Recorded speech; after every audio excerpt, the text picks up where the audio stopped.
Preface. The story of the Northern Utes constitutes a tragic chapter in that portion of Indian history known as termination. I became intimately involved with this story when I was employed to litigate the rights of the terminated, or mixed-blood, Utes, in what was literally my first case as a private solo attorney at law. Congress directed that Northern Utes of mixed ancestry were less worthy of continued Indian status, and declared by legislation that they would no longer be so classified. Full-blooded Utes were to be terminated at a later date, but Congress deemed them worthy of continued federal supervision while they prepared for non-Indian status. It was essentially an experiment by Indian administrators during the years of the Eisenhower administration, which assumed that quantum of blood was a measure of competence, that status as an Indian was a liability, and that if the status was eliminated, the Indian would be assimilated into the dominant population and the Indian problem eliminated.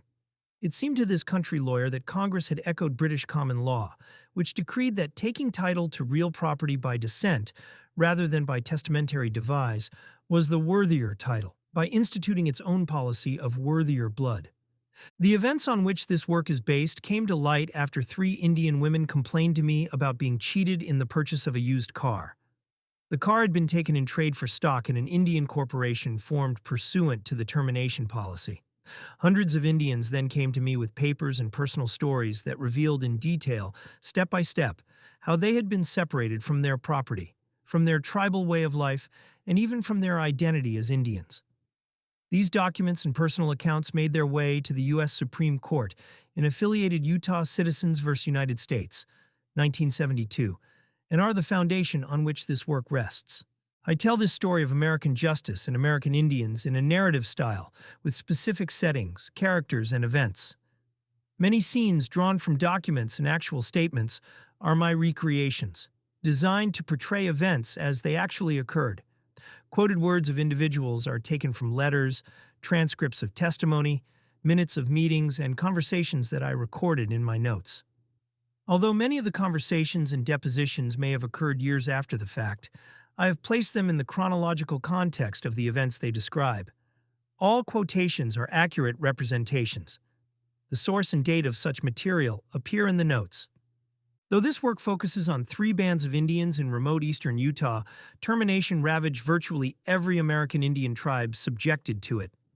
Many Indian groups were its victims in the decade following the passage of House Concurrent Resolution 108, adopted on June 9, 1953, which marked the beginning of termination.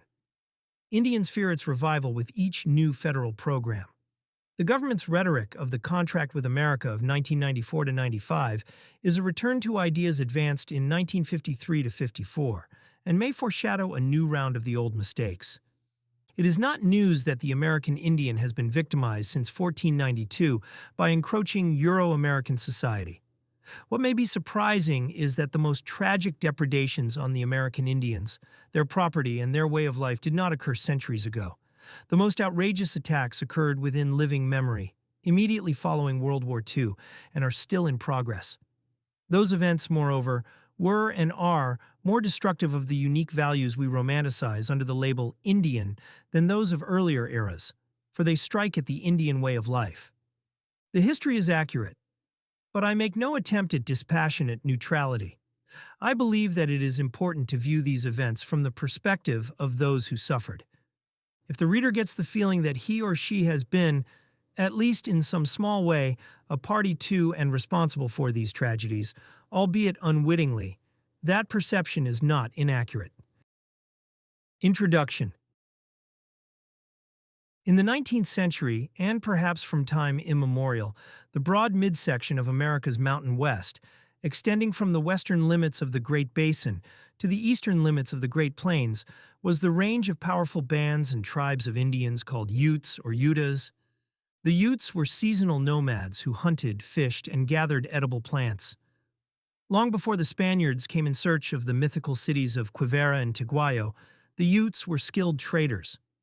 They bartered with the desert tribes to the west, with the Navajo and Pueblo Indians to the south, and with the Plains Indians as far distant as the panhandle of present-day Texas and Oklahoma. The Ute bands were loosely organized under speakers or headmen, who led by virtue of the respect in which they were held. Though each band's territory was well defined, territorial claims were non-exclusive. Land was viewed as a gift of creation, to be shared in common, and not as an object of private possession. Friendly neighboring bands were granted free access for hunting, travel, or other peaceful purposes. Change of Ute band affiliation was a casual affair in which Utes freely intermarried with or adopted members of other bands and tribes. The Utes fiercely and effectively resisted invasion.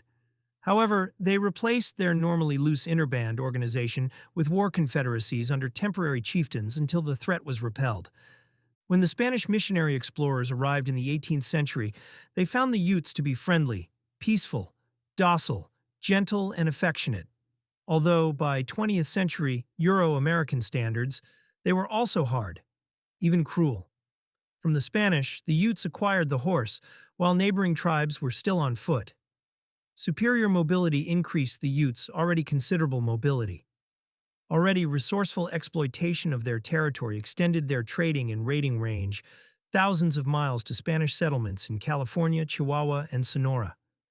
The horse also enabled the Utes to hunt buffalo and other big game in competition with the powerful Plains Indians.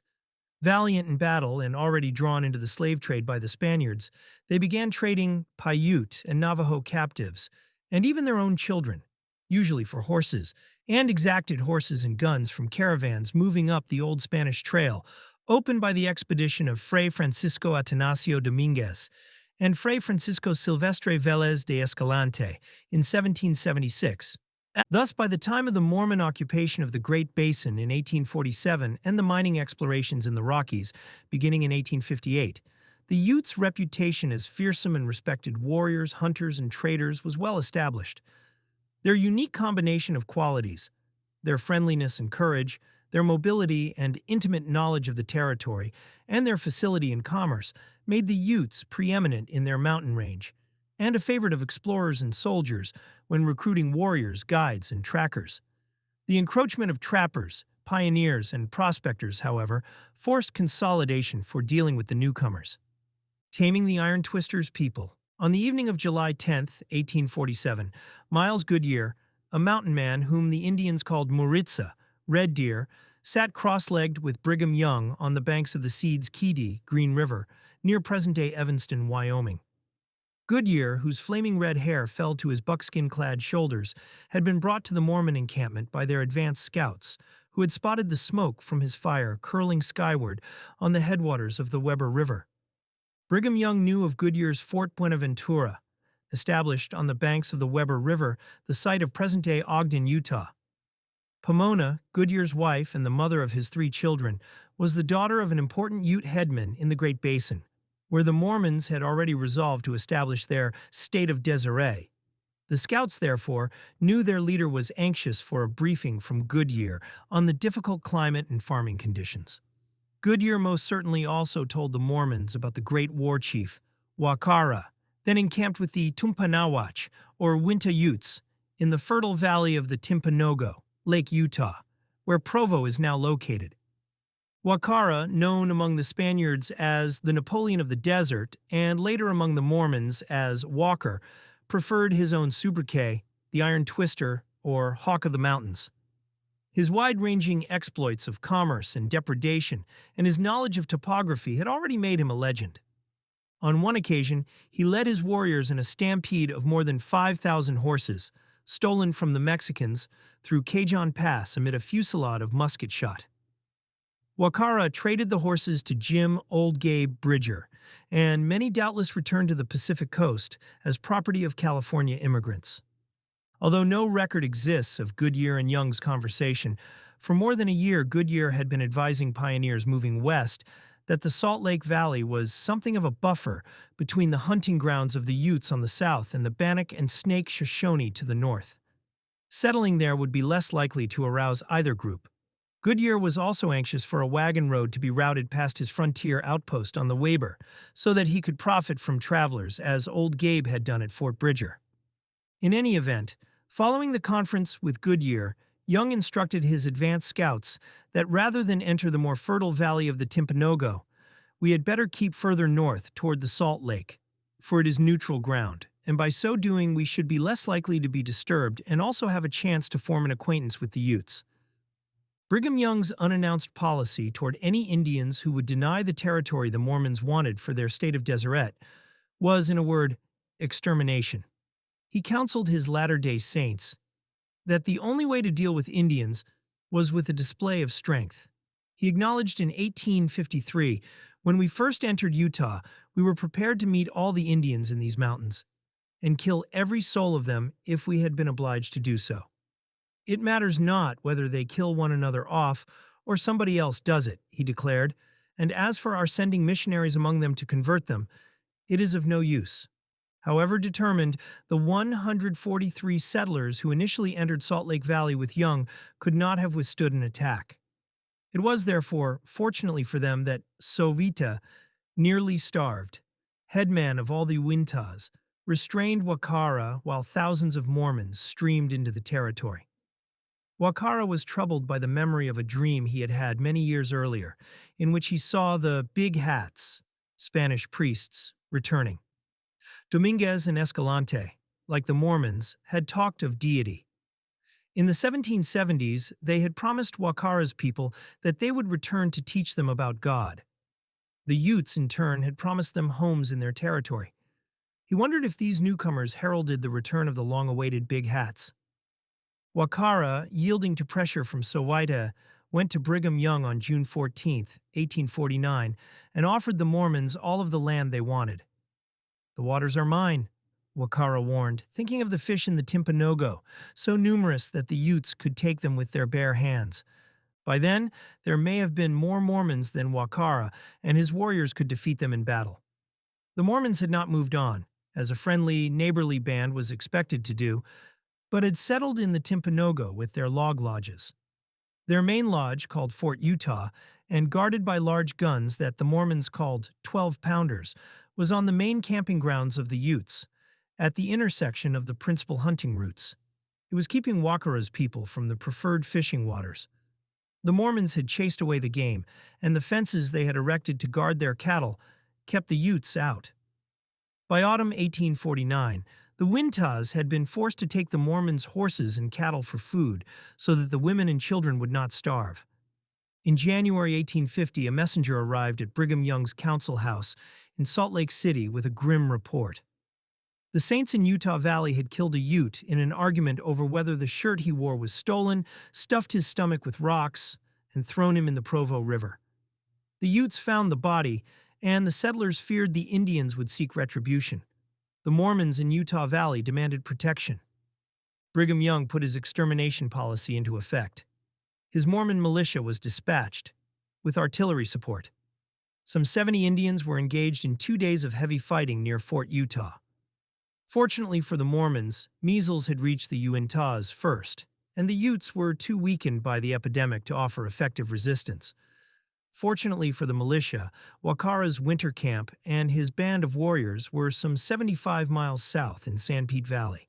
The main body of Uintas retreated south to the Spanish Fork River in the direction of Wakara's encampment. Their sick and wounded took refuge in a nearby canyon. With the Utes routed, the commander of the militia returned to Salt Lake City but left orders for his troops to pursue both groups and take no hostile prisoners. "Let none escape," he directed, "but do the work up clean." Approximately 40 Indians were killed, and as many more surrendered to the pursuing Mormons, who, as ordered, summarily slaughtered them. Some were spared, principally women and children, on the condition that they behave themselves. They were herded into an open stockade, where, in the dead of winter, they were fed slop in troughs like beasts. The captive children were distributed among the Mormons to be brought up in the habits of a Christian life, but escaped at their first opportunity. The Mormons suffered 1 dead and several wounded. Permanent Indian occupation of the Timpanogos Valley was ended. Over an allegedly stolen shirt, the Uintas, who had welcomed their first Spanish visitors graciously and extended a hand of friendship to the Mormons, were rudely expelled from the fertile valley that was central to their culture. Hatred for the Mormons became intense. The Utes conducted periodic ambushes for more than a year thereafter, with loss of life on both sides. Brigham Young finally recognized the folly of the extermination policy on July 10th, 1851, and announced his often quoted dictum, "It is better to feed the Indians than to fight them."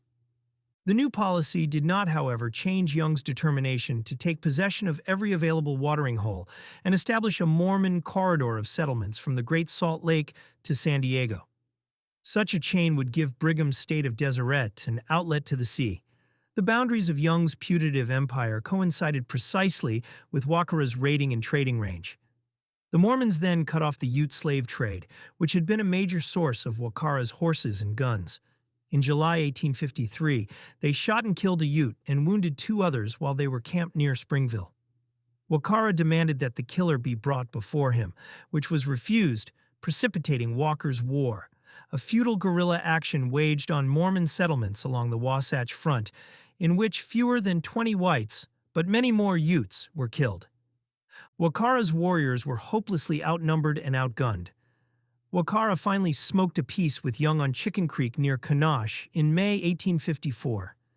Before another year had passed, the Utes' greatest war chief rode out from his encampment to meet the Mormon leader's messengers, so weak that he had to be held upright in the saddle by two of his warriors, but too proud to meet Young's emissary unmounted. He died before dawn the next day, January 28, 1855. On September 2nd, 1856, a band of Ute warriors rode their horses into Salt Lake City again, fully armed and painted black, as if for battle. The Snake Shoshone, whose reputation in battle rivaled even the Utes, met them that day. The two groups formed separate lines at a point near the present grounds of the Mormon temple.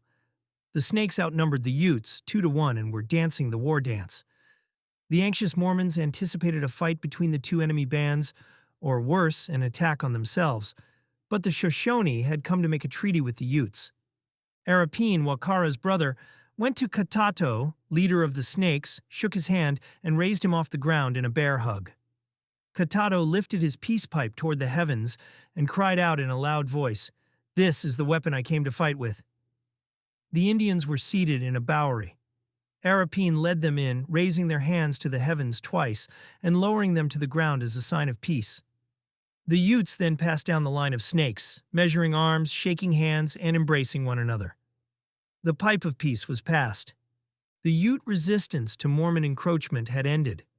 Skirmishes with the Utes continued during the following decade, the most significant of which was the so-called Black Hawk War of 1863 to 1867.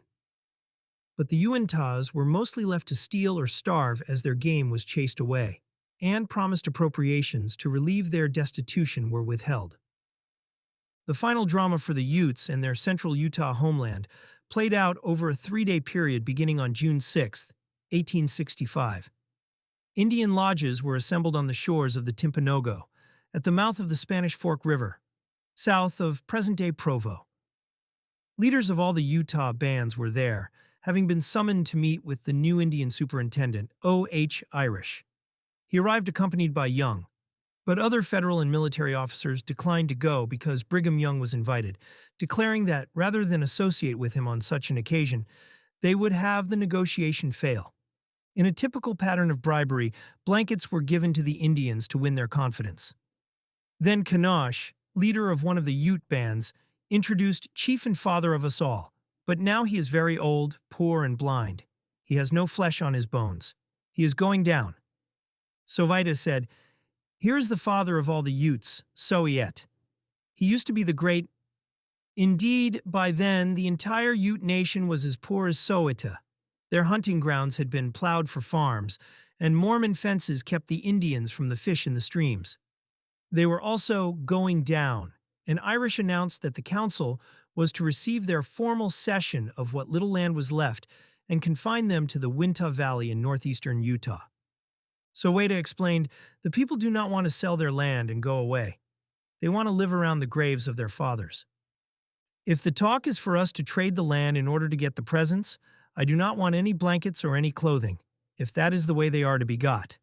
The Ute leader San Pitch declared, "I would rather do without than give up my title to the land I occupy. We want to live here as formerly." Brigham Young, presuming to speak for the United States, then took control of the negotiations. He explained the Utes' dilemma with ruthless candor. If you do not sell your land to the government, they will take it, whether you are willing to sell it or not. And it won't make one particle of difference whether you say they may have the land or not, because we shall increase, and we shall occupy this valley and the next, and so on until we occupy the whole of them. The Mormon prophet then lied. The land does not belong to you, nor to me, nor to the government, he urged, in an obvious play on the Utes' non-exploitative system of communal ownership. It belongs to the Lord. And then the treaty that Colonel Irish has here gives you the privilege of coming back here to visit. You can fish, hunt, pick berries, dig roots, and we can visit together. The events of the past were demonstration enough, however, that the Mormons would not allow the Utes to return or to gather food at their customary places. Young clearly recognized that the lands belonged to the Utes as much as any soil ever belonged to any man on earth. He later acknowledged, "This is their home, and we have taken possession of it, and occupy the land where they used to hunt the rabbit, and not a great while since, the buffalo and the antelope were in these valleys in large herds when we first came here. They could catch fish in great abundance in the lake and live upon them pretty much through the summer. But now their game has gone, and they are left to starve." When the Utes returned to their lodges at the end of that day in June 1865, they were angry and unwilling to talk any more about giving up their land. Wakara's younger brother, Tabby Tequana, child of the sun, could see that there was no longer any hope. The game was over, and the Utes were destitute. Peace would clearly be imposed on Mormon terms. By then it was clear that the only remaining significant area where the Utes could live according to their own customs, unmolested by Mormons, was the Uinta Valley in northeastern Utah. Tabby therefore said, "I will go there. I love that country." And all of the Uinta leaders except Sand Pitch finally signed the treaty. There were no permanent Mormon settlements anywhere in the Uinta Valley, but prior to the Spanish Fork negotiations, Brigham Young had been casting his acquisitive eye on the region. In August 1861, he had dispatched a party of surveyors in anticipation of sending about 200 of his saints. On August 31, 1861, a group of prominent Mormons met at Young's schoolhouse in Salt Lake City and recruited volunteers to open a wagon road. On September 2nd and again on September 11th, notices appeared in the church-owned newspaper in Salt Lake City calling for volunteers to settle in the Uinta Basin.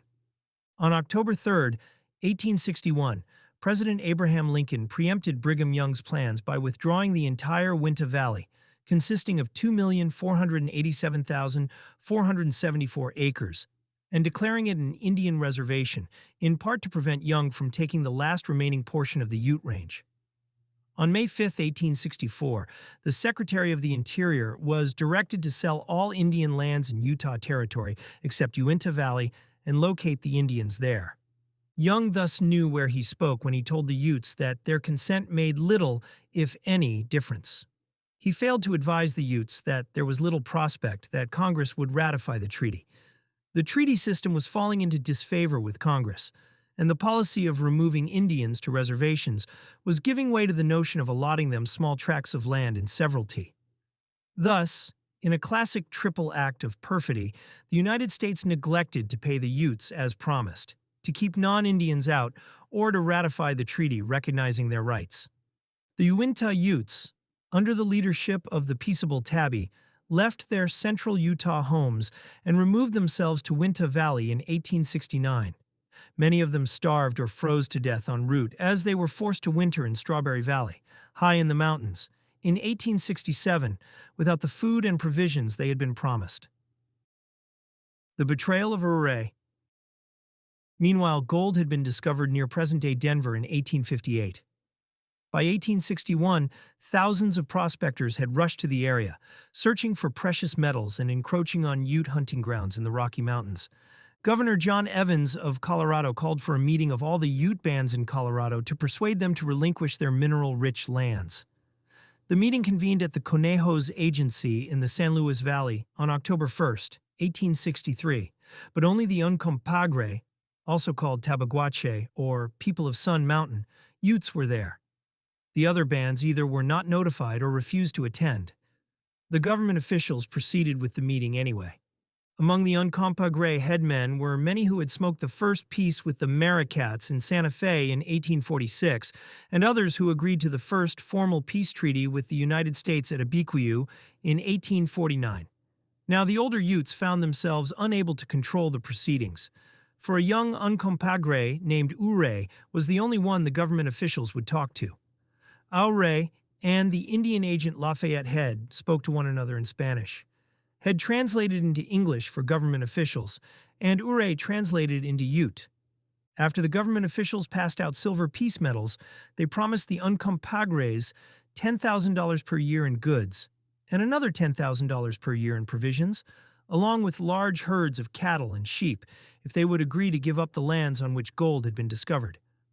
Ure and 9 other Uncompahgres made their mark on the agreement, though Ure alone could understand the words on the paper. After the meeting of October 1st, 1863, Ure was recognized by the United States as chief, not only of the Uncompahgres, but of all the Colorado Utes. Unlike Ute, who was speaker for the Utes in Utah Territory by designation of his people, Ure was anointed by the government officials and may never have had that status among his own people. Ure, barely 30 years old, was attending his first conference as a Ute leader. His father, an Apache, had been captured by the Utes and adopted into his mother's Uncompahgre band. He spent his childhood herding sheep for the Mexicans in Taos, where he learned Spanish and English, joined the Methodist Church, and returned at 18 to the San Luis Valley, where he distinguished himself as a hunter and a warrior. These abilities and his ruthlessness in dealing with rivals assured his rise to prominence.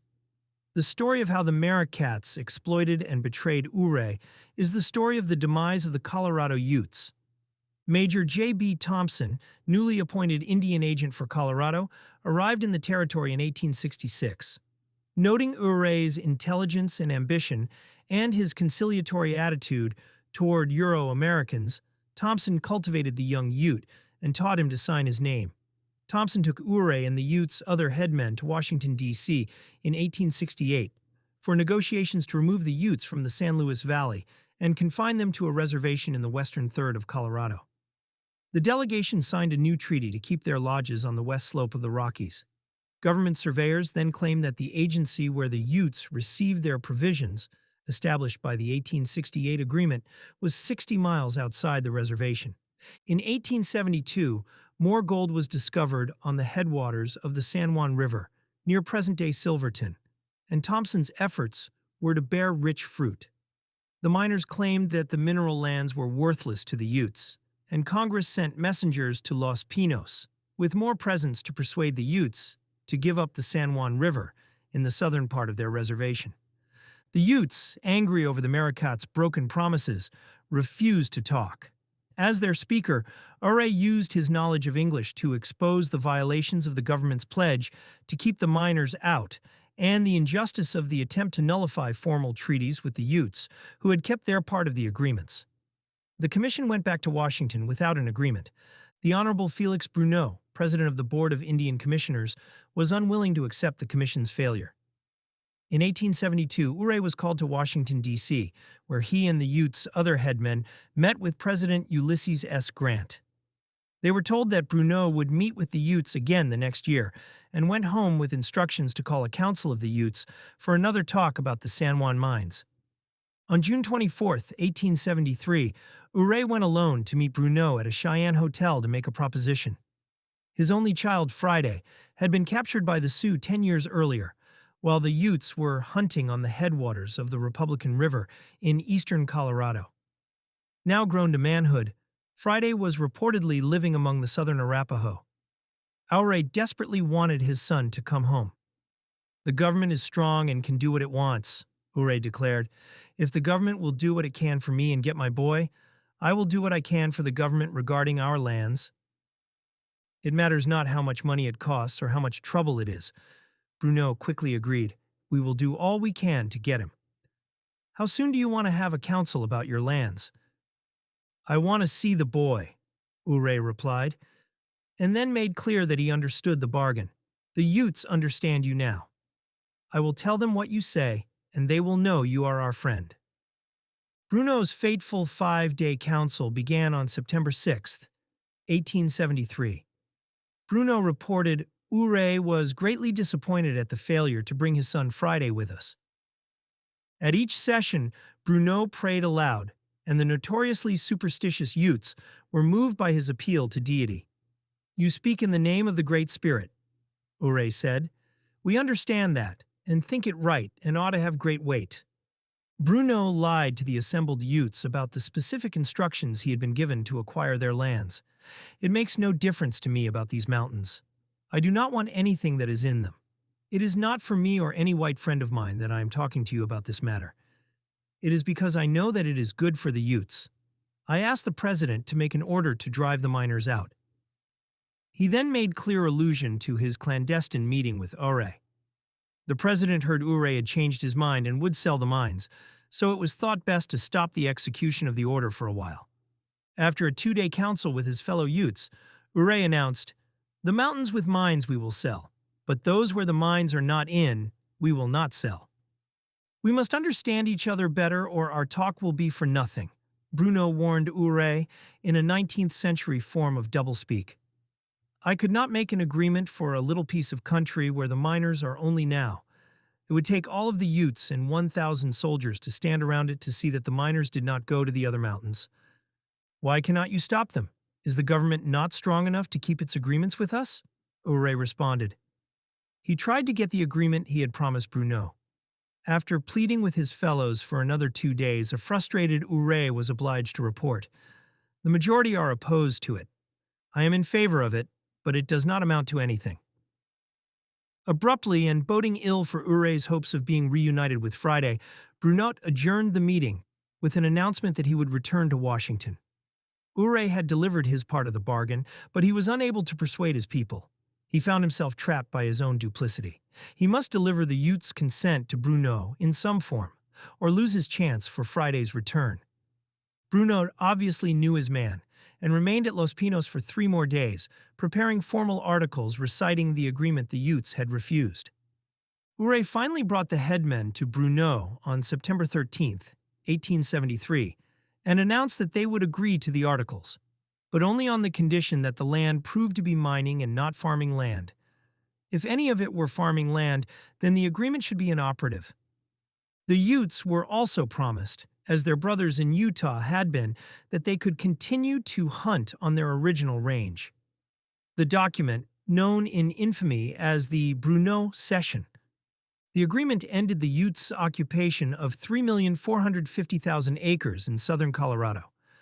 Ure's letter at the conclusion of the conference shows that, even then, the Utes agreed to surrender existing mines only. Los Pinos Agency, September 13th, 1873.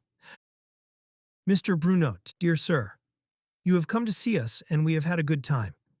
We want you to tell Governor Ebert and the people in the territory that we are well pleased and perfectly satisfied with everything that has been done. Perhaps some of the people will not like it because we did not wish to sell some of our valleys and farming land. We think we had good reasons for not doing so. We expect to occupy it ourselves before long for farming and stock raising. About 80 of our tribe are raising corn and wheat now, and we know not how soon we shall all have to depend on ourselves for bread. We do not want to sell our valley and farming land for another reason. We know if we should, the whites would go on it right off, build their cabins, drive in their stock, which would, of course, stray on our lands, and then the whites themselves would crowd upon us until there would be trouble. Now that we have many friends among the people in this territory and want to live in peace and on good terms with them. We feel it would be better for all parties if a mountain range were between us. We are perfectly willing to sell our mountain land and hope the miners will find heaps of gold and silver. We have no wish to molest them or cause them any trouble. However, we do not want them to be down in our valleys and kill or scare away our game. We expect there will be much talk among the people and in the papers about what we have done, and we hope you will let the people know how we feel about it. Truly your friend, Ure. Though the Utes never agreed in any meaningful sense that they could do so, non-Indians took up the valleys of southern Colorado. For cooperating with Bruneau, Ure received $1,000 per year for the rest of his life. Bruneau also arranged for the promised meeting with Friday at his office, but the young man refused to recognize Ouray as his father, became ill in Washington, and died after he returned to the Arapahoes 2 weeks later. Ouray was never reunited with his son. After the Bruneau Cession, Ouray adopted Anglo ways as an example to his people. He and his wife Chipeta moved into an adobe house built for them by the government near present-day Montrose and filled it with furnishings, china, a silver tea service, and curtains on the windows. The finest Anglo clothes, including silk hats and tailored shirts and suits, were acquired for him from Washington clothiers at government expense. Ouray became a farmer. Other leaders of the Ute bands resented Ouray. They charged that he had sold out for the luxury of his home and his $1,000 per year salary. A warrior named Hot Stuff was sent to kill Ouray, but Chipeta warned him, and he shot Hot Stuff through the neck.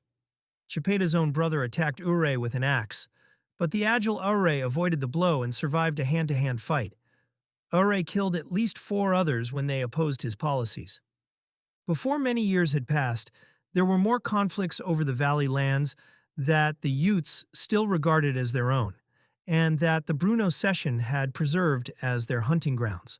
Moreover, the residents of Colorado, under the leadership of Governor Frederick Pitkin, mounted a shrill campaign to discredit the Utes and get them out of the mining country altogether, falsely accusing about 100 Utes from the White River Agency near what is now Meeker, Colorado, of starting a forest fire while hunting. Then the new Indian agent, Nathaniel Meeker, plowed a meadow the White River Utes had used for racing their ponies. On September 21, 1879, about 200 cavalrymen and mounted infantrymen were dispatched to the White River Agency to arrest the Indians accused of starting the forest fire. They were under the command of Major Thomas T. Thornburg, who with cavalry and a howitzer mounted on a railroad flat car had chased the Cheyenne over Kansas and Nebraska a year earlier. The Utes ambushed Thornburg at Milk Creek on September 29, 1879. A detachment of 600 black cavalrymen arrived on October 2nd to relieve Thornburg at the Battle of Milk River.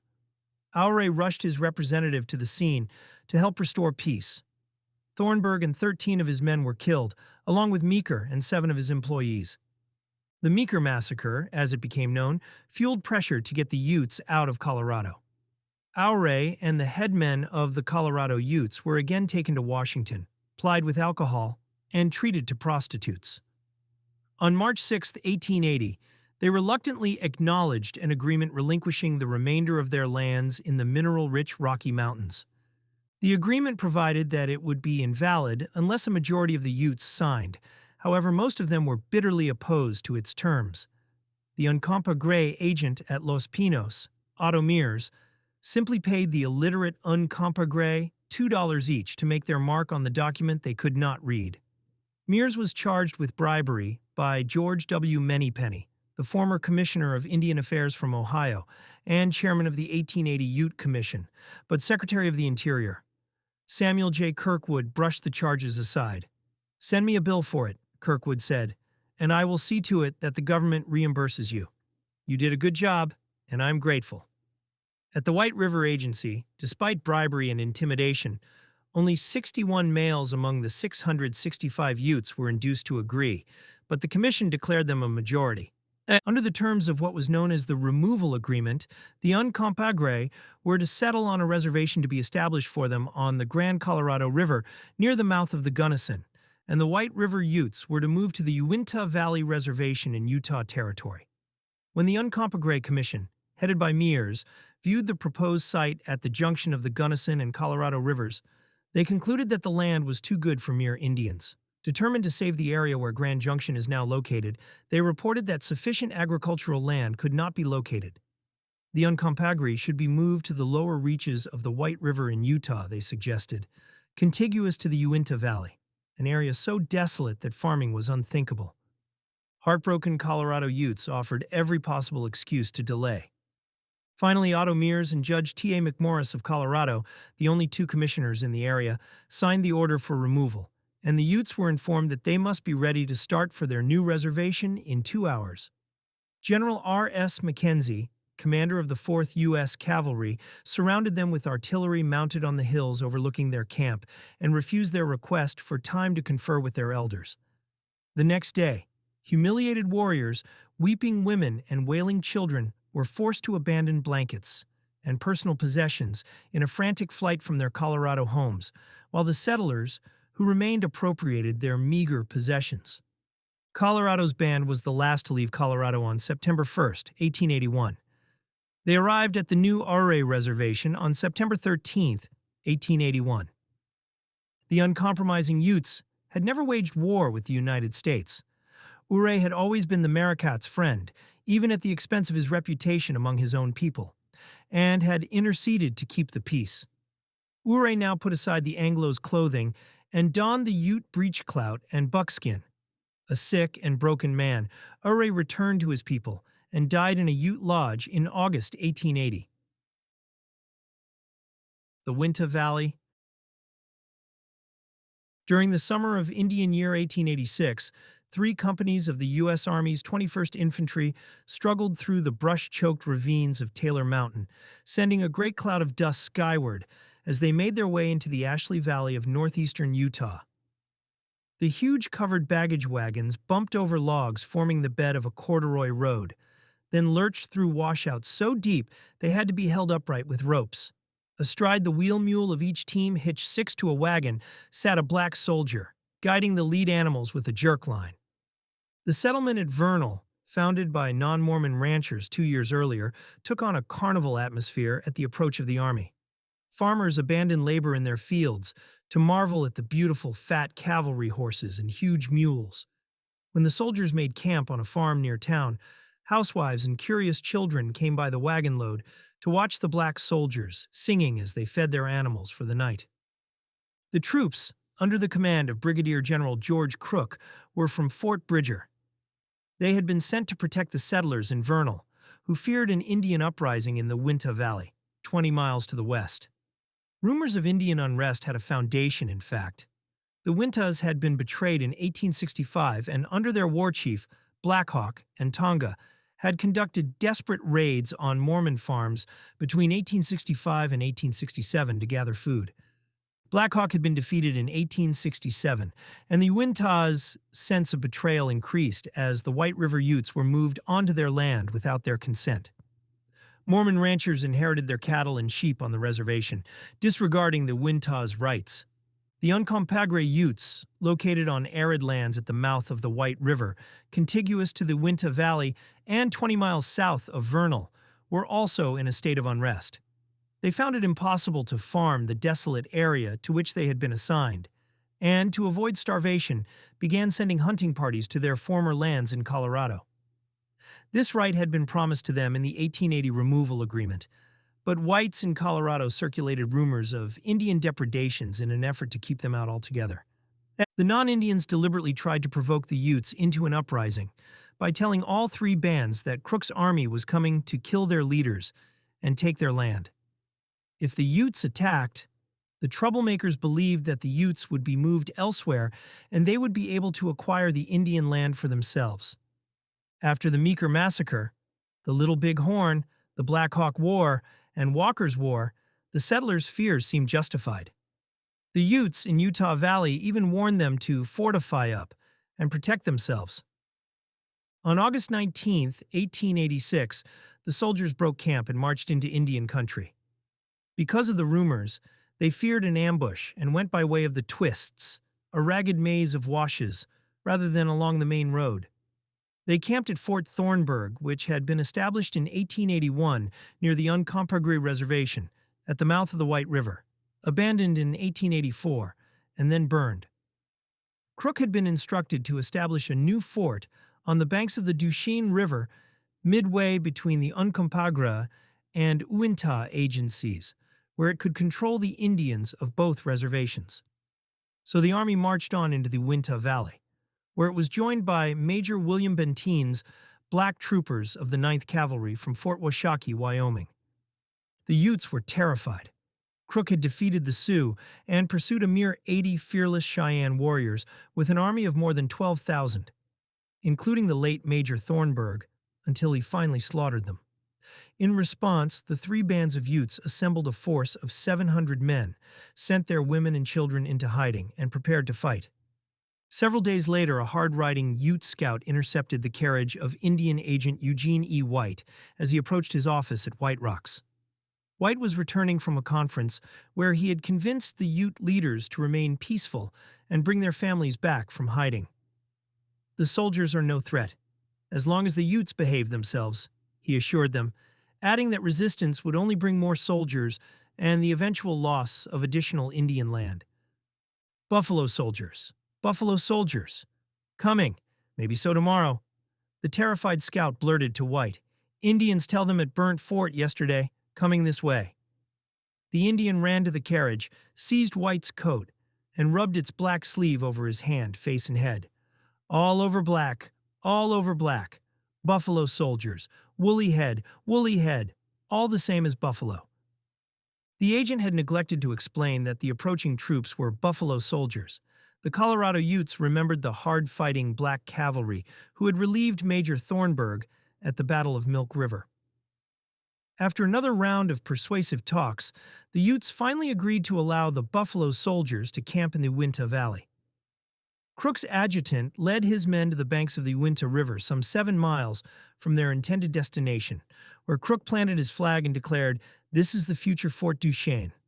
With buffalo soldiers ensuring that the Utes behaved themselves, the rumored encroachment on Ute land became a reality. It soon became apparent that Otto Mears's choice for the Uncompahgre reservation contained no agricultural lands, and government officials moved the Uncompahgres to the Uinta Valley in 1897. The discovery of gilsonite in the Uinta Valley, like the earlier gold discoveries in Colorado, prompted further demands from prospectors. In 1888, the Indian agent justified the relinquishment of 7,000 acres of mineral lands in the Gilsonite Strip, a triangular area on the northeast border of the valley, using the familiar reasoning that these lands are not, nor have they been, used or occupied by the Indians. "They are not fit for agricultural or grazing purposes," the agent assured Congress, as if these traditionally nomadic hunters, whose history demonstrated their horsemanship and facility for commerce, were suddenly suited for an agrarian life. Major Benteen's troops, moreover, needed the brothels and an Anglo community located nearby predictably supplied. Non-Indians continued to trespass on the Uinta Valley Reservation. Prospectors discovered more mineral deposits, and each time they did, there was pressure to have Congress redefine the reservation boundaries to exclude the mines from Indian ownership. The Mormons continued to herd their cattle and sheep in Strawberry Valley, on the western border of the reservation. Ignoring the Utes' objections that their grass was getting short and the pasture ruined, and that what little cattle they had was being stolen, lost, or strayed among the Mormon cattle. The allotment period. In 1887, well-meaning lawmakers led by Senator Henry L. Dawes of Massachusetts, then considered a friend of the Indian, decided that Native Americans should be assimilated and converted into yeoman farmers in the mold of the non-Indian settlers encroaching on Indian country. They adopted the allotment policy, in which each Indian was given a tract of land, and their official Indian status was declared ended. This policy persisted until the New Deal of President Franklin Delano Roosevelt in 1932. Many Indian communities were destroyed in the process, most notably the 5 civilized tribes in Oklahoma. A precursor to the allotment policy was the 1880 Removal Agreement, which stipulated that the Uncompahgre were to be given lands in severalty. By the time Utah became a state in 1896, the policy of allotting lands to individual Indians had reached the height of its popularity among Indian administrators. By 1902, Utah's congressional delegation had secured the passage of an act directing the restoration of all unallotted and unsold Indian lands on the Uinta Reservation to the public domain. The Indian Appropriations Act of 1902, the Joint Resolution of June 19, 1902, and the Indian Appropriations Act of March 3, 1903, each directed the Secretary of the Interior to send an inspector to obtain the consent of the Uinta and White River Utes to allotments. The joint resolution also stipulated that common grazing lands be set aside, as will subserve the reasonable requirements of said Indians for the grazing of livestock. James McLaughlin, an Indian inspector who had gained notoriety as a negotiator when he confined the once proud Sioux after their defeat by General Crook, was sent in the spring of 1903 to meet with the Uinta and White River Utes. Acting on instructions from the Commissioner of Indian Affairs, he was tasked with persuading the Utes to accept the allotment of lands and consent to the opening of remaining lands to homesteading. The Utes had already rejected similar efforts by presidential commissions in 1894 and 1898 to negotiate an agreement for the relinquishment or cession of unallotted lands. McLaughlin, however, was fortified in his mission by the U.S. Supreme Court's 1903 ruling in Lone Wolf v. Hitchcock, which granted Congress plenary, i.e., unqualified, authority over Native Americans and their property, including the power to abrogate treaty obligations. The allotment policy effectively ended the reservation system and nullified the long-ignored policy of protecting Indian lands from aggressive Euro-American expansion. The Lone Wolf decision validated the argument that the Uintas had no right to the reservation because the Treaty of Spanish Fork was never ratified, and the 1880 removal agreement gave no rights in the land to the Colorado Utes. Those legal developments combined, magnifying one another in ways that doomed the Utes to the loss of more land and assuring McLaughlin that the Uinta Valley would be open to settlement with or without the Utes' consent. I bring to you a message from Washington and am speaking to you now as a friend, McLaughlin assured the Uintas and White Rivers as if reading from the minutes of the Bruneau Session or the Treaty of Spanish Fork. A recent decision of the Supreme Court of the United States is that Indians have no right to any part of their reservation except what they may require for allotments in severalty or can make proper use of. You say that the reservation boundary line is very heavy and that the reservation is nailed down to the border. That is very true as it has been for many years and up to now, but Congress has provided legislation which will pull up the nails that hold down that line, and after next year, there will be no outside boundary line to this reservation. McLaughlin acknowledged that the Indian Office was very anxious that you consent to the provisions of this act, but lied when he told the Utes that the reason for anxiety was so that you may get the best of your reservation lands for yourself. The Utes already had an example of the allotment policy in operation in the 1880 removal agreement. The U.S. government had simply moved the Uncompahgres to the Uinta Valley and allotted them land there, without the Uintas' consent. Then, on the assumption that the only obligation to the Uncompahgres under the removal agreement was to find them homes, Congress returned the entire 1,933,000 acres of the Uncompahgre Reservation to the public domain on June 7, 1897, without any compensation to the Utes. The Utes, therefore, knew that allotments meant, in practice, that they would be separated from their lands and left destitute. "You are my friend?" Appa, a Ute leader, challenged. "What have you been telling these Indians? I do not like that." When the Indians were given this land, Washington promised it would be ours always and not opened. They tell us that when they pulled the chain over and surveyed it, the Uinta and White River leaders agreed in a chorus of dissent. "I don't want to talk. I don't want you to talk to us about opening our reservation." One of them declared, "I want to keep white people off the reservation. This is Indian land." "This land is not for nothing," another declared. "This is where our children were born and raised. We do not want this reservation thrown open. After the white people come in here, they will say, 'We took your land. Now we will take your water and your house, so you get off this land. Go to some other country and find some other place.'" Happy Jack, a White River leader, complained, "This is the reason we feel bad about this business. The land where the white man's towns are belonged to us at one time. These Indians do not understand what you mean. You are just like a storm from the mountains when the flood is coming down the stream, and we can't get help or stop it. Our records are loaded down with all that has been said by you people and by me in regard to this matter." McLaughlin replied to the protests of all the leaders. "I speak to you very plainly, trying to explain the act of Congress. Your talk has been simply along one line, and that is protesting against the opening of your reservation." After 6 days of persistent protest by all the respected elders of the Utes, McLaughlin finally admitted what had been true all along. "My friends, you seem not to have grasped the thought that what you have been discussing is already past, and all your talk on that line amounts to nothing. You are on record as having opposed it. The reservation will be open notwithstanding your protests. And so, as McLaughlin called for their consent, the luckless Utes stood mute, registering their protest in the traditional way by silence. McLaughlin reported that the Ute Indians were unanimously opposed to the opening of their reservation. The Wintas and White Rivers refused to choose 40-acre tracts for themselves or 80-acre tracts for their families. In 1905, a commission was assigned to select allotments for them. A total of 103,265 acres of the least valuable lands in the Uinta Valley were allotted by the commission, together with a common grazing reserve of approximately 250,000 acres in the Strawberry Valley, along the White Rocks River, and other common resource lands. The remainder was designated for homesteading by non-Indians. The Mormons then met on July 14, 1905, in Provo, and held a drawing for the best lands in the Uinta Valley. A presidential proclamation of August 14, 1905, took 101,000 acres from the Uinta Valley Reservation and added it to the Uinta National Forest. Another 60,160 acres were set aside for reclamation and reservoir purposes.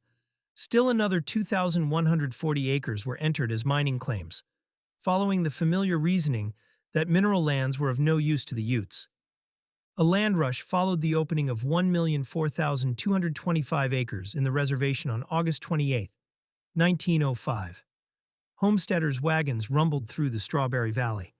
Saints made their way into the valley of the Duchesne, where the peace-loving old Tabby had established his lodge, trusting Brigham Young's promise that the Uinta Valley would be preserved for the Uintas forever. The Mormons founded Tabbyona and named the nearby mountain Tabby Mountain. In May 1906, less than a year after the Uinta Valley had been opened to homesteaders, the anguished Utes were pushed to the brink of open rebellion. Apa, a White River leader, was camped on the Dry Fork tributary of the Uinta River with hundreds of men, women, and children.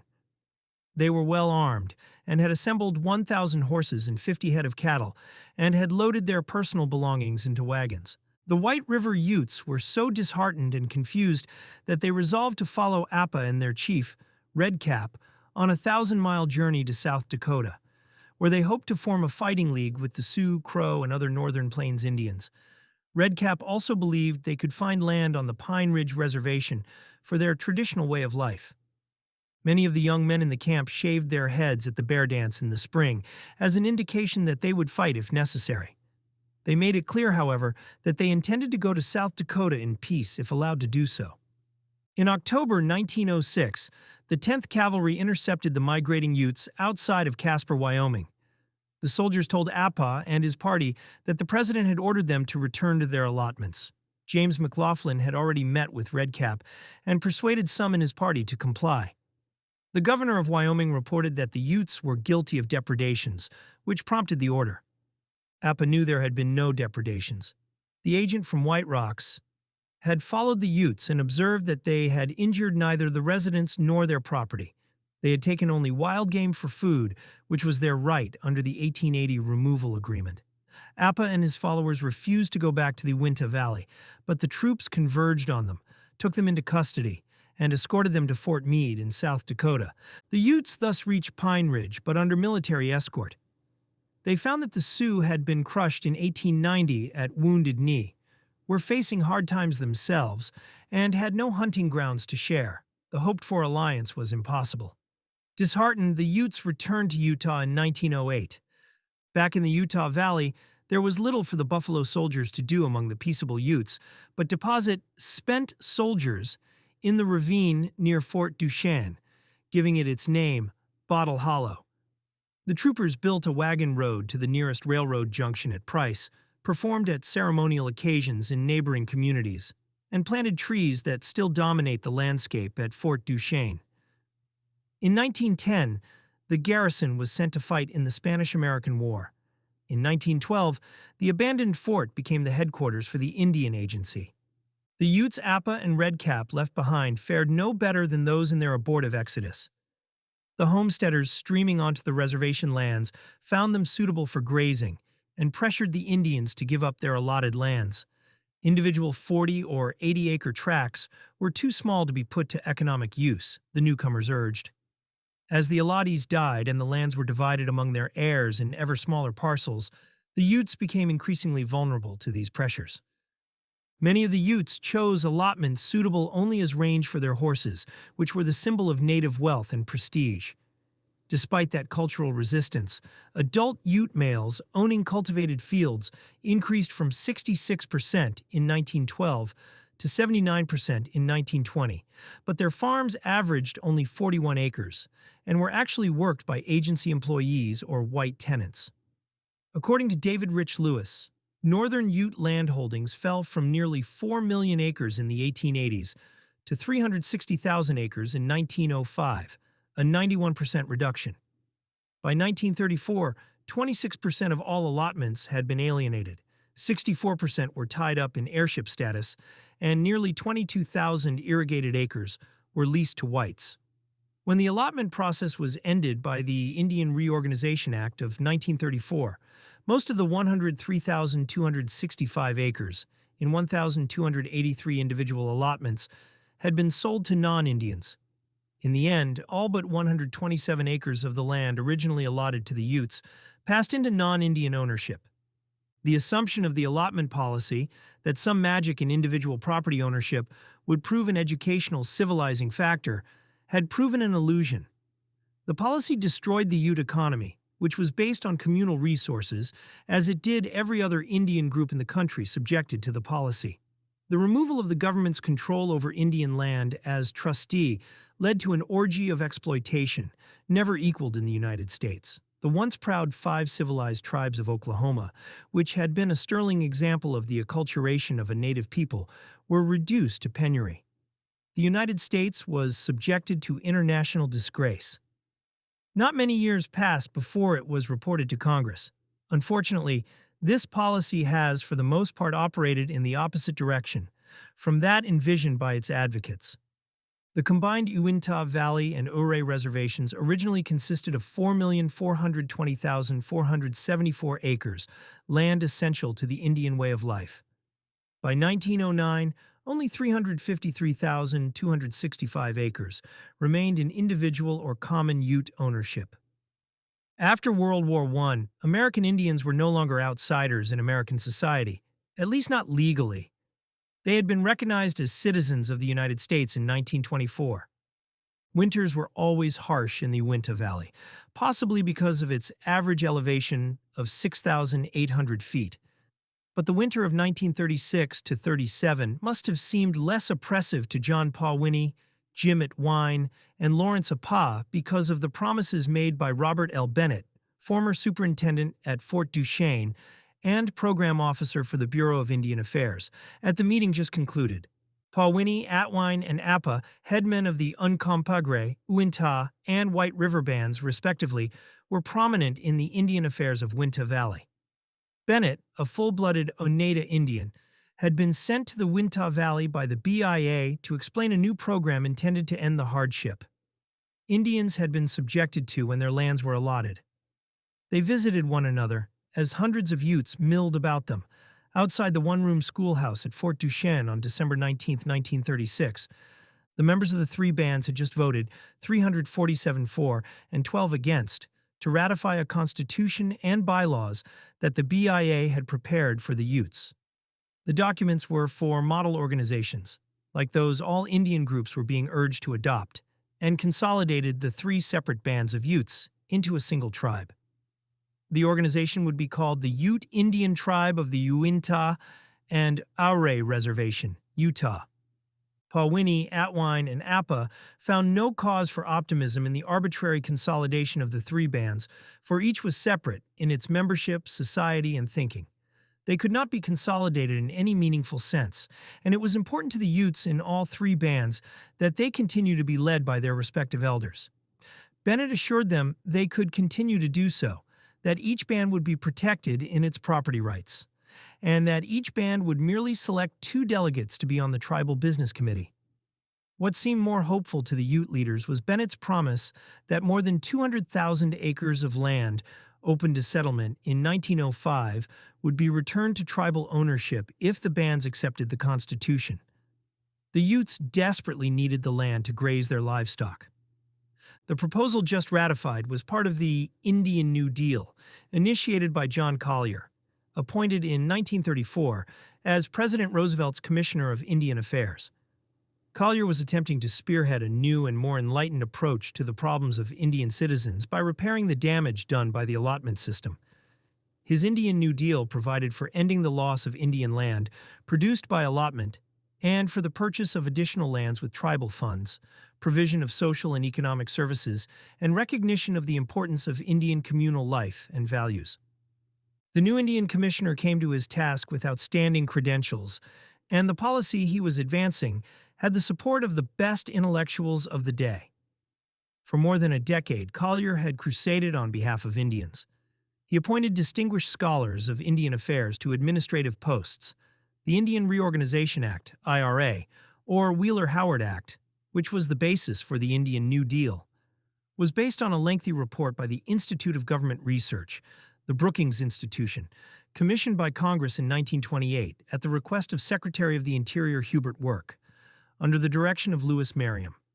The Merriam Report, as it became known, exposed as folly the notion that Indian culture could be changed by forcing the allotment of the tribe's commonly held land base. Collier organized a meeting of Indian scholars and interest groups at the Cosmos Club in Washington, D.C. in 1933 to help formulate the new policy. Merriam chaired the meeting, but no Indian groups were invited, nor were any tribal leaders asked for their opinion. The Merriam Report concluded that attempts to change Indian culture by legislating changes in its economy were a prescription for separating the Indian from his property, for they failed to take account of the Indian way of life and its emphasis on communal living and rights. The inevitable effect, predictable to anyone who had a feeling for what it meant to be an Indian, was that individually owned Indian property would fall into the hands of more aggressive non-Indians, and the Indian would be left destitute. There should be an experiment with the modern business device of the corporation, the Merriam Report suggested. The corporation would own the property, keep it intact, and conserve and operate it as a great national asset, while the Indians would have a voice in the management and would have the opportunity to participate in the business, and to understand the problems, and to learn how things are done. The IRA corporations were intended to implement that recommendation. Indians must not be allowed to sell their interest in communal lands and live off the unearned proceeds, the Merriam Report warned, for that was one of the fundamental mistakes of the allotment system. Only if the proceeds were used for land or for other productive enterprise should the sale of shares in the proposed corporations be permitted. Despite Collier's good intentions, there was a definite arrogance in formulating Indian policy without consulting any Indians, many of whom were opposed to the IRA because of the requirement that tribal constitutions and charters be approved by the Secretary of the Interior. The BIA's definition of qualifications for tribal membership, rather than the customs of the Indians, amounted to further arrogance and subjected Indians to increased bureaucratic control. The effect was to force another Northern European-style system upon the Indians. Though better conceived than the allotment policy, it was still foreign to their way of life. Even worse, IRA provisions effectively deprived any Indian groups that accepted it of self-government and jeopardized what remained of their rights under treaties. Pawnee, Atwine, and Appa were not unaware of these negative aspects, but the important thing to them was the land. In addition to the promised restorations, Congress would grant additional lands to compensate them for the Uncompahgre Reservation, and tribal funds would be used to purchase even more acreage within the Uinta Valley. Everyone, including Bennett, knew that the Utes had voted in favor of the Constitution because they wanted the land. Time would prove that the Utes had been lied to again. The new IRA corporation would sweep them into a bureaucratic maze they could neither understand nor cope with. The promise that they could continue under the leadership of their respected elders would be ignored. The promise of restoration of their land was kept, however, at least within the limits of what was possible for Collier to do. Approximately 236,249 acres of Uinta lands remaining in the public domain were restored to the reservation by an order of the Secretary of the Interior, dated August 25, 1945. Tribal funds were used to purchase some 33,125 acres in the Hill Creek area south of the former Uncompahgre Reservation, and the Act of March 11, 1948, set aside approximately 510,000 acres for the Utes there. The Termination Era. In 1953, a new group of well-meaning non-Indians in Congress and the BIA decided that the American Indian must be freed or emancipated, as other disadvantaged groups in society had been. The change of U.S. Indian policy to termination and the end of the Indian Reorganization Act were marked by the so-called Termination Resolution of June 9, 1953. For the Northern Utes, it was preceded by pari materia, part of the same subject to be construed together, with the so-called share-and-share-alike resolution of June 1, 1950. A three-day meeting of the Colorado Utes, the Uncompahgre, and the White Rivers convened at Fort Duchesne on May 29, 1950. The meeting had been called by John S. Boyden, the tribal attorney, and Ernest L. Wilkinson of Washington, D.C., special counsel for the Utes for the claims based on the loss of the Colorado lands. Both Boyden and Wilkinson were prominent Mormons, nominal partners in the prosecution of the Colorado claims, and allies of Senator Arthur V. Watkins, R. Utah, himself a prominent Mormon. This is probably the most important meeting that Ute Indians have had since the White Rivers and Uncompahgres were driven from the state of Colorado and placed on this reservation. Wilkinson said, "You will notice that some representatives of the press are present. We have Mr. Baron Bashore, who is here representing Time Incorporated. Mr. Bashore will be here today and tomorrow, taking pictures of your reservation, and we want you to cooperate with him. Mr. Carl Iwasaki of Life magazine has come here to take pictures as well, so that the story of this meeting will be told later in Life magazine." The lawyers were announcing the settlement of the Colorado Utes' claim for the loss of the entire western slope of the mineral-rich Rocky Mountains at the time of the 1880 removal agreement. Statutes of limitation would ordinarily bar such an ancient claim, but a special Ute Jurisdictional Act of June 28, 1938, waived that bar and conferred jurisdiction on the U.S. Court of Claims. The settlement was for $32 million, subject only to the approval of the Indians who owned the claim. The Uncompahgres and White Rivers are the Indians on this reservation who are entitled to share in the judgments on the Colorado lands, Wilkinson declared. The Uintah Indians have no right to share in those judgments. The words were then translated into the Ute language. There was a long silence. The Utes neither spoke nor looked at one another. Finally, an old man addressed the gathering. The distribution of the money should be only to the White Rivers and Uncompahgres and keep out the mixed bloods. There is one thing, though, that I am sure you completely misunderstand, Wilkinson quickly replied. The lawyers were unwilling to accept the suggestion that the mixed bloods, who were virtually all Uintahs, would not be allowed to share in the funds awarded to the White Rivers and Uncompahgres. You seem to think you can settle this case without settling the dispute between yourselves. You can't. The Attorney General has already told me he will not consent to any settlement in this case unless you Indians get together and settle your own differences. Boyden tried to explain his Washington Confederate statement. Anytime the Uncompahgres just say that the Uintahs have nothing to do with it, that's what you think. It's a disputed question. Now, since the time of the 1880 agreement, the Uncompahgres have also been taking Uintah money. Last winter, you received a per capita payment. Every bit of that, or most of it, came from your oil royalties, which came from Uintah land. But the Uncompahgres took their share. Suppose you were successful in saying that this is just the money of the Uncompahgres, and the Uintahs have no interest in it. Then all the oil produced, not only now, but in the future, just produced on their land, would go to them. The two lawyers were there pursuant to a June 11, 1946, amendment to the Ute Jurisdictional Act that permitted them to be paid out of the Utes' settlement, even if no money was actually paid to the Utes, for services rendered to the government. They had a special reason for helping the government reach the agreement, for they faced the prospect of losing perhaps the largest fee in the history of Indian claims litigation if they could not persuade the Utes to pool their resources. The Attorney General had indicated that he would not consent to a settlement if the three bands of Utes did not end their disagreements. A letter went to Watkins in which it stated that we should all separate, each band go by itself. Reginald O. Rex Curry, business manager of the tribe, observed, and he didn't like that.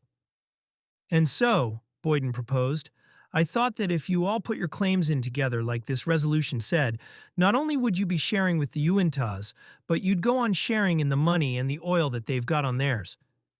He continued, and then their claim is supposed to be a good claim.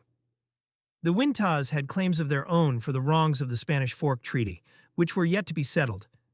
It looks like a good claim for the Spanish Fork, and if they win that claim, then under this resolution they share that money with you. The proposal was greeted with another long silence. The lawyers and press representatives were anxious. These Indians seemed not to comprehend what a large sum of $32 million was. Or didn't they care?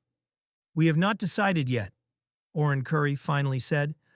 Orin was Rex's father, but unlike his son, who was a Uintah under the Utes matrilineal system, Orin was a member and respected elder of the Uncompahgre band. "When we hold our meeting down there at Ouray, we will give you our decision." Then he said, "One party here isn't going to do our business for us. There are many little things that we will have to dwell upon before we can finally come to an understanding among ourselves and get our minds set, so that we will be able to decide intelligently." Whether the one party he referred to was Wilkinson, Curry, or Boyden was unclear. "I asked your business committee not to say anything to anyone about it," Wilkinson responded, as if Orin's reference was to him. "If they had told everyone about it at that time, and it had gotten in the newspapers, it would have disturbed our negotiations with the Department of Justice." "We are racing against time," Rex Curry urged. "We only have a limited amount of time to get this in there, or the judgment will be next year." Silence again overcame the assembled Utes. The lawyers fidgeted nervously in their indictment. "The reason I was urging you to act hastily," the Washington lawyer finally confessed, "is that unless you do, you may not be able to get this money in this year's appropriation bill. Now that's the reason I was asking for hurried action. And I have promised myself to be back in Washington on Thursday so that I can give the answer to the Attorney General." "Just what difference does that make?" Orin Curry asked. "You don't have to stay here. You can go home, or you can wire back and ask for a few days' delay. We've waited these 13 years. I think we can still wait again. Another 5 years won't matter." "You can wait 5 years, I can't," Harriet Wyaskett pleaded, her tattered blanket wrapped around her like a shawl, the children at her side more eloquent than her words. "People are anxious to get it. You've got a job." "How?" someone shouted. "How?" others replied, as they realized they were being promised money, and quickly, in return for hasty action. The Uintas were neither invited to the meeting nor given a voice. The Uncompahgres and White Rivers were the Colorado Utes, and they were urged to vote hurriedly. The older and wiser Utes, like Orin Curry, resisted the pressure for a hasty decision. Opposition finally developed, as it became obvious that the information necessary for the respected elders to arrive at a careful decision according to their tradition had been kept secret. The meeting recessed while the elders of the two bands conferred. When the meeting reconvened 2 days later on June 1, 1950, Wilkinson announced that it had somehow become a meeting of all three bands. Resolution number 3 is the resolution that has been changed slightly, said Wilkinson. The resolution that the Utes had refused on May 29th was prepared and in Wilkinson's hand. Wilkinson claimed that the Uintas, who were not invited to the meeting, had adopted it. "I'll tell you first what it means.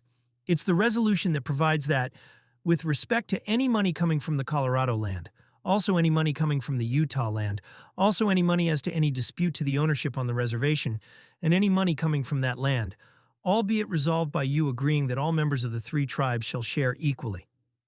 The White River and Uncompahgre Utes were being asked to resolve that the Uintas' land be shared, in exchange for a share of the $32 million.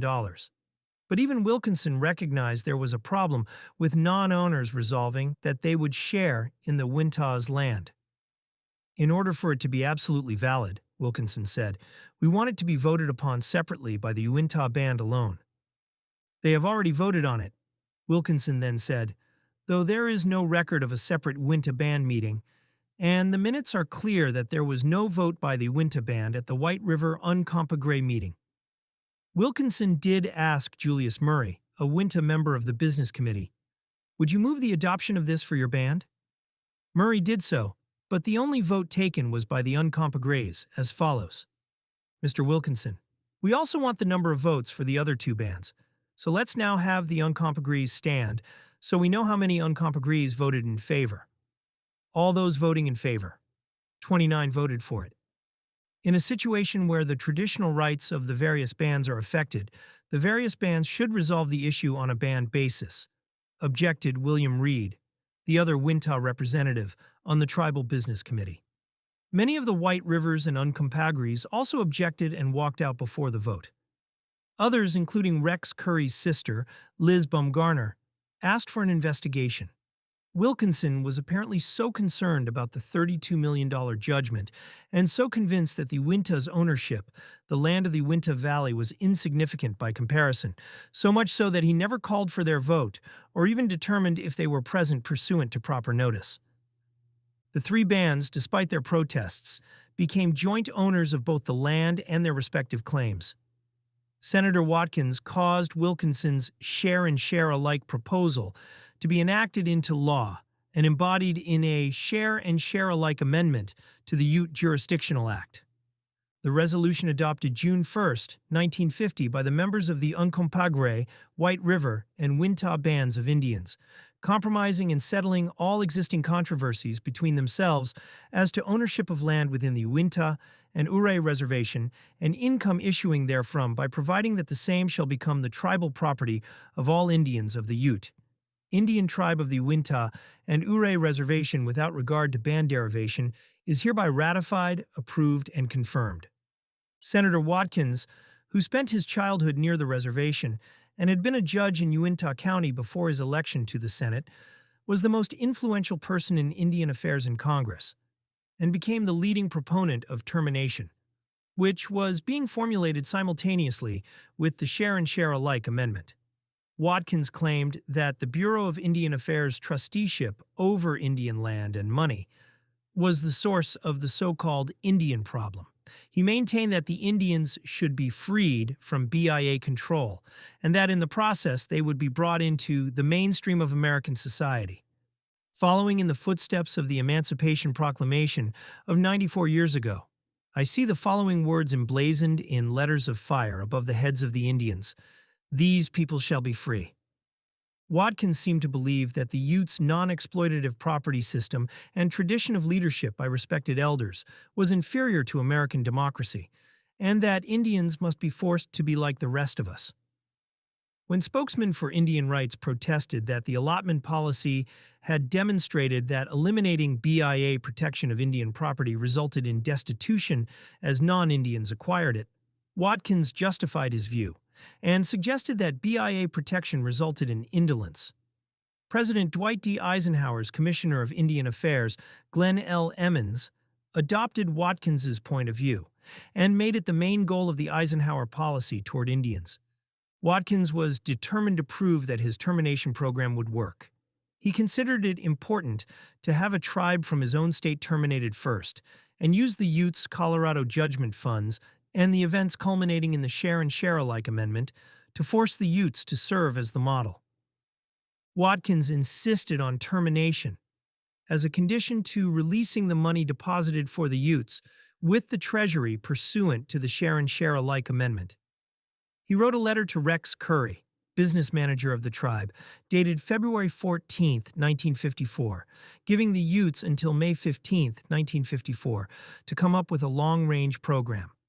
Watkins suggested they should read over the termination bills he had introduced concerning other Indian tribes to get an idea of the kind of program that would be required. If they did not adopt such a program, Congress would do it for them. On August 27, 1954, Watkins caused a termination law to be enacted for the Utes. Unlike any other termination law, it provided that the northern Utes would be divided into two groups, mixed blood and full blood. The mixed bloods would be terminated immediately. The full bloods would be given additional time to prepare for an end to federal supervision and would be terminated at a later, unspecified date. Thus, by mid-century, when the termination era began, three separate groups of Utes, designated Wintah, Uncompahgre, and White River, jointly occupied the Uinta Valley Reservation that had been promised as the exclusive home of the Wintahs. The Uinta and Ouray Reservation had been restored to approximately 500,000 acres. With land acquisitions in the Hill Creek area, the tribe owned over 1 million acres. Many members of the Uinta Band were of mixed ancestry. By 1847, they already included many Navajos, Shoshones, Paiutes, and others who had been adopted into the band. They had adopted trappers as early as 1825. The arrival of homesteaders increased the mixed composition of the Uintas. Tribal ordinances nevertheless declared all on the census roll of July 1, 1935, Ute, regardless of ancestry. The Uncompahgres, by contrast, and to a lesser extent the White Rivers, lived in areas remote from contact with the newcomers, and did not intermarry as frequently. Thus, they remained largely full-blooded. By 1954, the Uinta Valley Reservation was a small remnant of what Sovita and Tabby had bargained for as a place where the Uinta Ute culture and way of life could be preserved. Mormons occupied virtually all of the choice bottom lands and lands along the commercial arteries. Entire cities populated by non-Indians had sprung up within the confines of the valley. The promise given at Spanish Fork that no white person would be permitted to reside there without permission of the Uintas was honored in its breach. Chapter 1. The Season of Their Innocence, 1953 to 1954. Sapanias Kush stated that land was eternal and belonged to a person even after death, that it was part of their birthright, passed on by their own blood to their children, that the land was theirs, and that the Indian did not wish this association with his white friends, who robbed him of his inherited rights, and that they should not be disturbed in what little they had left. Minutes, White Rocks Community, of White River and Uinta Indians, March 14, 1945. On November 27, 1963, Elizabeth Curry Bumgarner, a lineal descendant of Chief Ouray but a Uinta by virtue of the Utes' matrilineal kinship system, lay in an open coffin in Roosevelt, in the Uinta Valley. A victim of an automobile accident at age 45, Liz, as she was known among her peers, had risen during her lifetime to leadership in the Ute Tribe of the Uinta and Ouray Reservation, Utah, just as her famous progenitor had among the Colorado Utes. She was a valued leader, particularly among the Uinta Utes of mixed ancestry.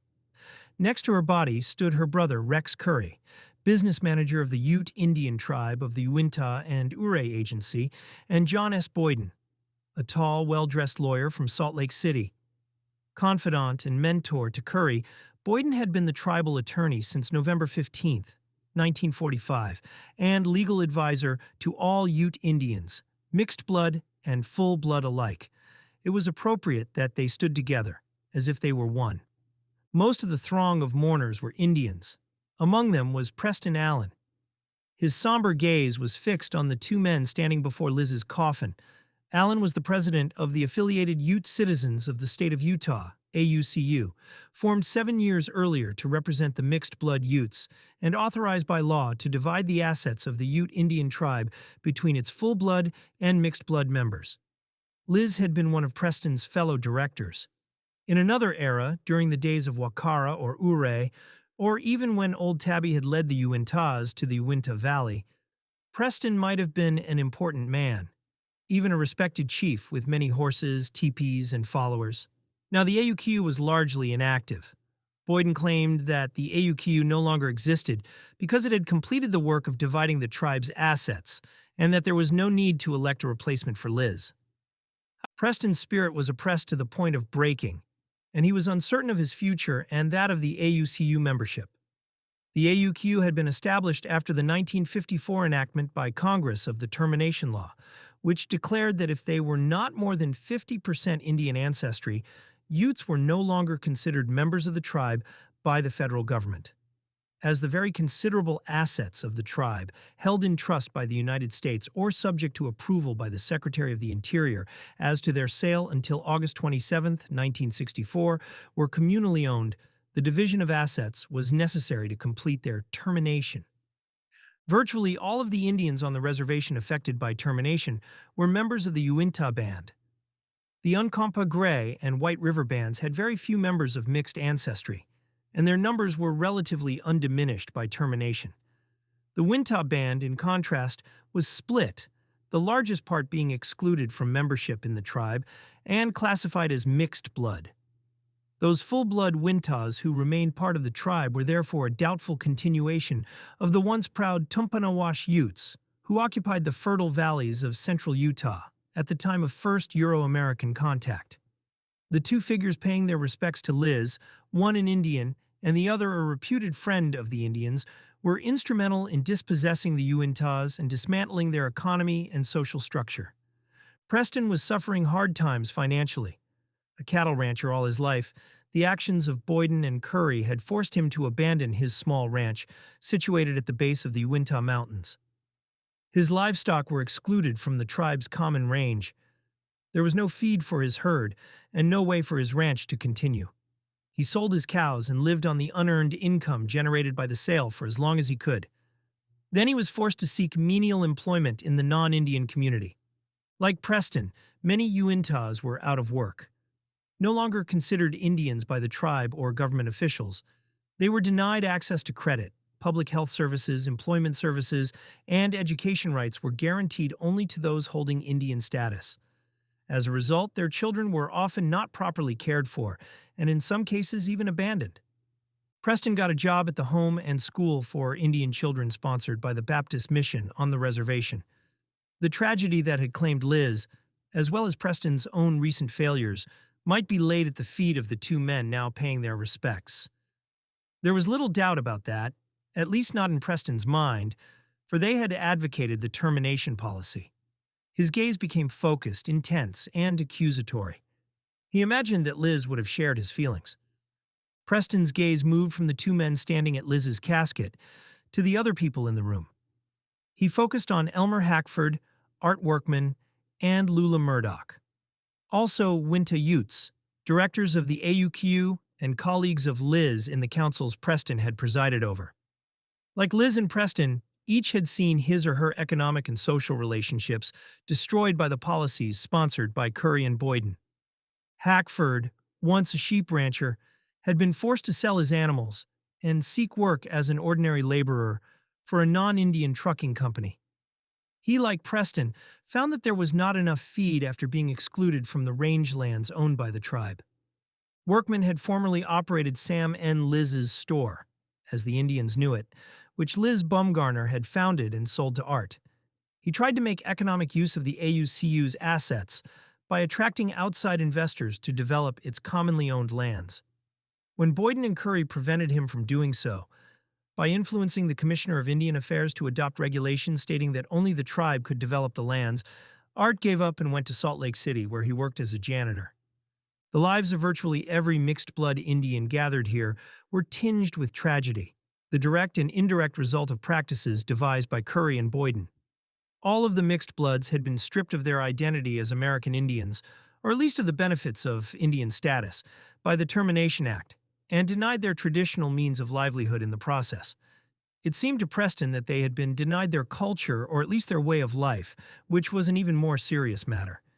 They were now locked in a desperate and futile struggle for survival in the non-Indian society of the Western states, a culture never claimed as their own, which they never desired as their own, and which stubbornly refused to accept them or understand their plight, or that of thousands of American Indians like them throughout the United States.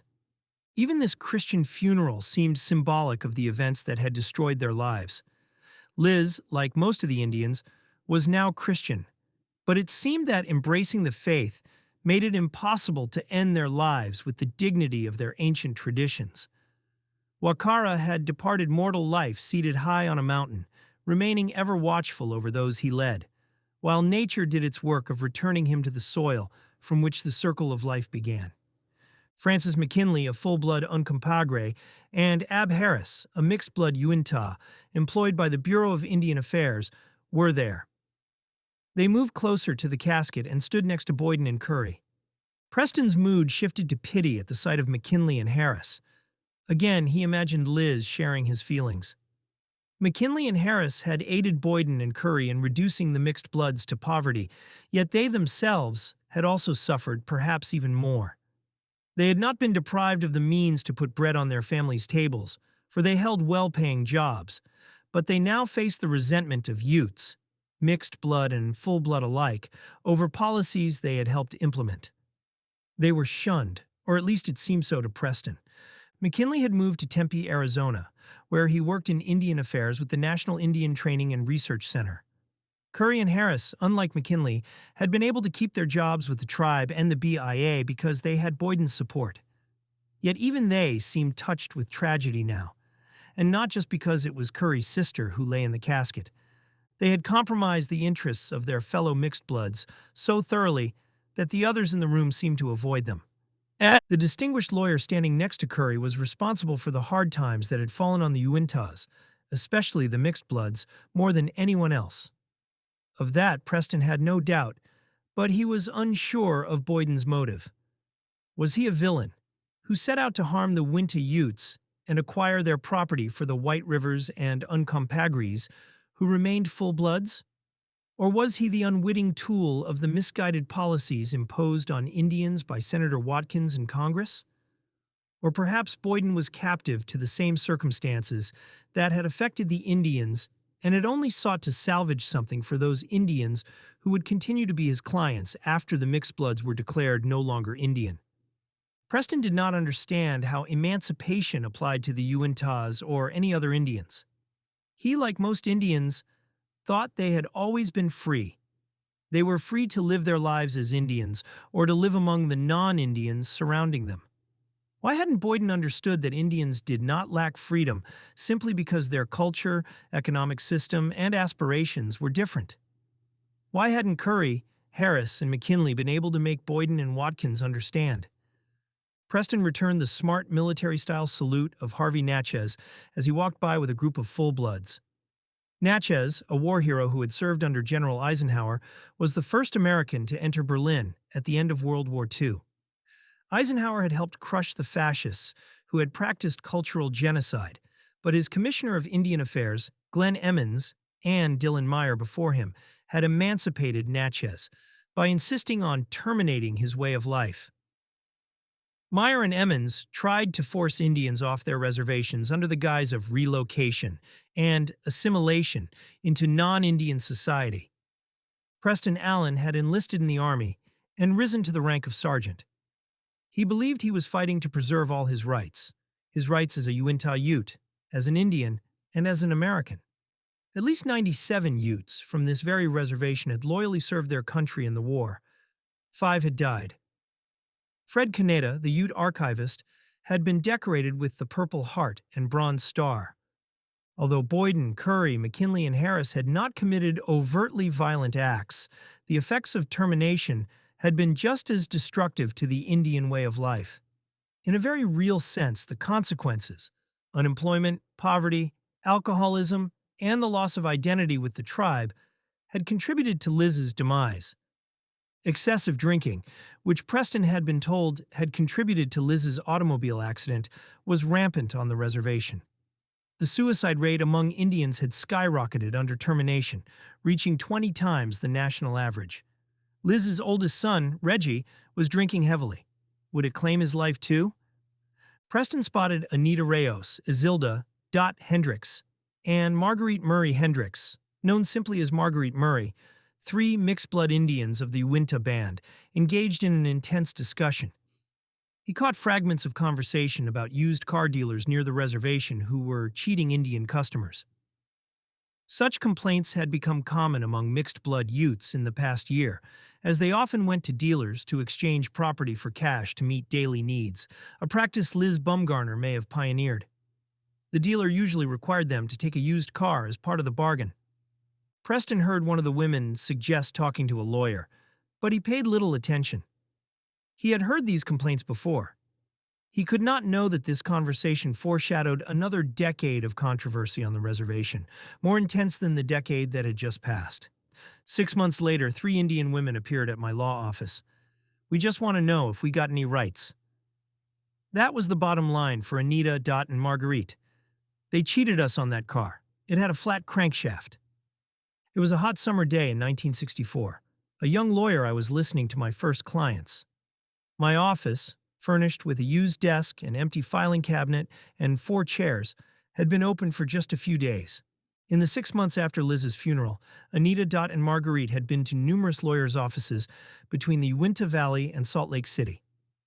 More experienced practitioners, busy with important commercial clients, viewed the plight of three Uinta Ute women as not financially remunerative and politely turned them away.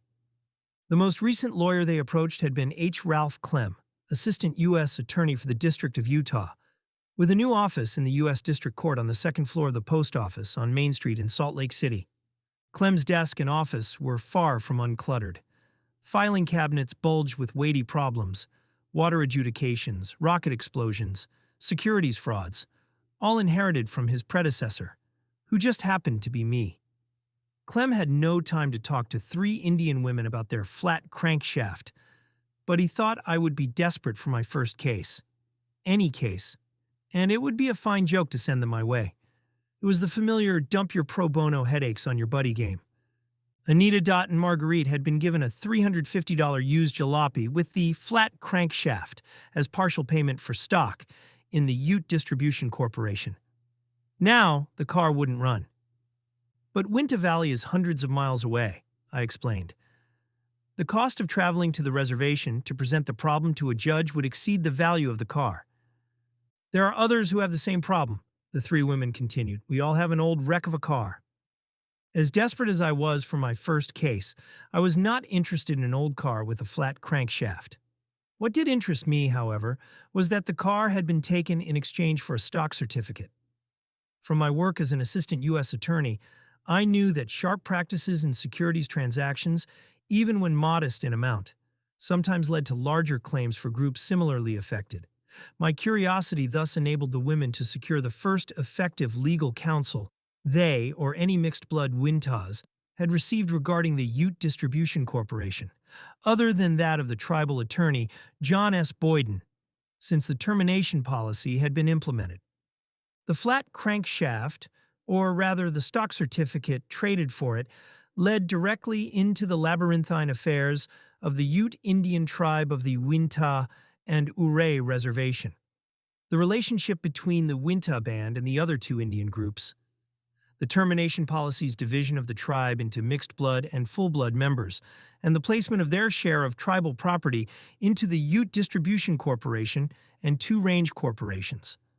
An epic paper chase followed, one involving a succession of appeals to Congress, to the Utah State Bar Association, to any trial-level tribunal with jurisdiction, two separate petitions to the U.S. Supreme Court, and ultimately one hearing before the court on the merits.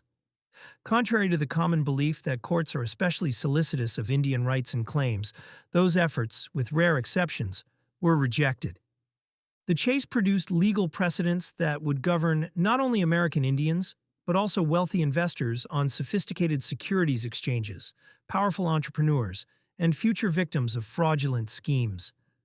The process consumed 2 decades and drew me into the triumphs and tragedies, mostly tragedies of the Uinta Utes, and of those who had profited handsomely from their reputation as champions of Indian rights. I soon learned that the termination imposed on various Indian groups was widely recognized as a failure. I also learned that the familiar term white was inadequate to distinguish non-Indians from mixed bloods. Most Uintas appeared white and were descended from non-Indian trappers and settlers. The terms Euro-American, Anglo-American, or simply Anglo were more accurate and are used here. The commencement. Early one summer morning in 1954, 10 years before Liz Bumgarner's funeral, Preston Allen heard Coyote's song "To the Moon." It troubled him as he walked briskly down the dirt path leading to the tribal offices at Fort Duchesne. While Wise Wolf, the legendary creator in the old Ute stories, embodied strength, courage, and cunning, Coyote, Wolf's mischievous younger brother, was the bringer of misfortune. Wolf and Coyote were familiar figures in the legends recited by old-time Utes to teach traditional values. In 1954, the Utes living on the reservation still held a strong identity with these traditional symbols. Time for the Indian. Even as recently as in 1954, time was often expressed simply as morning, midday, or evening. Reservation Indians marked the year's end by the falling of the snow. The Uinta Valley was remote, and even within the valley, the Ute and non-Indian cultures existed largely apart. Preston Allen and the other adult Utes on the reservation had attended Indian boarding schools. It was not until 1953 that most Indian children in the Uinta Valley began attending public schools alongside non-Indian children. Now, Preston Allen was 39 that morning in 1954. He had been elected to the planning board of the Altona Indian Community, a scattered collection of farms and ranches at the base of the Uinta Mountains, where his own ranch was located. He was then elected chairman of the Altona Planning Board and chosen as its delegate to the tribe's Central Planning Board. The planning boards were intended to give the people an opportunity to make recommendations for the conduct of their affairs and to develop plans for the use of the White River and Uncompahgre share of the $32 million that Congress had already appropriated and held in trust to pay the Utes' judgment for the 4.5 million acres taken from the Colorado Utes at the time of the 1880 removal agreement. An act of Congress dated June 28, 1938, provided that any judgment funds would be subject to appropriation by Congress only for the purchase of land and the construction of homes. An act of August 21, 1951, the same legislation that contained the Share and Share Alike Amendment, modified the 1938 Act so that one-third of the funds could be used for any purpose designated by the Tribal Business Committee and approved by the Secretary of the Interior, including per capita payments. Per capita payments of more than $1,000, however, required additional legislation. These 1951 changes required an emergency 3-year program, approved by the Tribal Business Committee and the Secretary of the Interior, so that one-third of the funds could be distributed to individual Indians as per capita payments to alleviate their shocking poverty. A long-range program was now needed to ensure that the remaining funds would help the Utes achieve lasting economic recovery. Recommendations were developed by Preston and the delegates from each community and then consolidated by the Central Planning Board into a unified proposal for presentation to the Tribal Business Committee. The tribe and its business committee, however, unlike the planning boards and the 3 bands, did not represent the Indians in any meaningful or traditional sense. The business committee was not part of the Utes' customary social structure. The 3 bands, led by their respected elders, were the true representatives of the Ute people. The function of these 2 different bodies was commonly misunderstood or ignored by Congress, and many administrators were sent among the Utes with little understanding of the distinction. The tribe had been created as part of Commissioner John Collier's Indian New Deal as an administrative layer between the BIA and the 3 bands. Congress and the BIA treated the tribe as though it represented the Utes as a whole and ignored the authority of the bands.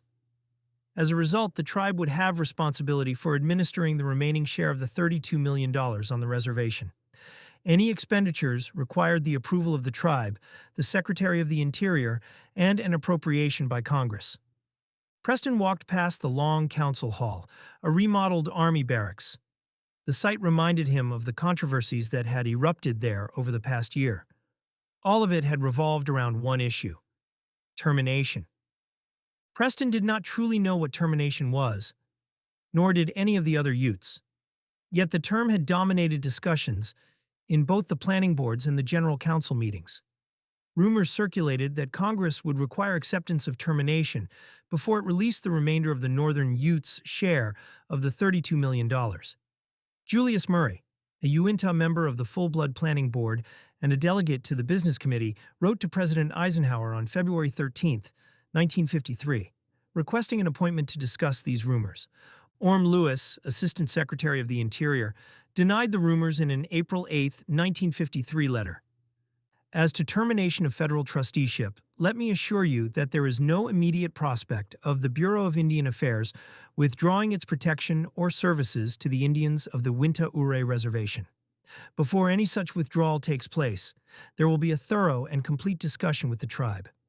Contrary to Lewis's assurances, Senator Watkins wrote to Rex Curry just 1 month later, on May 12, 1953, issuing a clear threat that termination must be accepted as a condition for receiving any further portion of the $32 million.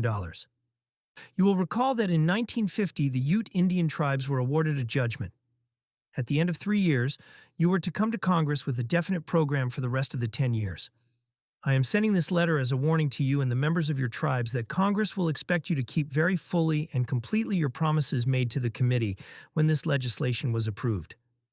I have tried to be a friend to the Ute Indians and have done everything I could to further their cause and help them become free and independent citizens able to care for themselves. You should trust those with whom you labor day by day rather than those who come from the outside for the purpose of destroying unity. The threat was clear. Watkins understood the Act of August 21, 1951, which allowed for the per capita distribution to be contingent upon a Ute rehabilitation plan the Planning Board was working on, one that was to be completed within 7 years and to include termination. Rex read the letter on a local radio station, adding, "We have known for some time that the government is pledged to withdraw its services." Termination was an extension of the relocation policy adopted in 1950 by Dillon Meyer, President Truman's Commissioner of Indian Affairs, which attempted to force Indians off their reservations. The policy assumed that the special relationship between the United States and its Indian citizens, where the government held Indian land in trust and sought to foster conditions in which Indians could manage their own affairs, was the source of the so-called Indian problem. Watkins believed that if an Indian were given his individual share of the property and forced to take responsibility for managing it, he would become just like everyone else. The United States would also be spared the cost of administering Indian affairs. Termination failed to recognize that this special relationship amounted to additional civil rights for Native people. It was a solemn obligation of the United States, dating back as early as the Northwest Ordinance of 1787, which declared, "The utmost good faith shall always be observed toward the Indians. Their land and property shall never be taken from them without their consent, and in their property, rights, and liberty, they shall never be invaded or disturbed." Indians throughout the United States were frightened by the new policy. It forced them off their reservations and out of their culture, which emphasized communal living and non-exploitive common ownership of land, and into cities where they encountered a life grounded in aggressive personal property values they could not easily navigate. Eisenhower-era policies signaled hostility toward anything Indian.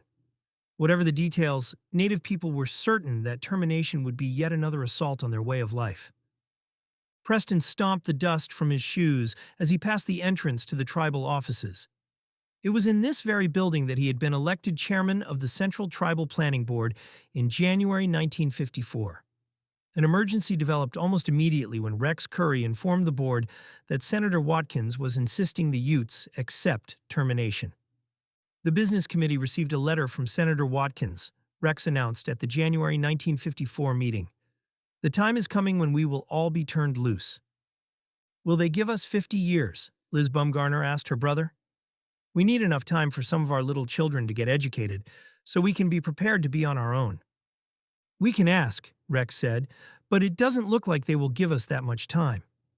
Watkins's letter, dated May 12, 1953, implied that the Utes were to ignore spokesmen for American Indians, such as the National Congress of American Indians and the Association on American Indian Affairs, who warned against termination.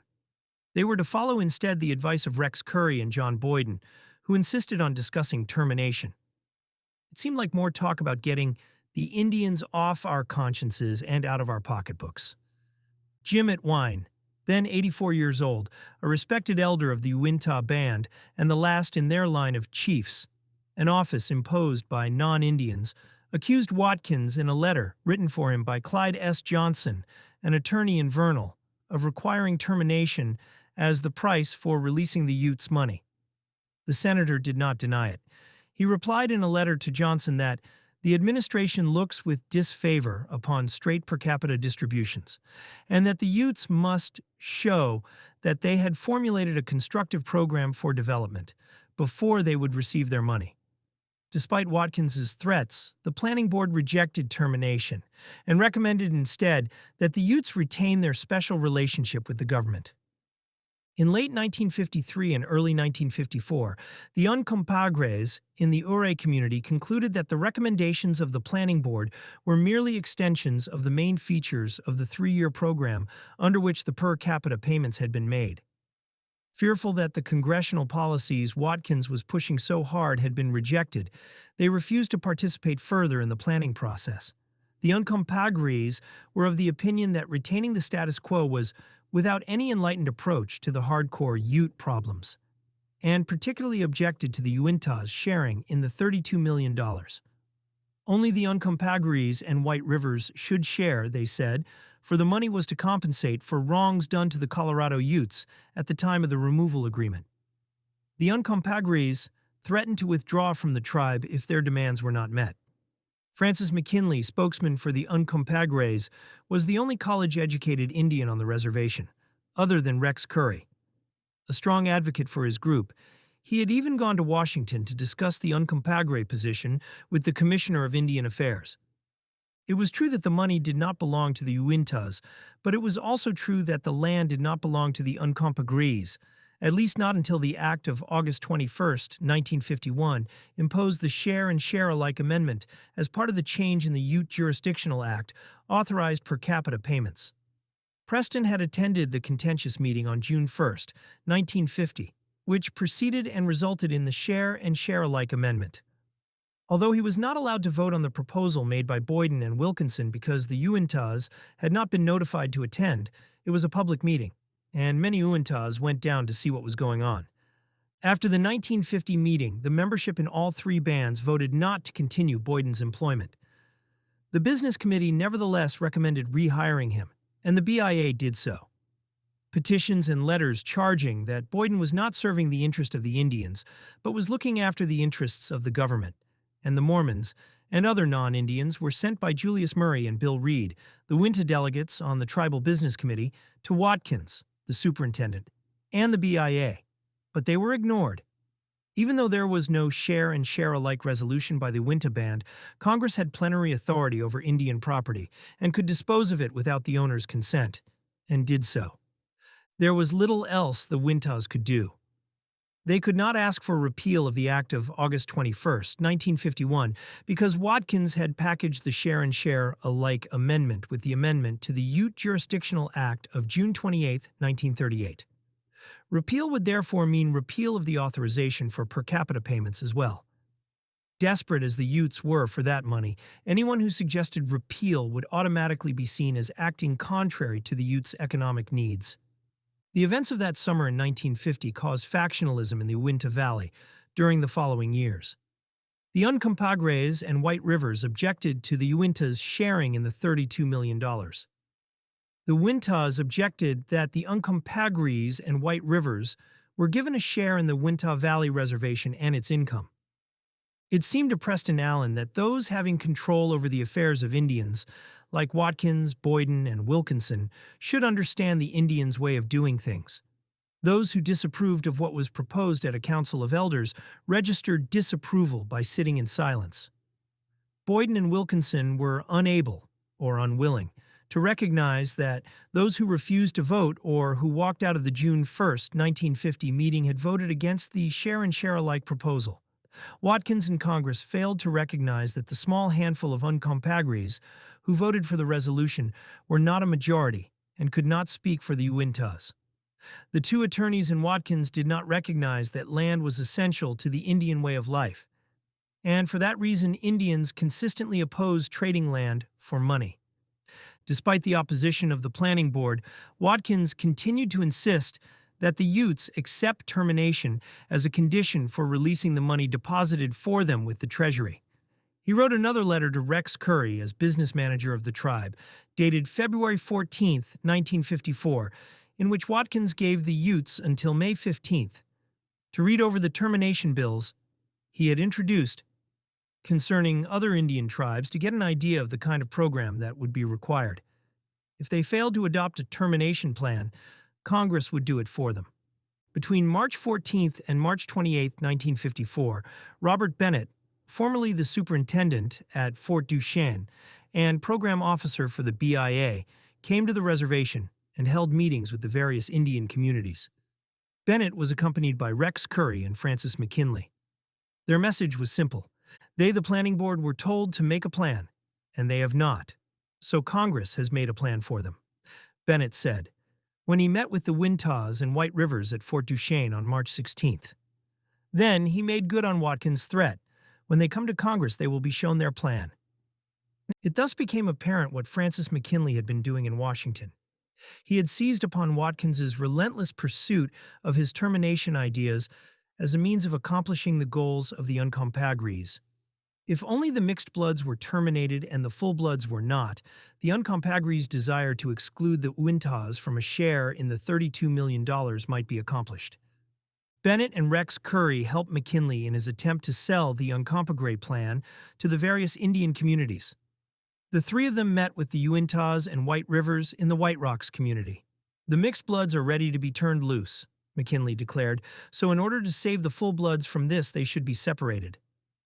They met again at White Rocks on March 28th, and Bennett frankly admitted that one of the main reasons for this Uncompahgre band plan was we felt that the mixed bloods would be glad to take their share and be just like other citizens of the state.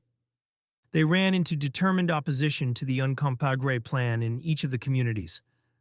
I have never been invited to their meetings, John Victor objected at the Fort Duchesne meeting on March 16th. I don't know what they do and I don't like their way of thinking. The other groups have not been invited to take part and present their side either.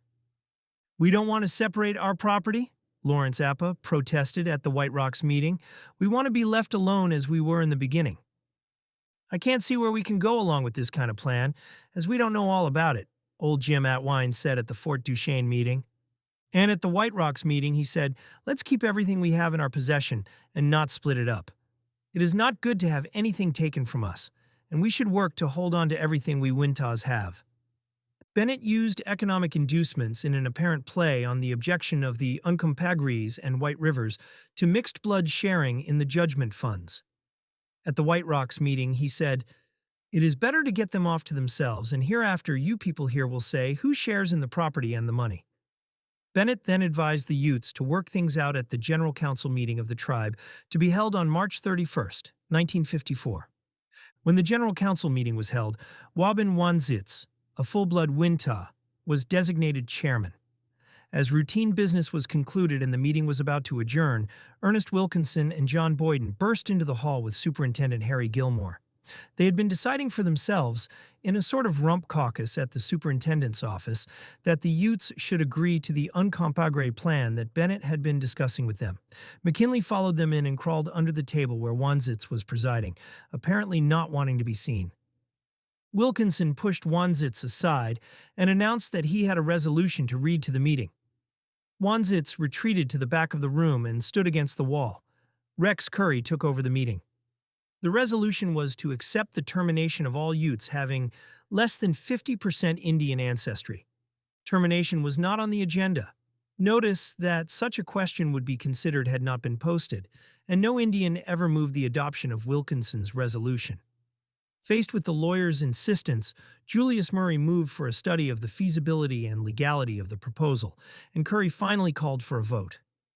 Before the vote could be taken, a large number of Utes, mostly Uintas, walked out in a show of protest. Most of those who remained refused to vote. Preston recalled these events as he reached the BIA headquarters, located a short distance beyond the tribal offices, on a slight rise along the banks of the Winta River. He went directly to the office of Ab Harris. "How?" he grunted in the Ute tongue. "How?" Ab grunted in reply. Ab, with a profile reminiscent of an Indian head nickel, was himself of mixed blood. His mother was Mary Harris, descended from the old trapper Jim Reed and his Ute Shoshone wife. Most Uintas had such mixed ancestry, but after more than a century in the Uinta Valley, living the Ute way of life, they were undeniably Indian. Ab, however, had a good job with the BIA. Ab's comfortable salary set him apart from the chronically unemployed and impoverished average Ute. When Ab spoke, the Indians were never sure if he expressed his attitudes as a Ute or was merely doing the bidding of his employer. Ab was nevertheless one of the ablest Indians on the reservation. When the business committee designated a special Ute delegation on May 29, 1954, to go to Washington and present the Utes' long-range program to Congress, he was made part of it. Other members of the delegation were Rex Curry, chairman of the Tribal Business Committee, Harris, representative of the Mixed Bloods, Connor Chapoose, representative of the Uinta Fullbloods, and Russell Couch, vice chairman of the business committee and a White River representative. John Boyden, Superintendent Gilmore, who had been sent to Fort Duchesne less than 2 years earlier, and Commissioner of Indian Affairs Emmons also accompanied the special delegation. When Preston asked for a report on the activities of the special delegation, there was an awkward pause. Abb was recalling the testimony the special delegation had given to Watkins's committee and contemplating whether it should be disclosed to Preston. Abb said Rex had testified that the reservation embraces an area of 1,065,000 acres and estimated that there are 15 million board feet of timber, principally ponderosa pine, on the reservation, which is over 10 inches in diameter. The bulk of the tribal lands, Rex explained, are suitable only for grazing. This was important information, but Preston already knew about the tribal lands. Management of the commonly owned tribal resources was included in the plan, but how had Watkins reacted to the proposals of the Planning Board for continued federal supervision? Preston wondered. Abb explained that Russell Couch testified that the Utes had already formulated a plan. Abb did not tell Preston that the special delegation had testified in support of a bill, at least not directly. But Abb seemed to be talking about something else. And why was he gazing out the window, avoiding eye contact with Preston? Preston wanted to know if Watkins had approved the long-range program proposed by the planning board he had chaired. Preston gradually realized that the special delegation had not presented the long-range plan with its proposal for continued federal supervision, but had testified in support of a modification of that plan calling for the cessation of federal supervision. There was another pause. Then Harris confirmed that the special delegation had met with a joint meeting of the Senate and House subcommittees on Indian Affairs, chaired by Senator Watkins, on June 9, 1954, and that Watkins had already introduced a bill to terminate those Utes having less than 51% Indian ancestry. The transcript of testimony by the special delegation reveals that Couch said, "The full-blooded people are still really destitute." It is the truth.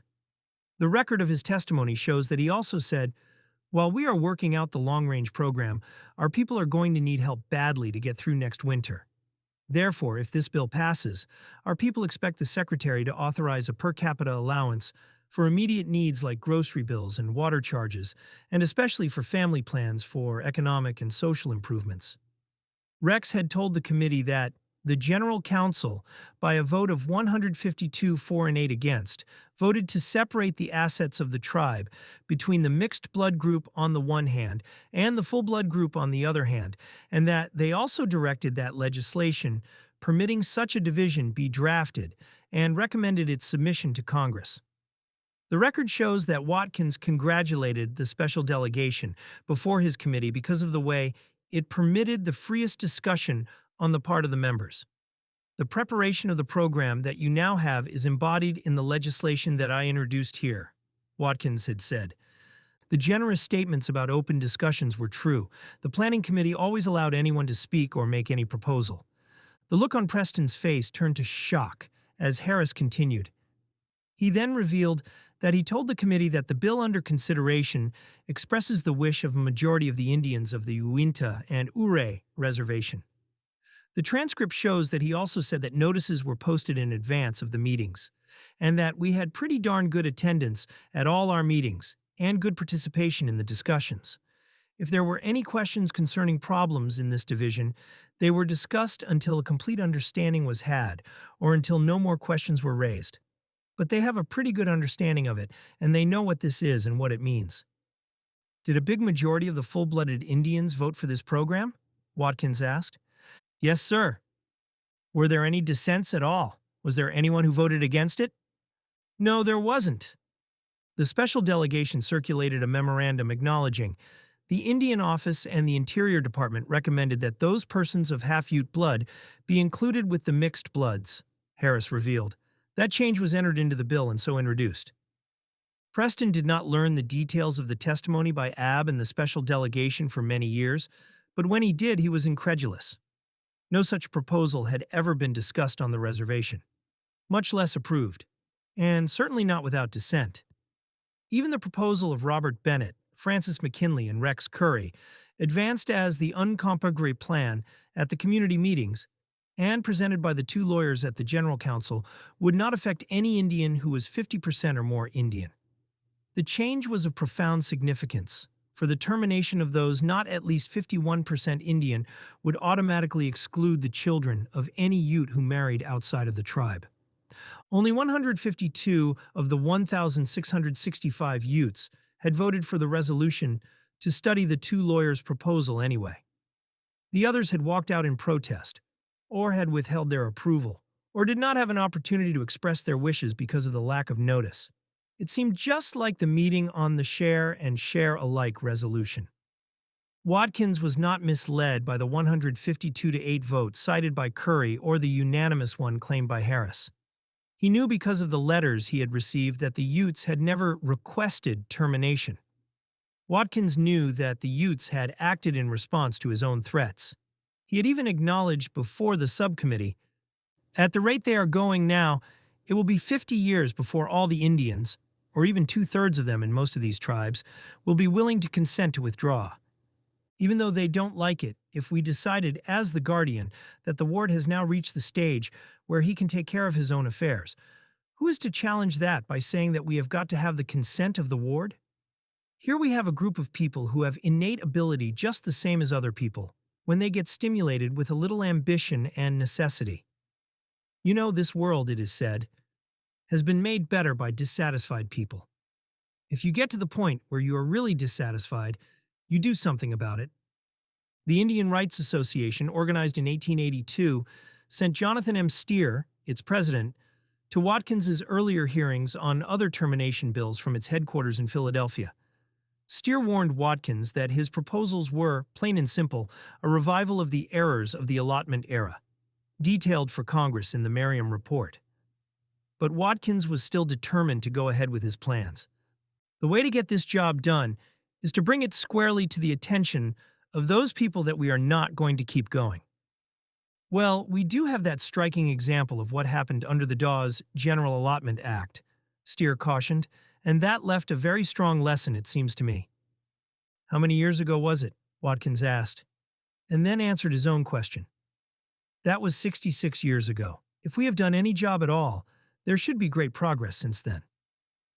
The threat is that premature removal of restrictions and division into individual holdings will result in dissipation of their assets, leaving the Indians poverty-stricken and dependent, Steer insisted. With tribal property, there is likely to develop strong pressure for dividing it into individual shares with restrictions on its sale removed. It seems urgently important that such drastic changes should be made only with the consent of the Indians involved, expressed through a referendum vote of the group. Now Ab Harris was looking right at Preston. His eyes were hard, like those of the dealer in one of the Indians' Monte games, or the man at the trading post driving a bargain for a string of beads. Boyden told the Indian rights advocates that they had the problem solved, Harris explained, taking obvious pride in reciting what the tribal attorney had said. "We are not going to make the mistake that has been made at some times in the past and just say, 'You get 40 and you get 40,'" Boyden had declared. The transcript shows that Boyden laid out a plan in some detail. "Our plan develops something like this. We will take a whole canyon, and we know that canyon is all grazing land. So we will organize a corporation under state law, a grazing corporation, and we will determine the carrying capacity and perhaps issue a share of stock for each cow that can be put on the range. We know there is a whole group in Salt Lake City and other places that will just want their interests sold out. We will canvass all those people. We also know that there are quite a few that have much more cattle than their interest will support. So those people have to arrange to buy out the other people that will want to sell. And we have that program worked out pretty much in detail as to the various steps that we will go through in order to accomplish this." Preston Allen heard the call of Coyote once more as he left the BIA offices that day. The reason for Robert Bennett's visit to the Uinta Valley was now clear. He, Francis McKinley, and Rex Curry had simply bypassed the planning board Preston chaired. Boyden had been formulating other plans that fit Watkins's demands, including policies the planning board had rejected. Watkins had now introduced their plans in Congress and represented them as being the proposals of the Utes. Ab Harris had been a member of Preston's committee but had never mentioned that the committee had rejected Watkins's ideas.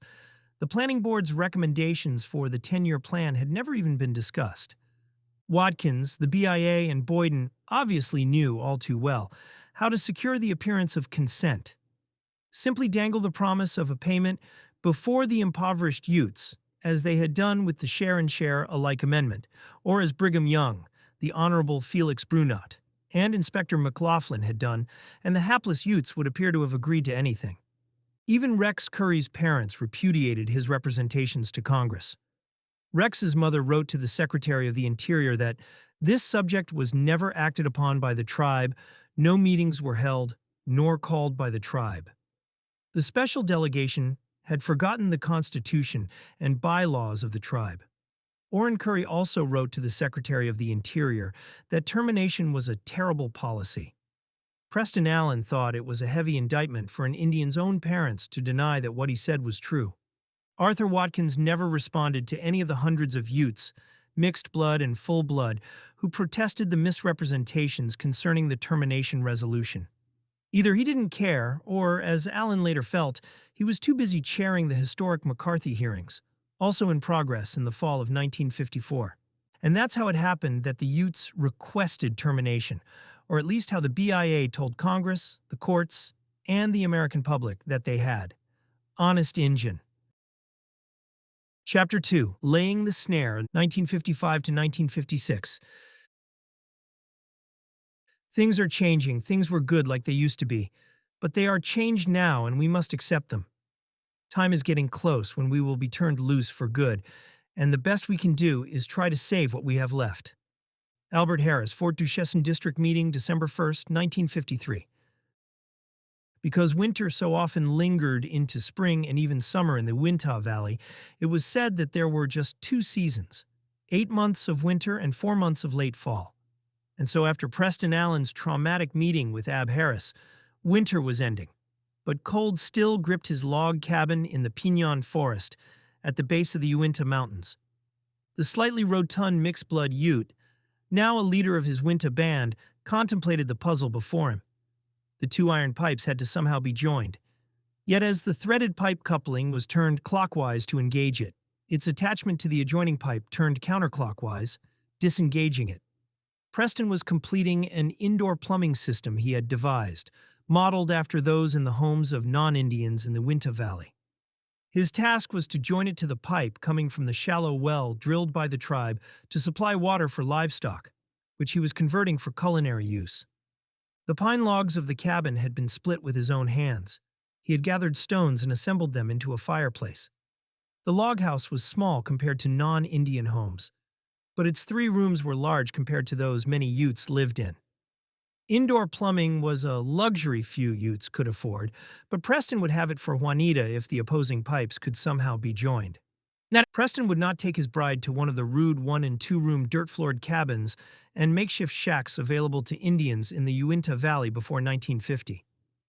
Such houses were often built of cardboard, refrigerator casings, or other scrap materials. Many Utes still lived in tents.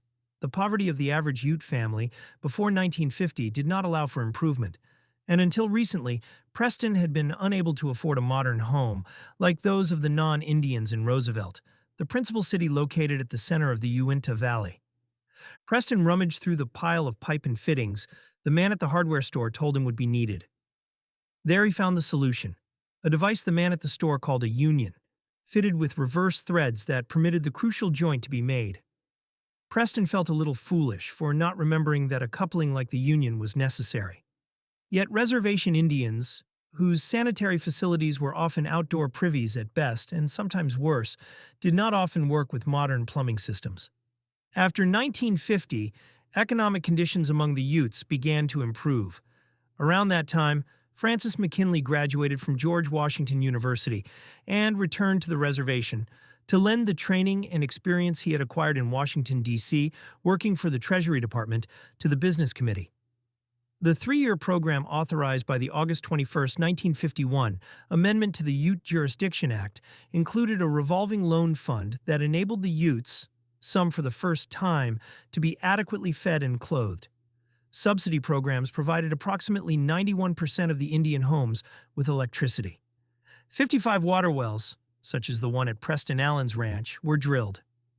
In 1951, the average income of the Utes jumped to $1,525 per year. $1,000 of that amount represented the per capita payment received that year from the settlement of the Colorado Utes claim, so the earned income of the average family was still under $1,000 per year. The per capita payment enabled the Utes to acquire automobiles, furniture, appliances, and other conveniences previously unavailable to many of them. There had been additional per capita payments from the Colorado claim in successive years, averaging $4,135 per Ute. Most of the Utes used that unearned income, as Preston was doing, to improve their living conditions. Surplus army shacks were acquired for many who were homeless and renovated into houses. The Utes were at last moving into the 20th century. Impressive as their advances had been, though, Preston knew that the basic character of the Utes and their economy was unchanged. There were still a few jobs on the reservation. But for the money from the Colorado Utes' claim, their poverty was still shocking. The mortality rate among the Utes was still several times the national average. If living conditions had improved, it was an artificial prosperity, directly fueled by the Colorado judgment.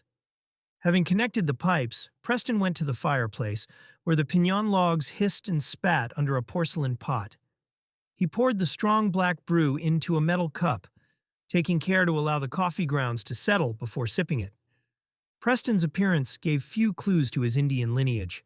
His full, rounded features conformed to the Indian stereotype, but his thinning hair and light complexion made his American Indian origins inconspicuous in any random gathering of Americans. His small stature and quiet manner further disguised his ethnic origins. In style of dress, though, Preston Allen was unmistakably Indian. The western cut of his boots and clothing was typically country. His silver and turquoise jewelry was crafted by Indians from other reservations, but the distinctive peyote stitch beadwork of his belt and bolero left little doubt that he was Winta.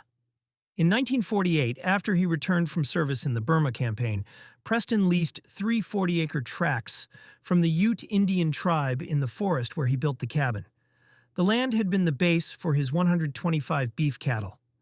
The heat from the fireplace before him and the soothing warmth of the beverage were offset by the chilly recollection of events following the fateful confrontation with Ab Harris the previous June. Following Ab Harris's and Rex Curry's duplicitous mission with the special delegation, Senator Watkins had been telling Congress and the public that the Utes had asked for termination. Protests to the contrary were ignored, and Congress enacted the Ute Termination Act on August 27, 1954, implementing the blood test imposed by the BIA and Watkins. Those Utes who did not possess 1/2 degree of Ute Indian blood, and a total of Indian blood in excess of 1/2, would be declared no longer Indian. Only those qualified by a quantum of Indian blood in excess of 50% would remain as members of the tribe. The Ute Termination Act, unique among all termination acts affecting other Indians introduced in the same session of Congress, was essentially an experiment.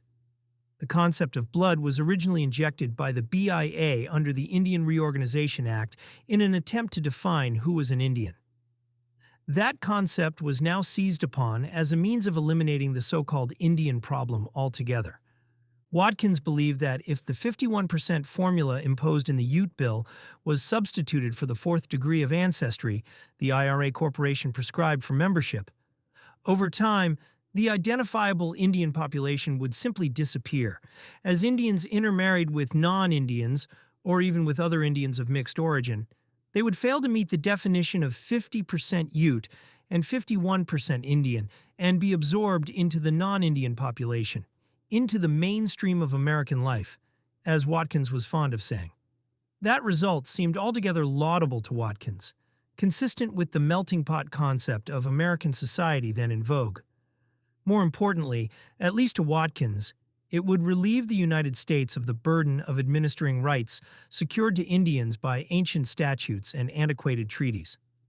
The dispute that already existed in the Uinta Valley with respect to the share and share-alike amendment and the Uncompahgre plan was defined along bloodlines. That presented a convenient justification for using the mixed-blood Uintas for the social experiment necessary to prove if the idea would work. Watkins thus translated McKinley's efforts to advance the Uncompahgre plan into a request for termination by the mixed-blood Uintas, of whom McKinley was not even a member. After Watkins caused the essentials of that plan to be enacted into law, it was clear that, like it or not, the mixed-blood Uintas would be cut off from the special relationship they had formerly enjoyed with the United States. That would not occur for 6 more years, though, when the Secretary of the Interior would publish a proclamation declaring the mixed bloods no longer Indians. The BIA would continue as guardian of the mixed bloods until August 27, 1961, and as trustee of their property, or in control of its disposition under the requirement of secretarial approval of any sale for another 3 years, until August 27, 1964. At that time, a second proclamation would be published by the Secretary of the Interior declaring the trust protection of the mixed bloods property ended. While Preston Allen was contemplating these matters at his chilly cabin at the base of the Uinta Mountains, on the far side of the reservation, Francis McKinley was responding to criticism from Chief John Pawini and the Uncompahgre Band. McKinley, like many with a little book learning but not sufficient experience to deal with it, had been contemptuous of the respected elders and the Ute way. The Council of Elders was composed of broken-down old men, sincere but anachronistic, trying to perpetuate an outdated form of tribal government in a modern world, McKinley accused.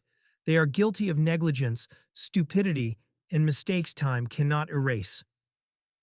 I am a full-blooded Ute Indian, and I understand my people better than they understand themselves, he exclaimed. McKinley had been criticized for his role in the adoption of the Termination Act. The Uncompahgres found that they were also harmed in some respects as much as the mixed-blood Uintas. The 51% test for continued tribal membership amounted to a penalty on marriage. The children of any Uncompahgre who married outside of the tribe would fail to meet the 51% test and would be disinherited. That was evident in the case of Julius Murray, the Uinta representative on the tribal council who moved the adoption of the share and share-alike resolution in 1950 and a study of the termination resolution at the General Council meeting in 1954. Julius thought he would remain a member of the tribe, for he was 50% Ute. But when the definition was changed by the BIA and the special delegation to require an additional degree of Indian ancestry, Julius found himself in the mixed blood group. His children would be classified as full bloods, however, for their mother was 3/4 Ute. In short, Murray's family was in the tribe, but he was out. After termination, children such as Julius Murray's would not qualify for either group, for the Termination Act provided that mixed blood ancestry would no longer be counted. Julius, one of the more experienced Utes on the tribal business committee, would be lost to the tribe in the 1960s and for all time. Loss of his experience would disrupt the economy of the full-bloods and the management of their assets. Elimination of roughly 27% of the tribal range and other assets that would go to the mixed bloods would disrupt the Indians' communal property system. Moreover, the act provided that the full bloods were also to be terminated, presumably at the end of the 10-year preparation period. When they became aware of those effects, some 200 of the Uncompahgres signed petitions denying that they, or any Utes, had approved the termination resolution. The petitions were sent to the superintendent, the commissioner of Indian Affairs, and Senator Watkins, charging that Francis McKinley, Rex Curry, and John Boyden were not representing us in managing our affairs and should resign their offices. I'm of the opinion there is a lot of passing the buck, Art Workman charged in a letter to Commissioner Emmons in January 1955. And I think this passing the buck is being done in that office at Fort Duchesne. That bunch are always telling us what we could or could not do, and always keeps the mixed bloods riled up. They spend money like drunken sailors, and I can't see where it is going to do either the full bloods or the mixed bloods any good.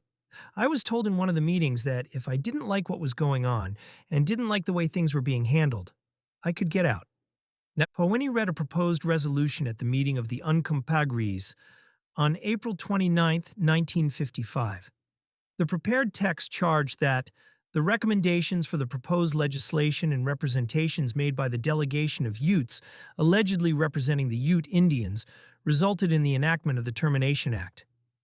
McKinley knew Workman's accusations, and Powini's proposed resolution were directed at him, for the recommendations referred to were the plans he, Rex Curry, and Robert Bennett had substituted for the recommendations of the Planning Board the year before.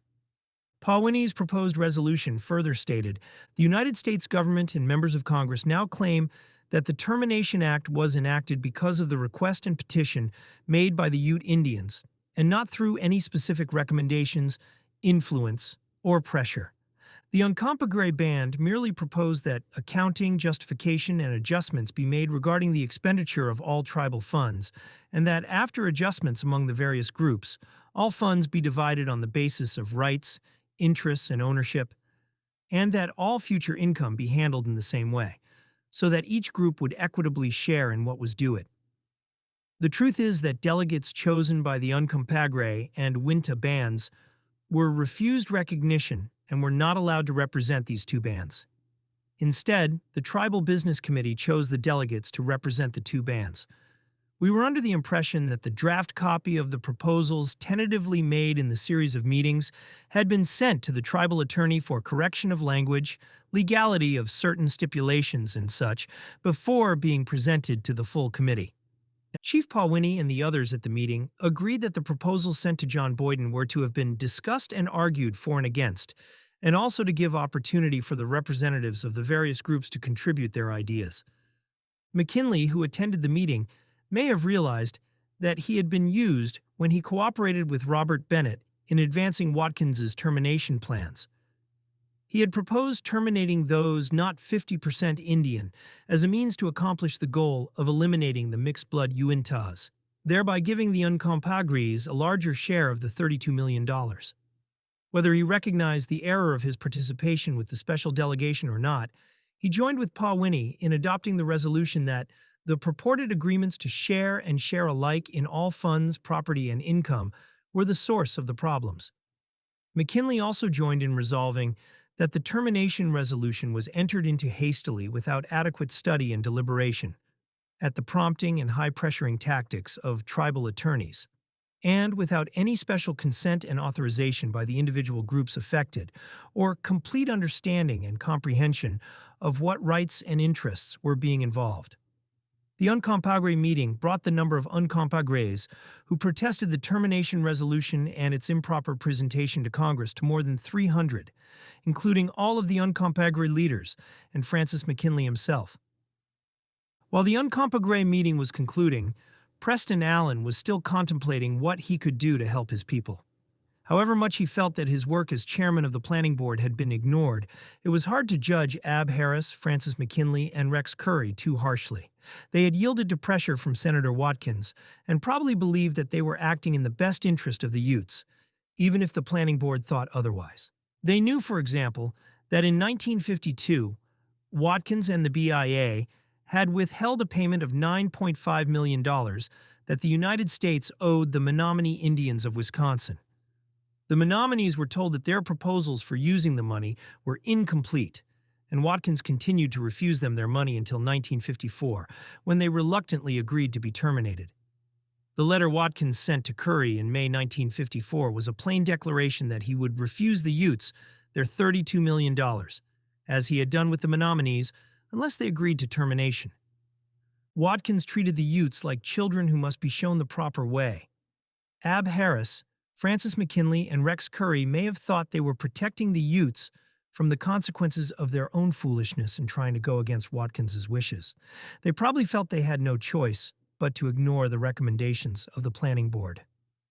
Anyway, no one could see the future. Harris, McKinley, and Curry might be right, and the planning board wrong. At least Preston was willing to give them the benefit of the doubt.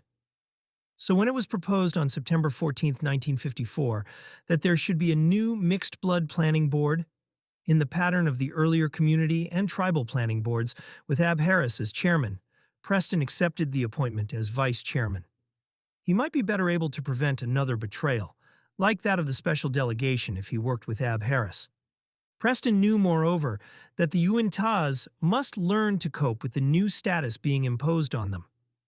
It would be important that they use wisely the remaining 6 years of continued federal supervision seemed inevitable. If there must be a termination program, it seemed better to serve on the planning board and try to make the best of it. The Wintas had to learn to manage property as individuals rather than as a group and deal with the practices of another way of life, like the plumbing fixtures that had been puzzling Preston. The Mixed Blood Planning Board had met a few times. However, before they could study the provisions of the Termination Act and make any plans, Boyden and Harris announced on April 28, 1955, that they had already prepared a proposal that they would present to BIA officials in the Phoenix area office for approval as the official Mixed Blood Plan. The fact was that no one, not the Mixed Blood Planning Board, not Boyden, and not Harris, had authority to speak for the Mixed Bloods at that time. Membership of the Mixed Blood group was not even determined yet. There could be no such authority for the additional reason that the Termination Act required the Mixed Bloods to be represented by an authorized representative designated under a Constitution and bylaws ratified by a majority vote of the adult mixed blood members of the tribe at a special election authorized and called by the Secretary of the Interior. There had been no call by the Secretary of the Interior, no special election, and no adoption of a constitution and bylaws. Preston could see that again. Boyden and the BIA were merely going through the motions of getting the consent of the mixed bloods. They were using the Mixed Blood Planning Board to lend an appearance of validity to plans they had already made. Boyden, in fact, told Watkins's subcommittee in 1954 that they had already made plans. But in the very nature of things, these plans could not be approved by the people. Boyden used economic pressure to get the planning board to go along. He told them there would be no more per capita payments until the termination plans were completed. Many Utes were willing to be terminated if that was necessary to get the money, but it was incorrect to say that they wanted to be terminated. Those who made that claim were either insincere or badly misinformed. Preston resolved that he must act more forcefully in his leadership responsibilities. It was important to correct the notion that the mixed blood Uintas had requested termination. It was crucial that they have some meaningful voice in the plans being made for their future. It was also important, now that they must accept a share of the Colorado Utes' money for their lands, that the remaining approximately $10,000 per Indian be used wisely. Tossing the dregs from his cup into the fireplace, Preston concluded that he was the logical person to lead. Having been chairman of the planning board for the entire tribe and now vice chairman of the unofficial Mixed Blood Planning Board, he was as knowledgeable as anyone concerning what had actually happened. On April 30th, 1955, as the snows were melting at his cabin in the Pinon Forest, Preston attended a joint meeting of the Uinta and White River Utes at the White Rocks community. There, he learned that others shared his fears and frustration over the termination policy. The people are in an awful mess since the passage of Senator Watkins's termination bill. Bill Reed, a Uinta representative on the tribal council, declared, "These emergency payments for the people for subsistence and the purchase of seed for spring planting have been taken from them to pay off debts, and they have nothing left to farm with or live on during this period of waiting for the publication of the final roll. I can assure you that, although a Ute planning committee was and is supposed to have helped write this program, they had little part in it, except to sign when the program was presented to them," Liz Bumgarner explained. Liz had been a member of the Central Planning Board, and Preston was relieved by her explanation, just in case Bill Reed was suggesting that the planning board was at fault. Washington and Phoenix write plans for the Indian people without regard to actual conditions, Preston added in support of Liz. Old Jim Atwine, the respected elder of the Uinta band, had engaged Clyde S. Johnson to look into the matter. "Your representatives who went to Washington, D.C. have gotten you into this trouble," the attorney wrote in a letter Atwine read. Those at the meeting recognized that Atwine's attorney was talking about the special delegation. "You should call the superintendent and all the employees into the general council meeting and either request them to resign or request a continuation of the program." The White Rocks meeting concluded, as the Uncompahgre meeting had done 2 days earlier, with a resolution to take a firm position against the factionalism being exploited on the reservation. The pitting of Uncompahgre against White River against Uncompahgre, Uinta against Uncompahgre, and Uncompahgre against Uinta, White River against Uinta, and Winta against White River. A few days later, on May 4, 1955, Preston Allen was seated in the long council hall at Fort Duchesne, listening intently as Liz Bumgarner rose to read to the General Council, meeting a statement she and other Uintas had prepared. My Indian people and Indian friends, both mixed bloods and full bloods, I hereby move this general meeting of the members of the Ute Tribe that the services of Francis McKinley and Rex Curry, as and from this date, and from henceforth, be terminated, and that each of them be released as employees of the Ute Tribe in any manner, form, or capacity. In plain words, I hereby move that Francis McKinley and Rex Curry be fired, and that none of them be hired or placed on the payroll of the Ute Tribe. Preston hoped that this forceful joint resolution would correct the problems, for Bennett had urged them at the community meetings to suggest changes if they felt that there were changes to be made, and to become more active in trying to work with their officials, with their leaders and committees, so that a program which would meet the needs of everybody could be shaped up.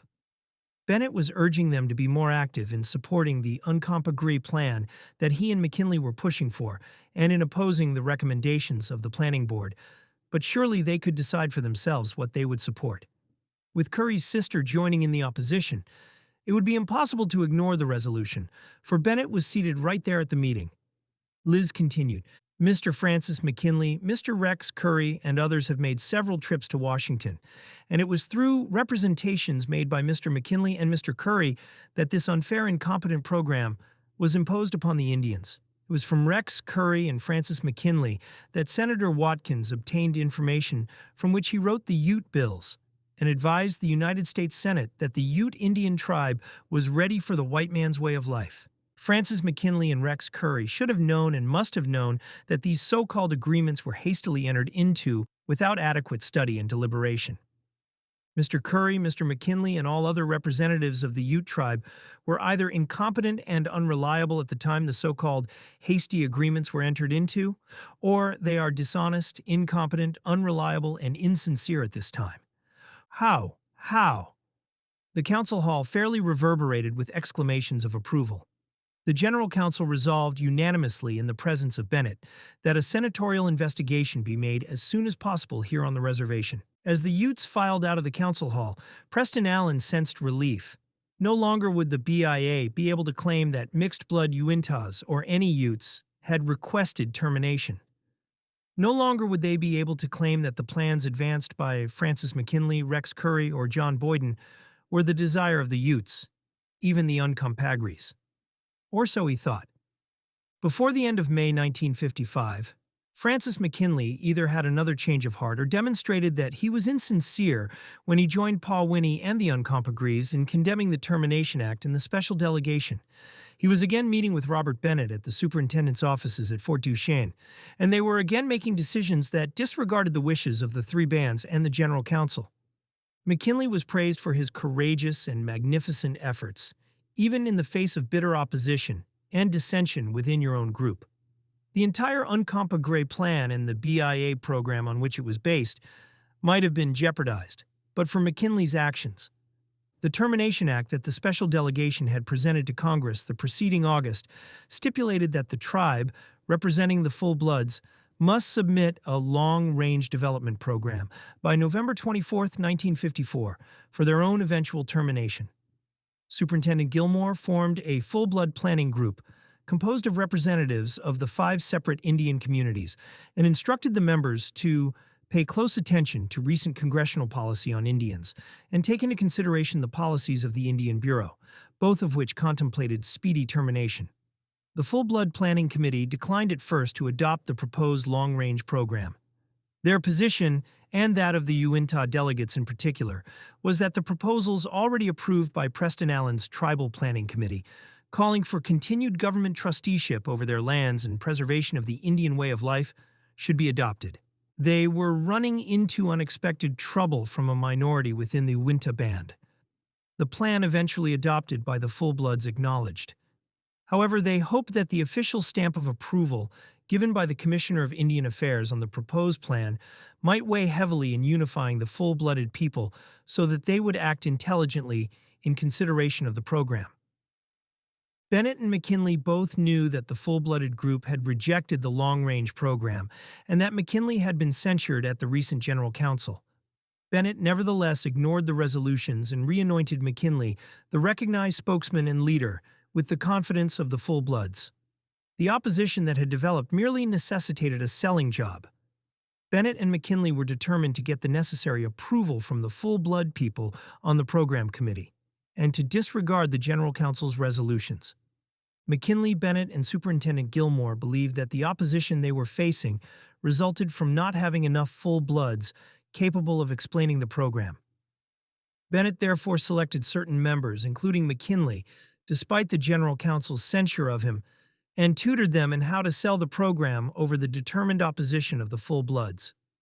Bennett and McKinley arranged for a meeting with the Uncompahgreys. When they arrived at Ouray on May 23, 1955, accompanied by Carl Cornelius, program officer for the BIA, the Uncompahgreys listened.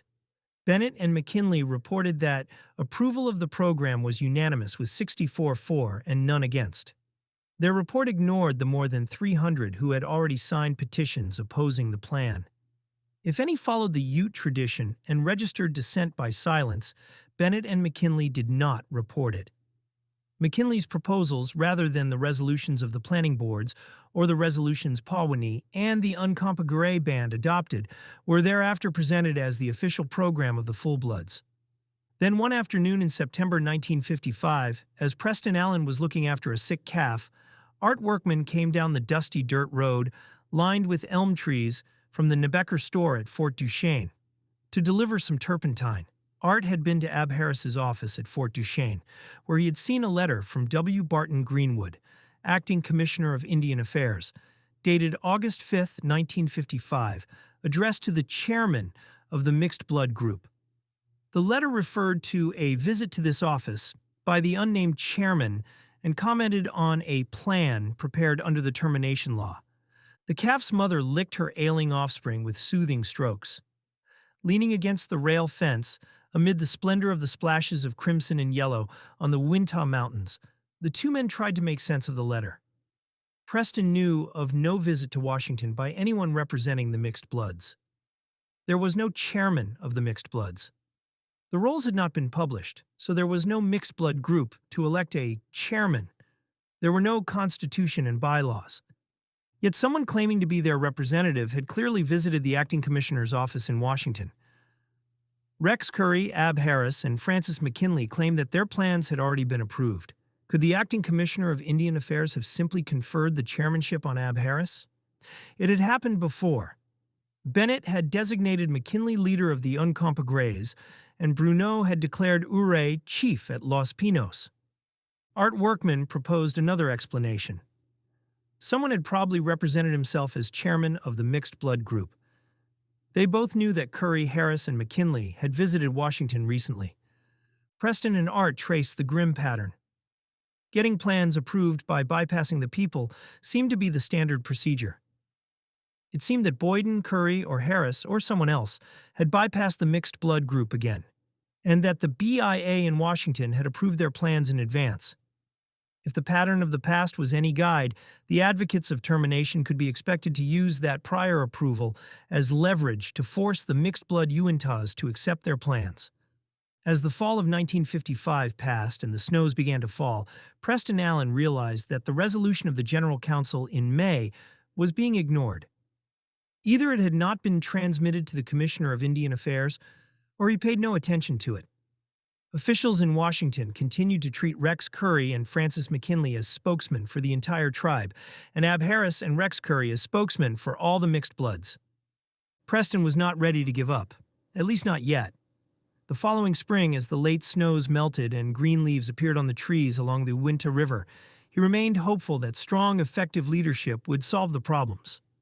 At 43, Preston may have been a bit young for the leadership roles he had in mind, compared with the respected elders who traditionally led the Uintas. But as a veteran of World War II, he had acquired experience that he thought invaluable. He had been involved in little actual combat, except for those times when the enemy broke through the front lines in Burma, and his quartermaster detachment was called up to plug the breach. Service as a cook in a quartermaster detachment may not sound impressive, but it had involved him in administrative responsibilities, and that seemed relevant to the issues at hand. Moreover, his entire adult life, aside from his years in the military, had been spent operating a herd of beef cattle. That also seemed valuable, for the assets of the tribe included rangelands he was familiar with. Most important, though, Preston had earned the confidence and respect of his people, confirmed when he was made chairman of the Tribal Planning Board and, more recently, vice chairman of the unofficial Mixed Blood Planning Board. If his country's old wartime commander, President Eisenhower, was determined to embark on what Watkins said would be a new beginning in Indian affairs, Preston was willing to help make their programs work. But in the spring of 1956, Preston had no way of knowing just how critical the next 2 years would be for the mixed-blood Utes. There was simply no way for Preston to realize that he, rather than those whose policies he was trying to correct, would thereafter be cast as the architect of the plans Boyden had prepared. On April 5, 1956, the final roll of Mixed Bloods was published by the Commissioner of Indian Affairs, and a call was issued for the election of the authorized representative by the adult mixed-blood members of the Ute Tribe of Utah. By approving a constitution and bylaws of an organization called the Affiliated Ute Citizens of the State of Utah. The constitution and bylaws had been composed by John Boyden, with the consent of the new superintendent, John O. Crow. Preston decided that he should be a candidate for leadership in the new organization. If the BIA would not listen to the protests of Indians and then sweep the nation, it might be better to try to make the system work, even though it had been devised for them by others. In that way, Preston might be able to contribute to the welfare of the mixed-blood Uintas. Now is the time to act. Preston, Art Workman, Bill Reed, and Elmer Hackford jointly urged in a campaign flyer circulated prior to the meeting, which was held on May 12, 1956. Do you want to be sold short or buy more of what you have been getting? We have mineral deposits, lands that have never been grazed or farmed, and that have never been appraised. So, let's get men who can understand and plan for these things, qualified representatives, who can deal with the full-blooded group, government and state officials. The result was the mandate Preston sought. The proposed constitution and bylaws were approved by a vote of 128 to 6. Preston, Bill, Elmer, Lula Murdoch, and Liz Bumgarner were elected directors. At the first meeting of the Board of Directors on June 7, 1956, Bill Reed failed to attend. The other 4 directors were administered the oath of office by Superintendent Crow. Liz Bumgarner was asked by Crow to serve as acting secretary and write a letter to Reed asking him to indicate his intentions and telling him that if he did not appear to be sworn in as a member of the Board of Directors, his office would be declared vacant and a new director appointed. Preston was elected president by the remaining 4 directors. Pictures were taken and the meeting adjourned. Bill Reed declined to appear, and Art Workman took his place. Preston Allen thus became effectively the successor to Sowit, Old Tabby, and more recently Jim Atwine, as leader of the mixed-blood Uintas. Almost immediately, John Boyden presented Preston with a formal contract designating himself attorney for the AUCU. It seemed to the directors, who were embarking on the division of a treasury trove of assets between themselves and the Ute tribe, that Boyden might not look after the best interests of the mixed bloods. Instead, he would be looking after the interests of the tribe. They tried to hire Clayton Simmons and John Beaslin, lawyers from Vernal, but Superintendent Crow told them Boyden's services would be invaluable to them. He was already familiar with the law since he had written it. He had been working for 2 years on plans to implement its provisions. It would be both expensive and time-consuming to engage another lawyer. A new lawyer would only duplicate Boyden's work. How could Boyden be fair to the AUCU? Preston asked the attorney if he was already obligated to look after the tribe. Well, Boyden replied, let's not let this bother us. I will make an agreement that if there's ever a conflict, I will step out, and you both can get another attorney. But as long as I'm in there is not going to be any conflict. Before the green leaves that had appeared along the Uinta River in the season of Preston Allen's optimism fell to the ground, on another river far away, all reason for optimism was dashed. The river was the Potomac, and the old gray building on its banks at 19th Street and Virginia Avenue in Washington, D.C., was dingy. The BIA was housed in an old War Department building, surplus when the huge Pentagon complex was built. The building was perhaps representative of the place Indian affairs occupied in the government of the United States and in the minds of most Americans in 1956. The wooden floors creaked as the group of some 15 men filed in, all wearing white shirts, ties, and business suits of the style sold in the bargain section of any large department store. The room was nearly bare, except for the long, wooden table and some olive-drab filing cabinets. The pen of the secretary taking notes bounced over the deep scratches and gouges on the table's surface. Adorning the walls were pictures of Indians in cheap, ready-made frames. The acting commissioner of Indian Affairs, Barton Greenwood, and his top aides were discussing termination programs. They were concerned about the Klamaths of Oregon, the Wyandots of Oklahoma, the Menominees of Wisconsin, the Catawbas of South Carolina, and the Poncas of Nebraska, among many groups that had been subjected to Senator Arthur Watkins's termination legislation, but this particular meeting was about the Utes of the Uintah and Ouray Reservation in Utah. For that reason, John Crow, superintendent of the agency at Fort Duchesne, and Frederick M. Haverland, area director from Phoenix, had been summoned to Washington. Are the Ute Indian Tribe and the affiliated Ute citizens two legal entities, and is Boyden representing both groups? The question came from Louis R. Bruce, who would become Commissioner of Indian Affairs before the Termination era ended and would eventually repudiate the policy as a mistake. Bruce, himself a Mohawk Sioux, knew that the BIA's role in selecting legal counsel for Indians was criticized by Indians everywhere. They could recommend, but the BIA did the choosing.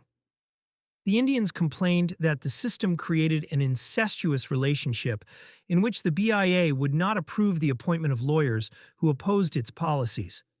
That was why the same lawyer frequently ended up representing different tribes or bands of Indians. If the choice was not someone BIA officials favored, then the request was often lost in the bureaucratic shuffle, and Bruce wanted to guard against that in the situation under discussion. Haverland affirmed that the two groups were jointly represented. Barton Greenwood and the others at the meeting contemplated the implications. Everyone knew that joint representation by Boyden presented a conflict of interest. It was stipulated in the contract Boyden had presented for BIA approval that it is specifically understood that the attorney also represents the Ute Indian Tribe, and that Boyden must take such action in relation to that conflict of interest as may be required by the highest ethics of the legal profession and in good conscience. Those words were put in the contract to shield both the BIA and the attorney from criticism, but Bruce knew that the conflict of interest was already present. The two groups were about to divide millions of dollars in cash and potentially billions of dollars in other assets. The group should be independently advised. If there were separate attorneys, there may be more reason to determine values, Bruce said, explaining that real property of enormous value must be divided and that separate attorneys were needed to be sure that the division was fair. Those at the table were more concerned about how much work Boyden had already put into the program. A new attorney for the mixed bloods meant wasted time while he studied what had already been accomplished. There would also be time-consuming negotiations, for lawyers never seemed to agree. They were under pressure from Senator Watkins to advance the termination programs as fast as possible. Both groups have indicated their satisfaction with their attorney contracts, Haverland said. Superintendent Crow neglected to explain that he had actually refused the AUCU's request for separate counsel. I don't believe there is any specific question on this matter because Boyden is primarily employed as a consultant and not specifically to represent either group in any arbitration or settlement of disagreements, Haverland continued. Seeing that Bruce was unconvinced, Haverland stated the real reason for his objection to separate counsel. It would cost the groups a lot of money to contract with a new attorney who is not acquainted with the people, the reservation, and the act. Bruce knew that time and expense could not justify the conflict of interest. He also knew that such a conflict was fundamentally wrong, universally condemned by both the ethics and the rules of the legal profession. The mixed bloods, still under the protection of the special relationship with the United States, simply lacked the capacity to authorize such a conflict. Bruce and everyone else in the room knew the Termination Act provided that choice of counsel was subject to the approval of the Secretary of the Interior until federal supervision is terminated. The provision was born of well-intentioned federal paternalism and the knowledge, by then familiar, that Indians could be more easily imposed on by unscrupulous attorneys than Americans in general. Bruce also knew that if the choice of counsel was compromised merely to save time and money, the justification for BIA approval to protect the Indians from improvidence would be turned against them, and approval would become a mere device to control the Indians. Even those of limited ability could choose their legal representatives for better reasons than those.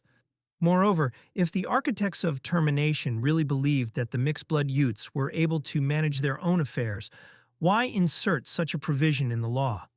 Why not permit them to select their own counsel? If they did not have that ability, the purpose of the act was what its critics said it was: to get rid of the Indians, pure and simple.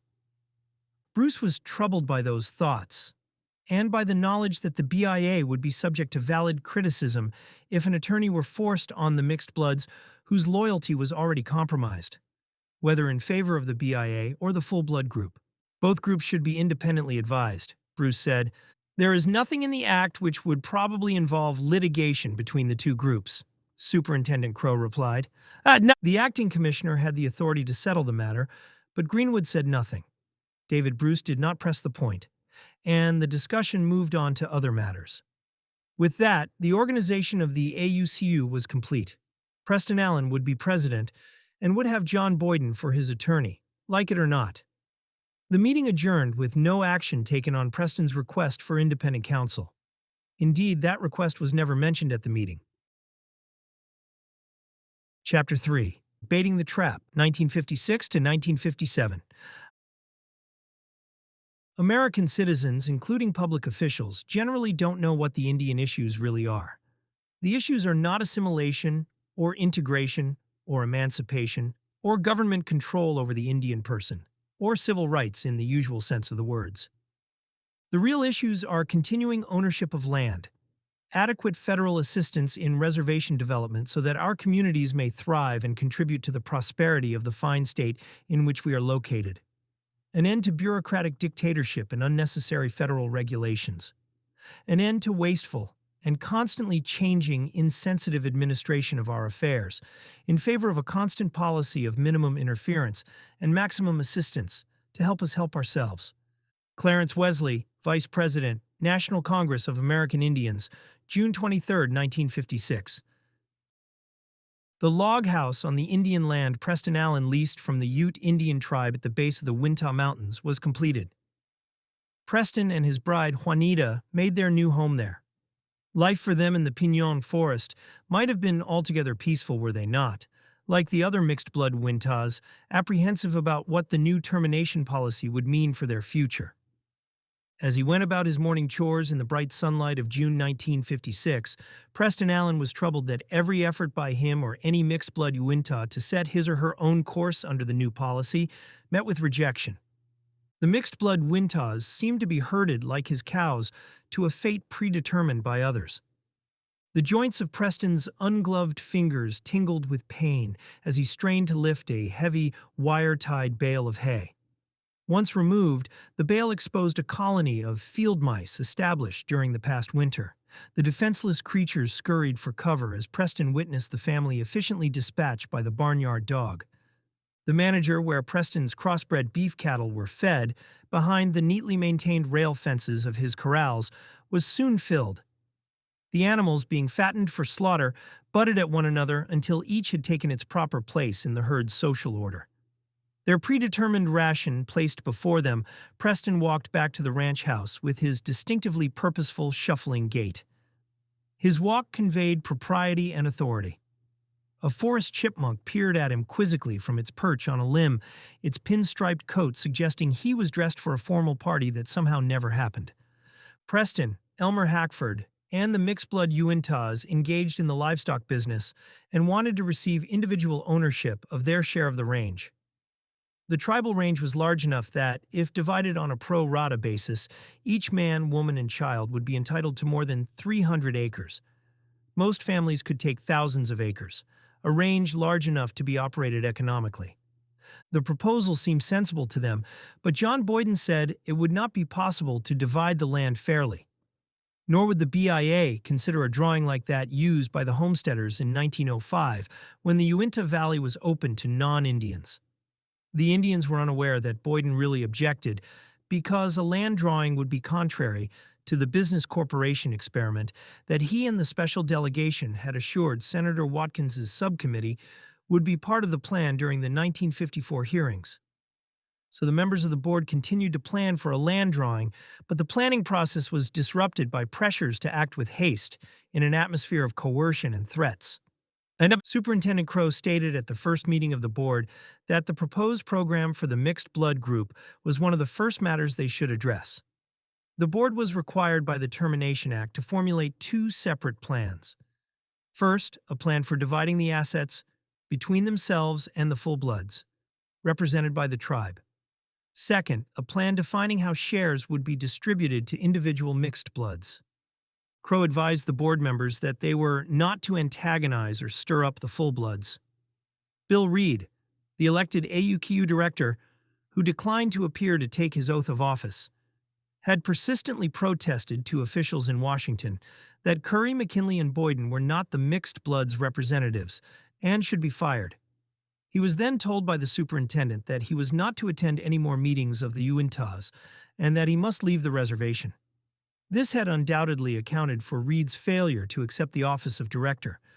His absence nevertheless disrupted AUCU operations from the very beginning and deprived them of one of their trusted and experienced leaders, for he had represented the Uinta Band on the Tribal Business Committee for more than 20 years. As Elmer Hackford talked with Sidney Atwine, a Uinta full-blood who was the grandson of old Jim Atwine and Elmer's cousin, on the streets of Roosevelt, he was similarly threatened by Boyden. "Elmer, if you keep stirring up these full-bloods, I'm going to have you chased off this reservation." "John, I don't think you're a big enough man to do that. And if you think you can, just go ahead and try," Elmer replied. "Well," Boyden continued, "the superintendent can do that. And if you keep talking to these full-bloods, that's what I will have him do." The board members got the message. They knew what Boyden and the superintendent meant about stirring up the full-bloods and why Bill Reed declined to attend their meetings. On July 14, 1956, Preston sat at the head table in the meeting hall at Fort Duchesne. He was presumably presiding at the second general meeting of AUCU members.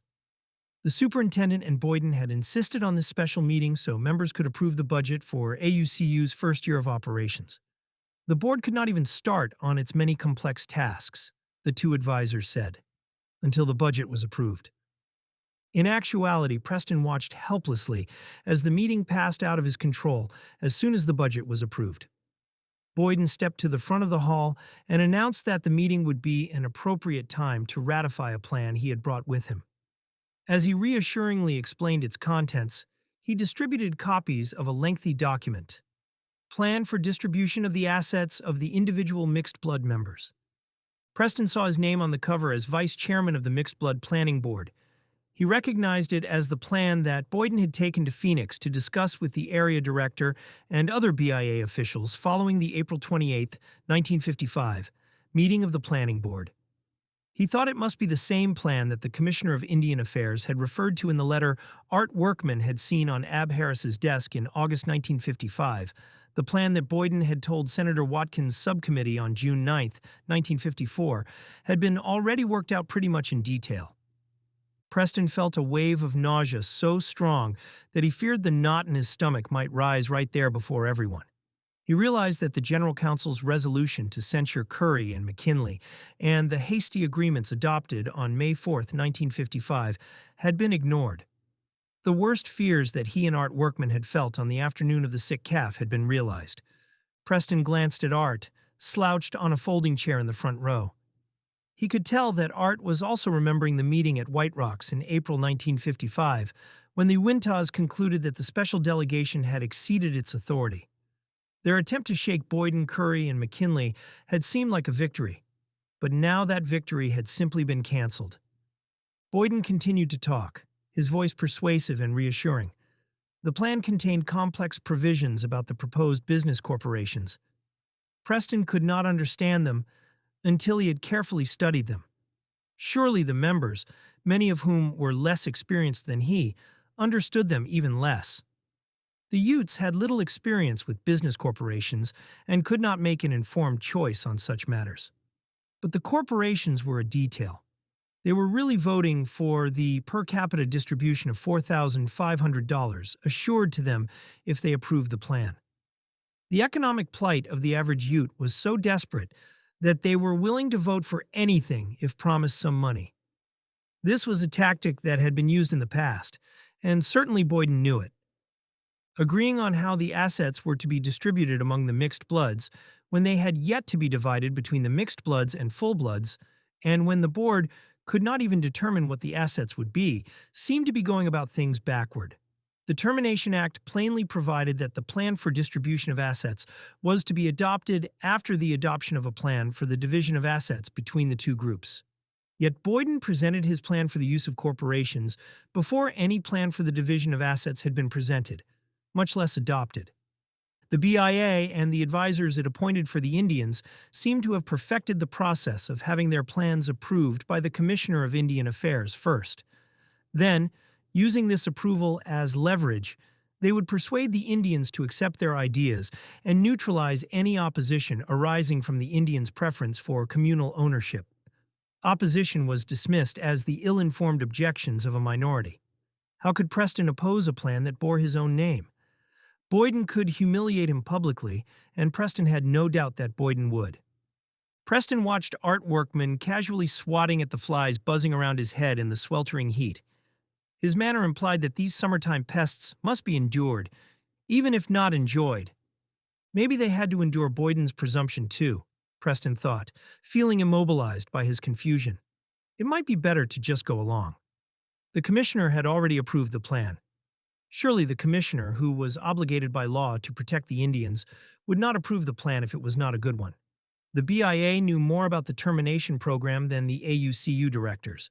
Furthermore, the directors would have difficulty producing a different plan, for they had to rely on the expertise of Boyden and the BIA anyway. Preston began to argue with himself, looking for positive elements. The plan did contain many complex provisions that only a lawyer could understand. For example, that corporations be formed under the laws of the state of Utah to hold each mixed-blood Uinta's interest in unadjudicated or unliquidated claims against the United States. All income, from oil, gas, and mineral rights of every kind, and all other assets not susceptible to equitable and practical distribution. The plan provided that corporations would manage rangelands by assessing its stock to comply with the tax exemption provisions of law. Preston did not understand what those words meant. Superintendent Crow had been correct when he told the board that it would be expensive and time-consuming for them to duplicate the work Boyden had already done. Perhaps they were lucky, after all, to have the tribal attorney draft such complex instruments for them. Preston silently relinquished even his internal opposition. When Boyden told him to call for a vote, Preston obeyed. The group approved the plan with no dissent. The plan for distribution of the assets of the individual mixed-blood members of the Ute Indian Tribe, Uinta and Ouray Reservation, Utah, composed by Boyden and approved at the meeting, contained 10 separate provisions. Section 1 declared that it was submitted pursuant to Section 13 of the Termination Act. Section 2 approved the Constitution and bylaws of AUCU to act as the authorized representative of the mixed-blood members. And Section 3 authorized the employment of legal counsel, John Boyden. The provisions important to the work of AUCU were in Section 7, which provided that a corporation, the Ute Distribution Corporation, be formed under the laws of the state of Utah to receive all income belonging to the mixed blood group from claims against the United States or from mineral leasing, and that the shares could be sold. And Section 8, which provided that the remaining lands of the mixed bloods would be transferred to two range corporations, one for cattle, the Rock Creek Cattle Corporation, and one for sheep, the Antelope Sheep Range Corporation. It was specifically provided that the shares could be sold at the will of the holder thereof. Section 6 provided that the area office of the BIA would furnish technical assistance for the classification of the various lands, determination of carrying capacities for grazing livestock, or other bases for division between the groups, And Section 9 provided for a per capita payment of $4,500 upon approval of the plan by the Secretary of the Interior. The plan concluded in Section 10 with a pretentious show of statesmanship, declaring that the mixed-blood Wintas were seeking to more effectively comply with the legal requirements of the United States government and all political subdivisions to which we are and are to become subject to more ably assume the new obligations and justice now to be required of us, and encourage desirable and amicable relations with other citizens of our respective communities, and to promote the general welfare of all. The next month, in August 1956, Preston received a telephone call from the office of Assistant Commissioner Barton Greenwood in Washington. The message was that the per capita distribution, which had been the inducement for the Uintas to ratify Boyden's plan for distribution, would not be approved until the two groups jointly entered into the other plan required by the Termination Act, the Plan for Division of Assets. Boyden hastily called a meeting at his Salt Lake City offices. The entire board of directors attended, along with Superintendent Crow, Area Director Haverland, Assistant Area Director Harry Stevens, Rex Curry, and Francis McKinley. The BIA officials from the area office in Phoenix indicated that they had already agreed that the grazing range would be divided on a carrying capacity basis, according to what is known in the livestock business as an animal unit month, or AUM, an estimate of the amount of forage on the ground necessary to support one animal for 1 month. A period of intense discussion followed. Lula Murdoch, whose family grazed livestock for their livelihood, insisted that the lands be divided on a cash appraisal basis. Division of the range on an animal use unit basis will be best, the BIA officials insisted. Cash appraisals would be very expensive and would take a greater length of time to accomplish. They were using the fiscal club again. The AUCU board was trapped. If they did not rubber stamp the BIA's plan, it would look as if they were preventing the mixed bloods from getting the cash they needed to feed, clothe, and shelter themselves. If they insisted on appraisals, they would seem to be wasting money on things the BIA officials said were unnecessary. They had no money for appraisals anyway. Otherwise, the proposal seemed reasonable enough, so Preston Allen and the board agreed. They had no choice. The BIA personnel had been designated their advisors in the plan for distribution, and they were accustomed to following the BIA's advice. The mixed-blood Uintas objected to the plan when they learned of it. If any plan has been drawn, drafted, or completed, the Indian people of these various bands have never seen it. 61 of them complained in a December 1956 letter to Commissioner Glenn L. Emmons. Each time a plan is presented, the powers that be, such as the business manager and those around him, dangle a payment to the Indians and a promise of payment to obtain the go-ahead. They also advised Emmons, "You will find a small minority, a very small minority, making plans for the destruction of the Indian people." The Termination Act provided that the plans must be prepared by the authorized representative of the mixed bloods. Authorized representative, as defined by the Act, did not mean legal representative. It surely did not mean Rex Curry or Francis McKinley, with whom Boyden had prepared these plans. The directors of AUCU were the authorized representative, but they had been virtually ignored. Boyden passed those objections off casually. All of this was discussed before the law was passed by the groups themselves and was written into the law so that division of the range according to carrying capacity would be possible, the tribal attorney said. But Preston knew that the only discussion that had taken place had not included the Indians, whose future hung in the balance. He had been chairman of the Tribal Planning Board. But what did it matter if the AUCU directors had been rushed into plans they neither understood nor wanted, as long as the plans were good ones? The physical division of assets was the important thing, and the AUCU board embarked on that important task. The plan for distribution could be changed if the need arose. At least that is what Preston, Elmer, Art, Lula, and Liz thought in the summer of 1956. In the stifling heat of August, they labored in the little courtroom at the agency office, preparing their proposal for the division of assets between the two groups of mixed bloods and full bloods. It was an enormous task, for the assets consisted of over 1 million acres of land containing oil, natural gas, coal, oil shale, and exotic minerals. the extent of which had never been determined, plus the grazing range that was the backbone of the reservation's economy.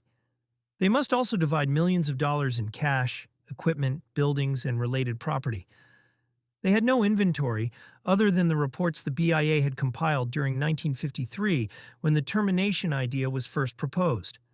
The months of labor produced a proposal for the range division that the AUCU board thought was fair and workable. Hill Creek was the rugged range along Hill and Willow Creeks, south of Ouray and east of the Green River, acres added to the reservation during the reorganization period to compensate the Uncompahgrees for the loss of their reservation. The total was 543,125 acres. Based on their own experience and the reports furnished by the BIA, they calculated the number of cattle and sheep they could graze on it. They had also taken the approximately 590,000 acres of communally owned lands remaining in the Uinta Valley, north and west of the Green River, and made the same calculations. In accordance with the plan for distribution imposed on them, they divided both areas according to the relative numbers of mixed bloods and full bloods. They proposed taking for themselves the area from the Uinta River to Yellowstone Creek in the Uinta Valley and a relative portion of Hill Creek. BIA records disclose that even as the AUCU directors were laboring to prepare their own proposal, Superintendent Crow met with Haverland, Carl J. Cornelius, the program officer, and other BIA officials on October 23, 1956, and they had already decided what the property division should be. Then, on April 25, 1957, a cloud of dust rose from the road that cut across the parched meadowlands near the banks of the Uinta River like a huge serpent. At its head was Preston Allen's battered green pickup truck, racing down the unpaved secondary road leading to Fort Duchesne from U.S. Highway 40. Riding shotgun was portly 39-year-old Liz Bumgarner. The truck was in a race against the clock. They were already late for the meeting at the superintendent's office. The AUCU board and the Tribal Business Committee were meeting with John Boyden and the BIA. Preston and Liz spoke hardly a word. Their minds were on the task that awaited them. Today was the day they believed the BIA officials would approve or disapprove the proposed division that the 5 AUCU directors had been laboring over since the previous August. The BIA officials evidently believed it was the day they would get the approval of the full-bloods for the division they had already agreed on, October 23, 1956. The division was critical to all of the mixed-blood Uintas, for most of them were financially dependent, directly or indirectly, on grazing livestock for their meager existence. Preston's cattle, like those of many others, depended on the tribal range for summer forage, and he had to have access to areas that were close to his ranch. He could not afford to haul them to new range by truck. Liz's hopes for her 4 children were pinned on her own father, Orrin Curry. Reggie, now 19, was already working on the range with Orrin. Craig, no doubt, would soon follow. The rangelands were the key to her children's future. When Preston and Liz arrived at the agency offices, Elmer Hackford, Art Workman, and Lula Murdoch were already seated around the long table. The members of the Tribal Business Committee were there to represent the full-bloods. Darrell Fleming, who had been appointed to replace Superintendent Crow 10 days earlier, was there, along with Haverland and Boyden, who conducted the meeting. Haverland and Fleming were responsible for looking after the interests of both groups, for the lands remained in trust with the United States, and the individual mixed bloods remained under government supervision until August 27, 1961. Boyden, of course, was attorney for both groups. Preston Allen presented the plan that the AUCU directors had carefully worked out. Evidently, the full-bloods were told not to make any, Preston observed later, because they never showed any. All of a sudden, the area director says, "Well, Rock Creek is the one you get. No further discussion." They could not know that the division had been made by the BIA 6 months earlier. Rock Creek was a mere 172,000 acres, representing 19.5% of the total range. The mixed-blood Uintas were 27.16% of the combined membership. When the AUCU directors demanded a proportionate share, Boyden, Fleming, and Haverland justified the discrepancy by stating that Rock Creek had better feed. This plan provided that the lands were to be divided according to AUMS, not according to acreage or cash value. Preston and the other AUCU directors felt betrayed. Fleming seemed unaware of former Superintendent Crow's instructions that the AUKU board should prepare its own proposal for a division. Even at the risk of disregarding the former superintendent's warning against antagonizing the full-bloods, they tried to take a position against the division. Preston announced that the AUCU directors would withdraw rather than accept the area director's proposal. "All right," Haverland said. "If you don't do it, we will do it for you, and we will charge you extra for it." If Preston and the AUCU board did not accept Haverland's proposed range division, the mixed-blood Uintas would be charged for a new BIA appraisal or range survey.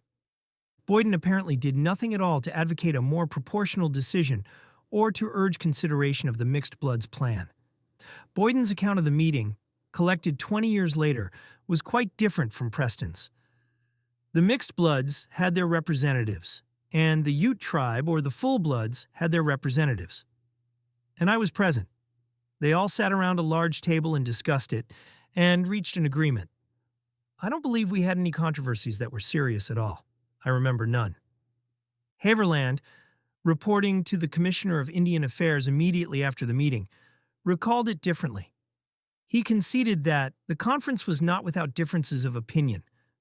For example, he added, in seeming agreement with Preston Allen, that there was one range unit along the Uinta River which both groups seemed to wish to retain. However, these differences were overcome after careful thought and deliberation. Haverland did not report Preston's threat to withdraw. The AUCU board finally endorsed 2 maps of the reservation, countersigned by Fleming and Boyden, allotting Rock Creek to the mixed bloods. Bitterly, Preston Allen endorsed the document requesting the Secretary of the Interior to make the conveyances described. On October 23, 1957, the two groups met again to discuss the allocation of grazing rights for the coming year. Henry Cush, Thomas G. Appa, R.A. McCook, and Jason Cush, the Tribal Business Committee members, represented the tribe. Preston Allen, Elmer Hackford, Lula Murdoch, Liz Bumgarner, and Art Workman represented AUCU. Also in attendance were Gail Wheelang, Otto Weaver, and Wayne Yargus of the BIA Land Operations Office, Joe V. Chiarella of the Phoenix Area Office, Maury Collins and Carthon R. Petrie of the Gallup Area Office, and Rex Curry and John Boyden. It had become clear that there was not enough range. Some of the livestock operators in both groups were talking about selling more of their animals than usual, wintering fewer, and keeping their herds smaller the next spring. Before anyone even mentioned grazing rights, Boyden took control of the meeting and discussed the matter of the timber inventory in the Hill Creek area. One of the BIA people asked, "Elmer, would you like to start off with any revisions or decisions you have come up with in your group?" Elmer Hackford's craggy features were leathery from a lifetime of range living. In the prime of life at age 35, he was lean and wiry from years in the herdsman's saddle. He was direct, in the way of one who has spent his lonely nights in sheep and cow camps dealing with the daily simplicity of nature. The only decision is that they wanted the timber on Hill Creek surveyed before they would talk, Elmer replied. Hill Creek would go to the tribe in the division. The question was whether the mixed bloods should get an adjustment for the value of the timber on the land. "We made a statement at one time that we wanted our fair share," Art Workman elaborated. "As I get it, the timber in the northern part of the reservation was not considered. We were informed it is inaccessible. As far as we are concerned, the Hill Creek area is not inaccessible. We want our share." "We have no comment at this time," replied Jason Cush, chairman of the business committee. Boyden and the BIA officials did have a comment. They proposed that the timber be given to the full bloods, basically eliminating any share for the mixed bloods. "Let it set as it is for now," Art objected again. Boyden was still unwilling. "I am not in favor of having something that doesn't seem to have much possibility just stand out and cause a delay, where you just have timber that anyone thinks is timber. Probably it is needed on the land to hold the water back. Seems it would be best to have the full bloods buy it and wind it up so that we don't have that to worry about. There's a tendency where, when we don't have something we want, we say just sell it. Maybe we can't do that." The BIA officials picked up on Boyden's theme. The timber that 3 years earlier, Rex Curry had told Congress, consisted of 15 million board feet, more than 10 inches in diameter, on 60,000 acres. and was the principal asset of the reservation, had suddenly become of limited value. Curry chimed in eagerly that a hunter said it was so steep he couldn't bring the deer out, just carried the head. You can't fly over it without spending more than you will get out of it, Boyden said. Seems to me you must take an arbitrary proposition. I don't believe in spending $1,500 and coming back and finding you have $1,000 worth of timber there. Liz Bumgarner had the future of her children to think about and would not accept Boyden's arbitrary settlement without any attempt at a fair division. Hill Creek, whatever its value, was part of their heritage. It had been given to the Utes to make amends for wrongs done to Chief Ouray. I don't care about value, she said, focusing on the issue of procedure. We have many people we must answer to. If we just tell them it is inaccessible, they will be very angry. The main thing is to take care of these problems properly in the division. Preston agreed with Liz. I suppose with this group of technicians here, you could arrive at this as quickly as you could with so many appraisals. Boyden persisted, half threatening and half coaxing. Not one of the BIA officials had ever seen the range, yet Boyden seemed confident that they could fix a value on nearly 500,000 acres. None was an appraiser. They had divided it into an index value. Liz protested that when it came to determining the value of the timber on the mixed-blood Wintah's lands, they had insisted on protecting the full-bloods with a formal appraisal in which they counted every tree, requiring the mixed-bloods to pay their share of the appraisal costs, plus an assumed cost for harvesting the timber. Now that the issue was the value of timber on lands that would go to the tribe, Boyden insisted that they accept arbitrary estimates. I don't feel that we should make it so hard to hold out to the dollar and cents, Liz complained. We should consider it, even things that everyone thinks didn't have much value. Lula Murdoch agreed. All 5 AUCU directors joined in Liz's and Lula's protests, but Boyden and the BIA officials were now collaborating smoothly. Let me ask you a question, Boyden said, turning to one of the BIA men.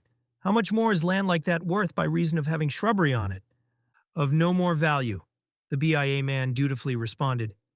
Timber will not hold water back better than grass or sagebrush. If we ever remove that timber, all we will be doing is to create a flood hazard. What you are saying is that we have timber of no value, and if you remove it, it is even worse, Boyden summarized.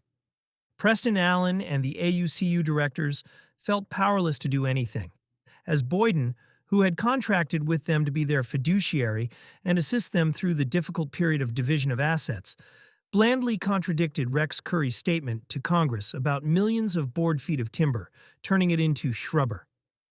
Let's take a few of you experts and have them take a piece of paper and write down what you think it is worth, because it is my thought that we are dealing with something that doesn't amount to too much anyway.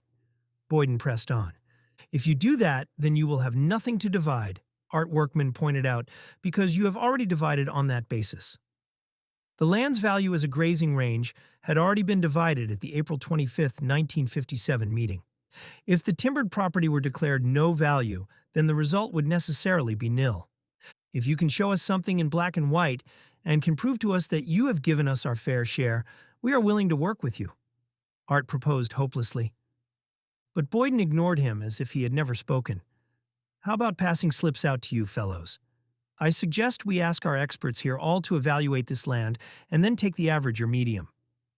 After Boyden collected the slips from the BIA officials, he announced that the evaluations averaged 45 1/4 cents per acre and that the tribe should pay 27% of that amount, or 12 cents per acre, for title to the timber on Hill Creek. The AUCU directors were stunned, but there was nothing they could do.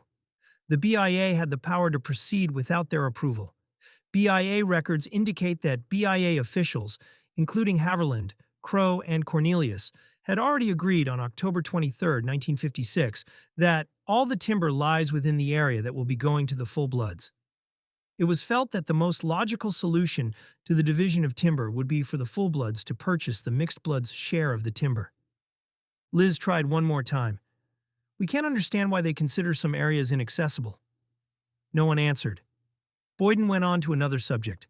Preston Allen offered a meek and belated response to Curry's claim about the deer hunter and the lack of timber. Quite a few mixed bloods were on the elk hunt down there, and we were questioned as to where the land does have timber. Boyden also ignored Preston and called for a vote. Each director had protested what was taking place, but when they sat silently in the traditional Ute manner of expressing dissent, their vote was recorded as unanimous for Boyden's proposal. Boyden then turned to a discussion of the value of the timber on the rest of the mixed-blood Uinta lands. Boyden now insisted on a formal appraisal. As Liz had already observed, he now demanded a count of every tree. When the question was timber on the full-blood lands, Boyden said the tribe was doing the mixed bloods a favor by taking inaccessible lands, so AUQ was required to give the tribe a discount. Now that the issue was timber on the mixed blood lands, the tribe was still doing AUQ a favor, according to Boyden, because harvesting the timber would involve a cost. Since it was on mixed blood lands, AUCU must pay extra to cover that cost. What about taking 10% off your share as well? Lula Murdoch demanded. If the rationale was that harvesting the timber on Hill Creek would be more costly, then Lula seemed to have a point. No one answered. Take Mr. Boyden, who is he working for? Lula demanded. Liz also protested, no, that is not right.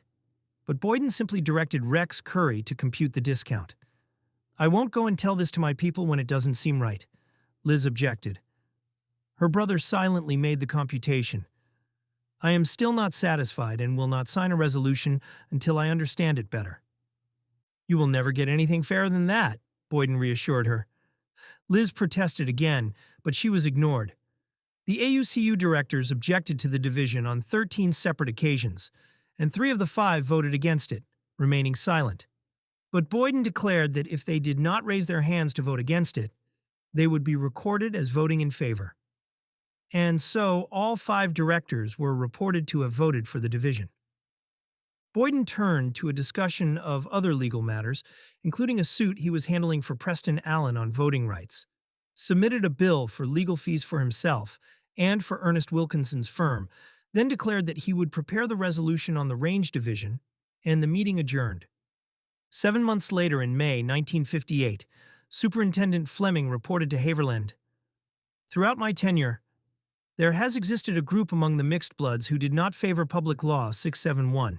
Their influence was brought to bear on the tribal officials during the range division in June 1957, the preliminary meetings in December 1957, and the final meetings in January 1958. He neglected to mention that these dissidents were the AUCU's elected representatives and finished his report triumphantly. In spite of this influence, public statements, letters to members of Congress, and the central office, the division was made. As Liz and Preston drove back up the dusty road to Highway 40, they had ample time to reflect bitterly on the historical parallels. How much like this meeting must have been the conference at Los Pinos at the time of the Bruno session. John Boyden had said this solution imposed on the mixed-blood Uintas was for their own good. The Honorable Felix Bruno had said at Los Pinos, "It is not for me or any white friend of mine that I am talking to you. It is because I know that it is good for the Utes." The mixed-blood Uintas had been euchred out of the full-bloods timber for the token price of $8,000 and had to pay the tribe a 10% discount on their own timber to boot. Worse yet, they had paid Boyden for his services, and Liz's own brother had willingly played the white man's game. It was now plain that there would be nothing from the timber resources to educate, clothe, or feed Liz's children. Chapter 4. The Gamekeepers of 1957 and 1958. There is something wrong here in a situation that is slightly malodorous, to say the best that can be said for it. Many responsible people believe there should be a halt to all programs here pending an impartial investigation by disinterested persons with no connections in this state. These innocent people seem merely to be seeking justice, or at least an opportunity to be heard. Reverend Howard B. Allen, Episcopal Church Missions to the Utes, June 1, 1957. The Legion Hall in Roosevelt might have been any one of thousands of multipurpose facilities in the small communities dotting rural America. Like many buildings unoccupied except on special occasions, it was more functional than comfortable. The room was tidy, albeit virtually devoid of furnishings. It was December 1957. Preston Allen sat behind a simple wooden table, the morning sun beaming directly into his eyes through the uncurtained windows. He squinted but did not try to move. Its warmth was welcome.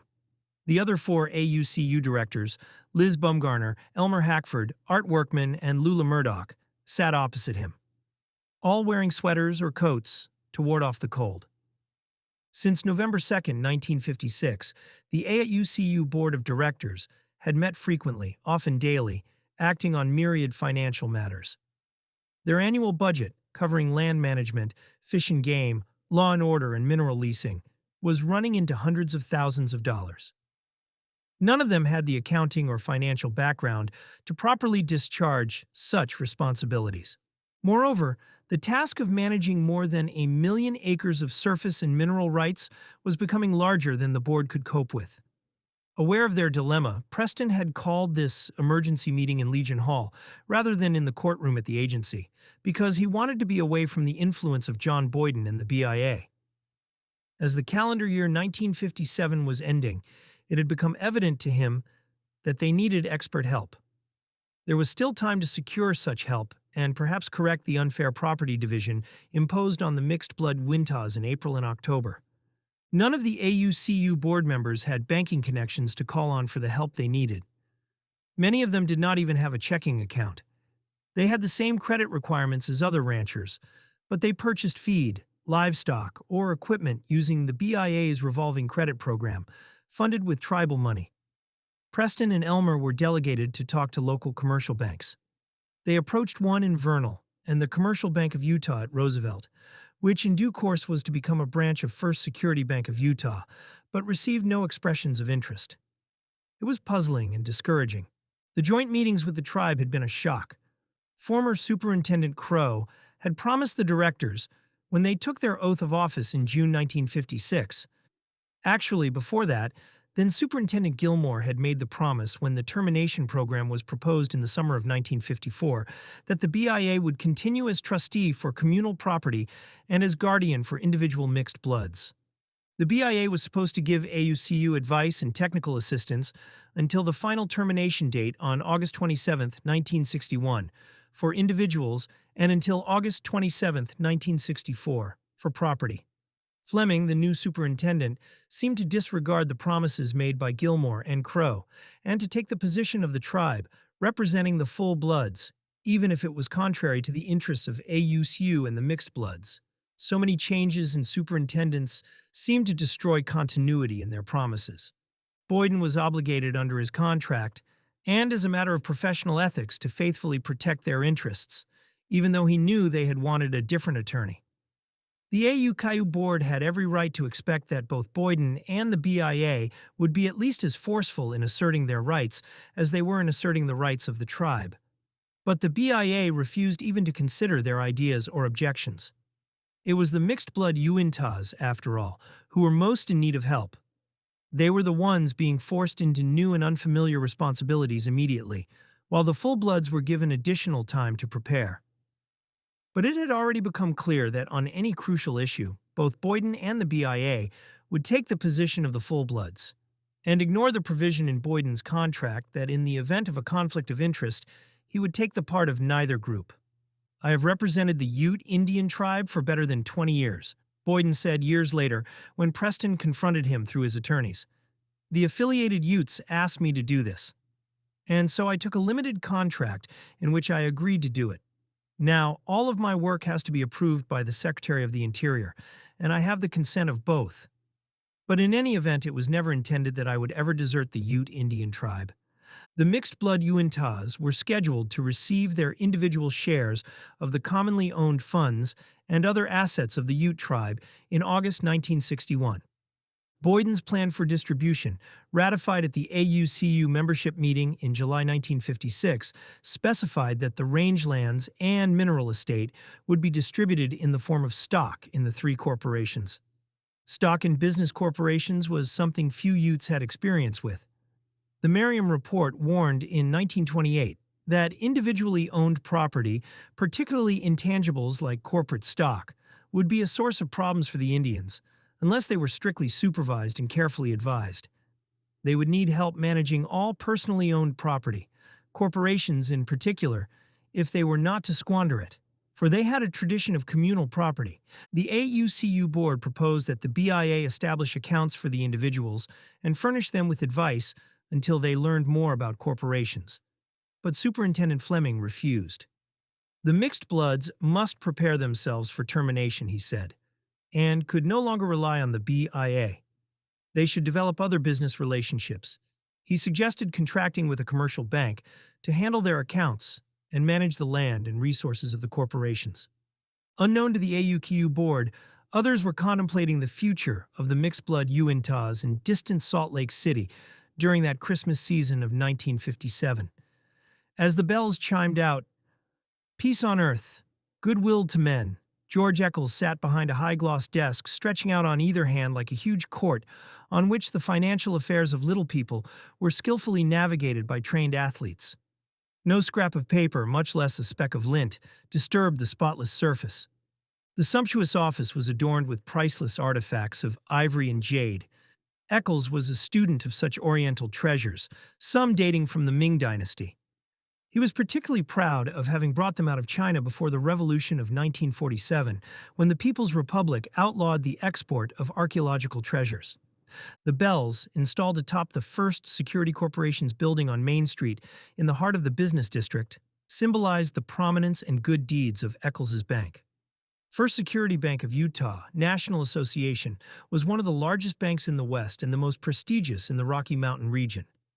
The bells, ringing into every commercial establishment in downtown Salt Lake City, were a pleasant reminder of the season.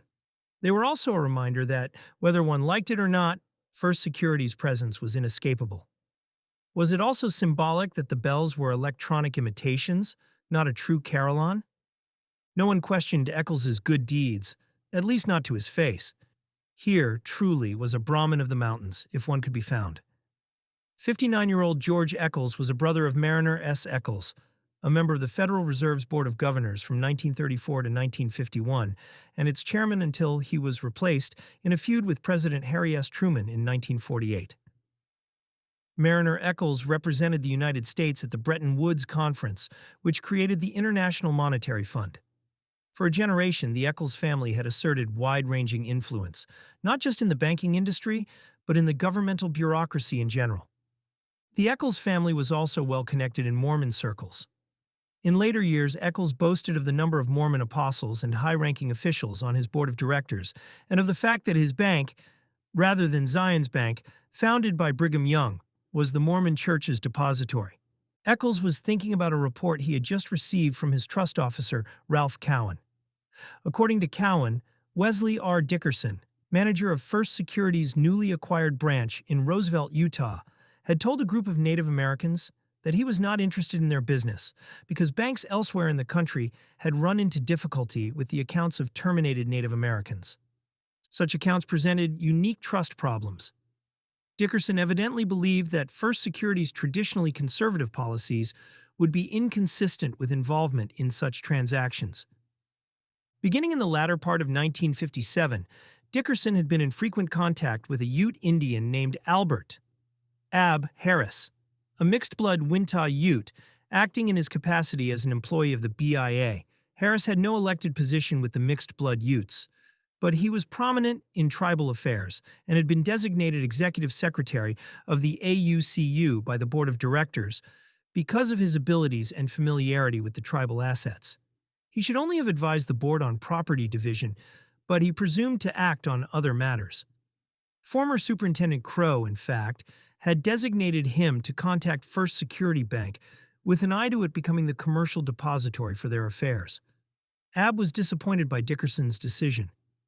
Dickerson's reasoning would ordinarily have been sound, but the Ute Indians' accounts were potentially gigantic, including more than half of the $32 million judgment for the Colorado Utes.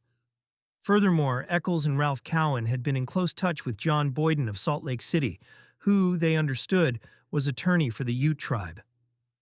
Boyden's connections with government officials, the BIA in particular, and his representation of many Indians in Utah and surrounding states were valuable. He could channel a large amount of commercial business to Eccles's bank. Boyden had provided Eccles and Cowan considerable information about what was to happen, not just to the mixed-blood Wintahs, but also to the Utes, who remained members of the tribe, and indeed to Indians located elsewhere in the United States. All of the Utes would eventually be subjected to termination, as the Termination Act itself provided. The full-bloods were just being given additional time to prepare for assimilation into Euro-American society. It was intended that in 1964, at the end of the tribe's long-range 10-year development program adopted in 1954, the Ute Nation in its entirety would be absorbed into American society. Termination would be the policy of the United States for the foreseeable future, with the Ute Termination Act serving as a prototype for other termination acts, thanks to Senator Watkins. The goal was nothing less than the eventual elimination of Indians everywhere, at least as wards of the United States, and as separate and identifiable cultural groups. Termination was to end the trusteeship of the United States over Indian property and serve as the final solution to the Indian problem. An enormous amount of money would have to be administered for many years to come. The assets of the mixed bloods already available for administration were considerable, but they represented only 27% of the combined assets of both groups. The share of the 73% who were classified as full bloods and would remain members of the Ute Tribe, at least for a period, would be much larger and therefore more desirable from a banking standpoint. There was also the prospect of administering additional funds for other groups of Indians who would be terminated. Eccles and Cowan had been discussing these matters with Boyden since 1955. First Security Bank's file on the Utes documented that as early as December 22, 1955, before any organization had been formed to represent the mixed bloods and before any plans for distribution of their assets had been ratified by the members, George Eccles wrote to Glenn Emmons, Commissioner of Indian Affairs, with a personal appeal that First Security Bank might be recognized as a trustee to act for the full-blooded Utes, either while they remained in the tribe or when termination plans were adopted for them. Eccles's proposal, thanks to his early inside information from Boyden, was well ahead of any proposal from any other bank. Eccles had referred to a trust account totaling $7 million to $8 million for the full-blooded Ute Indians in the Roosevelt area that is to be established. He had written to the commissioner in December 1955, "We would of course like to get this business." Eccles's personal appeal and his advantage in lead time did the job. In a letter dated January 4, 1956, addressed warmly, "Dear George," Emmons assured him that, as their plans materialize, the services of your organization will receive consideration. Eccles promptly responded on January 16, 1956, that his interest was in securing trust funds for the Ute Indian tribe. After a distinction was made between mixed bloods and full bloods in membership rolls published on April 5, 1956, Eccles continued to aggressively solicit the BIA and Boyden for the business of the full blood group. Neither then nor earlier had he expressed an interest in the business of the mixed blood Utes or other American Indians. If Eccles had any interest in the mixed bloods, he did not express it. Still, some of the negotiations Eccles and Cowan carried out with Boyden coincidentally involved the bank with the mixed bloods. During 1957, they negotiated an agreement with Boyden establishing First Security Bank as the depository for the per capita funds that would be distributed to the mixed bloods.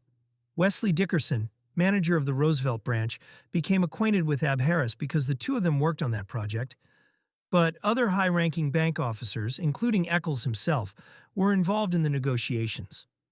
On August 8, 1957, Commissioner Emmons transmitted a form agreement for execution by the bank for the mixed blood per capita payments, to begin on January 1, 1958. The authorized representative of the mixed bloods had not been consulted and did not send the AUCU copies of the agreement. At George Eccles's suggestion, elaborate instructions were prepared designating the superintendent at Fort Duchesne as the disbursing officer for the accounts.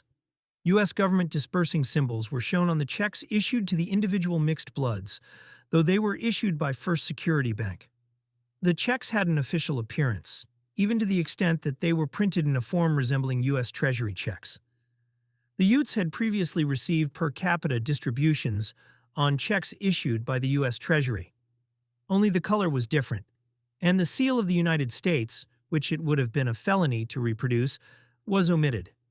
Fred H. Massey, assistant to the commissioner, and Fred Haverland, area director in Phoenix, agreed that these look-alike checks would without doubt be advantageous.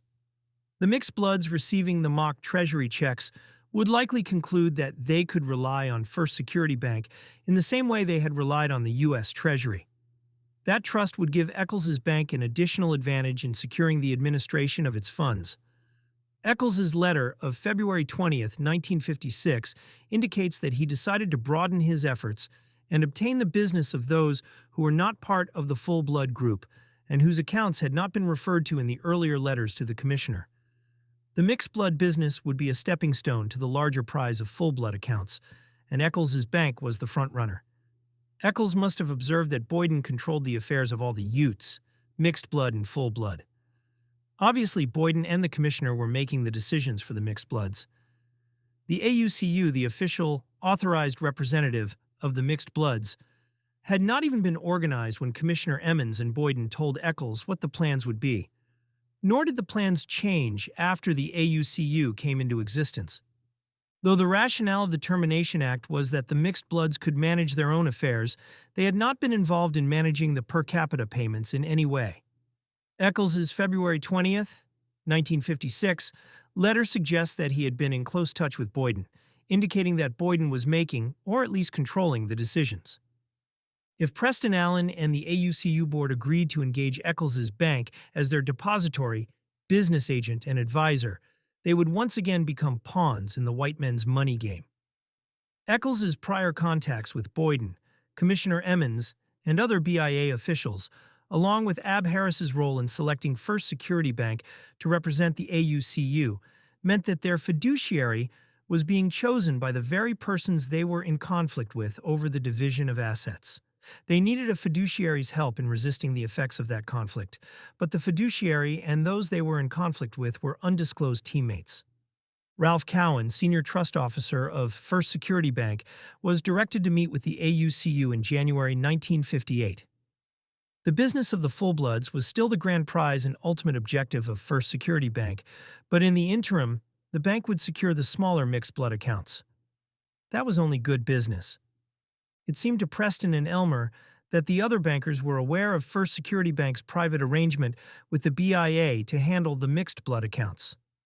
That impression appeared confirmed when Superintendent Fleming summoned Preston Allen and the AUCU board to a meeting on January 7, 1958, at the Salt Lake City offices of First Security Bank. Ab Harris, acting as AUCU's executive director, had arranged the meeting even while Preston and Elmer were still knocking on bank doors in Vernal and Roosevelt. Superintendent Fleming and John Boyden were also in attendance. Ralph Cowan conducted the meeting, explaining the many services a large trust department like First Securities could provide. No formal minutes were kept, but Cowan followed up with a letter to Ab Harris on January 16th, outlining the main points.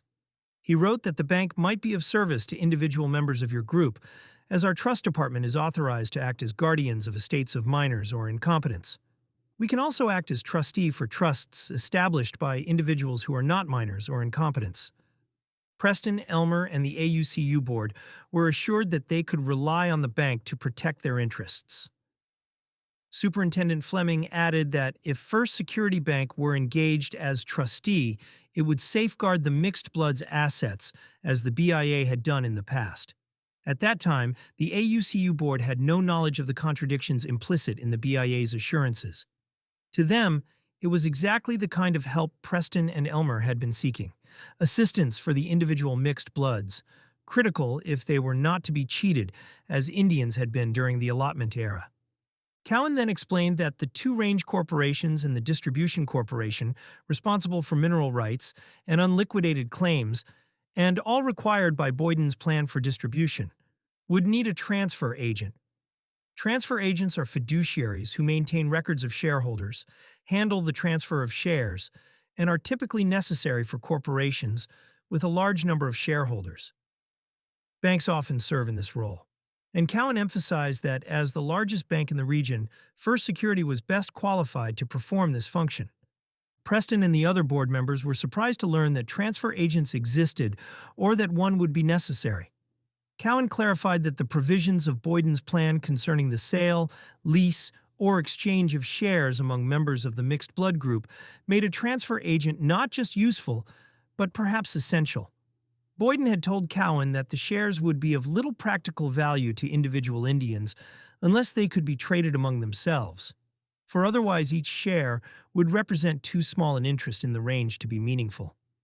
Some stockholders might wish to sell their shares or assign their grazing rights, Cowan explained. Our office at Roosevelt could assist in these matters, especially for stockholders who do not live locally.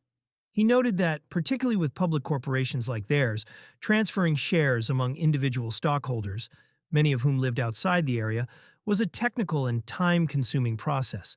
The corporations themselves would not be involved. The bank would act for the individual stockholders. Through the summer and fall of 1958, the AUCU board made no decision about engaging Eccles's bank as their representative.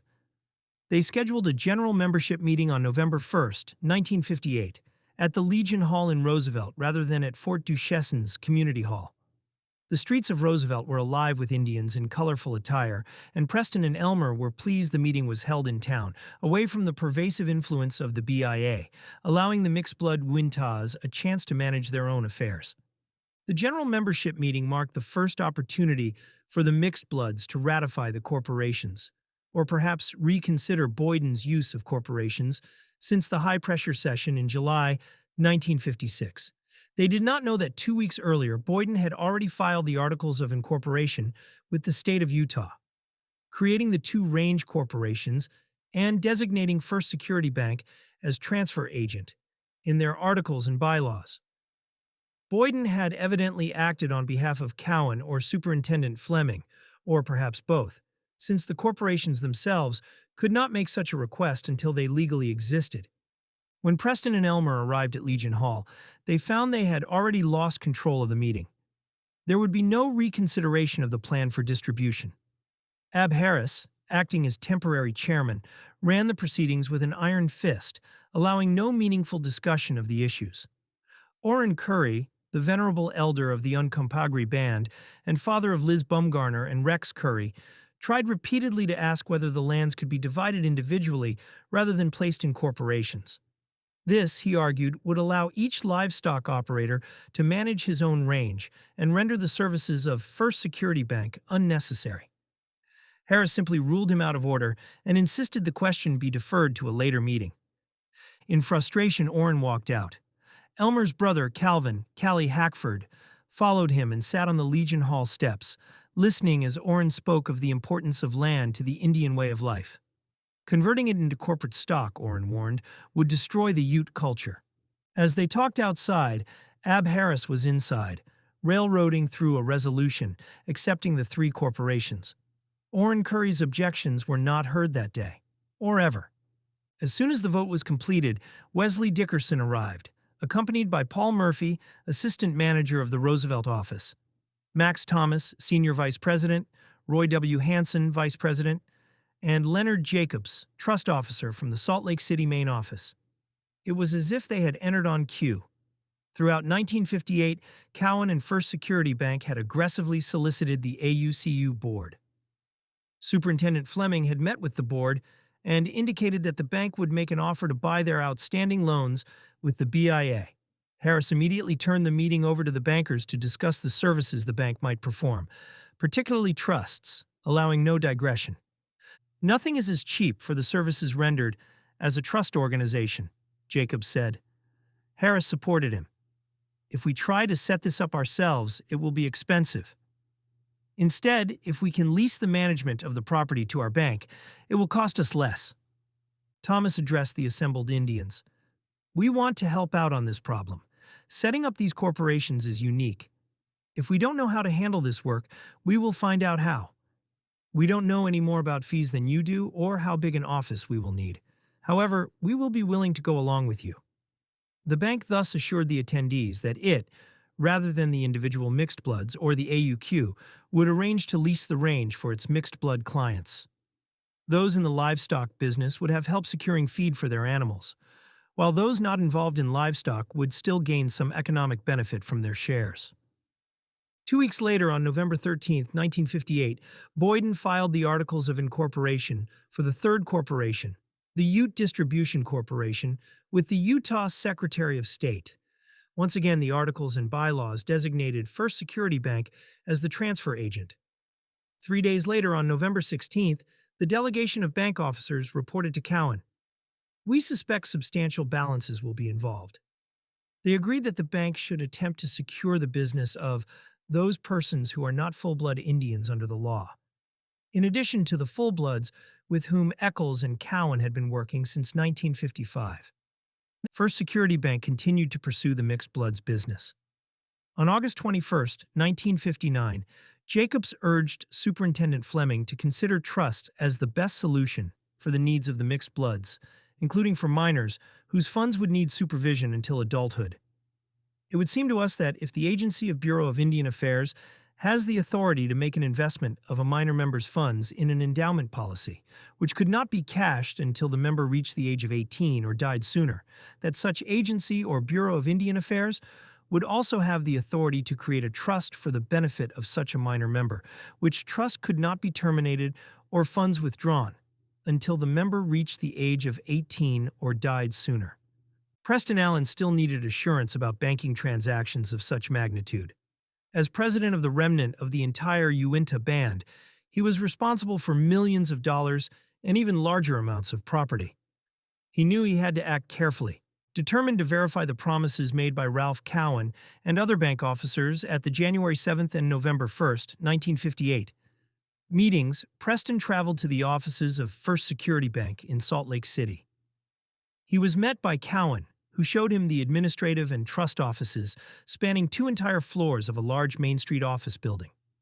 Preston saw rooms filled with accountants working with calculators and other machines toward one of the largest stock transfer departments in the West, perhaps in the nation, and met with personnel in the trust department who demonstrated their expertise in property management. Cowan reassured Preston that the bank would act solely for the benefit of AUCU and its members.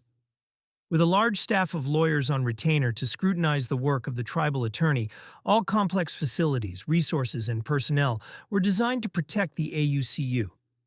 When Preston noted that the assets of the AUCU and the majority of its members were located in the Uinta Valley and that an agent in Salt Lake City might be inconvenient, Cowan offered a solution. First Security's new branch in Roosevelt, the major community closest to Fort Duchesne and at the heart of the reservation, could be designated as the agent. This would provide the mixed-blood Uintas with a financial consultant nearby. Preston was duly impressed. Despite how First Security had been selected and the lack of access to competing banks, the bank did indeed seem to have the competence it had promised. The next day, Preston returned to the reservation and reported positively to the AUCU board. Optimism filled the room. At last, they felt they had experts of their own to match those of the BIA and the tribe. Boyden's divided loyalties seemed less concerning. The efforts of Eccles, Cowan, Boyden, and Harris culminated in the execution of a formal trust agreement for the mixed bloods, though that would not occur until July 26, 1960.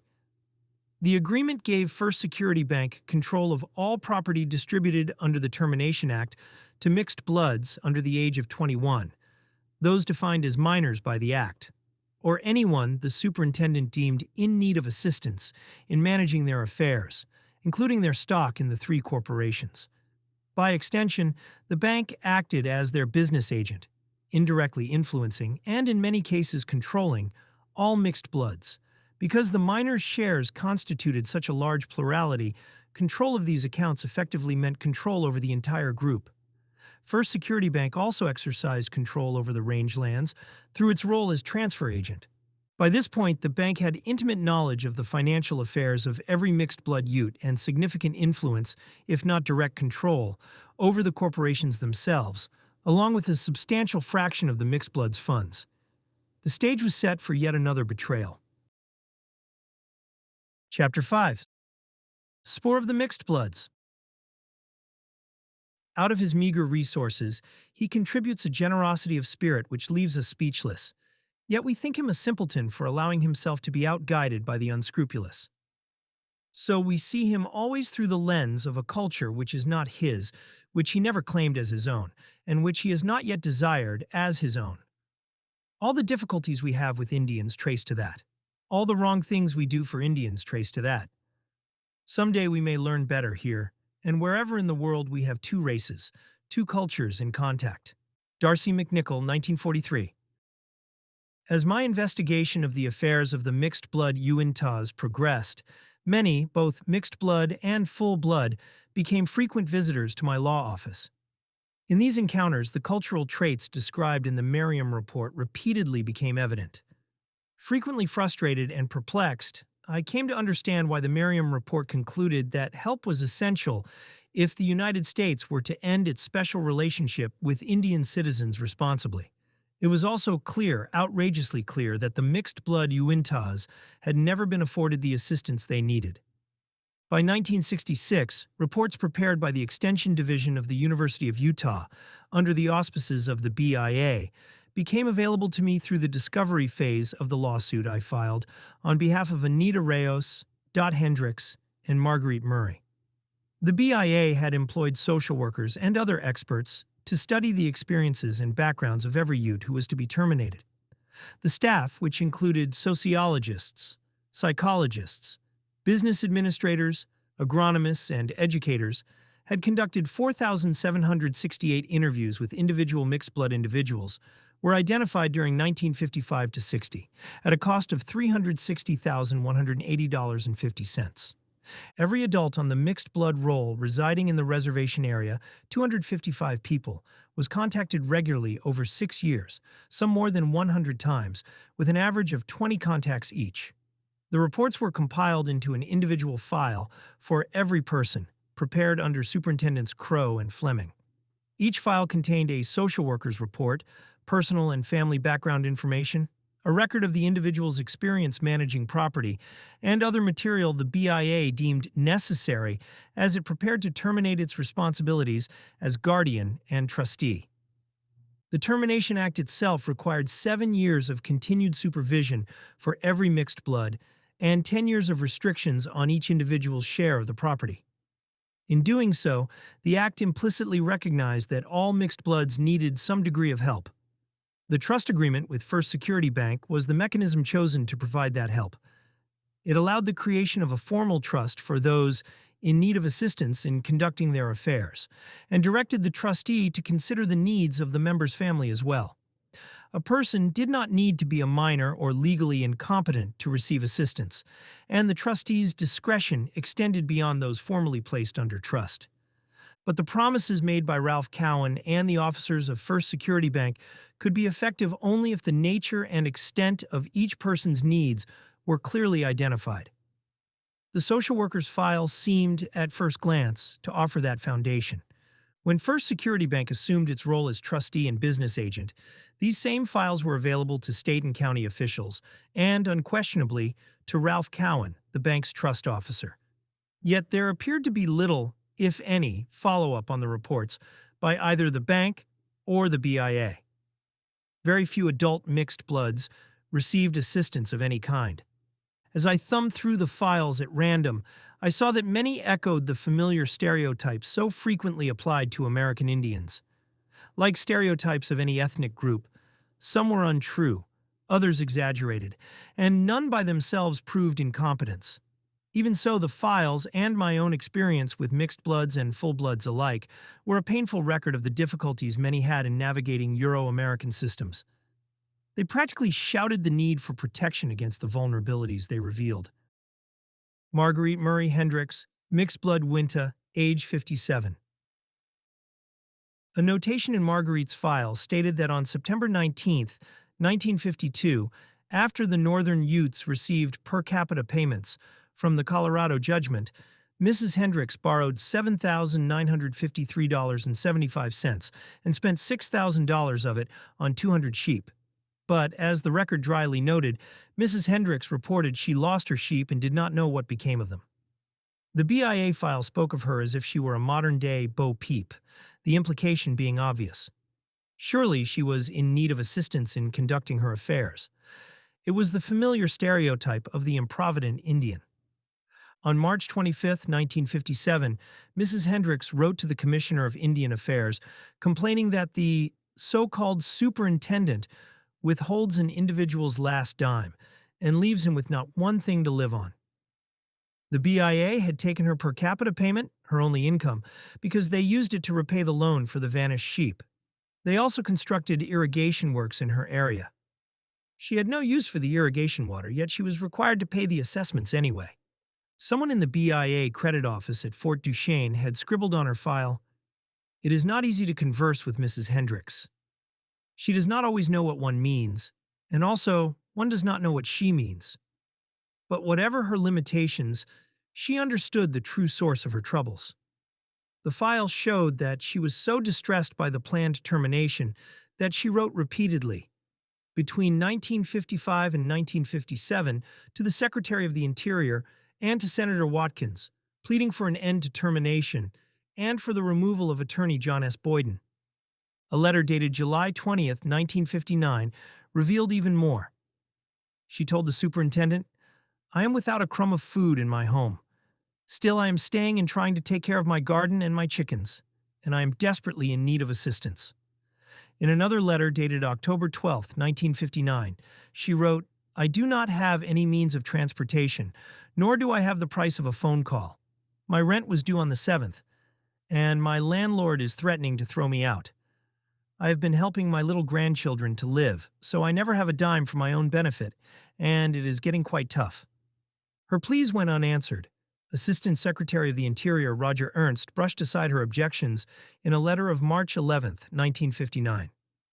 Under careful planning, these per capita payments, along with wages earned during the seasons when employment is available, should provide an income to meet general living needs. The superintendent did not place Marguerite Murray Hendricks under trust supervision. Records from both the BIA and the bank make clear that only minors and those deemed mentally incompetent were given trust protection. The alternate category, in need of assistance in managing their property or personal affairs, was almost entirely ignored. Cowan, therefore, took no action to help Mrs. Hendricks or anyone else in her situation under the business agent provisions of the trust or under the clauses allowing assistance to the family members of formal trust beneficiaries. Both the BIA and the bank treated the trust as if it were an ordinary, routine arrangement, ignoring, or simply forgetting, the special circumstances that had prompted its creation. People like Mrs. Hendricks were not legally incompetent, but they were undeniably in need of help. They needed support to overcome crippling stereotypes and to adjust to a way of life shaped by another culture. There were few jobs on the reservation, even for young men. For someone like Marguerite Murray Hendricks, there were none. She possessed no specialized skills beyond the traditional arts and crafts familiar to many Ute women. Her entire life, she had been conditioned to depend on the periodic per capita distributions the government parceled out to the Utes.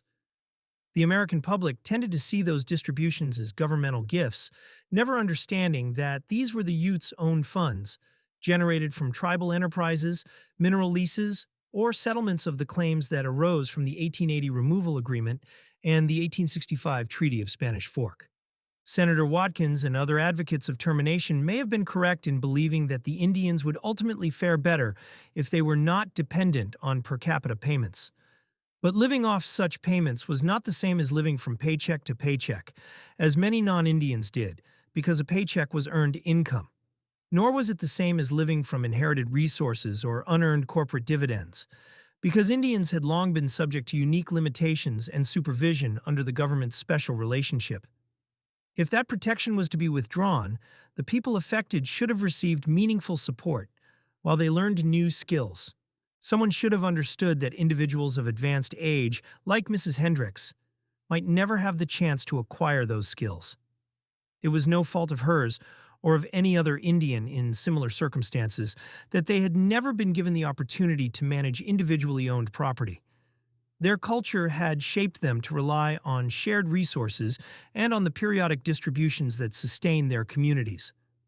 This reliance was not indolence, as Senator Watkins seemed to assume.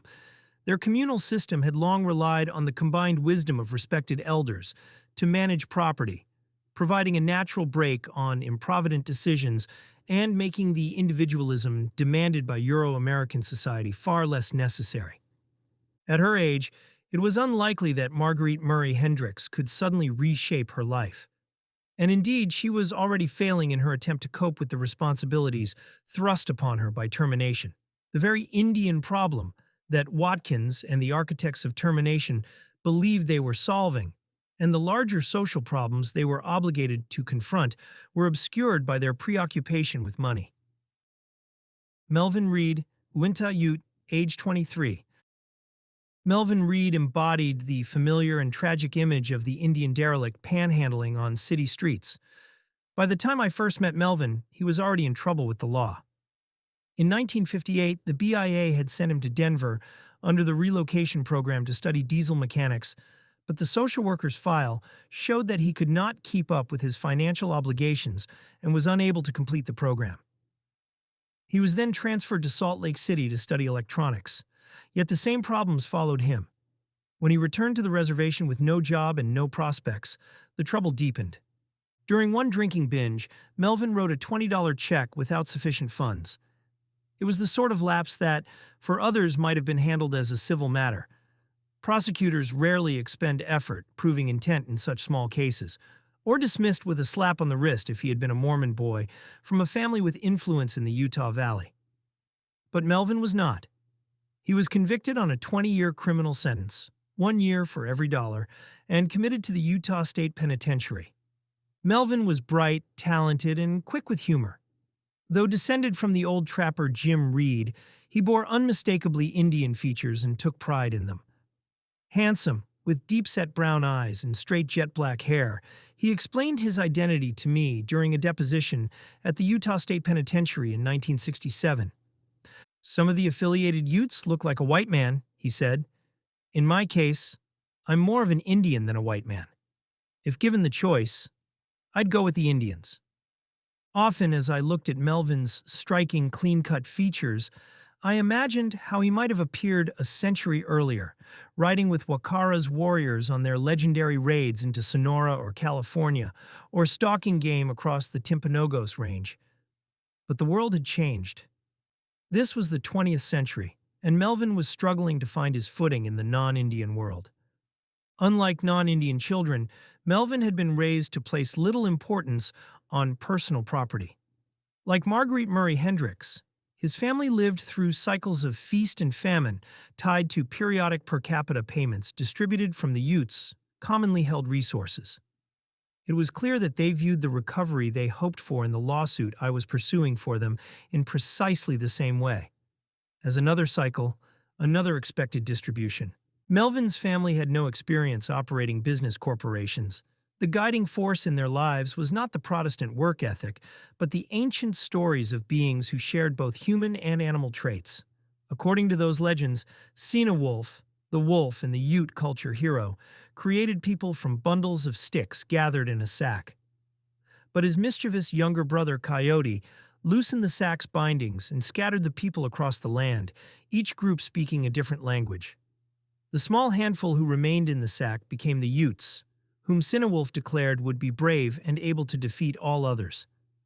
In those same legends, the earth had once been flat and smooth, a place where animals lived together in harmony. Then one day, Wolf loosed an errant arrow that tore across the earth, carving mountains and canyons and dividing the people into quarreling tribes. Through these stories, the Utes learned the values of communal living and shared responsibility. After the reservation system took shape, and after Indian affairs were transferred out of the War Department, the BIA approved all major decisions regarding their commonly held property and shielded them from improvidence. The combination of that paternalistic oversight and a cultural legacy built around sharing left Melvin and many others at a disadvantage when it came to managing individually owned property. Melvin was not necessarily irresponsible. He was generous, and he expected generosity in return. But the collision between that expectation and a society driven by different values left him stranded between two worlds. Melvin and Liz Bumgarner's boy Reggie spent a lot of time together, and after Melvin was paroled in 1969, the two of them became regular visitors to my office. They came by to ask how our case was progressing, and over time I saw enough of Melvin to understand that the same traits that made personal property a challenge for him could also lead him into petty, and sometimes serious, trouble with the law. His visits nearly always ended the same way, with a request for a loan of a few dollars. I knew, of course, that whatever I handed him would go toward a jug of wine, usually the cheap screw-cap kind made from apples. Once against my better judgment, I loaned Melvin $20 instead of the five he'd asked for. I warned him to stay out of trouble and explained that the money was simply an advance on his promise to help me move some furniture. Melvin left with Reggie at his side. Around midnight, I awoke in my home in Emigration Canyon, 5 miles outside Salt Lake City, to two men knocking at my door. I braced myself for the worst. A robbery, an assault. Who knew? Instead, Melvin's unmistakably drunken voice drifted through the darkness. "Mr. Nielson," he called, "I wanted you to pay this cab driver for me." The cab fare was $52.75. Melvin and Reggie had taken the cab all the way to Brigham City, some 50 miles away, to look at a $40 jalopy. It may have been their first experience with a taxi, and perhaps they assumed it would be something like riding the bus. Surely, they thought, $20 would cover the fare. I instructed the driver to take the boys home and promised to see him at my office the next day, when I would pay him. Most non-Indians would be exasperated by such an incident. But from Melvin and Reggie's perspective, the request was entirely reasonable. Their lawyer should be their friend. Had the roles been reversed, they would have gladly parted with a few dollars to help someone in need. In fact, they often did exactly that, and were, by the standards of non-Indian society, chronically broke. I learned more about Melvin's generosity, or what some might call improvidence, through what he referred to as those jolts, his frequent stints in county jail for petty offenses. One day my phone rang. It was Melvin calling from jail. "Go down to city court and help my friend Montoya at his arraignment," he asked. Explaining that legal services were expensive did little to deter him. Eventually, I grew so exasperated with these requests that I resolved to put an end to them. I prepared an agreement stipulating that any such legal services would be paid for out of Melvin's share of funds once they were recovered or distributed. The purpose was simple. Melvin needed to learn that if he made too many requests to help fellow inmates, he risked running out of money. But the lesson was lost on him. Melvin signed willingly. "Just put it on my tab," he would say during his calls from jail. To him, the arrangement was merely an invitation to become a one-man legal aid society for every derelict he encountered in the drunk tank. Tomorrow was never a concern for Melvin. The immediate problem, a fellow human in need, always came first. If everyone lived by Melvin's values, tomorrow would indeed take care of itself. Every strength can become a weakness when taken to an extreme. The boundless generosity of Indians like Melvin would be their undoing in the competitive, acquisitive world of Euro-American society. I once asked Melvin for his opinion on a piece of Indian jewelry I just purchased from an itinerant Navajo salesman sent to me by Larry Echohawk, the Pawnee who later became Attorney General of Idaho. "Here, if you like that, take this," Melvin said, fishing a finer piece from his pocket and pressing it into my hand. During his term in the Utah State Penitentiary, Melvin dedicated himself to crafting an elaborately tooled leather briefcase in the prison's craft shop. When he was released, he proudly presented it to me, a tangible testament to his skill, generosity, and enduring spirit. Melvin graduated from the nation's penal system and was later committed to the Terminal Island Federal Penitentiary. He asked me to hold his share of the money recovered for him in the mixed-blood Ute litigation until he was released. In the meantime, I supplied him with personal necessities, local newspapers, and so on. Melvin eventually telephoned me from prison and announced that he had a new friend, a non-Indian named Vard Goulding, who would be paroled shortly. Vard and Melvin had decided to purchase a diesel tractor trailer with Melvin's money. The two of them would go straight and be partners in the trucking business when Melvin was eventually released. I warned Melvin, as strongly as I knew how, not to give Vard his money. But Melvin insisted. As I was merely an advisor, not a guardian like the BIA, I had no discretion to refuse an improvident request. Vard eventually appeared, and I reluctantly gave him all of Melvin's money. By the time Melvin was released a year or so later, Vard, Melvin's money, and the truck, if there ever had been one, were nowhere to be found. Melvin was angry, not because Vard had taken the money and/or truck, but because Vard had deceived him. Nurtured for generations on trust and the virtues of sharing, Melvin could not be expected to react differently. Fred Burson, mixed blood UT, age 25. Fred Burson exemplified the stereotype of the drunken Indian. When asked by the social workers for his address, Fred replied, "The county jail." He was usually there for chronic public intoxication. He would be released after one drinking bout, but was always back again, frequently the same evening. In its own way, however distasteful, the jail provided the structure Fred had been denied when termination eliminated him from the tribe, BIA supervision, and the support of his Winta Ute people. Those who authored the termination policy and the non-Indians who advocated it should have foreseen that chronic alcoholism could result from the confusion and frustration they subjected Indians to. As Indians were cut off from their own people, their own way of life, and the assistance of Indian programs, they turned increasingly to the bottle to numb their confusion and loneliness. And drinking led to predictable difficulties with the law. Senator Watkins, for one, ignored the cause and callously declared that the U.S. government was not going to continue its supervision. Watkins's attitude seemed to be that the shock of being forced into Euro-American society would be like a bucket of cold water. Breathtaking but bracing. Force it on one generation and just get it over with. When I delivered a check for Fred's share of the first small recovery at his trailer home in Vernal, he was drunk as usual and mistook me for John Boyden. Fred wrestled me to the ground, shouting expletives, until he recognized his error, apologized, and gratefully accepted the money. The social worker's file declared, "There seems little to be done for Fred." Nothing was done for Fred. The BIA declined to find him in need of assistance in managing his affairs.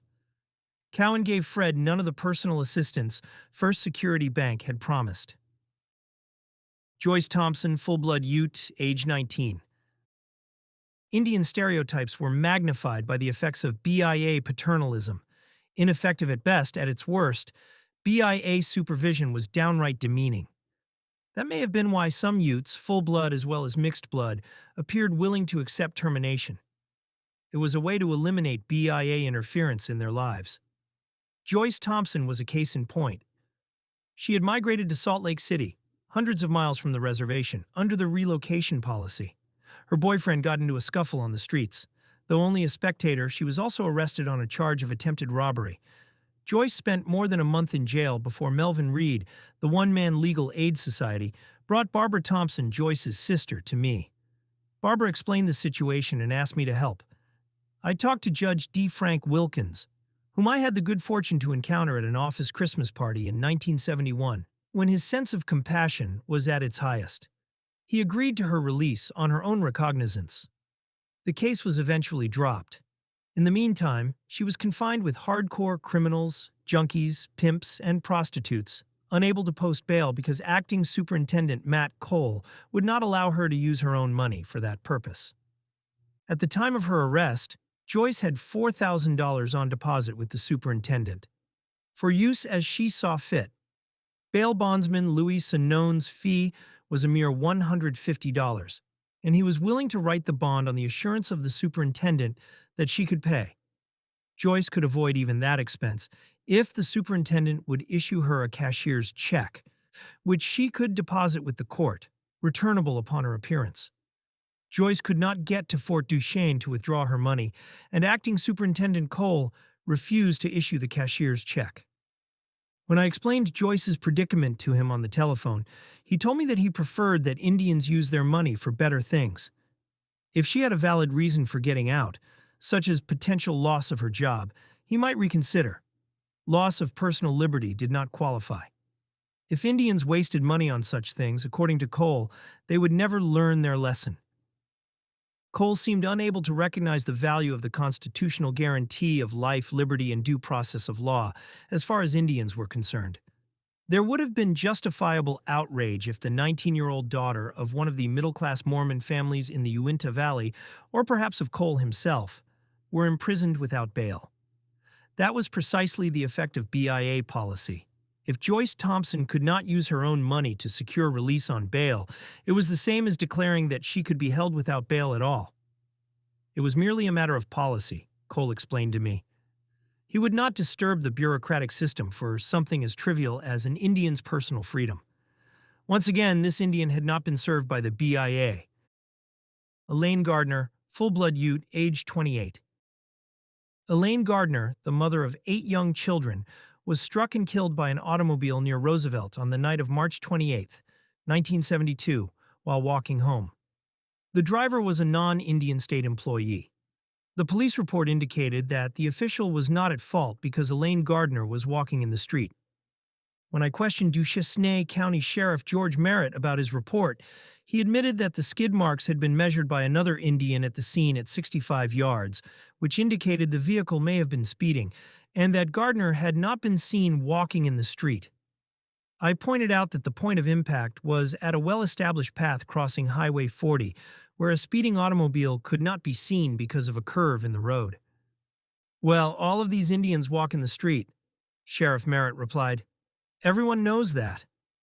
Shouldn't the driver have been tested for alcohol? Had he been speeding? Was the death of an Indian mother less important than that of a non-Indian? Sheriff Merritt's report made the case difficult, but a Salt Lake City attorney, Roy G. Haslam, accepted the challenge and negotiated a modest recovery for the children.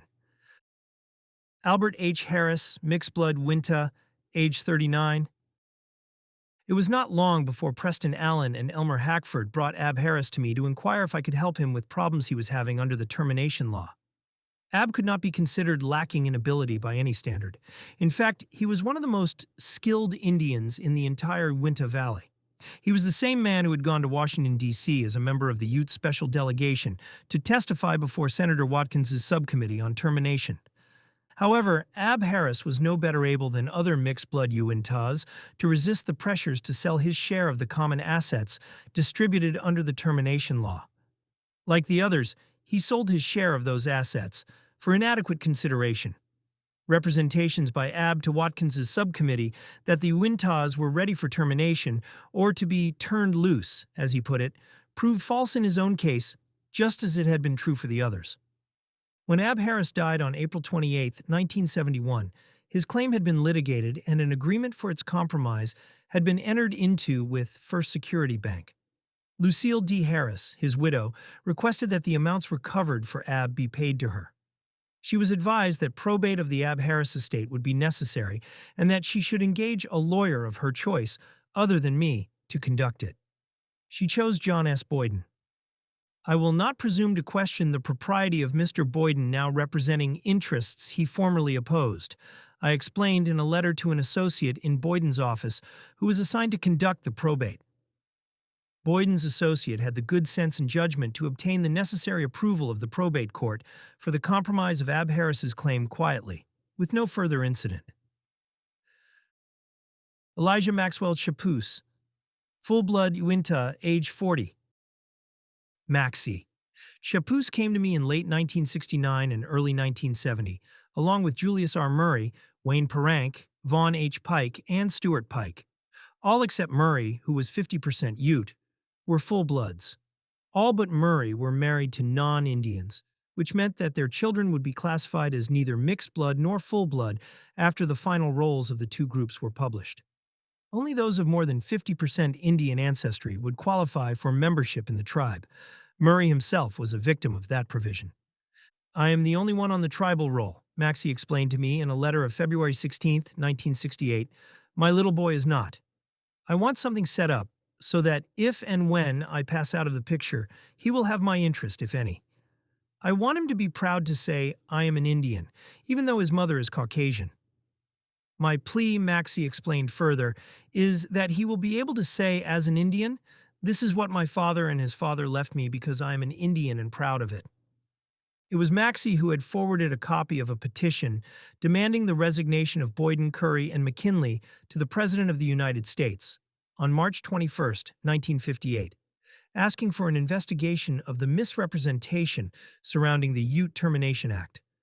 "For God's sake, do something for us before we do something we'll regret," Maxie pleaded with President Eisenhower. "Or me, anyway." Roger Ernst, Assistant Secretary of the Interior, answered Maxie on April 18, 1958. You will see that the plan based on the Act provides a progressive opportunity for the tribe and its members to improve their social and economic conditions.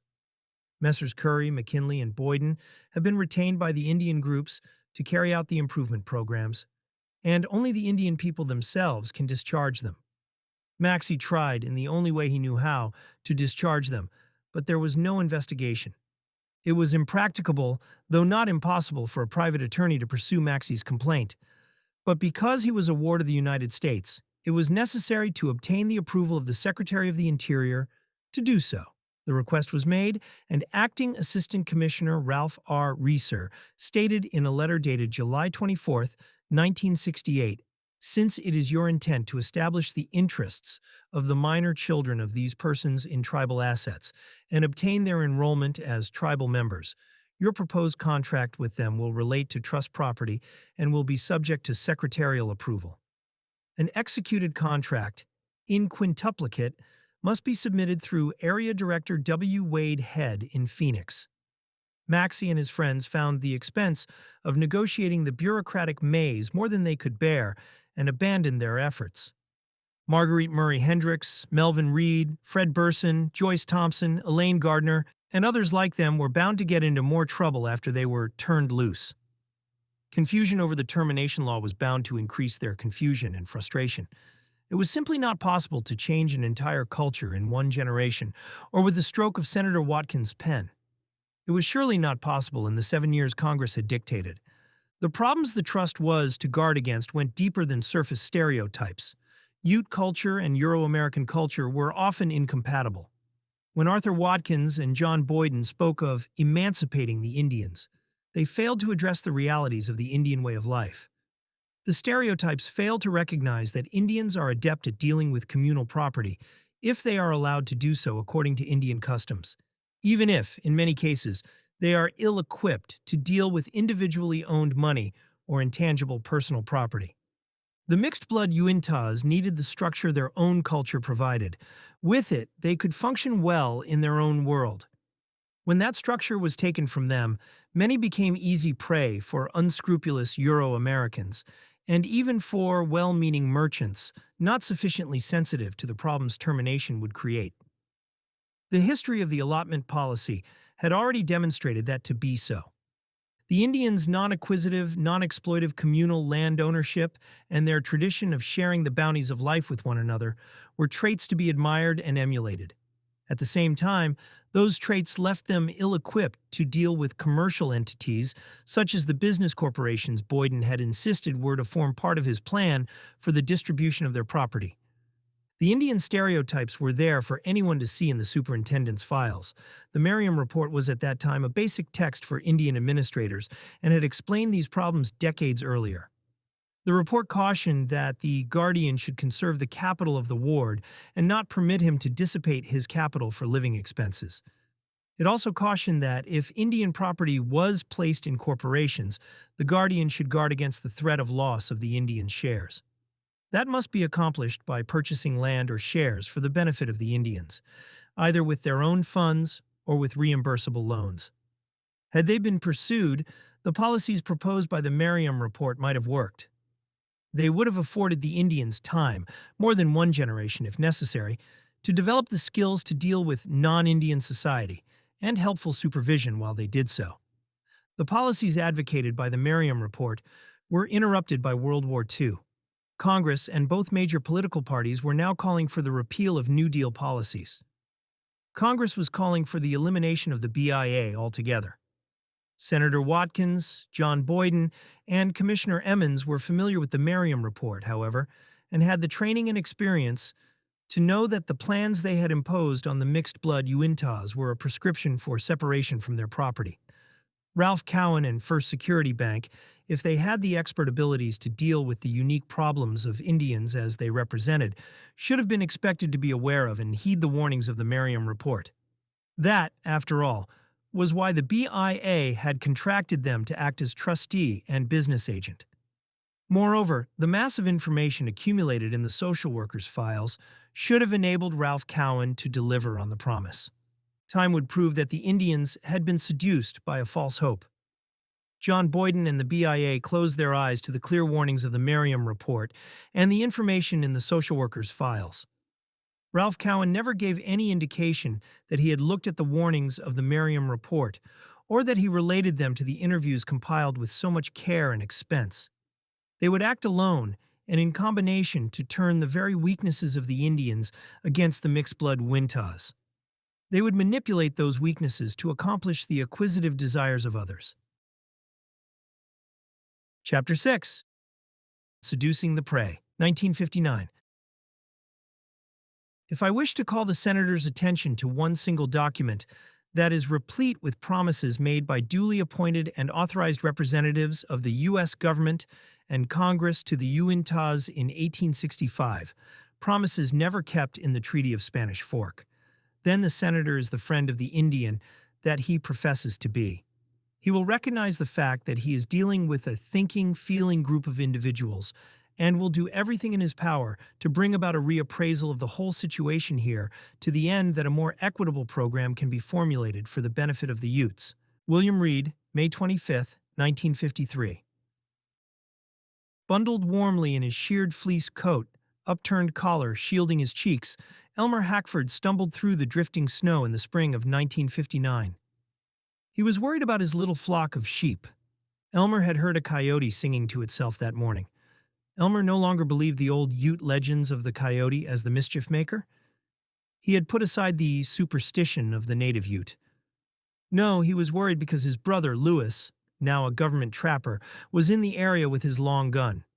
If Lewis chased the coyote out of its territory, where it fed on rabbits, ground squirrels, and other rodents, it would be up to mischief. A nursing mother coyote deprived of her normal food would become an outlaw, taking any prey that was available. Elmer's sheep, huddled together under the drifts near White Rocks, in snow caves created by their own body heat, might become the only food available to the coyote. The old-time Indians understood, even if the Euro-Americans did not, that upsetting the order of nature caused most problems. The newcomers had not understood either that chasing Wakara out of his hunting grounds, killing his game, and keeping him from the fish had made him a marauder. The passing winter had been one of confusion and frustration for the mixed-blood Uintas, especially those engaged in the livestock business. John Boyden and the BIA officials who controlled the mixed-blood Uintas' affairs had upset the traditional Ute way of doing things and rejected every effort by the mixed-bloods to devise plans of their own. Included in their plans were the three business corporations whose individualized shares would replace the traditional system of communal ownership of land and resources. The Ute Distribution Corporation seemed to Elmer to be unrelated to the everyday affairs of his life. Its officers, elected by the shareholders, would replace the directors of the affiliated Ute citizens as the authorized representative, and would sit with the tribal business committee to manage the mineral leasing and supervise the distribution of its proceeds and money from claims for losses under the Treaty of Spanish Fork of 1865 to the individual mixed bloods. Those were important duties, for mineral leasing had been a major source of the per capita distributions the Utes had relied on for so many years. The Spanish Fork settlement would be about $8 million. Yet Elmer, like most Utes, did not care which oil companies leased the tribal land as long as the per capita payments kept coming.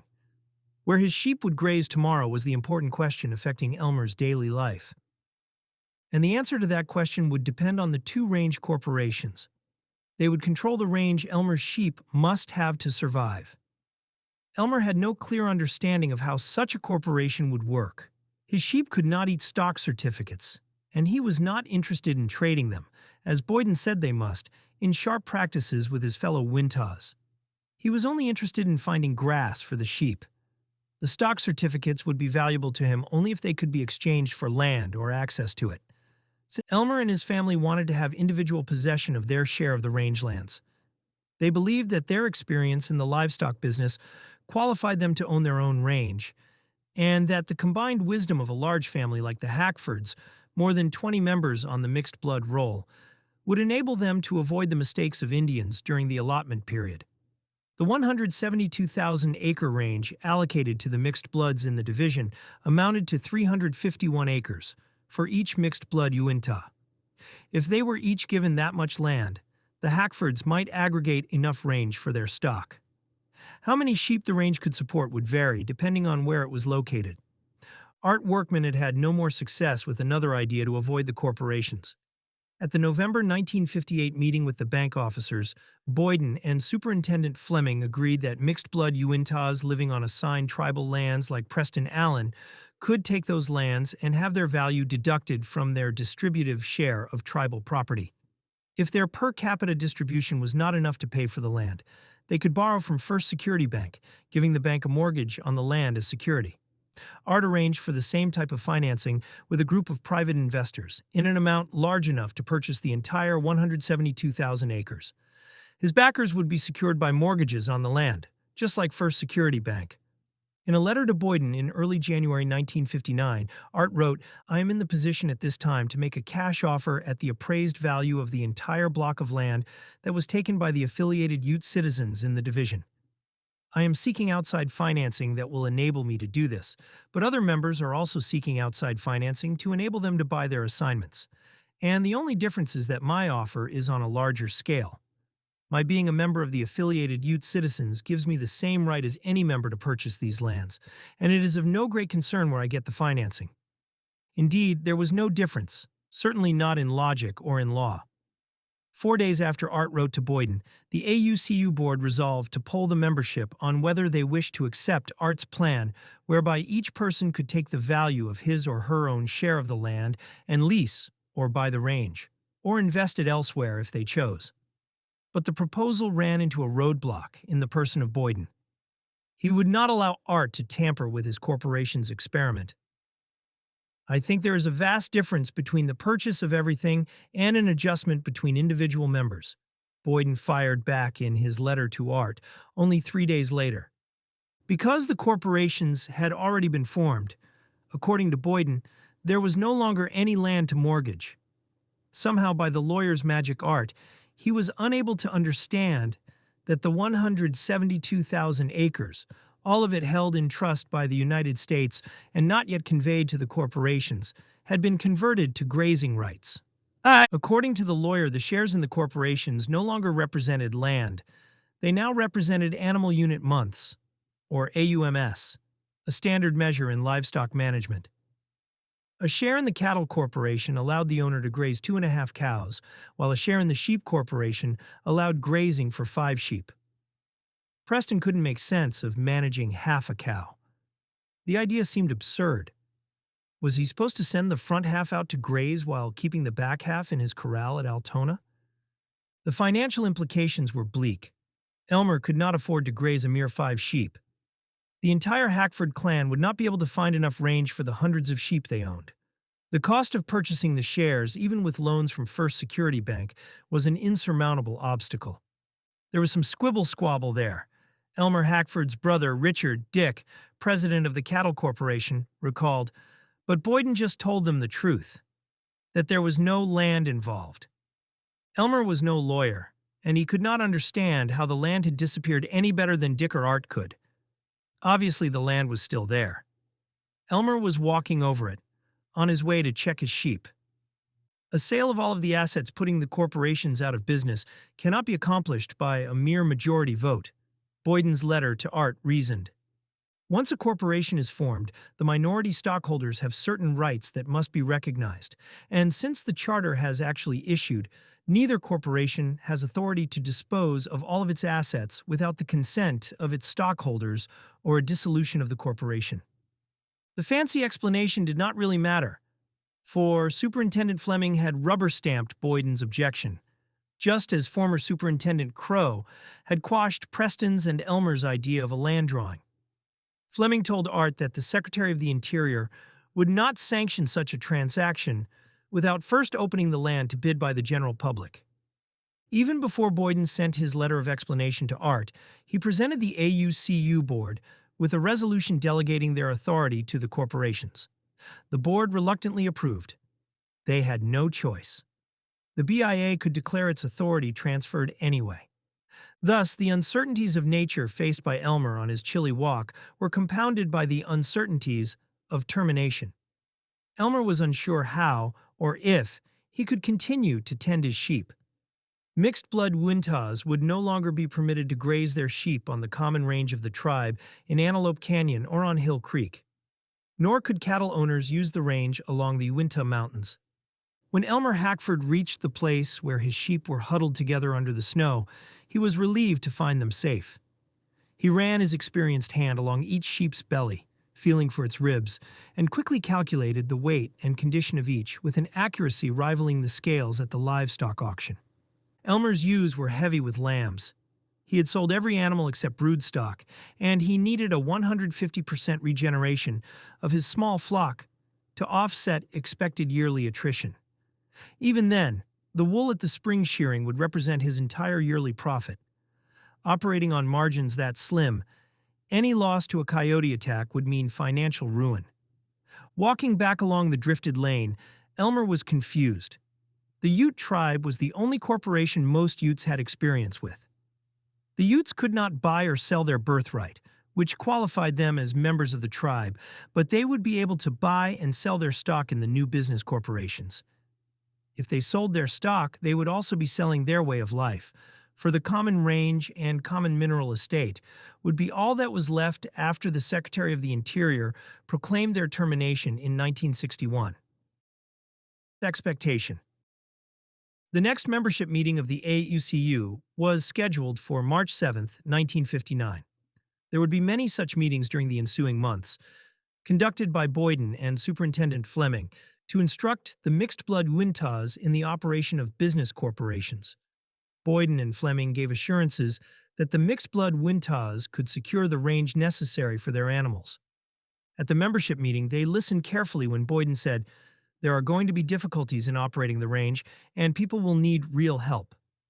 People who want to lease their shares can do so, but it will be impossible to make money on range deals unless they have stock to utilize the range shares." The members who ran livestock already knew this.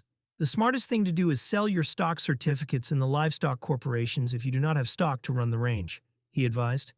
If the Indians can't get financing individually, Art Workman inquired, could they get a group loan with which to buy? Art was thinking of his rejected proposal to purchase all of the land with outside financing. Could he accomplish the same goal by buying the stock instead of the acreage? "We are to a point where we are operating on an individual basis," Boyden responded. "Of course, people could do it if they want to and can work it out, but it would be up to them." At a meeting of the AUCU board 2 days later, on March 9, 1959, Boyden repeated the same information. After Superintendent Fleming advertised to the group, "You can go sell to anyone." As Elmer and Preston entered Legion Hall for another meeting of the AUCU board on April 7, 1959, they reflected on the advice Boyden and Fleming had given them. Much of Elmer's confusion during the February walk to check his sheep had already been dispelled by promises about how the corporations would work. They should exchange shares, Fleming and Boyden had told the mixed-blood Uintas. Bringing them together in membership meetings was designed to enable them to do just that. That way, Preston could obtain entitlement for another half cow from someone like Elmer, and Elmer could get the sheep entitlement that someone like Preston was unable to use. Without exchanges, no one in the mixed blood group would be able to remain in the livestock business.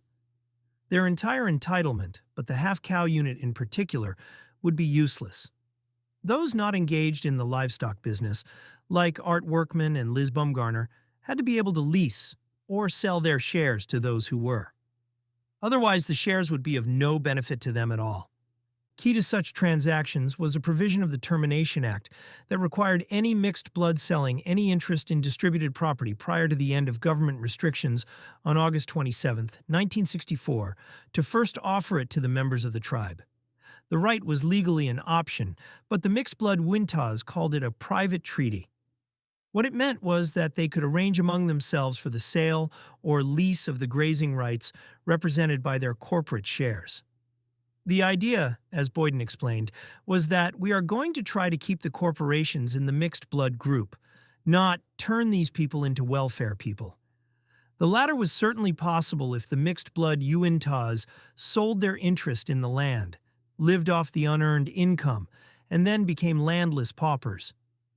Preston and Elmer quickly realized as they took their places at the April 7th meeting that there would be little chance to enter into private treaties. Only the heads of families engaged in the livestock business attended board or membership meetings, and they needed their shares for their own animals. Others were apparently not interested. It would be difficult to operate the corporations with such apathy. Preston called the meeting to order. There were many questions for Boyden and Fleming, questions that revealed the general confusion among the mixed-blood Uintas. Boyden reviewed what he and Fleming had repeatedly said in the meetings from October 1958 through February 1959, when the corporations were proposed and organized. Elmer started the discussion with the question uppermost on his mind. Now that the mixed bloods were being excluded from the common range of the tribe, how would private treaties be arranged? Boyden repeated the explanation he had offered in December 1958. Those who want to sell or trade their shares in the corporations can do so by signing the certificates. When we get the cattle and sheep corporations set up, each individual can sell for cash or do as he pleases. Individuals can trade their shares in the cattle corporation for shares in the sheep corporation and vice versa. You can give your interest in your distributive share to get more shares in the cattle or sheep corporations. The requirement to make an offer to members of the tribe was defined by the regulations proposed for adoption under the Ute Termination Act. Fleming explained that if there was more than one acceptance, or if no member was accepted, non-members could then submit sealed bids in competition with the mixed bloods. Those requirements were also written into the Articles of Incorporation.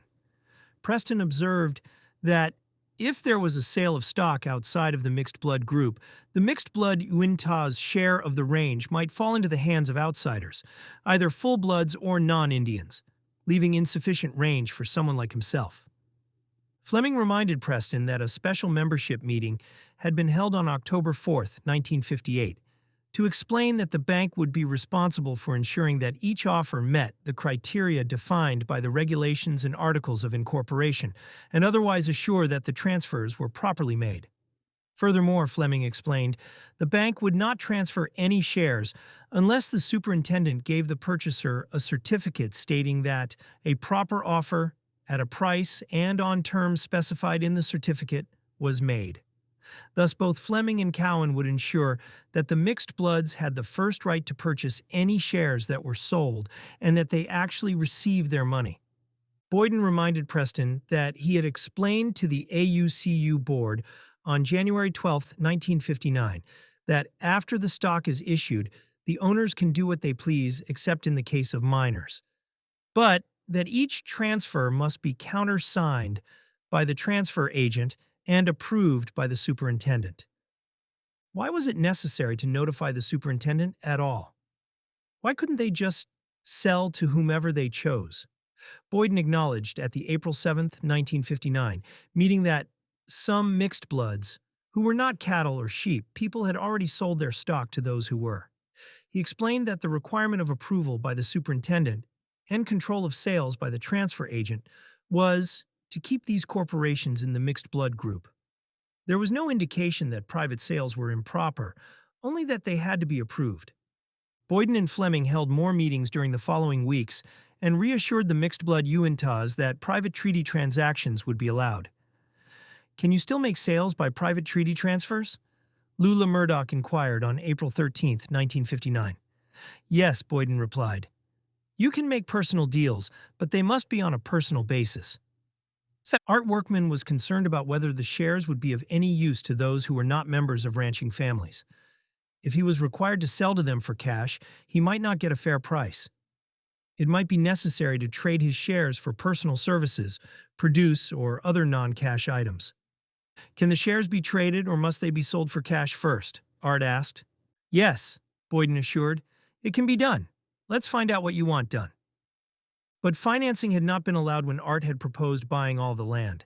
At the November 1, 1958, general membership meeting, First Security Bank had agreed that it would make loans to the mixed bloods. At that time, Della Curry asked whether stockmen could borrow money right away at the bank, and Wesley Dickerson, manager of the Roosevelt branch of First Security, replied, Yes, we have loans now like this. Would such financing be allowed for buying the shares rather than the land? At a meeting of the AUCU Board of Directors in Boyden's office in Salt Lake City on January 23, 1959, Boyden and Fleming explicitly agreed that financing for the purchase of shares would be allowed. The bank will be willing to finance some individuals in buying shares. Some could be mortgaged to take care of loans. The bank can work something out. The stock certificates had not yet been issued and would not be until the land was transferred to the corporations. The livestock operators needed to acquire rights to the range now, and those without animals wanted to sell immediately. Can we deal for the shares before the certificates are issued? Art asked. Yes, Boyden replied. An instrument can be drawn up, so negotiations can be made before the patent is issued. The way to do that is to execute a transfer assignment in which you say, as soon as the stock is issued to me, I will sell the same to you. Boyden said he would draw up instruments to accomplish such transactions. And when the mixed bloods had presented plans of their own in the past, Boyden and former Superintendent Crow had said the BIA would not approve, and that ended the matter. Now, on February 23, 1959, Boyden and Fleming assured them that their plans for private treaties would be accepted. Fleming said he had just returned from discussions with Barton Greenwood, the acting commissioner of Indian Affairs in Washington. If Elmer wants to sell his share, and if Liz and Lula want to buy, Elmer can work it out himself. The Bureau went along with me on this. Only a handful of mixed-blood Uintas had attended membership meetings in December 1958 and January 1959 to trade shares. They were scattered over a large reservation, and many lived in cities far from the Uinta Valley. How could a prospective buyer find out who wanted to sell? There are at least 150 who want to sell stock right now, Fleming told the board at the meeting in Boyden's office on January 23, 1959. He promised to get a market together and to get cash for the ones who want to sell now. Many mixed-blood Uintas acted on the advice they had been given. They traded sheep and cattle shares among themselves. Those not in the livestock business were willing to let family members hold the shares for modest prices. The record of representations by Fleming and Boyden illustrates that they had repeatedly instructed them to do so between October 1958 and April 1959. The advice was comforting to Preston and Elmer, like the sunshine that had been streaming over Tabby Mountain and shimmering from the drifted snow through the windows of Legion Hall on March 7, 1959, when the first in the series of meetings to educate the mixed-blood Uintas on the private treaty had been held. Elmer and Preston, along with Elmer's brothers Dick and Lewis and Mac Murdoch, Lula's son, were elected directors of the range corporations. They embarked on the task of trying to manage the range corporations despite the pressures created by so many sales, while Boyden and Fleming met with the AUCU board and its members during the spring and summer of 1959 to encourage the mixed-blood Uintas to enter into private treaty sales. Throughout the calendar year 1959, Preston Allen, Elmer Hackford, and other ranchers and sheep raisers negotiated for the grazing rights of spouses, children, relatives, and friends. They did exactly as they had been instructed, dutifully filling out forms created and approved by Fleming. Many of their private treaties were for modest sums. Sometimes no money changed hands.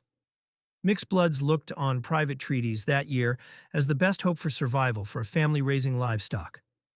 By the end of 1959, the private treaties negotiated by the Hackfords were enough to graze about 100 sheep. That was far short of the number they would need to make a living, but there was hope that they might acquire enough to salvage their operation.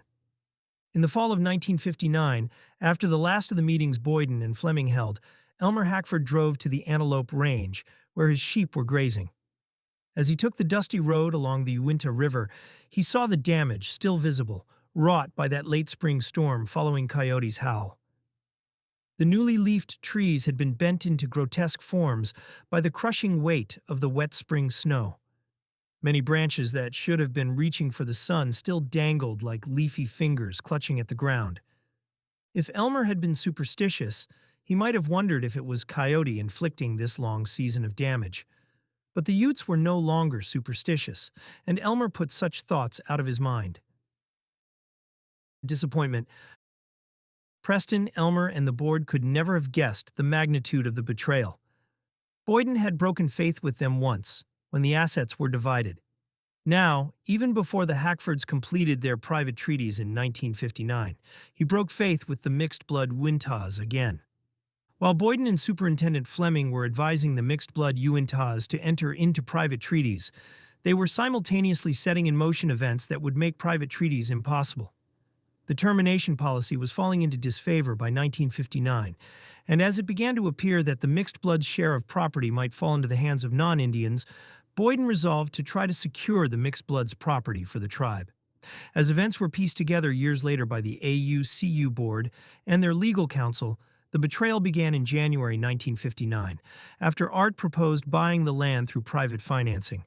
Rex Curry telephoned Boyden and asked if Art Workman could purchase the land, or even the stock, merely because he was a mixed blood, then why not the Ute Indian tribe acting as an entity? Shouldn't the tribe have a preferred right to purchase any assets that were sold by the mixed bloods? Curry reported that the tribe would like to have the mixed bloods' share of the range, in addition to the 73% share they had already received.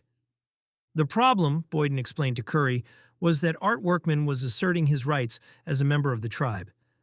There was nothing in the Termination Act or in the private treaty as it had been explained to the mixed bloods that extended such a right to the tribe itself. In November 1956, the Secretary of the Interior had in fact rendered a legal opinion concluding that tribe was not included within the term member of the tribe. That opinion would prevent a purchase like the one Curry was suggesting. But the private treaty right extended to the full-blood members of the tribe as well as to the mixed bloods, Curry pointed out. Why shouldn't the tribe, as representative of the full-bloods, exercise the right of its members? The individual full-bloods were included in the private treaty because they were preparing themselves for eventual termination.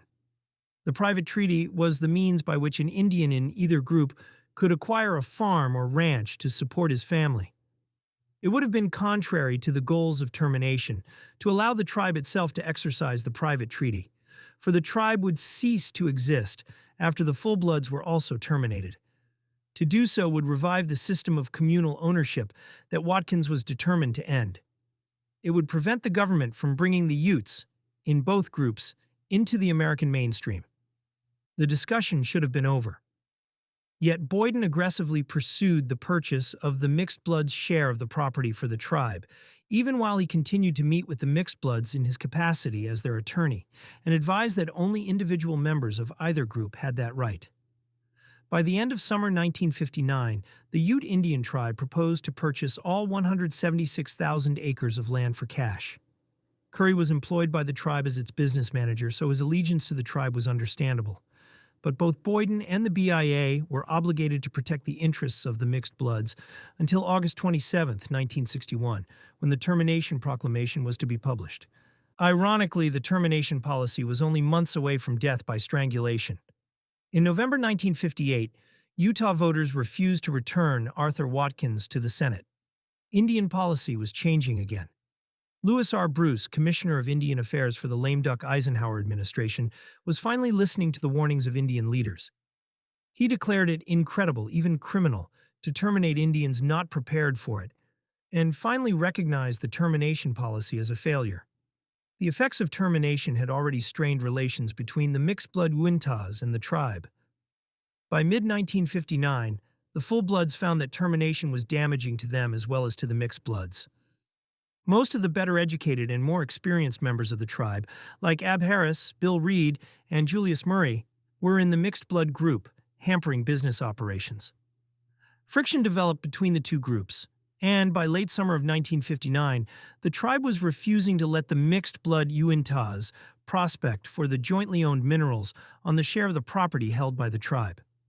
Most serious, though, was the loss of the Rock Creek Range, which had been assigned to the Rock Creek Cattle Corporation out of the heart of the tribe's rangelands. To a considerable extent, Henry Cook, chairman of the business committee, indicated to the commissioner, termination has crippled the operations of the full-bloods due to a lack of balanced range conditions. The tribe wanted to reverse those effects. Boyden therefore resolved that the term member of the tribe must be changed to include tribe. Despite the recognition that termination was a failure, the BIA was evidently unwilling to abandon the experiment being carried out at the expense of the mixed-blood Uintas. Because of his Boyden's knowledge of the planning and his working relationship with this group, the loss of his guidance and assistance may tend to slow down the actions required to complete termination for this group within this calendar year. Homer S. Jenkins, chief of the branch of tribal programs at the BIA in Washington, concluded in July 1959. Superintendent Fleming announced at a meeting of the AUCU on August 12, 1959, that he and Boyden were going to Washington on August 23rd regarding the joint business of the terminated Utes and the tribe, and that he wanted the AUCU to adopt a resolution authorizing Boyden to discuss various matters with the BIA, including Section 15 of the Ute Termination Act. This was most significant in the context of the discussions Boyden, and presumably Fleming, had been having with Rex Curry about the purchase of the mixed blood range by the tribe, for Section 15 required any seller to first offer the land to members of the tribe. The AUCU must pay one half of Boyden's expenses, Fleming said, for they would discuss how sales are to be made from one Indian to another. Unknown to the board, Boyden intended to discuss whether private treaty sales would be allowed and if there could be sales between Indians. Fleming had always acknowledged that the mixed bloods constituted only 27% of the two groups, and stated that they should be willing to pay their 27%. Their joint expenses were always prorated. Why should the AUCU now be required to pay one half? The superintendent said that they must, and the board reluctantly agreed. It took only 3 days of meetings, August 24th to 27th, 1959, to break the promise that private treaties could be undertaken by the Utes.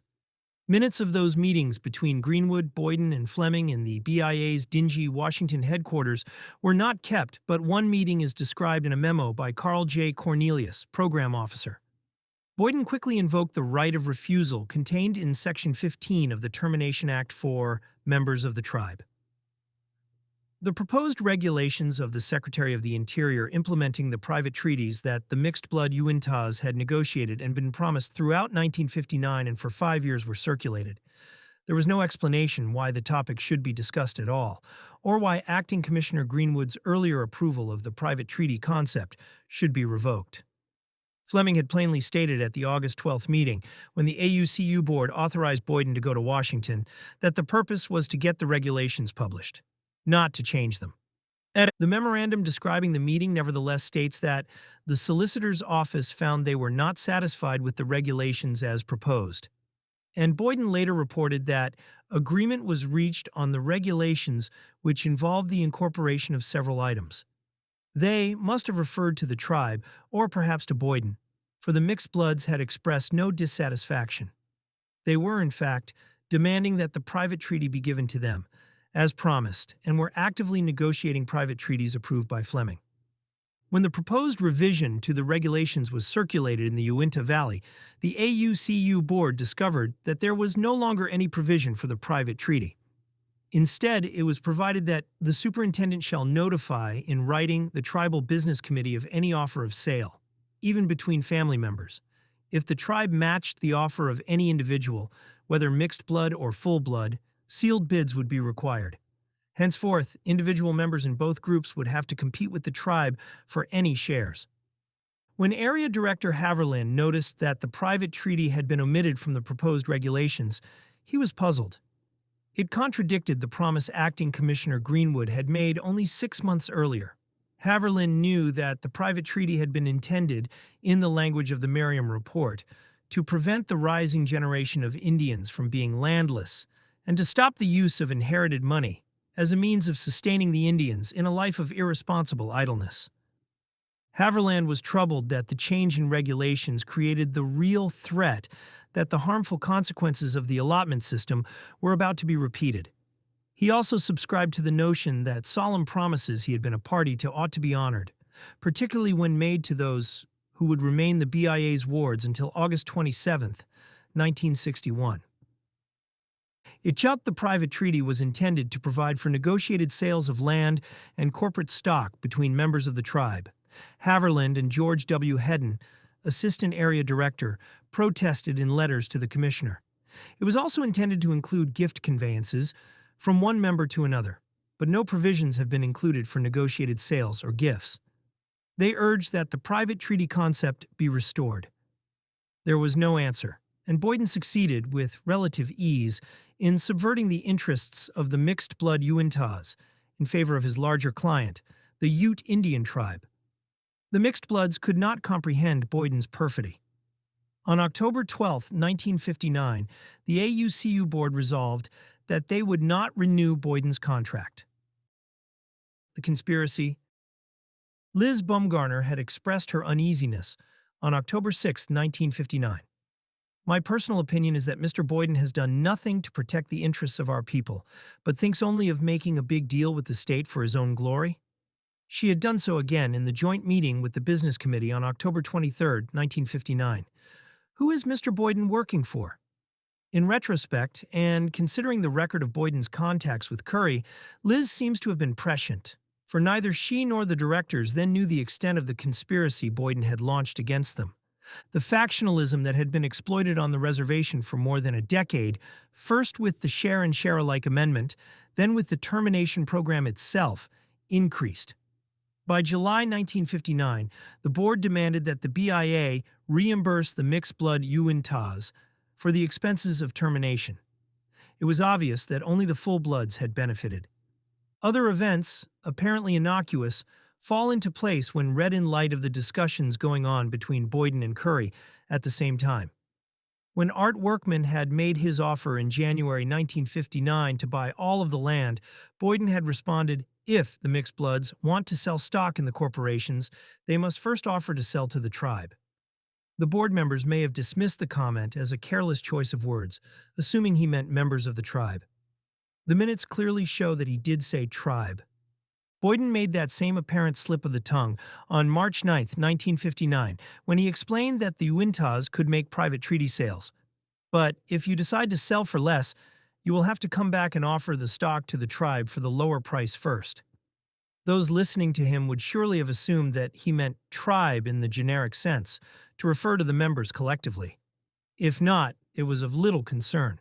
Fleming's approval was necessary, and he had not only indicated that private treaty sales between mixed bloods would be permitted, but had also assured the mixed bloods that the commissioner supported his position. In retrospect, Boyden's slips suggest that as early as Curry's January telephone calls, and possibly before, Boyden intended to acquire the mixed bloods' lands for the tribe. That intent is confirmed in Cornelius's memo dated April 21, 1960. Even as he counseled the mixed bloods to enter into private treaties, Boyden was scheming to acquire the land for the tribe. Even as he pointed out that private treaties were necessary for the mixed-blood Utes to survive in the livestock business, Boyden went to the Commissioner of Indian Affairs to persuade him to prevent private treaties. The board would not learn about this until 1979, however, when their legal counsel obtained the BIA records from the National Record Center. After the board declined to renew Boyden's contract on October 12, 1959, circumstances combined to leave him in place as the AUCU's attorney. Initially, the AUCU proposed hiring George Morris, the attorney from Salt Lake City, but Fleming would not permit the use of their funds to do so. Art Workman called Morris and asked him to meet with them for one day, then reported, "We cannot hire George Morris with tribal funds unless you get a contract and have it signed by the Secretary of the Interior." Desperately, Art suggested that they pass the hat for money to pay him. No one had that kind of money. As late as August 3, 1960, when Boyden and Area Director Haverlin met with the AUCU directors, Preston Allen again proposed hiring Morris as counsel for the Ute Distribution Corporation. "We have no objection whatsoever to your hiring Mr. Morris or any other legal counsel," Haverlin said. "However, you have no funds to pay him. If he wants to work for nothing, that's fine, or you could pay him out of your own pockets." Boyden remained as AUCU counsel by default, still on retainer to the tribe, but he refused to talk with the board after August 1960. He didn't feel like answering because he doesn't have a contract, Lula Murdoch reported. The BIA had had no trouble finding money to pay Boyden. Now the AUCU could not get rid of him. Were the BIA people raising so many legal problems at a time when they knew the affiliated Utes had no lawyer to solve them, as a ploy to force them to rehire Boyden? The three mixed-blood corporations, which by then had been delegated authority to make decisions concerning the land and minerals, faced the same dilemma. The BIA was unwilling to pay for another lawyer for any of them. Colin Murdoch protested to the Secretary of the Interior in August 1960. "We trusted him, Boyden, and relied upon him to protect our rights. It is my solemn and honest belief that this attorney is not concerned with Indian rights and should not be allowed to work for us, or any Indians. How can one attorney honestly represent two groups in a division of the tribal assets and give each group justice, unless he gets one group to give in to the other, making them believe it is the only thing that can be done? Our attorney advised the people that did not have cattle or sheep that it would be better to sell out. Liz Bumgarner also recognized the impropriety of what was taking place and declared at a meeting of the board on October 6, 1960, the general membership should go on the record as protesting the transfer of the lands to the corporations. The tribal attorney and the superintendent have overstepped their authority. The affairs of the three mixed-blood corporations quickly fell into chaos. Tension between the mixed bloods and full bloods intensified during the latter part of 1959, and by December 28, 1959, the tribe directed Boyden to compile all relevant material pertaining to the mixed blood problem for a report to the tribe as to whether the tribe has a cause for action. Boyden never initiated formal legal action by the tribe as an entity against the AUCU, as an entity, or by the tribe against any individual mixed bloods. He, Rex Curry, and officers of the tribe did participate aggressively in litigation against the interests of the AUCU and its members during 1960, 1961, and thereafter to defeat their rights as members of the tribe and secure those rights for the tribe. Meanwhile, the new majority in Congress was becoming more sensitive to the Indian way of life. Termination was quietly abandoned as congressional policy in 1958 and was officially ended by the Kennedy administration in 1960. The Menominees of Wisconsin and the Klamaths of Oregon secured amendments relieving them of the harmful effects of termination. During the week of January 18, 1960, a delegation from the Ute Indian Tribe went to Washington to seek reversal of the plans to terminate the full bloods. In 1964, the 10-year period allotted to prepare for termination would end. The BIA quietly abandoned plans to terminate the full-blood Utes, presumably at Boyden's request, without further legislation. Nothing was done to change the termination program for the mixed bloods. Preston Allen asked if relief could be obtained for the mixed-blood Uintas. Boyden seemed unwilling to help, so Preston sent a telegram to Fred A. Seaton, Secretary of the Interior. We are hereby protesting any action taken by the Ute Indian Tribe at this time regarding any amendments to the termination law without the AUQ having been consulted, as this law also pertains to us. We believe that if the Ute Indian Tribe is to have time on their long-range plan extended, then we, the mixed-blood group, should be granted an equal period of time also before the termination proclamation is issued. By the spring of 1961, Elmer Hackford was no longer listening for Coyote's wail. He had had to sell his flock in 1959, for he could no longer justify the time and expense of caring for his sheep. The benefits that would flow from increasing his flock had been denied to Elmer and the entire Hackford clan. Chapter 7.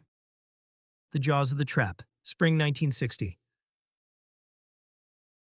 The mixed-blood Indians had no prior knowledge of the bill's contents until it became law. They were then told what actions they must take, or the Secretary of the Interior would take them for them. Shocked and dumbfounded, the mixed bloods were forced into submission. Like a bewildered herd of sheep, they carried out the programs dictated to them. They were not informed of their rights as tribal members or as citizens of the United States. Their rights as wards of the government were left unprotected. This bill was rooted in greed, prejudice, and resentment. Its consequences were severe.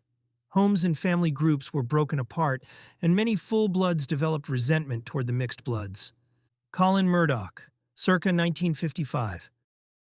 By the end of January 1960, John Boyden's and Rex Curry's plans to acquire the mixed-blood Uintas' share of the tribal range were beginning to take shape. After Acting Commissioner Rex Lee agreed to change the regulations and persuaded the Secretary of the Interior to include the tribe in the private treaty, it appeared the tribe could gain control of the two range corporations, at least if the roughly 150 private treaties the mixed-blood Uintas had already arranged among themselves, with the approval of former Superintendent Fleming, were declared void. However, on February 1, 1960, an incident threatened to disrupt their plans. On that date, Preston Allen and the AUCU board were contacted by Claude H. Heyer, Field Secretary of the Association on American Indian Affairs, AAIA. Heyer represented one of the groups dedicated to protecting Indian rights, a group whose members included both Indians and non-Indians, and which former Senator Watkins had accused of coming from the outside for the purpose of destroying unity. Whether because of Watkins's resistance or the Uinta's relative obscurity, Heyer became the first opponent of terminating contact between the Uintas and outside supporters.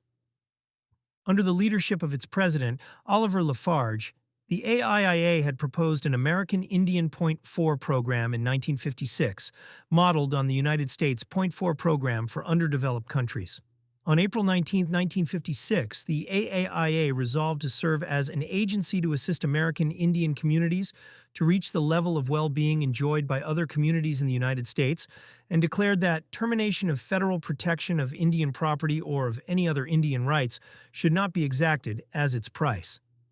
The AIIA emphasized that Indian culture and identity should not be restricted or destroyed, that technical guidance and financial assistance should be made available, that requests for assistance should come from the Indians themselves after each group had assessed its own needs, and that an impartial effort should be made to develop natural resources to their full capacity, improve industrial and agricultural production, housing, nutrition, clothing, sanitation, and health, and enable voluntary resettlement of individuals and families, while respecting older, revered values, even as new ways of living were introduced.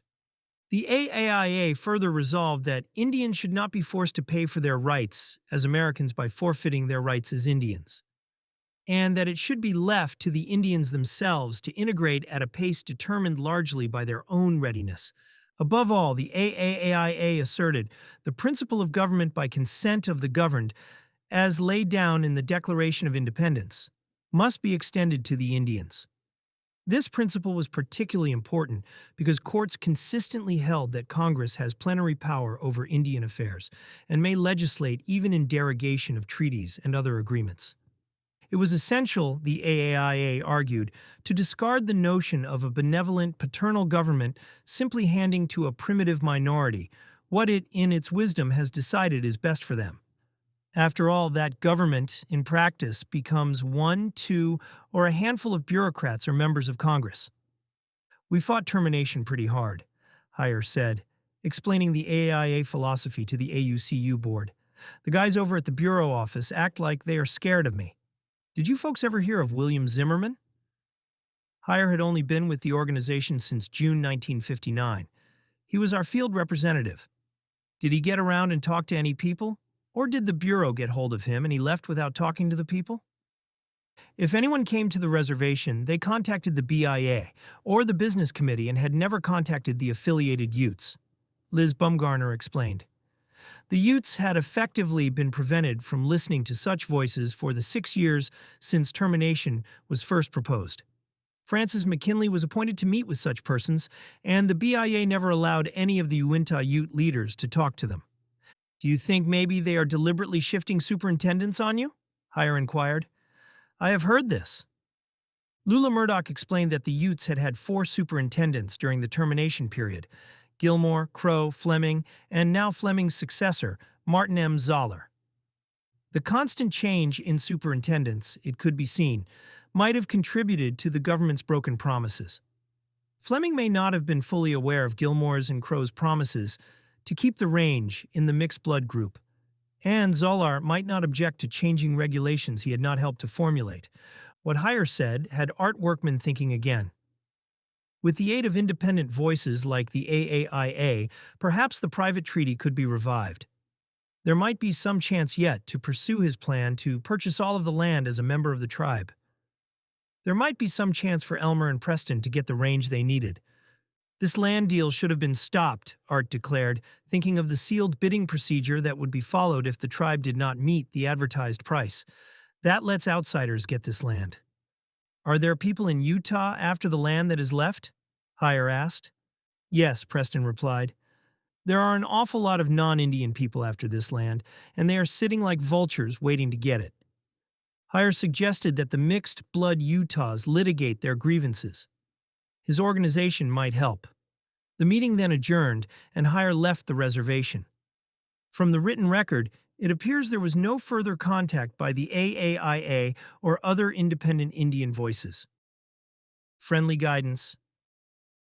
It was apparent that if the AUQ board was allowed to listen to people like Heyer, and if they secured an independent lawyer, Boyden's plans, going back to the beginning of the termination policy in 1953 and rooted in the share and share alike amendment of 1950, might come unraveled.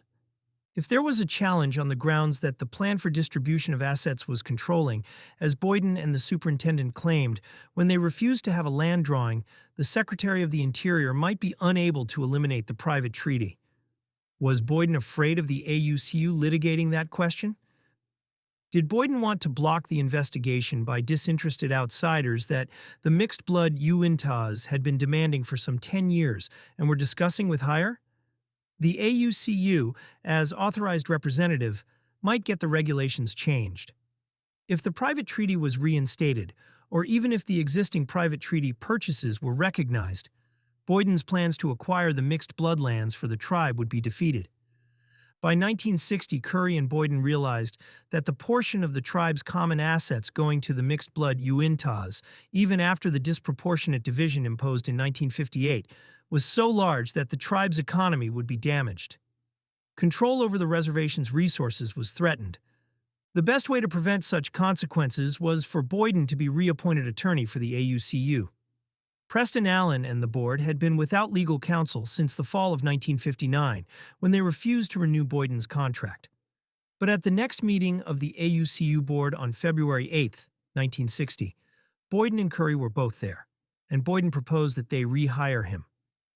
If I were representing the mixed bloods, I would go back to Washington and see that it is all done, Boyden assured the board. You had better do something specific for getting these things worked out, he half-threatened. Such a solicitation was extraordinary by any standard and flatly prohibited as unethical by the legal profession. Perhaps more ominous for the mixed-blood Uintas, it appeared to be in direct response to their meeting with Heyer. Boyden pressed his solicitation by presenting a laundry list of legal tasks he said must be performed. I am willing to take a short-term proposition on this, to help you out, he said. The directors were still not aware of the extent of Boyden's betrayal, but they hesitated at his offer. Art Workman and the three mixed-blood corporations were still trying to get George Morris to talk to them. They took no immediate action on Boyden's solicitation. When Preston reconvened the AUCU board on February 19, 1960, bigger guns were marshaled in support of Boyden. Area Director Haverland and the new superintendent Zoller were both there. They stressed the very problems the tribal attorney said made it important that the affiliated Utes rehire him. The board made no immediate decision, but Preston again felt like a mouse being chased by his mongrel dog. After the noon recess, the AUCU board resolved to write to George Morris and ask him to return all material that was given to him. Boyden reappeared at the meeting on March 8, 1960, determined to settle the issue then and there. He brought a complex agreement designating himself as attorney and prepared it for the board's signatures. Art Workman objected, "It looks like we are paying you more than our proportionate share." Boyden reassured the board that he would be working solely for the mixed bloods, for they were paying for his services. Any services on matters that would benefit both groups were lumped in. The board knew by then of Boyden's conflict of interest, yet they felt they had no choice. They desperately needed an attorney. The BIA still had the power to dictate their choice: Boyden. A resolution to hire Boyden as legal counsel carried 5-0, despite the objections Preston, Liz, and Art had expressed earlier, and despite their attempts to hire George Morris. Boyden immediately rejected once more the idea of dissolving the corporations and allowing the Uintas to take individual tracts of land. At the February 19, 1960, meeting, the BIA had refused that request on the grounds that it was the trustee of the land until August 27, 1964. The board asked if the corporations could be dissolved. Haverland responded that it could be possible, but that he doubted he or the department would agree.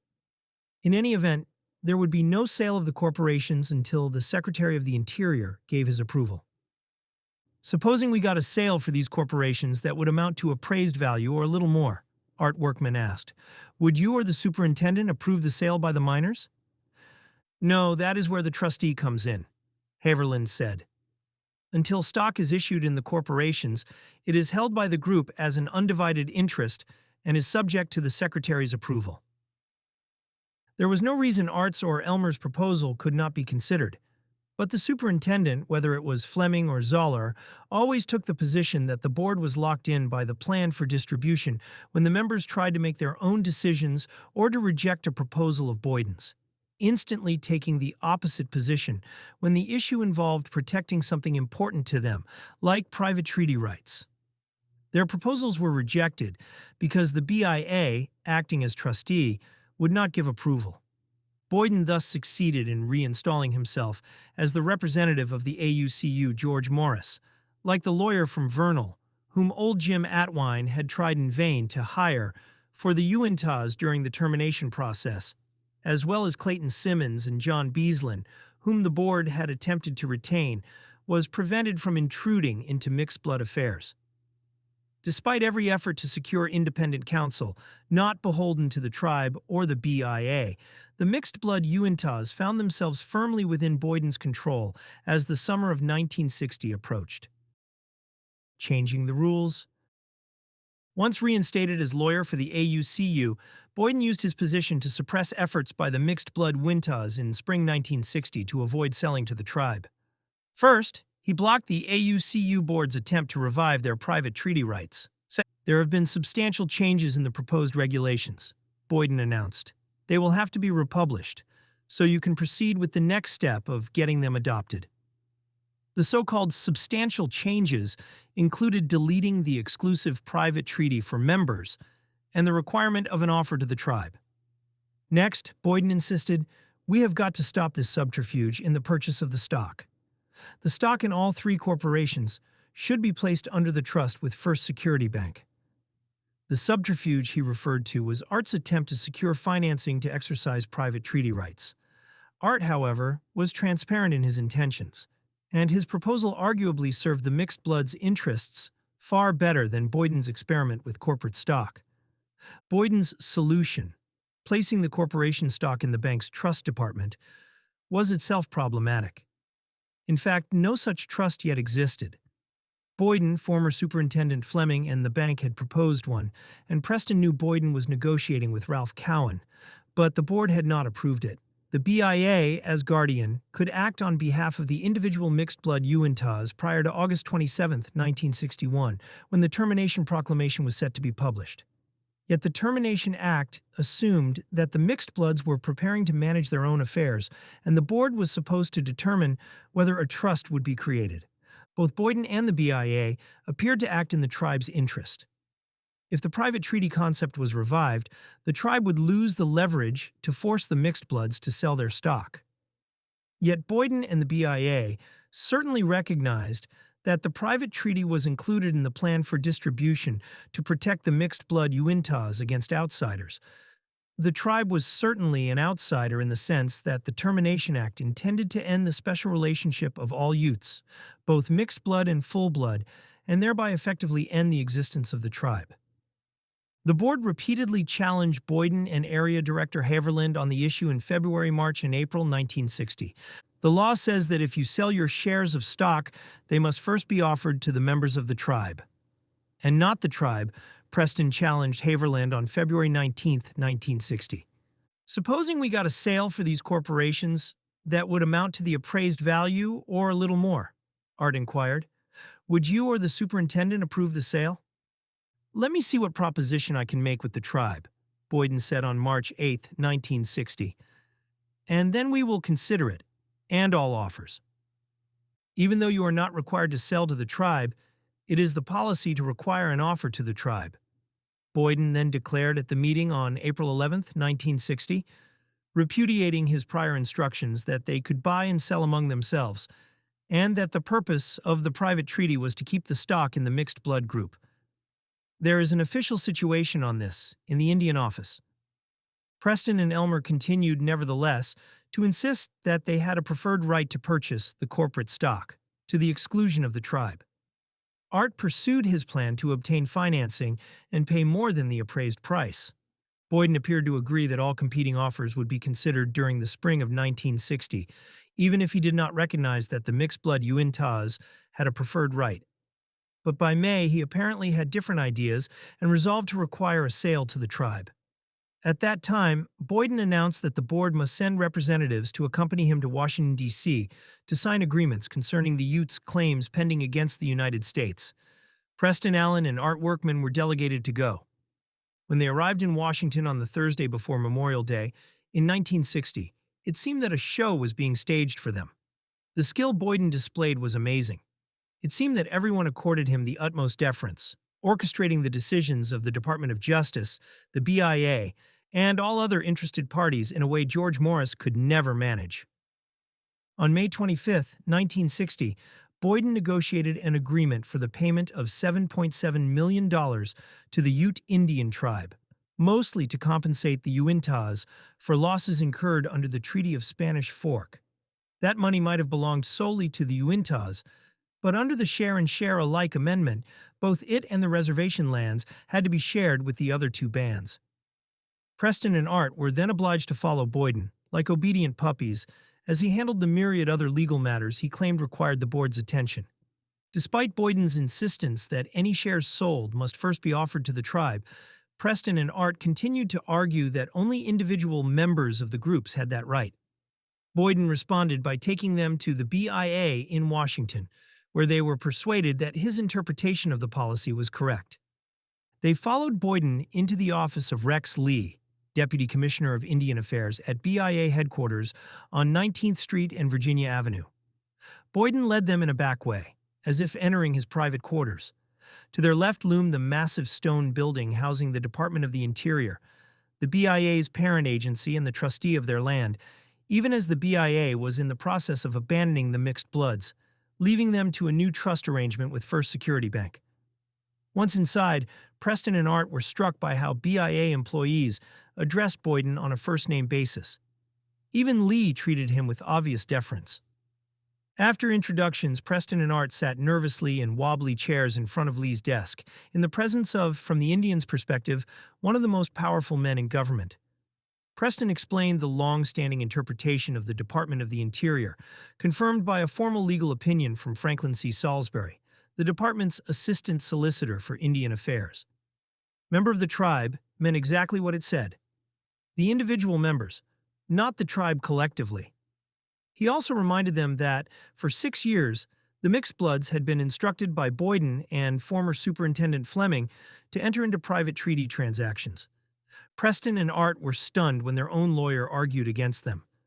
Boyden dismissed the Salisbury opinion as uninformed, authored by a young lawyer less experienced than himself, and declared that his interpretation should prevail because he was the author of the Termination Act.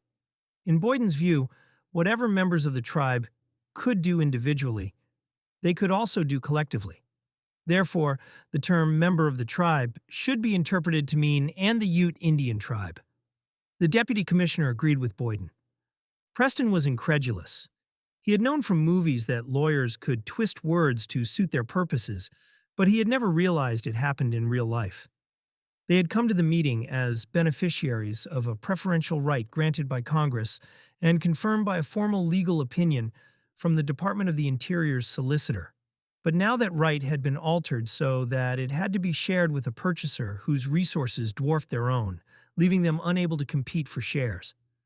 Leaving the same way they had entered, Preston and Art could not help but admire the splendid stone building across from the BIA offices, originally built for the Federal Reserve Board and named for its chairman, George Eccles's brother.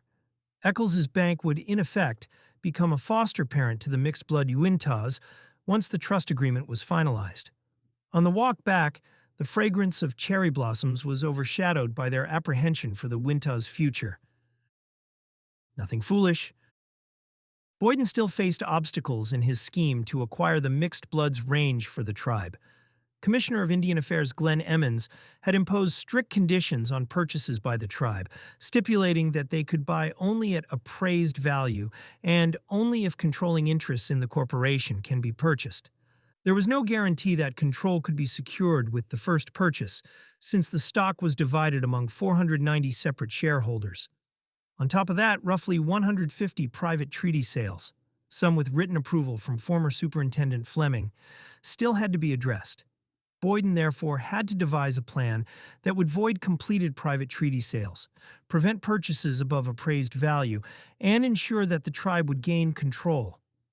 To advance his scheme, Boyden summoned the AUCU board to his office on June 22, 1960. At 1 p.m., his secretary ushered the members inside. They took their seats before his desk, eager to learn the purpose of the meeting. Boyden was concerned because, although he had been rehired as the AUCU's lawyer, the three mixed-blood corporations were still determined to hire George Morris. Small, quiet-mannered George Morris was 50 years old and had an undistinguished law practice. There was no reason for Boyden to fear him. In any legal controversy, Morris would likely be outmatched by a lawyer of Boyden's skill and reputation. Yet Morris was a man of integrity, well regarded by his peers, and fully capable of providing the corporations with sound legal advice. The three corporations had secured Morris's agreement to serve without pay until they had funds for legal services. His involvement could prove disastrous for Boyden's plans. It was the mixed blood stock that Curry and Boyden wanted the tribe to acquire, and the corporations controlled the transfer process. They might reject the interpretation the tribal attorney had persuaded the BIA to adopt, which allowed the tribe to purchase the stock. They might also acknowledge the many private treaty purchasers, preventing the tribe from gaining control. "You will just have to keep abreast of these things," Boyden counseled the board.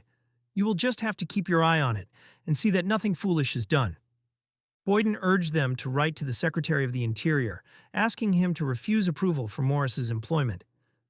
"Tell him that I am already being paid, and there is no reason to go hire someone else," Boyden said. The three corporations can't pay a lawyer. They have no money to pay a lawyer. The Secretary of the Interior has the funds before termination." Then he recalled that Morris had agreed to work without pay, at least until the termination proclamation was published and the corporations were free of BIA oversight. "I particularly want to draw the minutes to support those big judgments. The stuff that George Morris doesn't know anything about is what concerns me," Boyden added. "In a sense, this is affiliated Ute business," he continued, usurping control of corporations that had refused to employ him. "It is not my problem that the corporations have hired George Morris," Boyden said, as if any Indian entities that declined to hire him thereby forfeited the right to manage their own property and shareholders. Discussion then turned to the tribe's offer to purchase. Boyden advised that, to prevent outside speculators from paying more than the appraised price, the board should send a letter asking the mixed bloods if they would sell to the tribe. As Boyden spoke, Preston's gaze took in the Indian artifacts about the office and on its walls. Gifts, no doubt, from the many Indian clients Boyden represented. A multicolored rug was displayed behind where the lawyer was seated. The Navajos, who created treasures such as these, were the ancient enemies of the Utes. Even in modern times, the Utes and Navajos remained bitter rivals. Flanking the Navajo rug were finely crafted Hopi kachinas, artifacts from an even greater rival of the Navajos.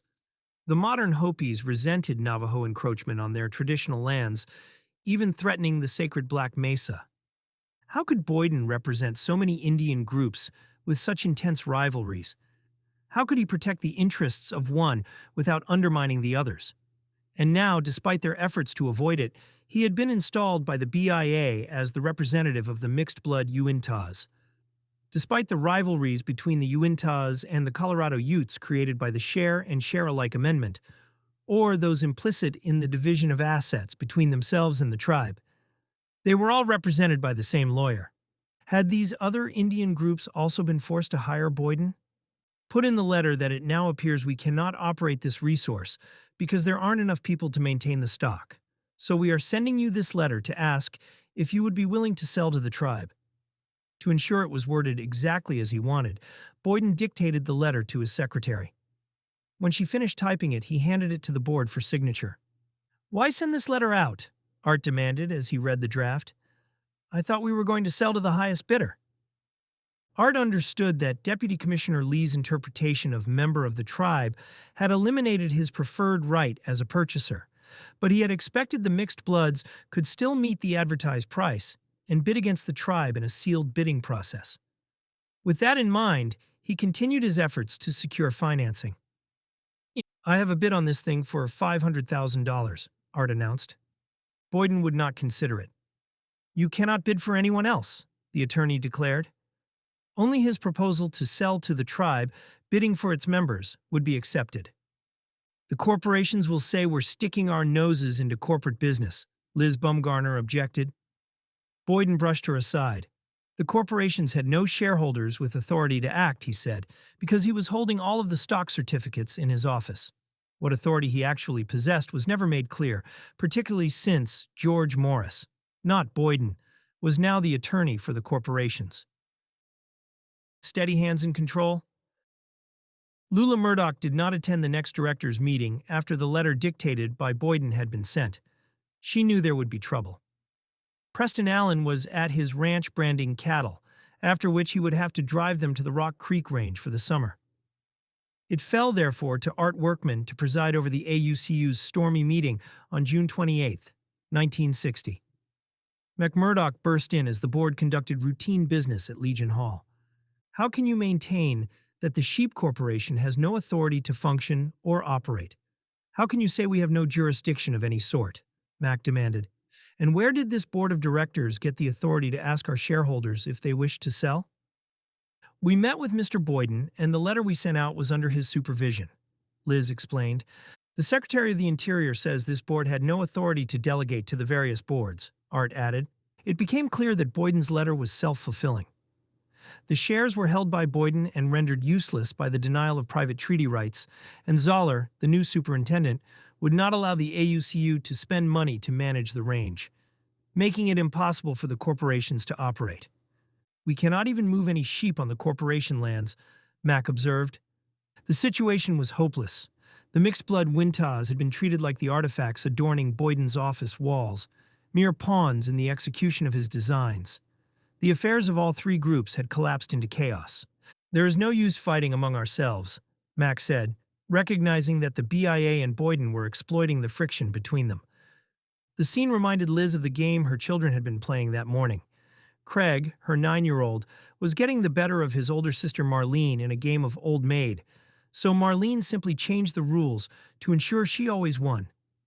The way Boyden and the BIA had manipulated the meaning of member of the tribe, the mixed-blood Wintah's right to legal representation, and now the legal status of the corporations imposed on them, was much like Marlene's game, or like Humpty Dumpty declaring, "When I use a word, it means just what I choose it to mean, neither more nor less."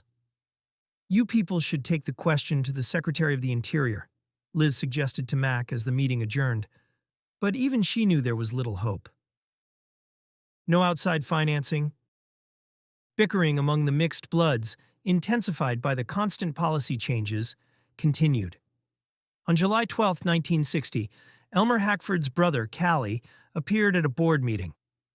"Why can't I pay more than the appraised amount for the stock in Rock Creek and buy the stock instead of the tribe getting them?" he demanded. "If the tribe does buy this and a few people are still in, how do we know what land they will give them to run their animals on?" Neither the directors nor the BIA officials in attendance knew why Callie could not make a better offer, or why the mixed bloods must be limited to the tribe's offer. The mixed-blood Utah livestock operators met to consider what Callie had in mind. The appraised price the tribe was proposing to pay did not reflect the true value, Callie reasoned. "That was for incorporation purposes only, the way we understood it," Elmer explained. Boyden said they must establish a value for Utah corporate tax purposes. The value thus established was a mere $2.85 per acre, an average and surely not the market value. This appraisal was prior to the incorporation and was never intended as a fair market valuation, and anyway it is obsolete, Preston agreed. Both Preston and Elmer had been involved in the division. Boyden and the BIA had told them the shares could not be converted into real property, and the lands were divided according to forage value, or AUMS, not market value.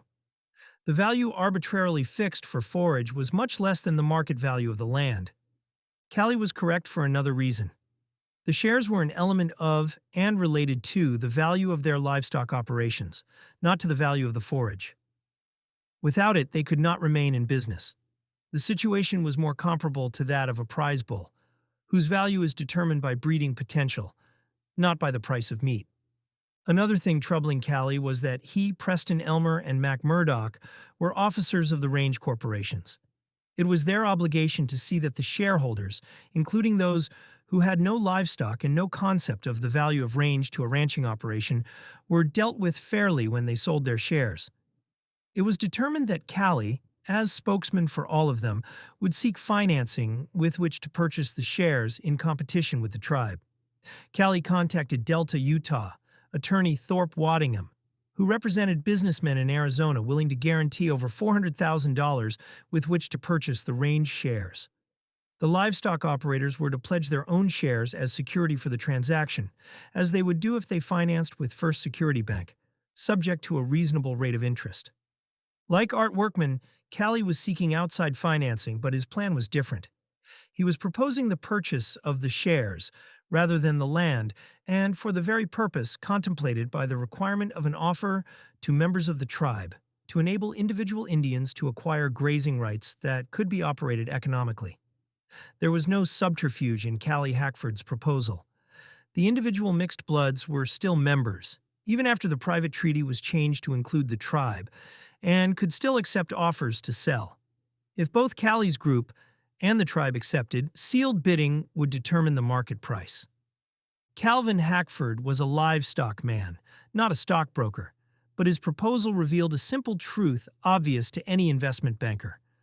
A single large, well-financed purchaser, such as the tribe, dealing with a large number of small, poorly financed sellers, which the 490 individual mixed bloods were, could easily control the market and set the price. Callie's plan introduced a well-financed competitor to support the sellers, a kind of underwriter similar to those employed in conventional securities markets. Conversely, Commissioner Emmons had conditioned his approval for the tribe's purchases on acquiring control and doing so at the appraised value. The tribe was thus afforded the advantages of buying stock at distressed prices while being relieved of competition from other purchasers. A mere change in the private treaty to include the tribe as a purchaser was not enough to defeat Callie's plan, which proposed paying more than the appraised value. If Boyden and Curry were to execute their plan to purchase the mixed-blood Uinta's share of the range for the tribe, they would first have to eliminate potential competition from someone like Calvin Hackford. Area Director Haverland's objection to the change in the private treaty posed yet another obstacle.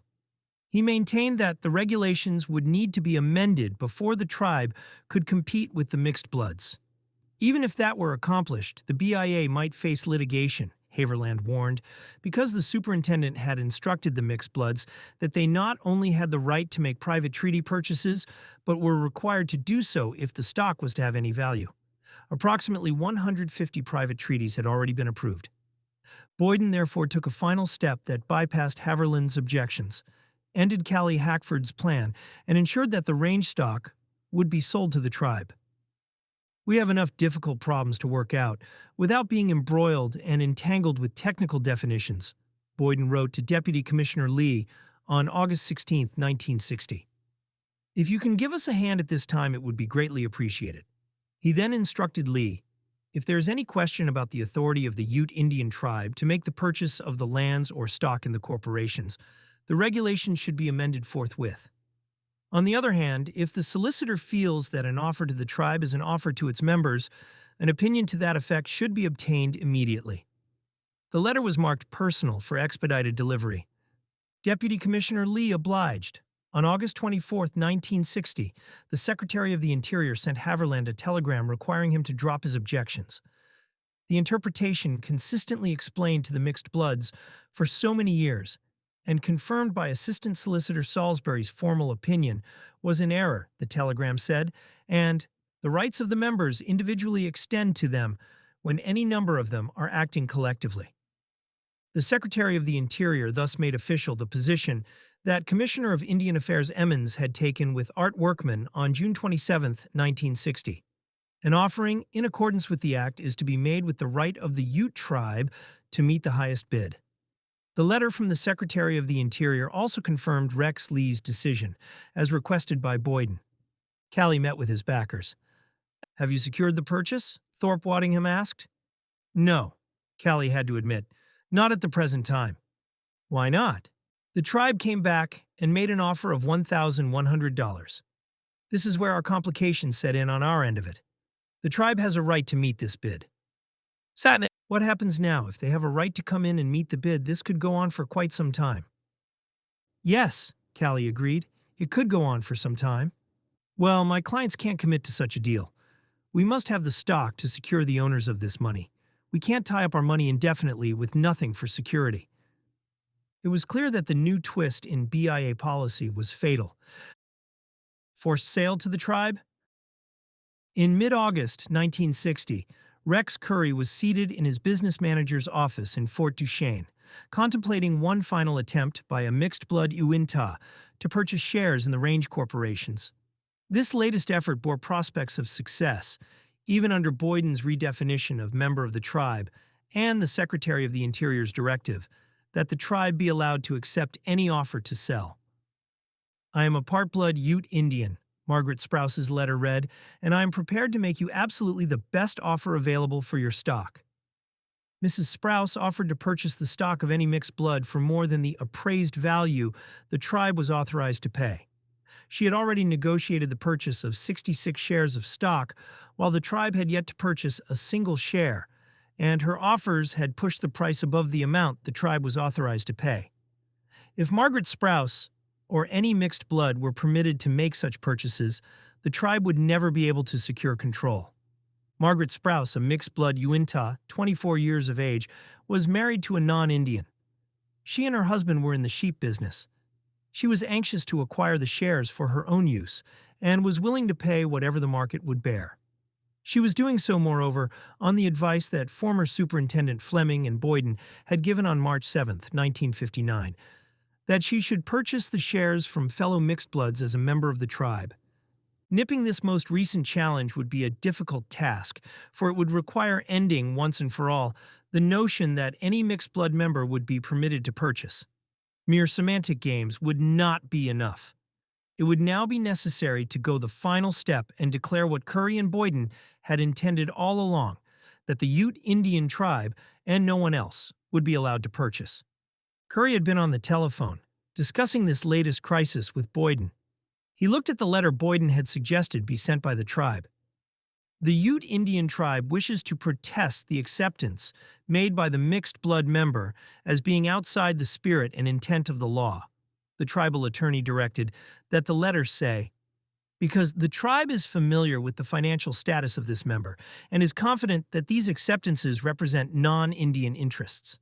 It was true that neither Margaret Sprouse nor any mixed-blood Ute had the large amount of cash necessary to make the purchases she was proposing. But Margaret Sprouse, unlike either Art Workman or Callie Hackford, had no need for outside financing. She was married to one of the best financed sheepmen in the Uinta Valley. They had ample resources to make the purchases, and the shares were being acquired for use in their own livestock operations. If one in her position could not purchase, then no mixed blood could. The BIA had permitted the tribe to purchase shares only if it was able to purchase control. The proposed letter Boyden and Curry had composed was intended to secure that requirement. Rex Curry summoned the chairman of the Tribal Business Committee, Ure McCook, and instructed him to submit the proposed letter to the BIA. The tribal attorney would use his influence to assure that the letter had its intended effect. He would do so despite the fact that the contract installing Boyden as the attorney for the AUCU and approved by the Commissioner of Indian Affairs specifically provided that, should there be any dispute involving a conflict of interest between the tribe and the mixed-blood group that may not be amicably adjusted between them, the attorney will represent neither of said parties upon the matter in controversy, despite the fact that such a dispute had already arisen. It is the responsibility of the BIA to institute an investigation to determine whether the proposed acquisition of the stock in the two corporations by Mrs. Sprouse is in conformity with the Termination Act, Boyden insisted to the BIA. In the event the Secretary of the Interior does not deem it necessary to conduct an investigation, I feel that I can furnish enough information to show that the mixed-blood member is buying the stock for non-Indian interests. Thus, Even before any investigation had been initiated, Boyden had already determined the outcome. Henceforth, the tribe would succeed to the preferred right originally promised to its members. The Wintas, by contrast, would be relegated to the status of outsiders, unable to purchase their own property.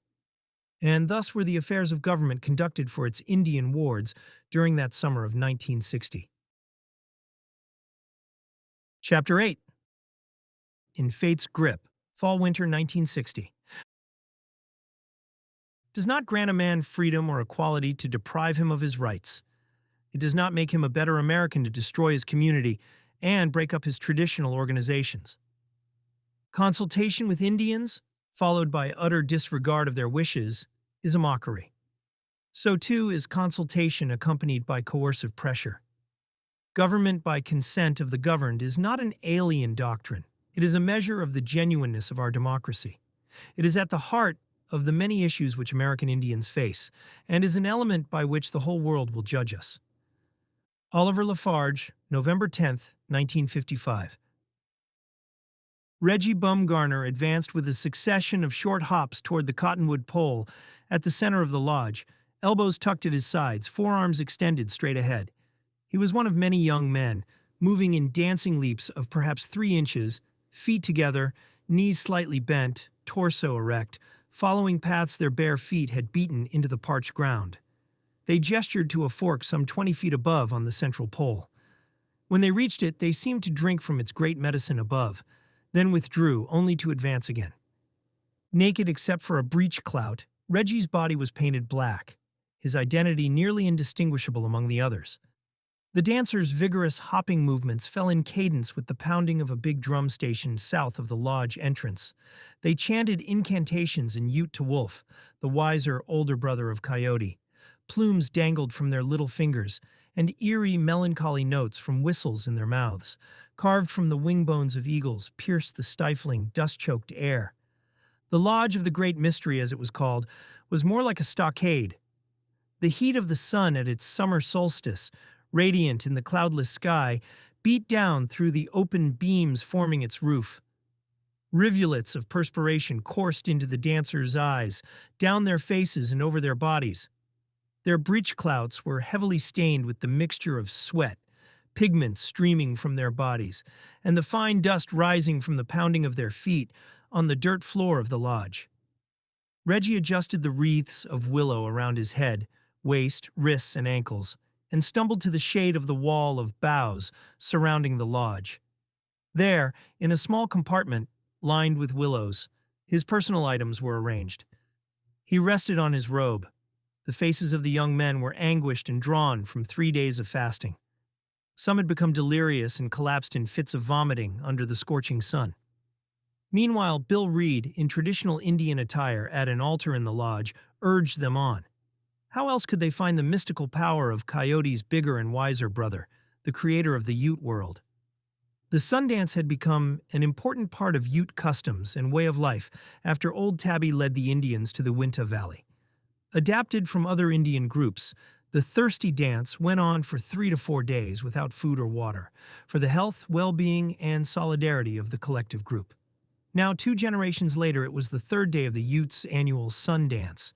The parched meadow was near White Rocks, close to the Uinta River, with the lodge positioned to the east so that it would receive the first rays of the sun at its entrance. Beyond it was an Indian encampment centered on a lone teepee, known as the Morning Star Lodge.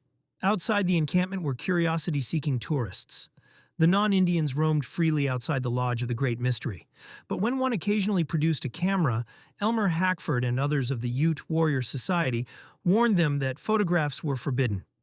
In the Indian encampment, Preston Allen engaged in a heated discussion with Elmer and Callie Hackford and a group of about 30 mixed-blood Uinta livestock operators.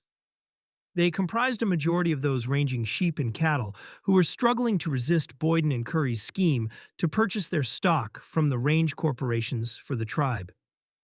Callie was angry about the thwarting of his plan to finance the purchase of the stock.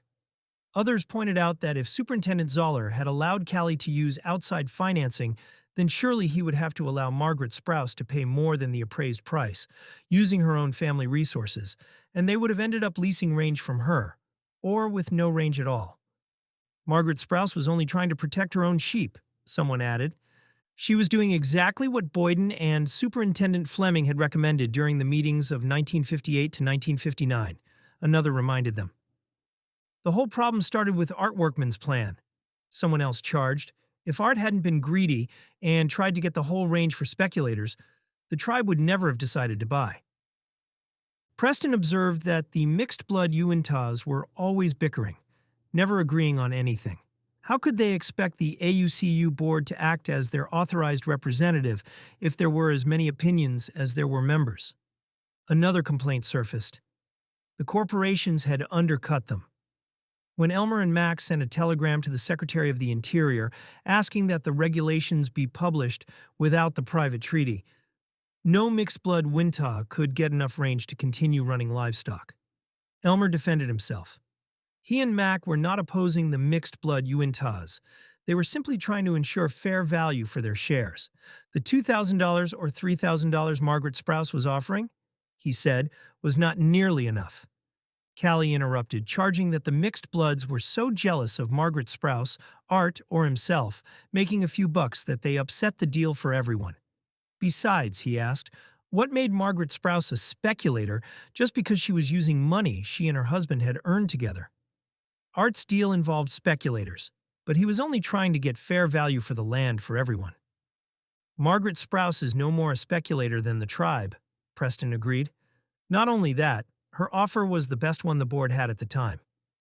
If the superintendent had allowed it, we might not be so desperate to secure range as we will be once the tribe gains control.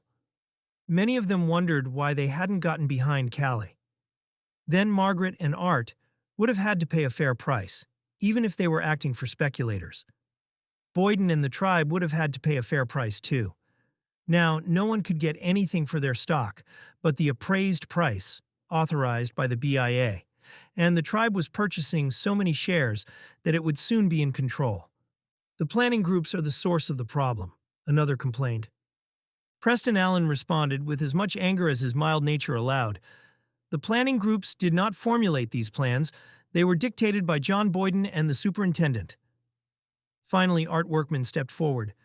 I was in a position to buy up these stocks at once, which I was going to do, and pay more than they are paying, he explained. So, over time, it came back to us without the private treaty. Now we can't sell anything among ourselves. You have to take it all back and offer it to the tribe. You can't even give it to anyone, Art said, putting his finger right on the problem. You would have to go back and offer it to the tribe. Elmer confirmed what Preston and Art were saying, offering proof. When his Aunt Fontella, Fonnie Hackford, tried to use his wife Wanda's grazing rights, Superintendent Zoller forced Fonnie to return the stock to Wanda. Any effort to dispose of the stock outside the regulations is without force or effect, Area Director Heverland instructed Zoller. No one can sell for valuable consideration something which he is unable to deliver. Therefore, if Mrs. Wanda Hackford accepted money from Fontella Hackford for the transfer of stock, she should repay that money. To do otherwise would be accepting funds under false pretenses and would be as illegal as the purported transfer of stock. On the same day, Haverland sent a letter to the other livestock operators declaring that their private treaties were void. After Art's plan to buy either the land or the stock with outside financing was rejected, he wrote to Secretary of the Interior Stuart Udall, "Is there any way possible for me to exchange the two stocks of the corporations for a portion of the land, provided the tribe acquires all or the controlling interest? I am more interested in being able to get some land in the transaction than the money being paid. The 120 acres I have in mind is not the prime part of the land and is not located in the center, but near the north boundary. So I am not asking for any special favors in trying to make an exchange." Udall did not respond, but on May 18, 1961, John O. Crow, formerly superintendent at Fort Duchesne and then acting commissioner, replied, "The land you desire has been fee patented to the corporation and is no longer under the jurisdiction of the federal government." A note in the file by Adeline H. Logan, realty officer at Fort Duchesne, indicated that Art then sold his stock to the tribe. The tribe is an outsider, Callie observed, more than Margaret Sprouse or Art Workman might have been. The tribe was just an institution imposed on the Utes by the BIA. It was supposed to cease to exist after the full-bloods were terminated. Its members are Indians, but after the termination of the mixed bloods, most of its members would not be Uintas. To treat the tribe as a member was wrong. The tribe was a corporation, created by the BIA under the Wheeler-Howard Act of 1934, and it was no more the same as its Indian members than First Security Bank was the same as its Indian trust beneficiaries, or any corporation the same as its stockholders. After the tribe began purchasing the shares, it quickly became the dominant shareholder. The mixed-blood Uintas, and the full-bloods too, were forced to lease their range from the tribe. The tribe was as tough to deal with as any other landowner. In fact, the group agreed the tribe was always controlled by non-Utes, usually even non-Indians. Boyden and the superintendent, whoever held that post at the time, called the shots. Rex Curry, Ab Harris, and Francis McKinley frequently behaved as though they were Indians in name only. They worked for the tribe or for the BIA and did as they were told. Apples, Preston thought to himself. Red on the outside, white on the inside. I got disgusted, Dick Hackford, Elmer's brother, recalled. I didn't care whether they sold them or what they did with them, because I couldn't keep my kids' animal units and be given a parcel of land where I could run a few cows. Except to vent their feelings, the debate was of little consequence. Boyden and Rex Curry were determined that the tribe would control all of the range. The private treaty promised to the mixed-blood Uintas was an illusion. Still, the 33 who ran livestock had to decide what to do, and that was what had brought them together. Their best hope seemed to be approaching the tribe as a group and trying to negotiate something workable. The confusion generated by the Termination Act and the constant shifting of rules was evident. Callie brought the discussion back to the essential problem. I've got a bunch of cows and no place to go with them. What we're confronted with isn't the value of the stock or anything else.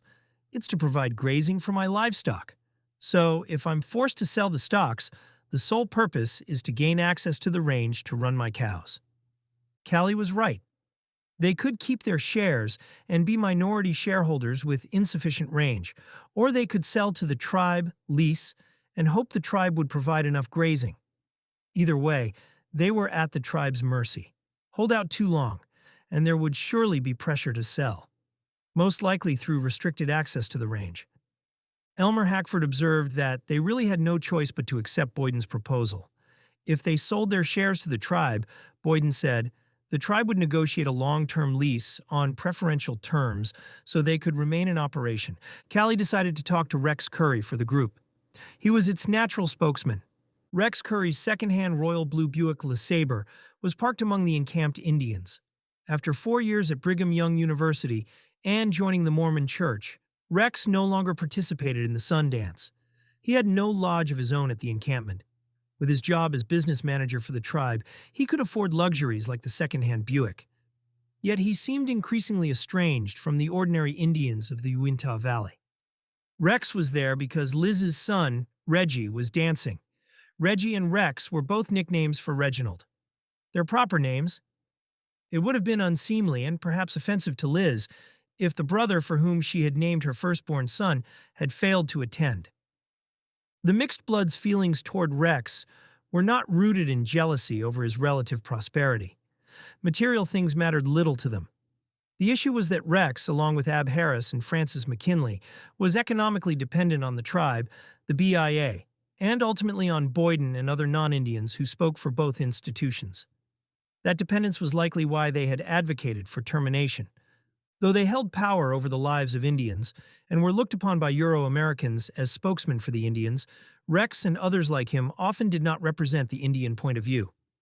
Euro-Americans had never learned that lesson from history. Those who control the lives of Indians through the Euro-American system, like the BIA, rather than through the customs of the bands, are not always authentic spokesmen for the Utes. Even the tribe, Curry's employer, had doubtful authority to speak for the Utes. It was a corporation formed under U.S. law, composed of 3 distinctly different bands, frequently in disagreement. It was no counterpart to the Council of Respected Elders that had conferred authority on old-time leaders like Old Tabby and Ouray, or more recent ones like Old Jim at Wine and Paul Winnie. Callie approached the blue sedan. Its vinyl upholstery looked like real leather, and the plastic on the instrument panel had the sheen of teak. From all appearances, it was as luxurious as the Cadillac Boyden drove. Callie suggested a straightforward solution. "Hey," he said, "I'll just trade you my stock for land." "There ain't no way," Curry replied. "Your stock doesn't represent land. It represents an animal unit, a carrying capacity. So we can't trade you land." Preston knew that would be Rex's answer. He and Elmer had made the same proposal repeatedly, only to hear Boyden insist, "You can't transfer animal units to land." Superintendent Zoller echoed the lawyer's position. The corporations were formed under the plan and could not be disincorporated. According to both men, the stock could never be exchanged for land. Callie and Rex then reached a compromise. If the livestock operators sold their shares to the tribe would grant them a 10-year lease, with an option to renew for another 10 years, allowing each to run a minimum of 100 head of cattle on the range on a preferential basis. As an added incentive, Curry volunteered that the tribal range was not fully stocked, meaning the mixed-blood Uintas could use any excess range. "Now, at the present time, some of you can run as high as 175, he said, "but as the tribe increases its carrying capacity, you will have to diminish to 100 head. But 100 head will be the basis on which you'll run until the agreement expires." The agreement was further refined at a meeting in Curry's office in Fort Duchesne. By October 1960, Margaret Sprouse had engaged a lawyer, Milton A. Oman of Salt Lake City. Oman reached a straightforward conclusion. The tribe itself was not a member of the tribe. He filed a lawsuit seeking to require Superintendent Zoller to proceed with sales of the range corporations according to the promised private treaty and to prevent the Ute Indian tribe from purchasing the range corporations or their property. On October 10, 1960, the Tribal Business Committee formally approved the agreement between Callie and Curry. The resolution granted an option to graze on the tribe's lands in exchange for the stock listed for sale, for the customary fees, and noted that this privilege will extend for not more than 20 years. The resolution emphasized that the tribe understood the desire of certain members to remain in the livestock business, but who are fearful that they may encounter difficulties in maintaining their equity in the aforesaid corporations. Both the tribe and the government are desirous of seeing these former members maintain their livestock enterprises, which is their only means of livelihood. The resolution also stated that its conditions will be approved by the area director. With that assurance, Callie Hackford sold his stock to the tribe, believing he had an agreement that would allow him to continue his livestock operations. The other livestock operators were generally dissatisfied, though some accepted the deal. "Well, you took about what you got," Callie explained. By December 1960, the tribe had adopted a resolution authorizing the purchase of Range Corporation shares at $550 per share. Meanwhile, back at the Sundance, the three bands of Utes had formed a great semicircle around the Morning Star teepee. The encampment resembled the stars in the heavens, like the galaxy Euro-Americans called the Corona Borealis. To the west of the Morning Star stood the Lodge of the Great Mystery, symbolic of the Earth, its broad opening facing east to greet the rising sun. The galaxy of Indian camps was filled with friends and tribesmen of Preston and Elmer, both mixed blood and full blood. It was the time when the ranks of respected elders were reaffirmed, when warriors took their vows, and when the great medicine of the sun was invoked, all according to Ute tradition. Many participants were now Christians, yet they felt the importance of renewing their communion with their Indian origins. In this way, the Sundance remained of paramount significance to the 20th century Utes. The solemn rhythm of the ritual was interrupted by Francis McKinley, who declared that Preston, Elmer, and the other mixed-blood Uintas were no longer Indians.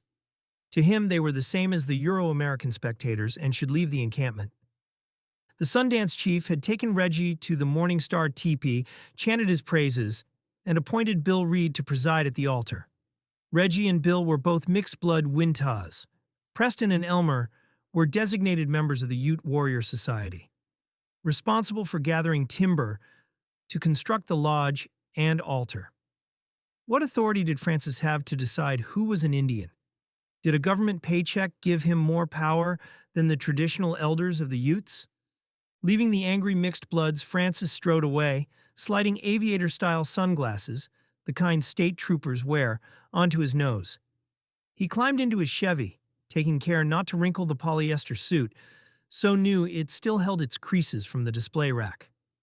The polished, educated man with Indian blood in his veins, who advocated the destruction of the Indians' communal way of life, drove off. He seemed to have forgotten his heritage, though Ute posterity might remember him for avarice and treachery. The Sundance at the Lodge of the Great Mystery drew to a close. Young warriors and presiding elders filed out to the traditional drumbeat. Many wore sunglasses like Francis McKinley.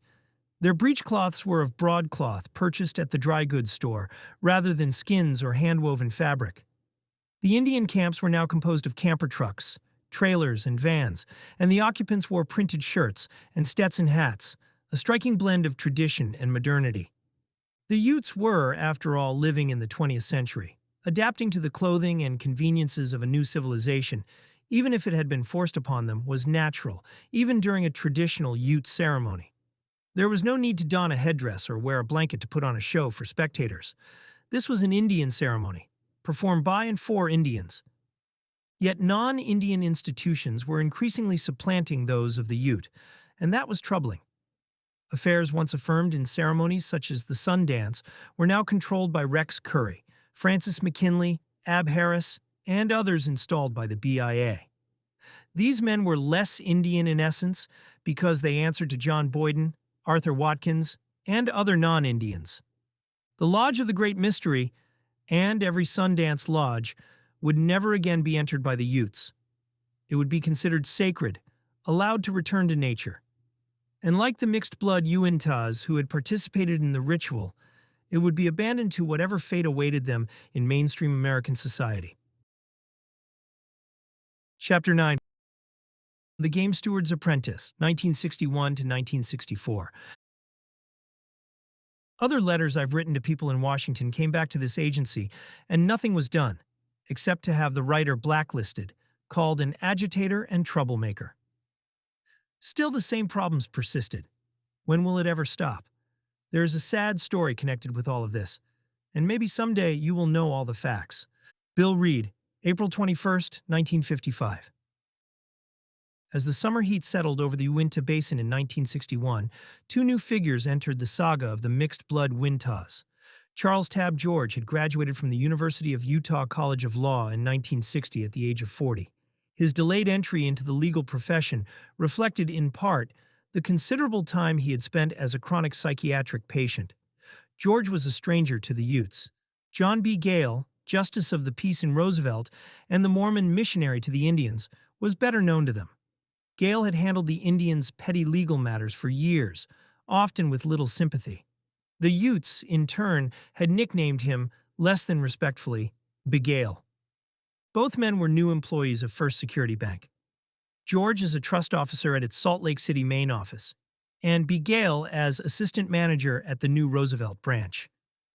By the time George and Begale began their work, the tribe's authorization to purchase shares in the two range corporations had been modified.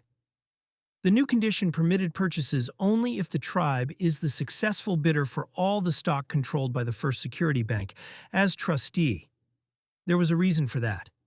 If substantially all of the 175 shares soon to be controlled by the trustee were acquired by the tribe, and if the private treaty sales had been voided, and if Art Workman, Callie Hackford, and Margaret Sprouse's plans to pay more than the appraised value were crushed, then the tribe could surely purchase the remaining shares at the arbitrary appraised price, enough to satisfy the commissioner's requirement that it acquire control. First Security Bank, as trustee, thus became pivotal in Rex Curry and John Boyden's plan to secure the mixed bloods range for the tribe. The block of shares controlled by the bank had become the key. George and Begale would play a tragic role in the undoing of the mixed blood Uintas. Their influence would extend over all the mixed bloods for the remainder of their lives, and perhaps over their progeny for generations to come. On July 28, 1960, the Secretary of the Interior executed the agreement, making First Security Bank trustee for all mixed bloods who were minors, non-compos mentees, or, in the opinion of the Secretary, in need of assistance in managing their affairs. This agreement was the culmination of months of Boyden's work, and he had referenced it when soliciting the AUCU board to rehire him earlier that year.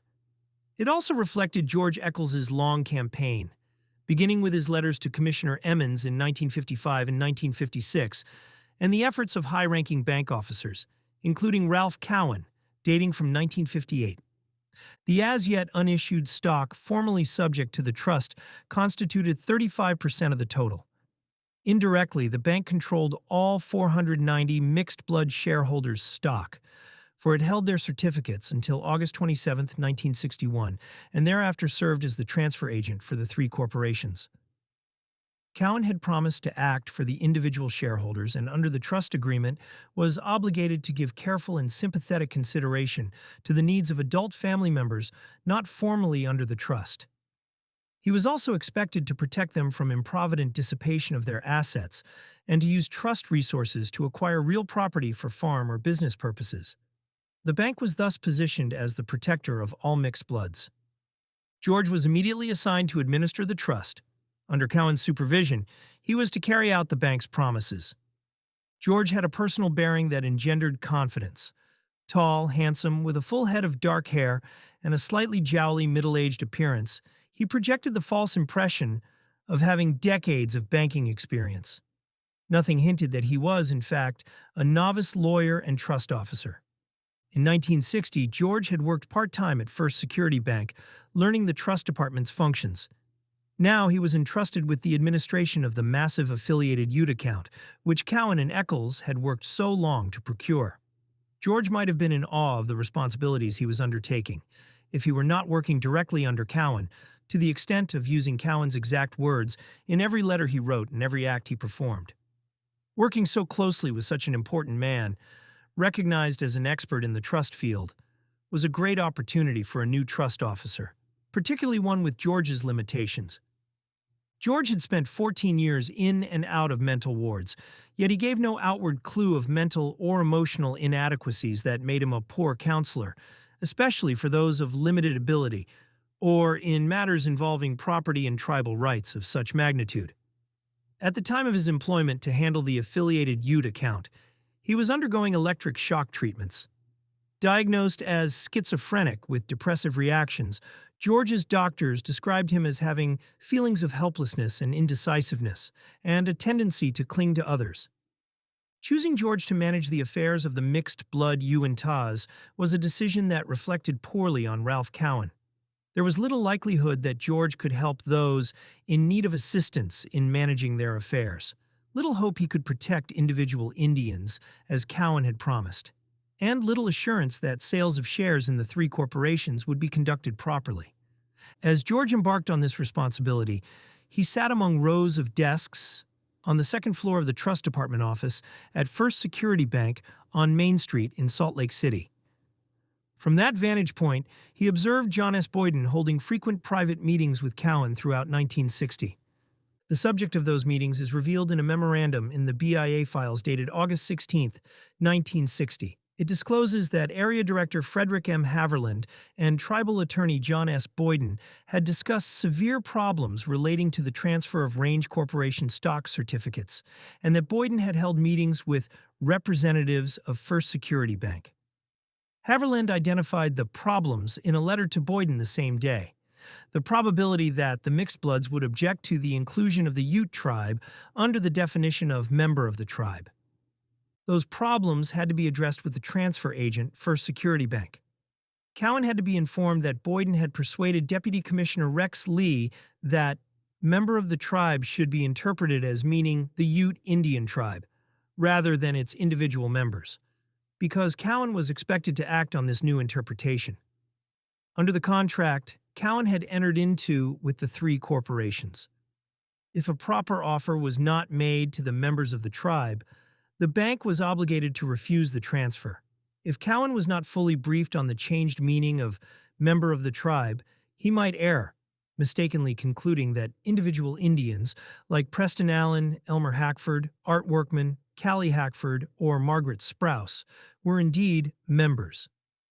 Boyden took steps to ensure that the lawsuit Margaret Sprouse had filed against Superintendent Zoller in October 1960, through her lawyer Milton Oman, to enforce her rights as a member of the tribe, would fail. Boyden and Deputy Commissioner Lee met to discuss strategy. They amended Boyden's contract with the tribe to permit him to engage in litigation against Sprouse. They also arranged a meeting in Washington on December 7, 1960, attended by Boyden, Rex Curry, Russell Cush, the chairman of the Tribal Business Committee, Assistant Secretary of the Interior George W. Abbott, and Acting Commissioner Lee. Notably, no representatives of the mixed-blood Uintas were invited. At the meeting, Boyden drafted a letter for Abbott's signature, which was sent on January 12, 1961, directing Superintendent Zoller to disallow Sprouse's purchase of shares and approve their sale to the tribe. Boyden then collected statements and transmitted them to the BIA for use against Mrs. Sprouse. By these maneuvers, Curry and Boyden could be certain, even before the lawsuits that the area director had predicted could arise, that any challenge to Boyden and Deputy Commissioner Lee's revision of the term member of the tribe would fail. The BIA, which remained legal guardian for the mixed bloods until August 27, 1961, and trustee of their property until August 27, 1964, thus conspired with Boyden against one group of his clients and one of its wards for the benefit of the other group. In two private meetings between Boyden and Cowan, Boyden explained that the tribe was interested in purchasing the two range corporations. He made clear that if the bank would sell the shares held in trust as a block, it would help the tribe gain control. This was obvious to anyone familiar with corporate affairs. The 175 shares held in trust carried enough voting power that the owner of any substantial portion could control the two corporations, and by extension, the range itself. Individual owners, particularly those as inexperienced and poorly organized as the mixed-blood Uintas, were at the mercy of whoever held that block of shares. Did Boyden inform Cowan that he had persuaded the Secretary of the Interior to redefine member of the tribe, and that Haverland and George Hedden and Cowan both had objections to the change? Did Boyden inform Cowan that this redefinition would eliminate any chance for individual Indians, including those for whom the bank acted as trustee, to make use of the range? Did he tell Cowan about the friction that had developed between the tribe and the mixed bloods, for whom Cowan was trustee and business agent, or of the tribe's threats to sue the mixed bloods? Did Boyden mention the difficulties this would create under Cowan's contract with the mixed bloods if his principal client, the tribe, took an adversarial stance?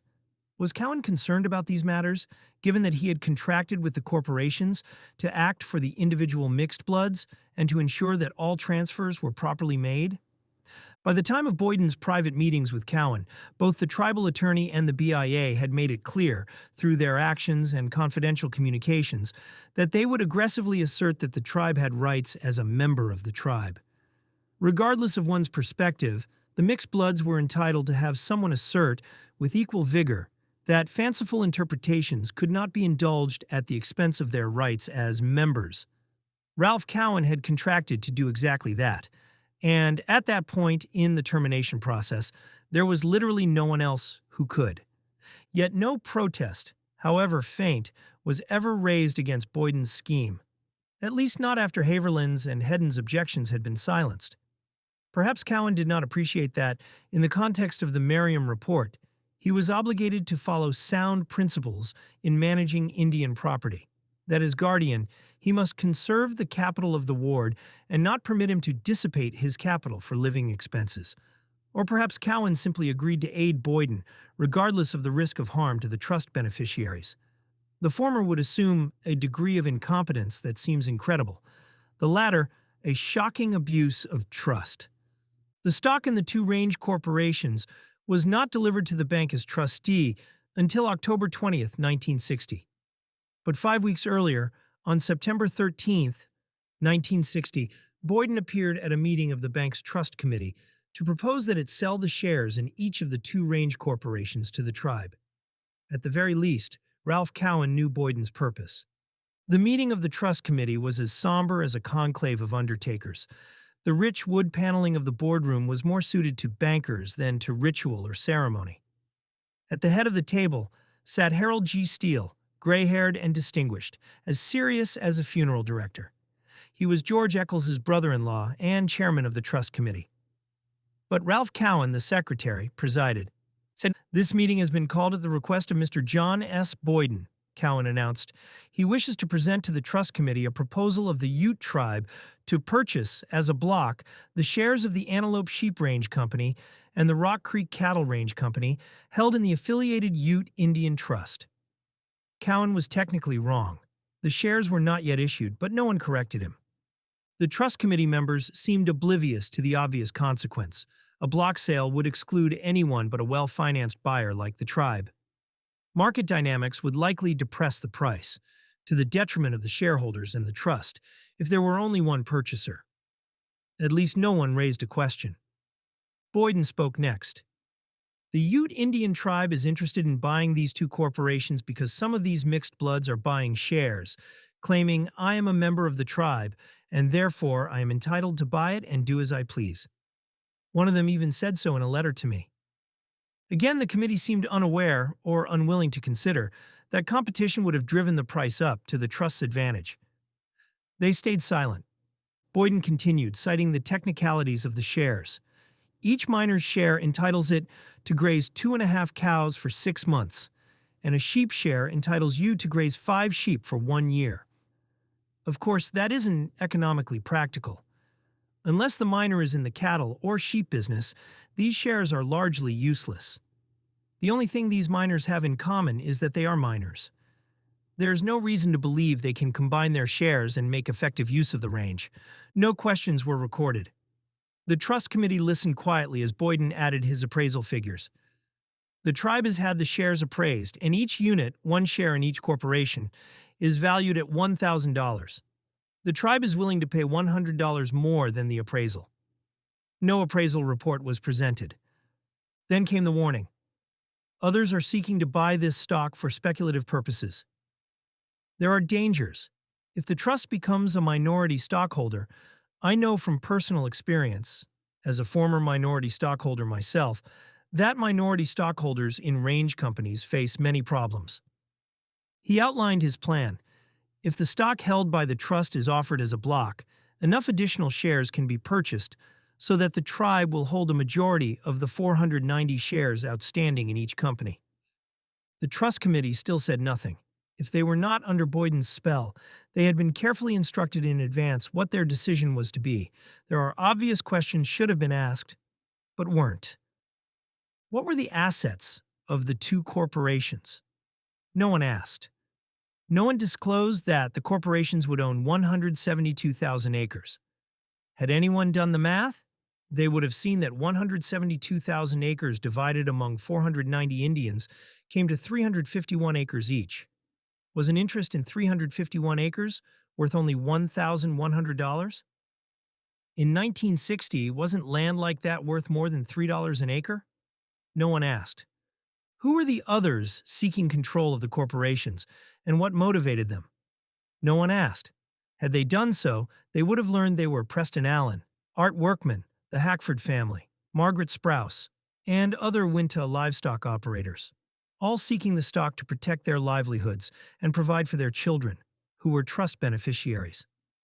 Had that question been asked, it might have occurred to someone that the bank had contracted to consider the interests of the parents of trust beneficiaries in its handling of the trust. No one asked. Someone might have observed that all the trust beneficiaries and their families were Indians. Shouldn't that require special consideration from a trustee? No one asked.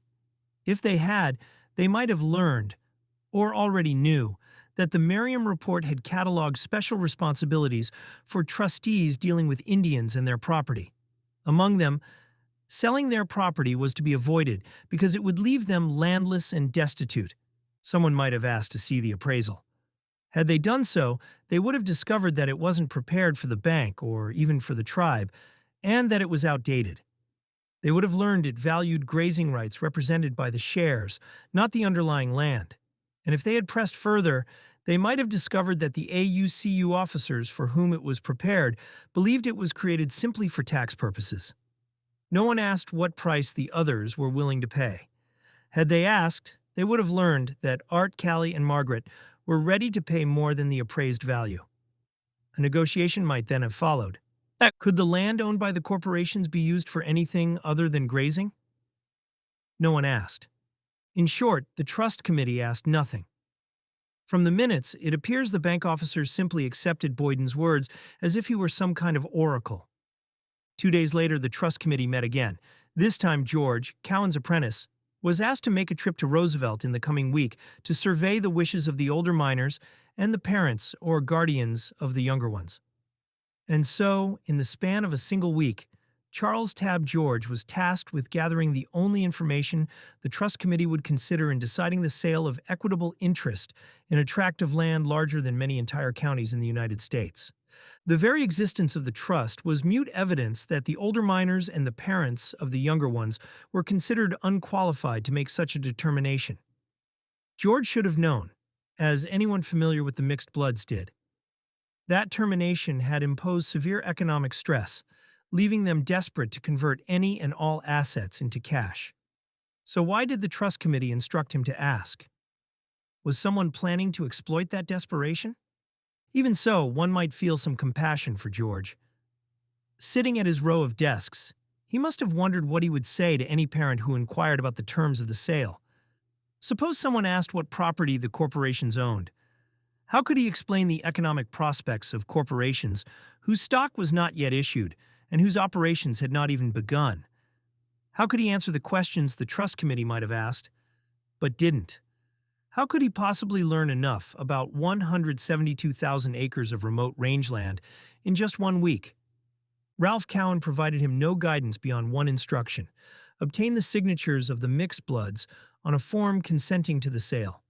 He was to tell them, the trust department thinks it would be a good idea to sell your stock unless you have some interest in raising livestock.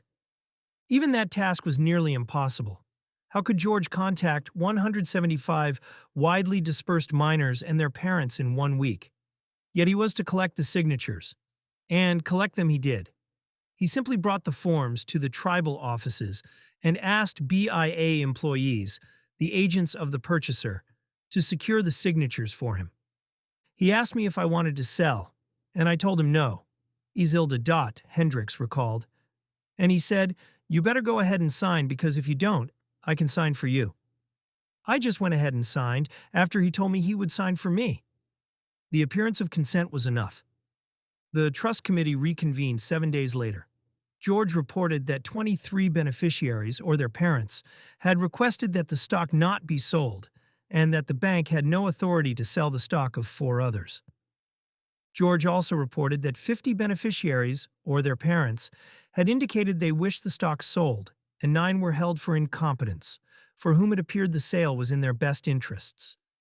The trust committee then resolved to sell every share over which it had authority, and which was not specifically instructed otherwise.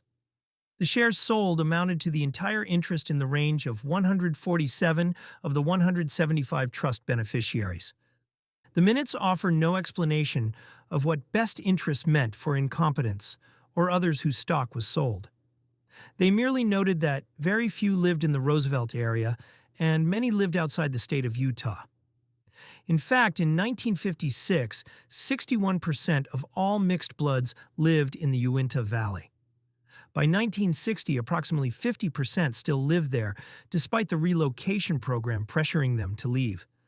Furthermore, a substantial percentage of those living away from the Uinta Valley had left only temporarily for training or education. The minutes also claim that it was evident there was little chance that any of these could ever make personal use of the grazing rights to which stockholders were entitled. The University of Utah Extension Division, which had helped assemble the files on each Indian for the superintendent, concluded otherwise. Their records showed that of 210 adult mixed bloods, 109 were engaged in farming or ranching, 54% lived in the Utah Valley, and 74% lived in Utah. These conclusions were based on a thorough 5-year study. If the trust committee did not know that its statements were incorrect, it was because it simply did not ask. Nor did it consult the University of Utah report in the agency files, which was available for examination. Perhaps it simply did not care. After George's report, the trust committee apparently anticipated objections to the sale.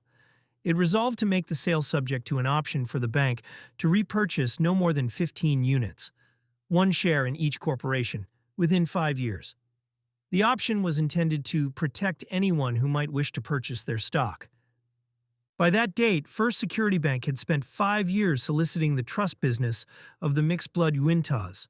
The bank had dispatched Ralph Cowan and 5 other high-ranking trust officers to the Uinta Valley to assure the Utes that nothing is as cheap for the services rendered as a trust organization, and had brought Preston Allen to Salt Lake City to impress him with technical skill.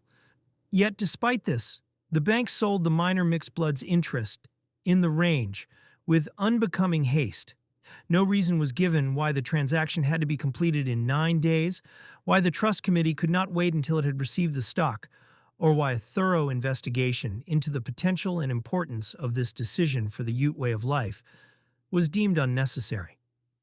The trust committee simply accepted the unverified statements of the lawyer representing the purchaser in a transaction involving potentially millions of dollars and 172,000 acres.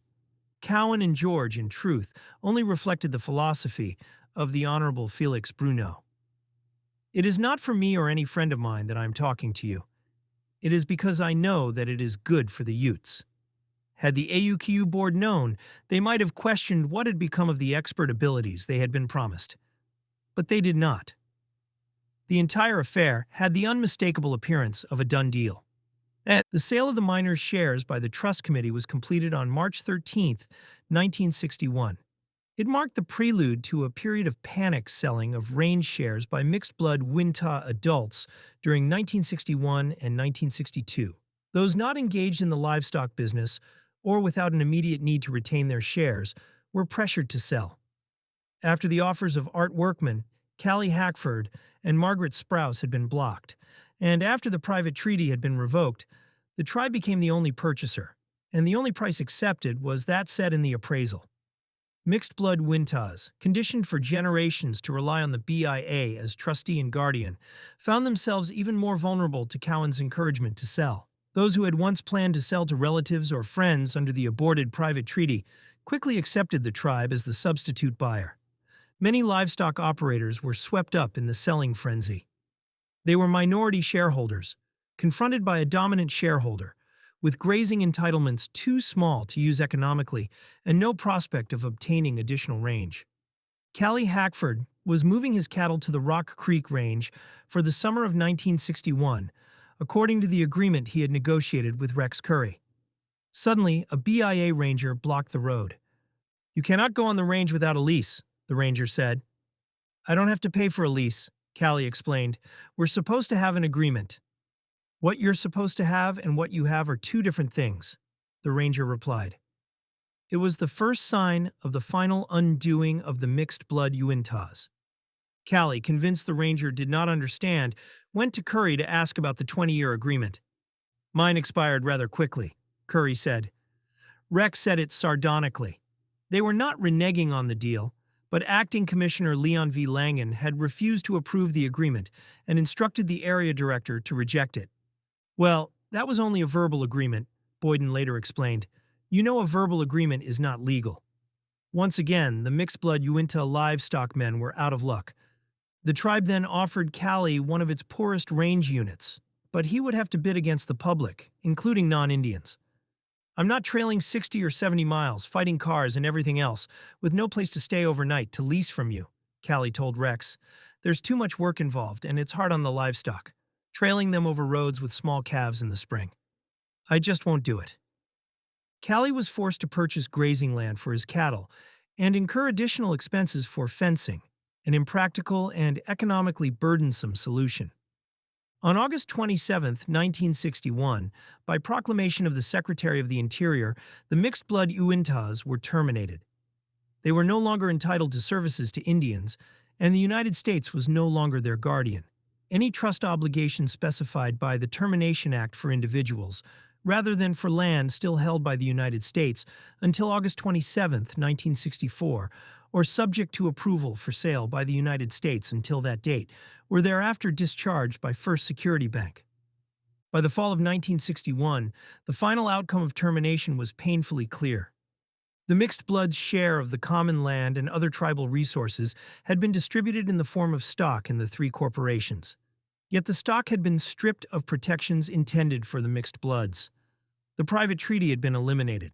The superintendent had failed to ensure that sales were restricted to the mixed blood members. Relentless practices, reinterpretations, and revisions of regulations turned every safeguard into a mechanism to force sales to the tribe rather than to its members. The result was inevitable.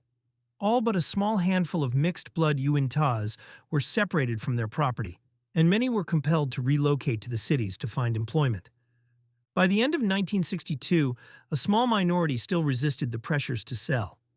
Preston Allen, Mac Murdoch, and about a dozen other livestock operators held on, clinging to hope. A very few, like Margaret Sprouse, had the means to resist. By the summer of 1963, Liz Bumgarner faced dire straits. She and Sam had divorced, 4 of her children were in school, and the money from her range shares had been spent. Sam and Liz's store had been sold. Under intense financial pressure, and with the Ute Distribution Corporation stock, was the only remaining asset that could be converted to cash. So Liz went to a used car dealer in Roosevelt, who agreed to buy her stock. It was the first time any terminated Ute had tried to sell Ute Distribution Corporation stock.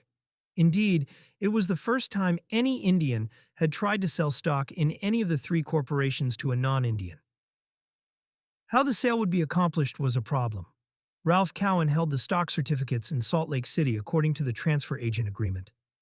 The corporation's bylaws required that any transfer be by endorsement of the certificate itself. There was also the requirement that the stock must first be offered to members of the tribe, which had been interpreted to mean the tribe itself, and the superintendent was required to furnish to the purchaser a certificate that the requirement had been satisfied. The 3 requirements in combination meant each Indian selling to someone other than the tribe must first go to Cowan to get the stock certificate. Then the non-Indian purchaser, rather than the Indian, must go to the superintendent to get his approval. The requirements were intentionally cumbersome, designed to protect the Indians from improvised sales. It was intended that the mixed bloods would have time to think about what they were doing.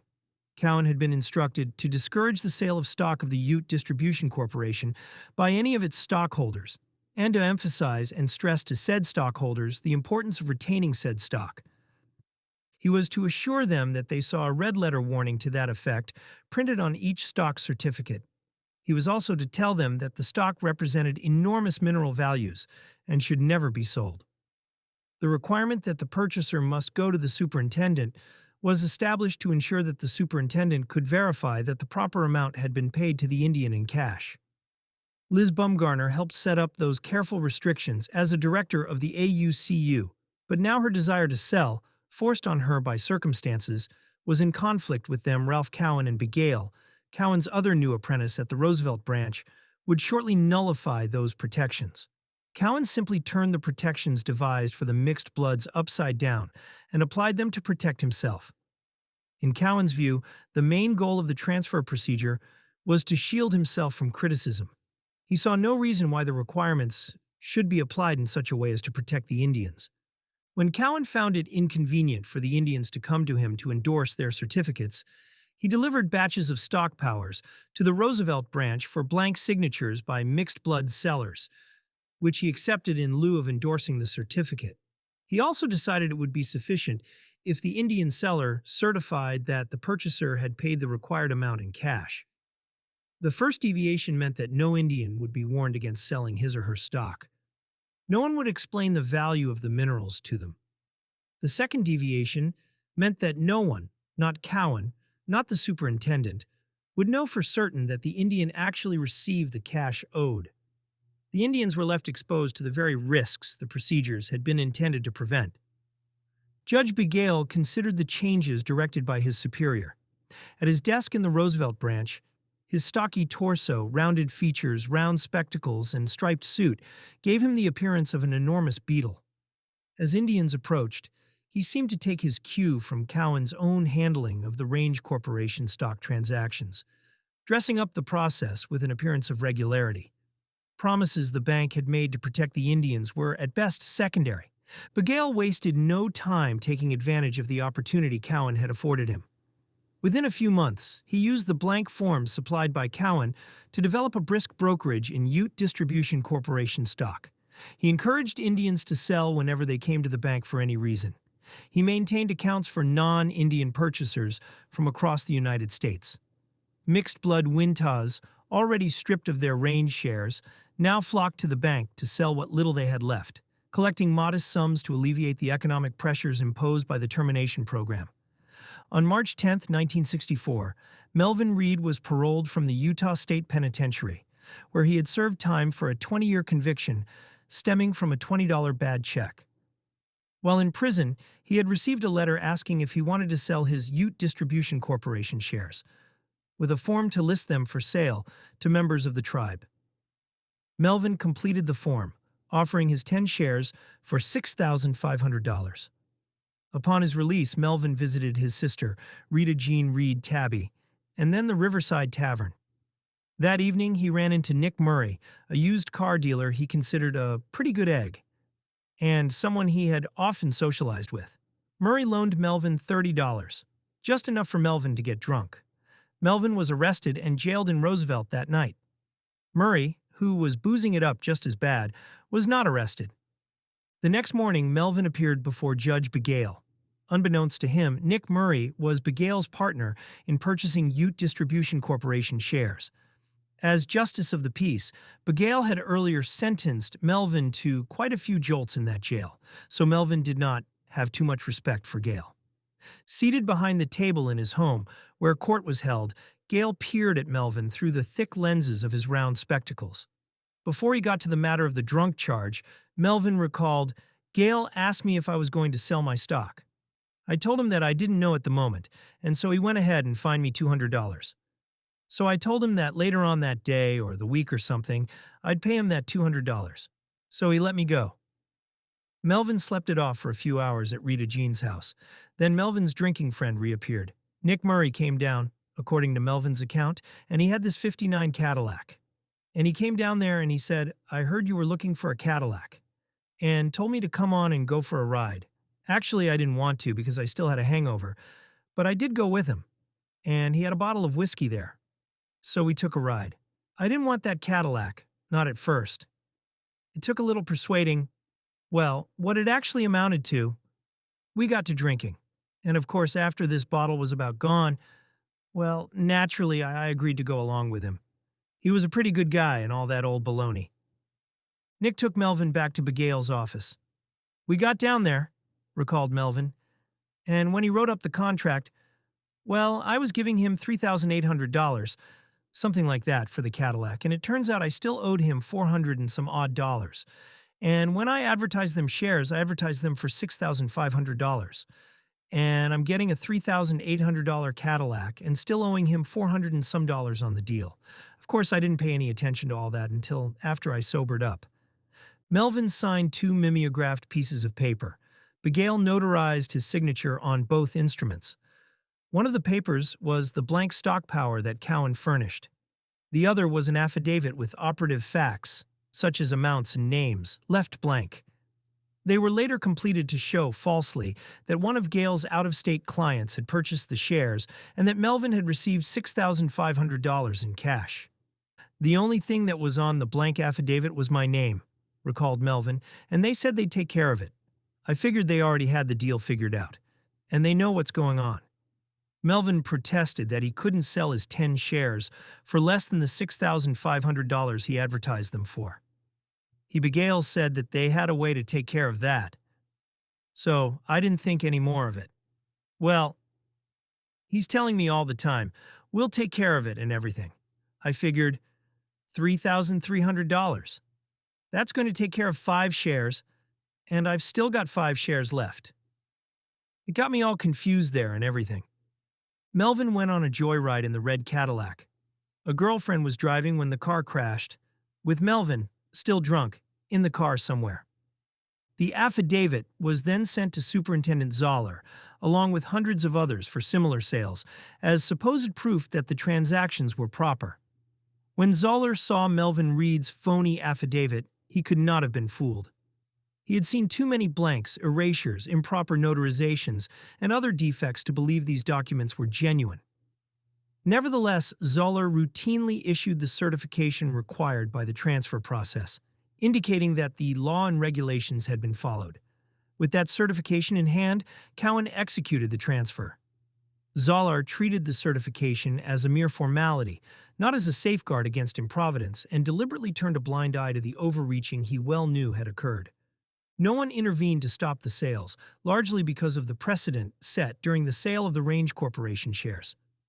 Zoller had received instructions from Deputy Commissioner Rex Lee that his only duty was to ensure a prior offer had been made to the tribe. The BIA took the position that protecting the mixed bloods was Cowan's responsibility, but Cowan was willing to execute any transfer as long as he had the superintendent's certificate. Meanwhile, his apprentice in Roosevelt was busy falsifying transactions so that both he and Zoller could ignore the truth. Within days, Melvin Reed was on his way back to jail. The drunk charge and the car accident violated his parole. Murray reappeared and took Melvin to a tavern to discuss the problem. As Melvin recalled, "Well, we went down to a little beer joint on the outskirts of town there, and we went in and had a few drinks. I believe it was on St. Patrick's Day, because everybody in the bar was all painted green." Melvin's deposition continued the story. "I told him I didn't want another car. He asked me how much money I wanted out of it. I said I wanted the $6,500 involved there. He said, 'Yes, but you've got your car.' He had me over a barrel.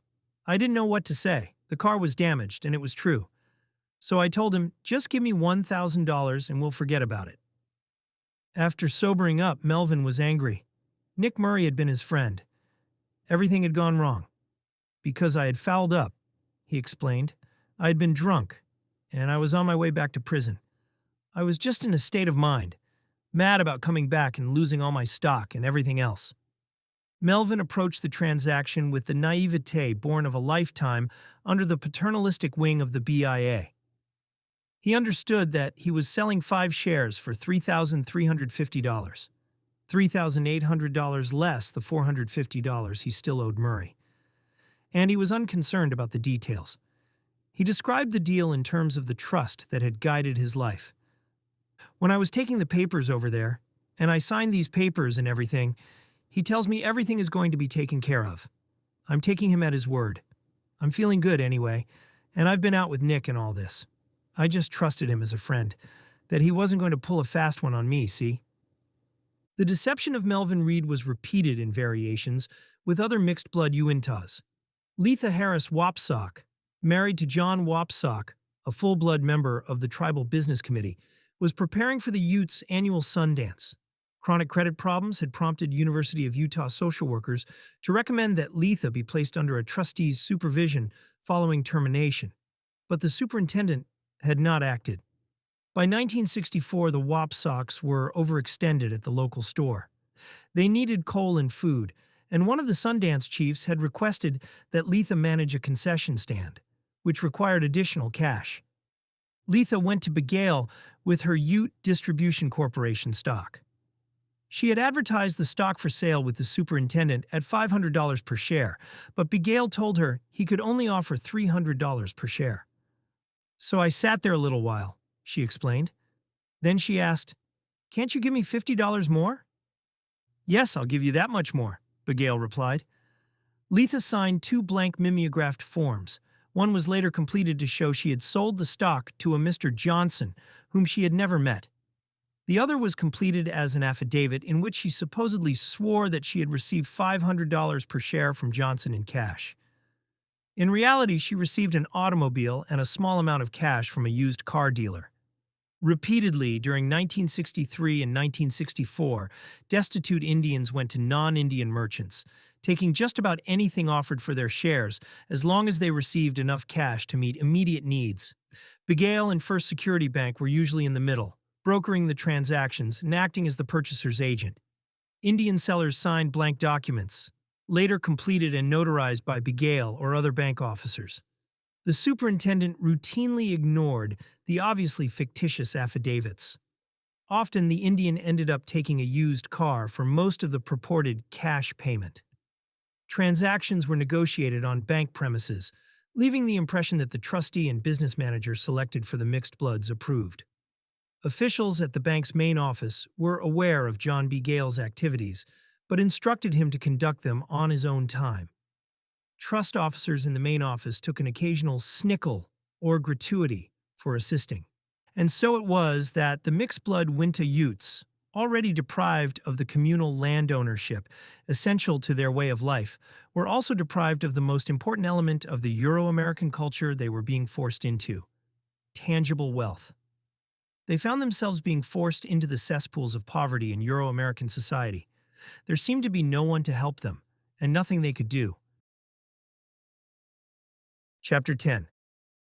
Ensnared. The aftermath. The only freeing feature in this competency bill is to free the Indian from the trust status of his land, which has been his sole protection against further exploitation. It is my prediction that this bill, if enacted, would leave the Indian with so little hope that he would become easy prey to the liquidating intentions of the other so-called withdrawal bills now pending in Congress. The motives behind this bill and others coming from HCR 108 play right into the hands of private interests, whose economic ambitions, influenced by human greed, aim to further exploit tribal resources, rich in timber, grazing, oil, uranium, and other assets, so well protected for the Indian under the present government trusteeship. Joseph R. Gary, May 4, 1953. The sales of stock in the three corporations were followed by persistent requests from Ralph Cowan and Charles Tabb George that the mixed bloods sell throughout 1961 and 1962. Their solicitations were in disregard of instructions. First Security Bank had been given the role of transfer agent and trustee. In 1959, before he had changed his mind about the private treaty and decided to acquire the range shares for the tribe, John S. Boyden had written, "We trust you will impress upon anyone desiring to make a transfer that there is no possible way of determining the true value of this stock. Discourage the sale of the stock and emphasize and stress the importance of retaining said stock. To jeopardize the ownership of the stock may result in unfair practices." Cowan's and George's solicitation also disregarded the bold red letters Boyden had required to be printed on each stock certificate in the Ute Distribution Corporation. Warning: this certificate does not represent stock in an ordinary business corporation. This corporation is organized for the purpose of distributing to the stockholders in the future their respective share in the proceeds or income from all claims and assets in which the mixed-blood members of the Ute Indian Tribe of the Winta and Ore Reservation, Utah, have or will have an interest under the provisions of the Termination Act. The future value of or return on this stock cannot be determined. This stock certificate should neither be sold nor encumbered by the owner thereof, but should be retained and preserved for the benefit of the stockholder and the stockholder's family. Cowan knew that no Indians, neither the trust beneficiaries nor their parents, had seen the warning, for at Boyden's request all 490 stock certificates, representing 4,900 shares, were locked in the bank's vaults. No Indian was given possession of the certificate or read the warning prior to publication of the August 27, 1964, Termination Proclamation, even when they asked. The Indian stock certificates might be lost, Boyden had explained. They were being lost in unfair practices that the warning might have prevented. Cowan justified ignoring the 1959 warnings because, strictly speaking, they applied only to the Ute Distribution Corporation. The file on the range corporations did not include the same letter from Boyden. The response to that self-justification, however, is that George held the files on all three corporations in the same drawer of his desk. If the sale of stock in one corporation should be discouraged, then Cowan must have realized that the sale of all of them should be discouraged. He could not believe otherwise, for there was a different and awkwardly worded limitation on issuance or disposition of the stock from Richard Hackford, president of the Cattle Corporation, in the file on the range corporations. The instruction to discourage selling was consistent with the conclusions of the Merriam Report and seemed to demonstrate that Boyden was familiar with those conclusions and advised Cowan accordingly. But that was before the termination policy fell into disfavor, and Boyden and Curry decided that the tribe should preserve the land for the full bloods.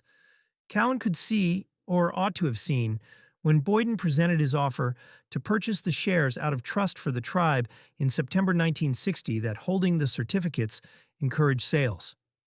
That was precisely contrary to the instructions the corporations had given him. He was, after all, agent for all three corporations and their shareholders, not for Boyden and the tribe, yet he acted to implement Boyden's new interest, and ignored both Boyden's and Dick Hackford's earlier instructions to discourage selling. If Cowan did not already know that encouraging the mixed bloods to sell was contrary to their interest, he was so informed when he testified in the suit Margaret Sprouse filed in November 1960 through her lawyer, Milton Oman. Tall, lean, and craggy Milton Oman was a sheepman himself. He had a well-deserved reputation for succeeding with unpopular positions against those in control of the public lands, including the Bureau of Land Management. When its range supervisors rounded up and destroyed a bunch of wild ponies belonging to some Navajos, Oman persuaded Judge Willis W. Ritter, controversial chief judge of the U.S. District Court for the District of Utah, to award the Navajos a huge judgment, reasoning that horses were uniquely valuable to the Indian way of life. Oman was a natural choice as the lawyer for an Indian like Margaret Sprouse and a sheep rancher like Margaret's husband, and a good one at that. Oman drew the obvious and entirely sensible conclusion that the tribe was not a member of the tribe. Oman's efforts to protect Margaret Sprouse's rights as a member of the tribe were doomed, however, before they began. Oman did not know that Boyden had conspired with Rex Lee to devise a strategy against the mixed bloods, or that they had met in Washington, D.C. on December 7, 1960, with Curry, Russell Cook, and Assistant Secretary of the Interior George W. Abbott, and had composed a letter for Abbott's signature instructing Superintendent Zolar to proceed with the sales of the stock of the two-range companies to the Ute Indian tribe. Cowan might also have been troubled by the recollection of the warning he was given when he was helping Boyden block Margaret Sprouse's attempt to retain her shares and exercise her rights as a member of the tribe. Judge Ritter advised Cowan on November 11, 1960, that the property should be held in trust for the mixed bloods until the children at least reach maturity. Ritter elaborated his reasons. Now, when the child reaches 21, a young fellow reaches 21 years of age, if you folks have sold out his interest in that property for him, why, he has no home there anymore. He has no place to go. He has no place to carry out his farming or grazing operations. Now, that would seem to me to be a very improvident thing to do. It's a different situation than with white folks. This is the only place those poor people have ever known. That's where they've grown up. That's their homeland. They can carry on with the grazing operations they've been accustomed to, which gives them perhaps a meager living. But it gives them some kind of living nonetheless. And why should we be in a hurry about selling it out anyway? Do you have to sell it out to provide for the care of those people? Or are they just pressuring you to sell it out so they can buy a jalopy or something? Obese, crimson-faced, and constantly perspiring, Judge Ritter, a former law school professor, thus pontificated to Cowan on the duties of a trustee, which subject was his academic specialty, as the tissues with which he mopped his brow accumulated on the bench before him. Neither he nor Oman were aware that Boyden had been conspiring with the area director against Mrs. Sprouse. Had they known of Boyden's unfair, unethical, and unprofessional conduct, Ritter would have had sufficient grounds to issue the restraining order Oman requested. But neither Ritter nor Oman knew, and no permanent restraining order was issued. In 1961, Elmer Hackford and the Hackford clan engaged another lawyer, Hugh W. Colton of Vernal, Utah, to petition Senator Frank E. Moss, who had defeated Arthur Watkins in the 1958 election, and the BIA to amend the regulations to restore the private treaty. The matter is urgent, Colton explained in his letter to Senator Moss. The people who have purchased range shares do not wish to resell them, but to use the stock certificates as a means of enabling them to continue in the cattle and sheep business, which they have engaged in for the past 20 years or more, and which they will be forced out of if they are not able to hold these stock certificates in sufficient numbers to take care of the cattle and sheep they now own. Colton suggested that the Secretary of the Interior amend the rules and regulations published in August 1960 to validate the private treaty sales. He stressed that the terminated Utes were repeatedly told by their legal counsel and the superintendent of the Uinta and Ouray reservation that they should purchase whatever shares of stock might be offered to them, and this they did. Senator Moss transmitted the request to Stuart L. Udall, Secretary of the Interior, on March 22, 1961.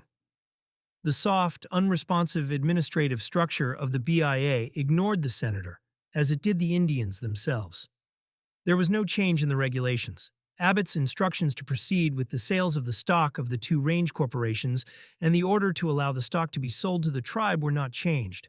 Acting Commissioner Langen's earlier directions to disregard the Margaret Sprouse offer, even though it was for a larger amount, were not withdrawn.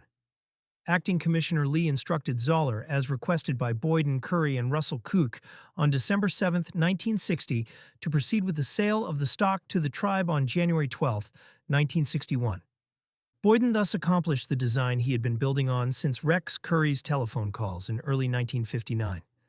Mixed bloods were thenceforth prevented from bidding against the tribe for their own property in any manner. Some of the mixed-blood livestock operators continued attempts to exchange their stock for land during 1961, not knowing there was no hope after Callie Hackford's long-term lease with the tribe proved unsuccessful.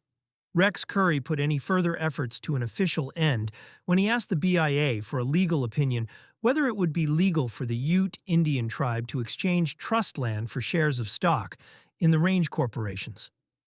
On February 7, 1962, the BIA gave its official opinion that such an exchange would be invalid. Any possibility of trading the shares for land, as Preston Allen and Elmer Hackford had proposed, was finally and officially foreclosed. Other mixed bloods tried to reverse the sale of their children's out-of-trust stock in the Range Corporation by asking the bank to repurchase them.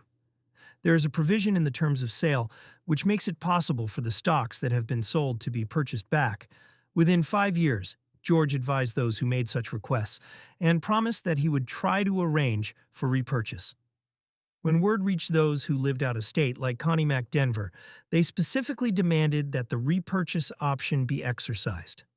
Cowan refused all repurchase requests, however, and continued to pressure the adults to sell.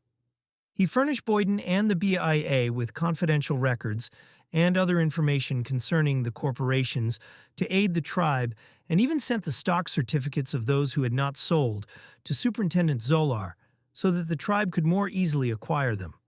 Boyden met with Cowan in April 1962 and requested that the bank solicit the remaining mixed-blood Uintah shareholders to sell. By April 1962, Boyden had decided to circumvent the BIA opinion that the shares could not be exchanged for land by dissolving the two range corporations after the tribe acquired control. The land would then have to be distributed to the shareholders by way of dissolution, despite the opinion Curry obtained from the BIA. If the remaining mixed-blood Uintah shareholders did not sell, Boyden proclaimed that they would get only a small tract of the corporation's lands. The bank again contacted the parents of the trust beneficiaries at Boyden's request and told them that he thought it best that they sell. Cowan directed George to phrase the new letter thus: "We are advised that the Ute Tribe now holds more than 90% of the stock of each company, and the stockholders have voted to dissolve the two companies." The BIA and Boyden thus conspired to defeat the rights of the mixed-blood Uintahs. From all the evidence, no thought was given to the fact that the mixed bloods were still under the guardianship of the BIA until at least August 27, 1961, and that the United States had trust responsibilities over their property until August 27, 1964, or that the government was obligated to act in the interest of both Indian groups. Nor does the written record indicate any concerns about Boyden's solemn promise in his employment contract that, in the event of a conflict, he would represent neither of his client groups. There was no investigation into the circumstances leading to the disregard of those promises. The only response Senator Moss received was a letter dated June 20th, 1961, from the Commissioner of Indian Affairs, John O. Crow, stating that the situation which had developed over this matter appears to be working out, generally to the satisfaction of those concerned. Crow was the very party whose promises were being disregarded, yet he answered Colton's objections to Moss. Those concerned must have meant Boyden and the tribe, for the Uintah livestock operators were still being denied access to the range, and the BIA's policies toward them remained unchanged. Cowan acknowledged, "We were bound to follow the corporation's instructions." but he continued to help Boyden acquire the range corporations for the tribe rather than caution the trust beneficiaries and their parents against selling. Cowan sold virtually every share controlled by the bank, even those held by individuals George had not contacted. The danger that Judge Ritter warned Cowan about from the bench in the Margaret Sprouse suit had become a reality. Suppose the True Bloods get control of the Mixed Bloods Corporation, a grazing operation. You are going to have a whale of a conflict out there, aren't you? As to whose cattle are going to be grazed where, whose sheep are going to be grazed where.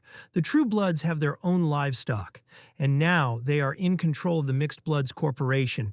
And isn't this going to lead to a squeeze play on the remaining members of the Mixed Blood group who retain their stock? Aren't they going to be at the mercy, just as a minority stockholder in any corporation is at the mercy of a majority stockholder? Now, do you think that is prudent? Instead of heeding Judge Ritter's advice, Cowan acceded to Boyden's wishes. That seemed the proper thing to do if he was interested in the business of the full-bloods. Besides, Ritter was a notorious bleeding heart for the Indians, while Boyden was the acknowledged expert on Indian affairs. By 1962, fewer than 40 mixed-blood Uintas still held their stock in the two range corporations. Preston Allen, those who remained among the 33 livestock operators, and a handful of others like Lorena Yorg, Lena Sixkiller, and Colin Murdoch. Many of them held on for sentimental reasons associated with identification with the land. Cowan and George had written another letter to them, urging them and their children to sell. The tribe would not let us use their range because we had not sold, Lorena Yorg explained in a letter to her brother Connie MacDenver in 1962.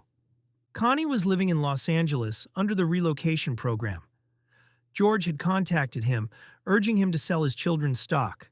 Lorena described how she, Lena, and Colin continued to resist giving the tribe their shares. Lorena met with Area Director Haverland and found him more sympathetic to the mixed-blood Uintas' plight. Possibly Haverland began to see the unfairness of what had happened when his superiors had ignored his objections to the elimination of the private treaty. "He is with us on the division," Lorena reported to Connie.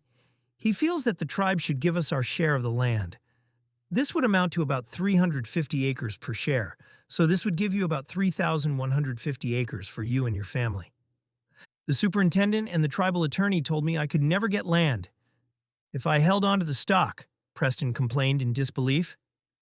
"It was our understanding that if we didn't sell to the tribe, there was no way we could get land from the animal units on the land." As Judge Ritter predicted, pressure on the few remaining holdouts continued. "Those of us who have not sold to the tribe are having a hell of a time trying to get some range," Lorena said. "When I told Mr. Cowan I would like to buy some of the minor children's stock, he said, 'I'm sorry, but you can't buy any because we're in the process of making a deal with the Ute Indian tribe.'" The mixed-blood Uintas who needed the range should have been considered first, particularly for their own children's share of the range, for the bank had contracted to give consideration to the needs of the parents of the minors. The stockholders who didn't sell received threats from the tribe that they would raise the assessments, Lorena explained. "And they said if we didn't pay within 30 days, they would foreclose on us and take our stock. I just made up my mind we wasn't selling. And that was it, and I wasn't about to go. I didn't feel like selling, because the land was important to me. You know, the vanishing Indian, and I'm proud of my Indian blood, and I want to be known as part Indian. I also wanted to find out more about it." Lorena realized that her Indian way of life was intimately associated with the stock. Pressures to sell were increased when Rex Curry, fortified by the opinion that the shares could not be exchanged for land, demanded that Colin Murdoch and his brother Mac, along with the other officers of the range corporations, who refused to sell, be replaced with representatives of the tribe. On January 25, 1962, the tribe announced that it would determine range policies according to the needs of the tribe and that mixed-blood Uinta shareholders who had not sold would not be given access to the range. The mixed-blood representatives refused to resign or to call a meeting at which they could be voted out of office, so Curry called a meeting on behalf of a majority of the stockholders, which was the tribe. Helpless, Colin and Mac resigned rather than face being voted out. The directors of the Ute Distribution Corporation were rendered meaningless fixtures in much the same way. The Termination Act provided that the minerals were to be managed jointly by the distribution corporation and the tribe. Joint management was necessary because Congress knew that the mixed bloods were but 27% of the combined groups. John Boyden nevertheless persuaded the commissioner to change the regulations, substituting joint management with proportional management. That left the tribe in control. It owned 73% of the joint mineral estate as the representative of the full bloods. The mixed bloods were reduced to mere spectators, while Rex Curry made all of the management decisions as business manager of the tribe. The tribe and the three mixed blood corporations were, for practical purposes, one and the same, and the mixed bloods who had not sold their stock were at the tribe's mercy. The tribe's business committee elected the directors of the two range corporations. The United States had control over the minerals as trustee for the tribe's 73%. After its stock purchases, the tribe also controlled the range.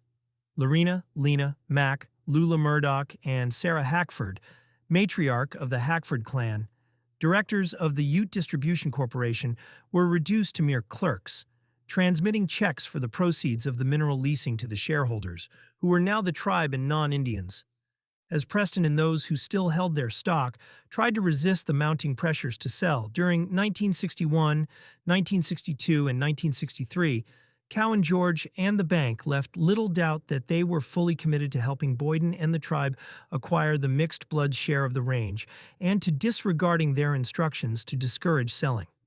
By the spring of 1962, there were so many repurchase requests that it was obvious the 15 shares subject to the option were not enough. In all confidence with you, George reported to Merrill Millett, branch manager of First Security Bank in Roosevelt, in April 1962. As you probably well know, some of these affiliated Utes have received word via the grapevine that it would be best to repurchase their stock certificates because they are going to get a real sharp deal from the same. The word has gone around that the corporation will dissolve, or that it will at least give property to the affiliated Utes in return for their shares of stock, and that this property will be worth much more than what they received for the sale of the stock. George's letter indicated that his information had been discussed with Cowan, and that Cowan had discussed the matter with Mr. John Boyden. Thereafter, George ignored his earlier statements that stock would be repurchased for those who requested it. He told those making such requests that repurchase of the stock was in the discretion of the trustee, and that the trust department is making no repurchase of stock. We would not want to favor one family over another was the justification given. You can see the problem that might present itself if a lot of these affiliated Utes get word that their stock was sold at too low a price, and that they will get much more out of the land through the repurchase of their stock. Despite the mixed bloods' requests, Cowan decided not to repurchase any of the Rock Creek cattle or Antelope sheep range stock. It is our understanding that upon dissolution of the corporations, each of the stockholders, other than the Ute Tribe, would receive small parcels of land. It is our thought that the trust will be better off if we accept the tribe's offer to buy the stock, since the number of sheep or cattle that could be grazed on the land would be negligible, Cowan wrote to the remaining mixed blood shareholders in April 1963. George followed up with similar letters the same month and again in May. Under no circumstances is my minor child's birth certificate to be sold. Lena Six Killer sued when she received George's letters. The $1,100 the Ute Indian tribe is paying is not enough. Every other parent of a mixed-blood Uinta still owning stock had the same reaction, some pointing out that each certificate is equal in value to 350 acres of land, which would give the children a sense of belonging and having ownership in something tangible. Considering the value of the land and its importance to the Ute way of life, there really isn't much point in selling the certificates for only $1,100. All of the parents who received the April and May 1963 solicitations rejected them. Elmer Hackford learned that the tribe resolved to liquidate the range corporations and that those who held out and did not sell their stocks would receive a share of the land. The Hackford family had explained to Merrill Millett on May 14, 1962, that the children have approximately 25 head of cattle and have been waiting for a repurchase so that the cattle could be put on the range. When Elmer's brother Dick learned of the tribe's plans to liquidate the range corporations, He wrote to George on June 7, 1963, pointing out that the 5-year period of the repurchase option would expire in November 1963. He directed, "Would you please see that the stock in the sheep and cattle corporations be purchased back from the tribe?" No repurchases were made. Cowan still made no investigation into the fairness of the sale. He and George continued to solicit the Uintas to sell at the tribe's authorized price. Richard Hackford wrote to George again on July 6, 1963, pointing out that he was guardian for his children and again directing, "Would you please see that the stock in the Sheep and Cattle Corporation be purchased back from the tribe?" He then employed Vernal attorney John C. Beaslin to press his demand. "It would not be proper to favor one miner for whom we act as trustee over another," Cowan replied to Beaslin. Either not knowing or not caring about the area director's refusal to approve the lease Calley negotiated with Rex Curry, George suggested that they should lease additional range from the tribe.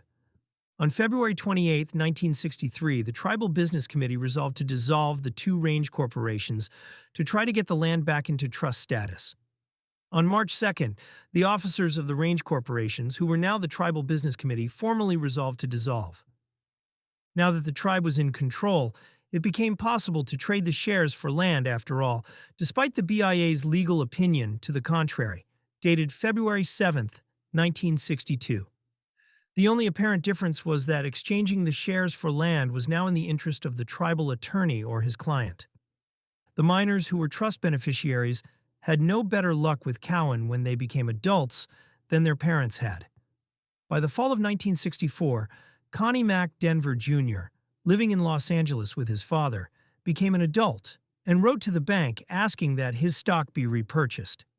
"The sale was done without the permission of my father or myself," he pointed out. The bank refused, reasoning that the trustee was given the sole discretion to hold and manage these properties in a manner which he felt would be of the greatest advantage to the beneficiary. The bank either ignored or forgot the provision that in doing so, consideration should be given to the needs and aspirations of the beneficiary and his family. A check in the sum of $5,203.88 was sent to you. "It is hoped this money has been used wisely," Connie Jr. was told, as if to threaten him into silence, or as if that modest sum could compensate him for the loss of more than 350 acres, or the cultural values associated with it.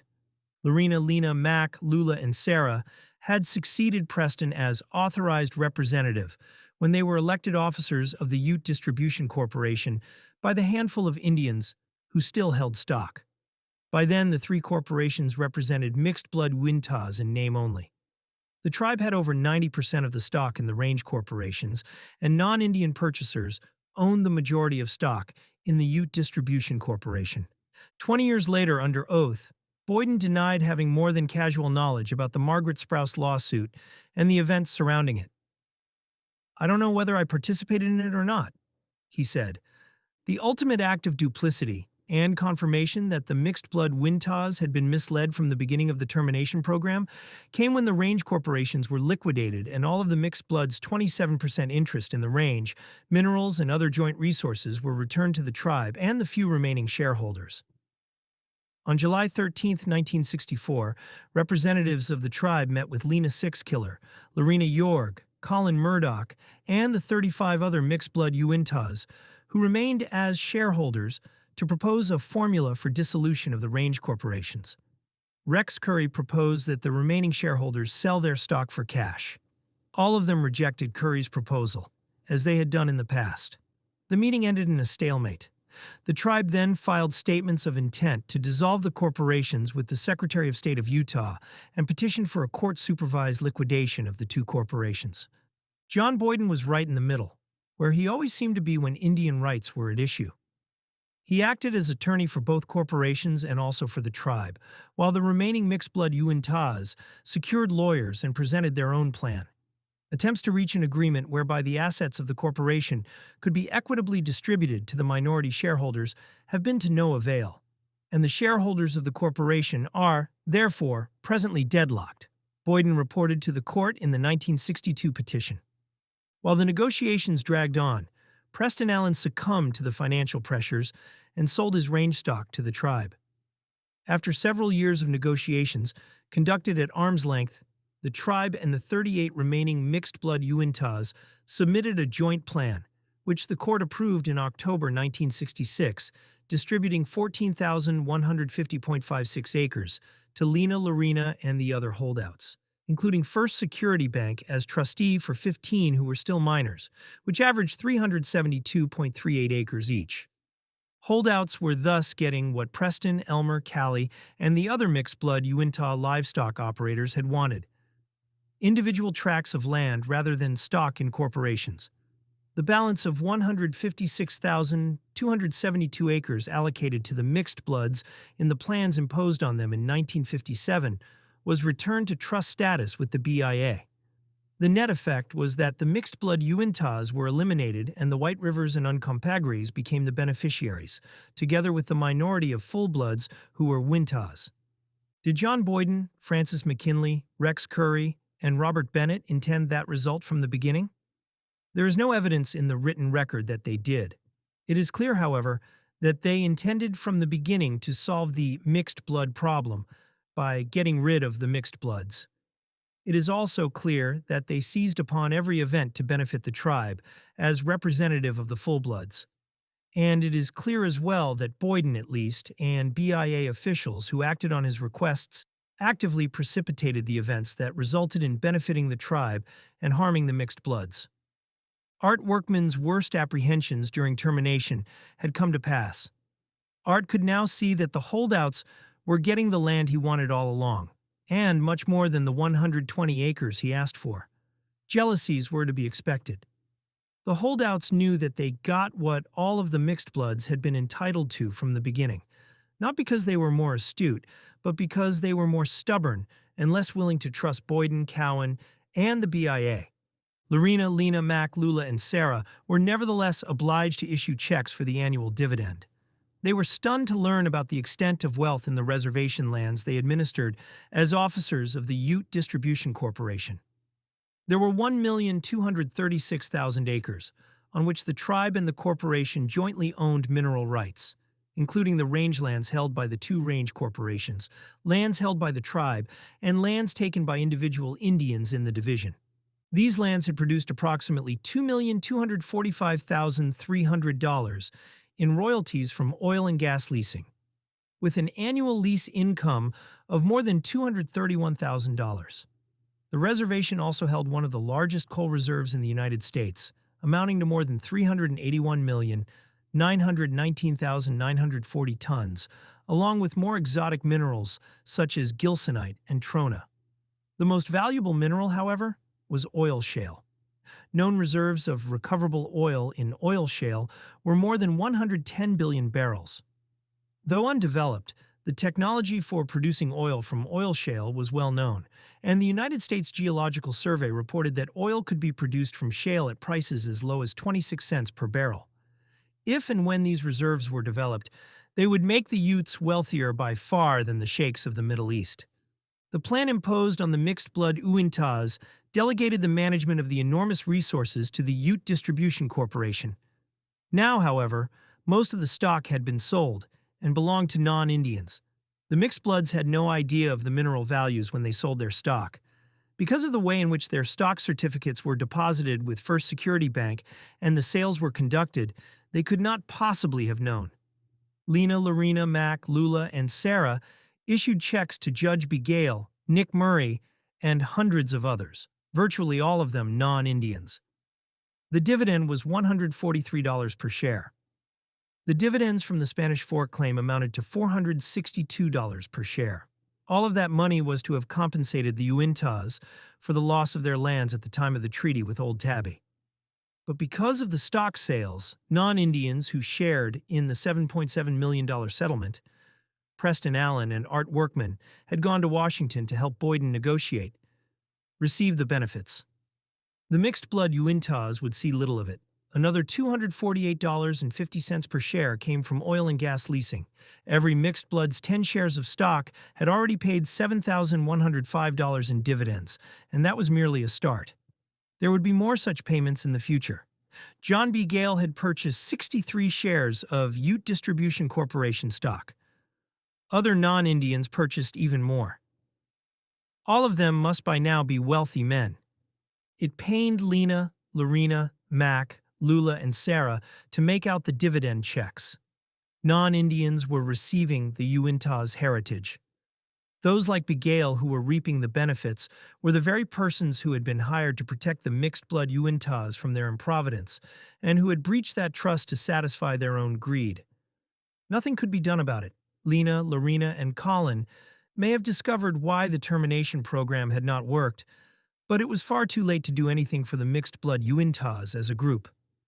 Termination was renounced by President Richard M. Nixon in a 1968 campaign pledge to the National Congress of American Indians.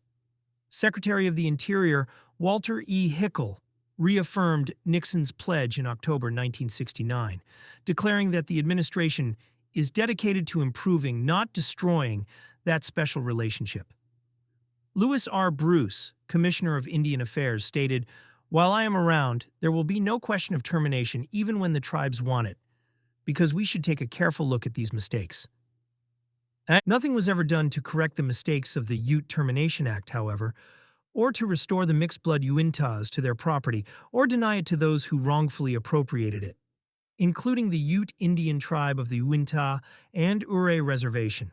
The mixed-blood Uintas remain abandoned between two worlds. Conclusion.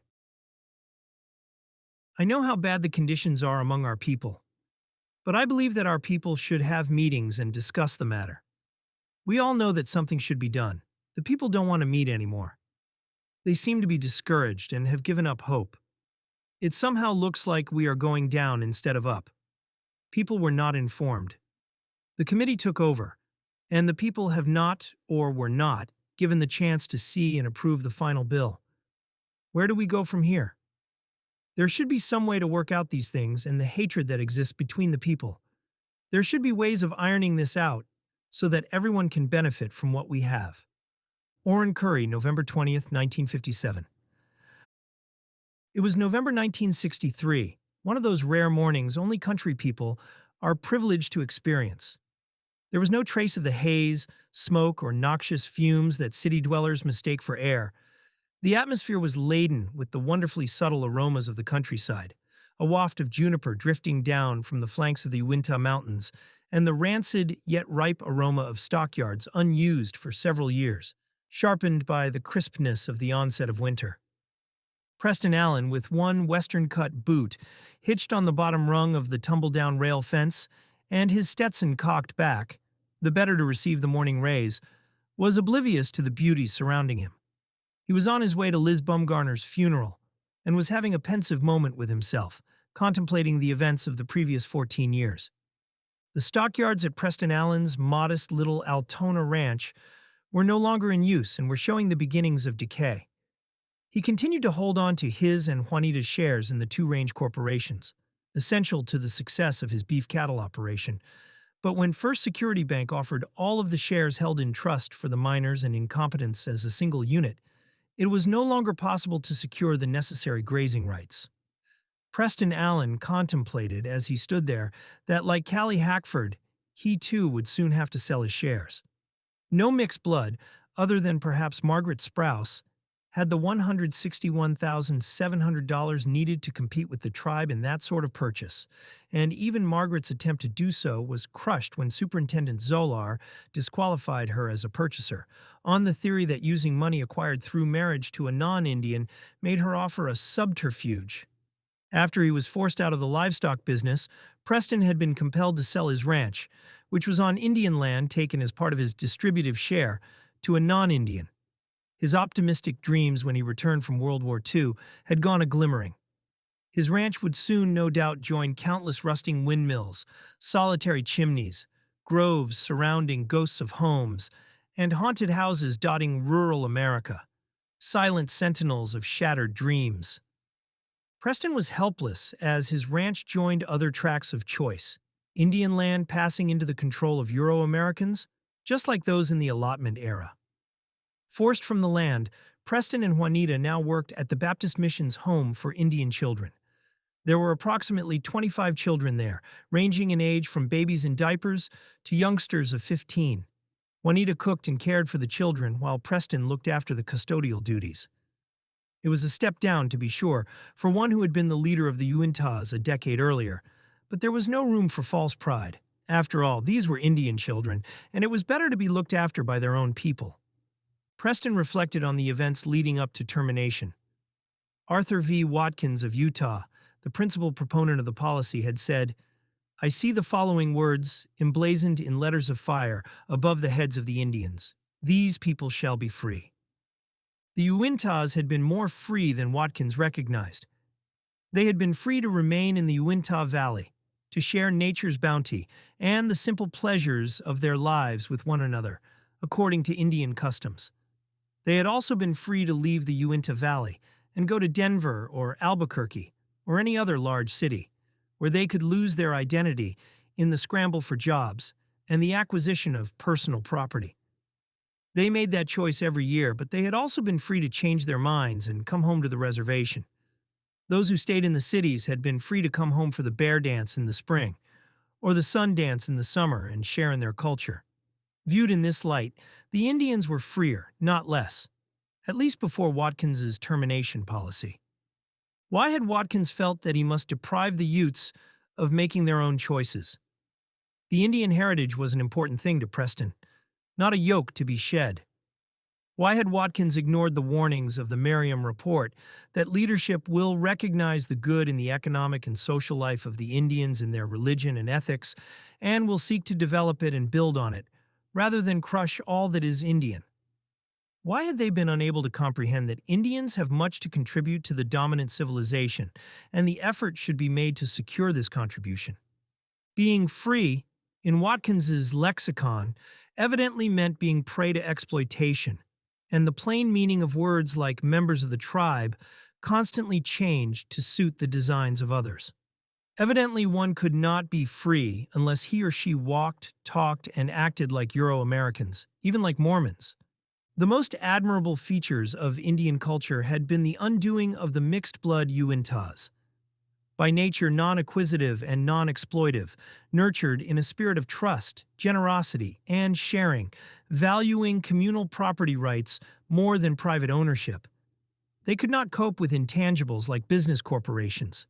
These alien concepts, devices of a more aggressive culture, whose people were predatory, had been forced on the Uintas by the Termination Act. Forcing such concepts on the Uintas, or any Indians, was an invitation to mischief. It virtually assured that they would be separated from their property. Indians of the Northwest practiced a ritual called potlatch, an orgy of giving. The most honored man in the community was the one who gave the most. The result was that the most honored man was also the poorest in material possessions. That was of small consequence, for at the next potlatch, he received in return. The Utes' culture did not include potlatch. Early explorers and trappers reported them to be more of a people of commerce than those of the Northwest. Even so, there may have been some common currents in these neighboring cultures. Perhaps cultural traditions like the potlatch help explain why Melvin Reed and others like him were so easily separated from their property. When Dominguez and Escalante entered the Uintas territory in 1776 as their first recorded visitors, they were treated graciously. The Uintas invited the Spaniards to live among them, offering them all of the land they wanted for homes and protection from danger. The Uintas' great war chief, Wakara, went to the migrating Mormons 75 years later and told them to take all of the land they wanted, but not to take the game. Old Tabby agreed to move his Uintas from the fertile valleys of central Utah to the relatively poorer Uinta Valley. Ouray gave the mineral-rich western slope of the Rockies to the miners, asking only that they not enter the valleys and chase the game away. Perhaps these men in Utah, Colorado, and elsewhere, who yielded Aboriginal lands without a fight, were wiser than Euro-American chroniclers credit. Perhaps yielding most of Utah and Colorado reflected something in Indian culture akin to potlatch. Perhaps Old Tabby and Wakara recognized that accepting and accommodating the relentless tide of civilization, if a small piece of their traditional range could be preserved, even the least desirable part, was essential to preserving the Indian way of life. Perhaps there are greater outrages against the Indian than a frontiersman taking his property by trickery or even at gunpoint. The Uintas were willing to share their territory with others, at least in ancient times. But the moves against their way of life that were the inevitable effect of the termination policy were far more serious. By contrast, the Euro-Americans rewarded the peaceful conduct of the Uintas with cruelty. Take the Uinta youth, whom Fathers Dominguez and Escalante dubbed Joaquin, as an example.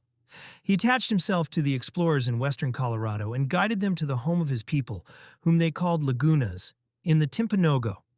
Joaquin protected the Padres when they reached the home of his people, even sleeping at their side. The Uinta lad remained devoted to the Spaniards, accompanying them, near-starved, on their perilous expedition through the lands of the Paiutes, across the Colorado River Gorge, and through the territories of the Hopis and Navajos to Santa Fe.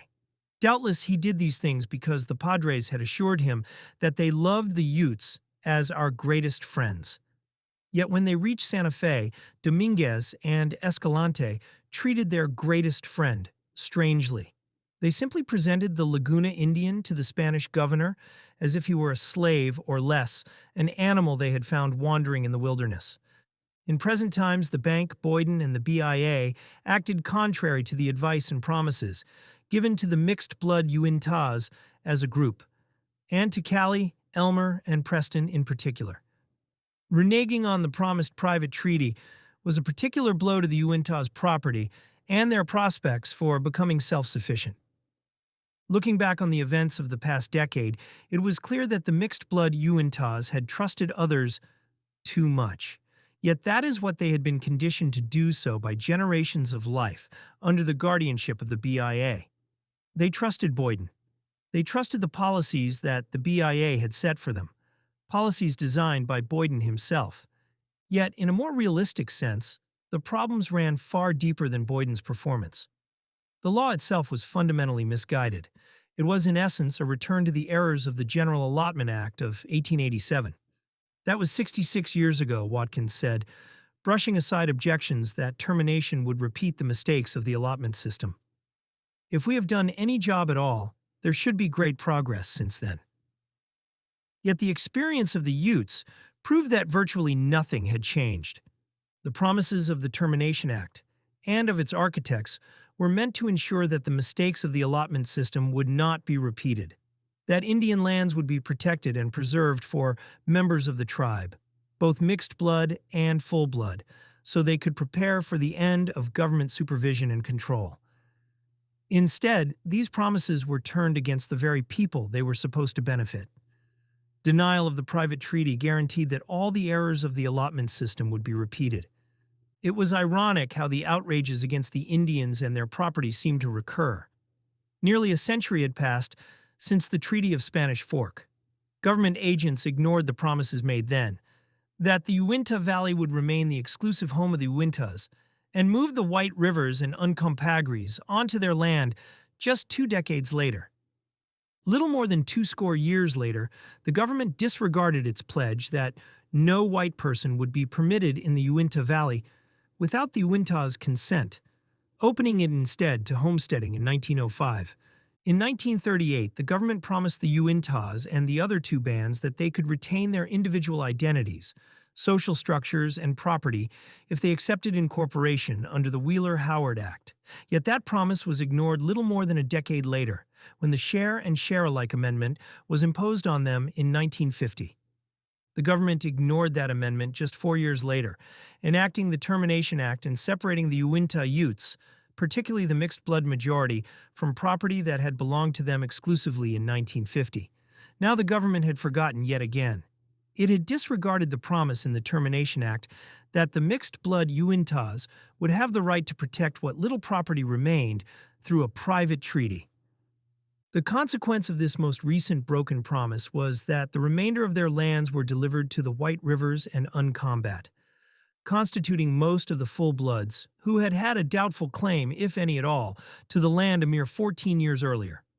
Those with a penchant for disrupting the Indian way of life had changed their rhetoric hardly at all. The fundamental idea upon which our cosmopolitan republic rests is opposed to the encouragement or perpetuation of distinctive national characteristics and sentiments in our midst, the proponents of the allotment policy had proclaimed.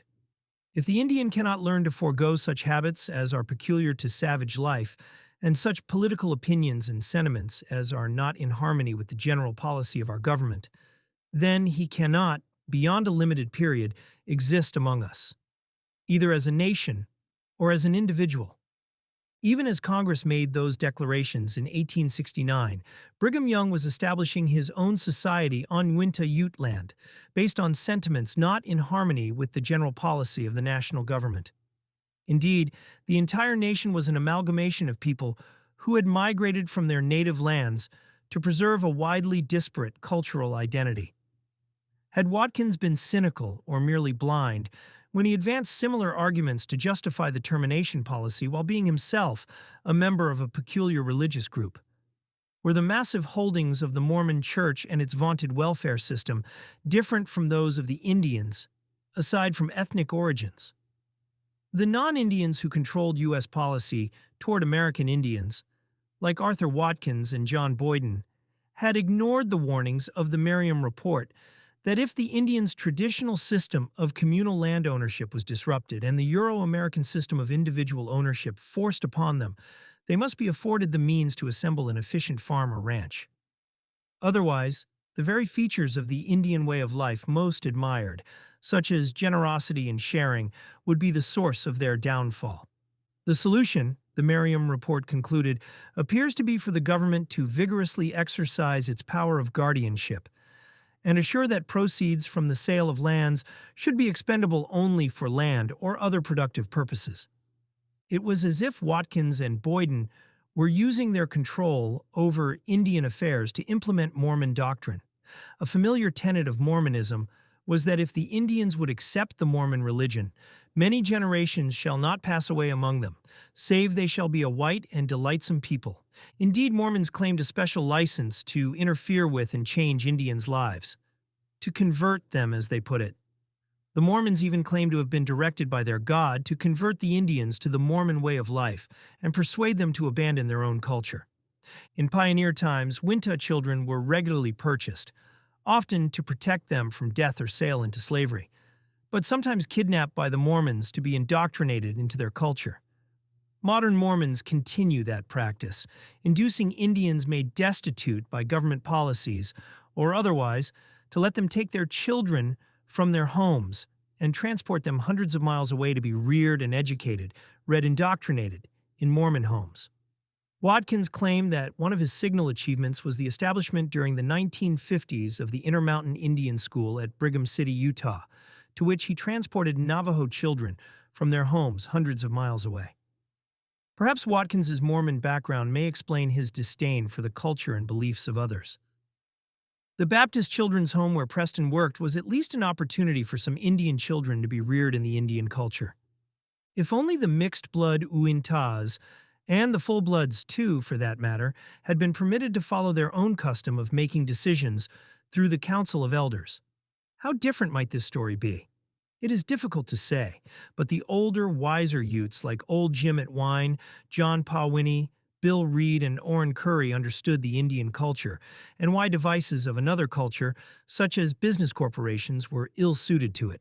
They had the wisdom of years that equipped some of them, at least, to resist temptations such as the per capita payment, always frowned upon before the Utes, when Watkins, Boyden, or the BIA wanted some particular action. When the Ute Tribal Business Committee, or younger and less experienced Utes, including Preston himself, were thrust into decision-making roles in place of the Council of Elders, the Utes were denied their way of life and the wisdom of their elders. When decisions were preempted by employees of the BIA or the Wheeler-Howard Act Corporation, like Francis McKinley, Rex Curry, and Ab Harris, who had been educated by Euro-Americans and who lived most of their adult lives away from the Indian system, the moves against Indian culture were compounded. The termination process might have been different if the mixed-blood Wintas had been allowed to employ their own attorney. The land might not have been returned to trust status, and they might have had someone to press demands for individual parcels of land rather than stock in the corporations. just as the holdouts had done. Even if the corporations had been forced upon them, they might have had someone to contend for them that the private treaty was the key to the stock's value and should be preserved in accordance with the promises made to the mixed-blood Uintas.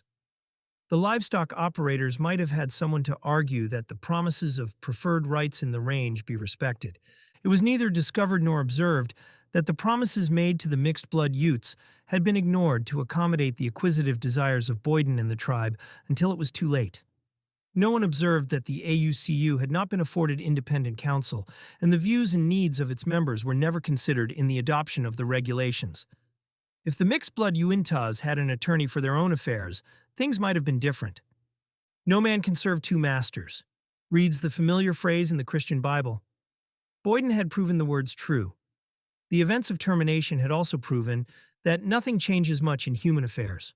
Watkins, Boyden, and the superintendent did unto the mixed-blood Uintas just as Brigham Young and Felix Brunot had done unto Old Tabby and Ouray, as Inspector McLaughlin had done unto the Utes when the Uinta Valley was open to homesteading, and as Senator Dawes had done unto the Utes in enacting the allotment policy in 1887.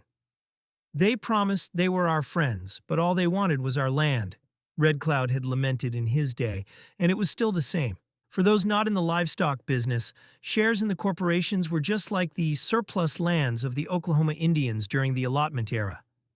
That experience had shocked the nation, with the knowledge that even educated and sophisticated Indians, given their value system based on communal rights, would be anxious to convert fractional interests they had no immediate use for into cash. They would do so either because they had become destitute or because they were frustrated with being cut off from the Indian way of life. For the Utes, placing the land in corporations increased that tendency, for it was converted into an intangible asset they had little experience with, and the elimination of the private treaty made it of no use even to those who owned cattle or sheep. The shares in the corporations became the first thing the Indians tried to sell. Ab Harris demonstrated that even experienced, able, and sophisticated Indians were still prone to losing their property. When the mixed-blood Uintas were further denied the right to finance the purchase of shares, they were prevented from adopting the Euro-American way of doing business, which was the declared purpose of the termination policy. The effect was further confusion and frustration, which forced them to sell their property, for they were left with individual shares so small that they could not be used efficiently. Preston Allen's ranch, along with other mixed-blood farms and ranches, was destroyed by the termination policy. The little log house at Altona stood vacant. Many other of the principal mixed-blood Uintas were now gone. Art Workman, good-natured and affable, had withstood the ravages of termination about as well as any. But after the foreclosure of his mortgage on Sam and Liz's store, there was nothing left for him. It was ironic that First Security Bank would not accept his stock in the Ute Distribution Corporation as discharge of or as security on the loan. But Judge Begale eagerly took it for sale to an out-of-state client of the bank. Finally jobless and destitute, Art moved to Salt Lake City where he secured night work as a janitor. With so many mixed bloods out of work and facing rejection by the tribe and government officials when they attempted to enroll in assistance programs or even get health care, alcoholism became rampant on the reservation. Nor was the problem confined to the mixed bloods. The minority of Uintas who were full bloods and still part of the tribe, people like Wabin Wanzitz, Maxie Chapoose, and Sidney Atwine, were also affected by being cut off from their own people in the mixed blood group. Many of them also resorted to drinking and sometimes abandoned their children. The lucky children had relatives who could care for them or lived in homes like the one where Preston and Juanita worked. It was tragic that Indian children or their parents should end up destitute recipients of charity. A century before, the Uintas owned the largest part of central Utah. After the Treaty of Spanish Fork, they owned the entire Uinta Valley. Even after the Share and Share Alike Amendment in 1950, they still owned roughly a third of more than 1 million acres and a share in millions of dollars in Indian claims. If enormous assets like those were taken from them, they should be cared for and generously by the Euro-American society that took their property. It is not asking for charity to expect support from one's own assets. Euro-Americans, including their senators and representatives who look on Indians as welfare recipients, clearly do not understand. Indians receiving per capita distributions from the operation of their own communal property are not receiving a windfall. Surely not like farmers receiving crop subsidies or investors in tax shelters, or railroads receiving land grants, or defense contractors subsidized by government grants, or the vast tax-exempt properties of the Mormon Church and other religious institutions. A person's attitude toward life and nature really had more to do with his or her Indianness than skin pigment or the origin of his or her parents. Was it possible that all of the talk about freeing the Indians was an expression of simple bigotry?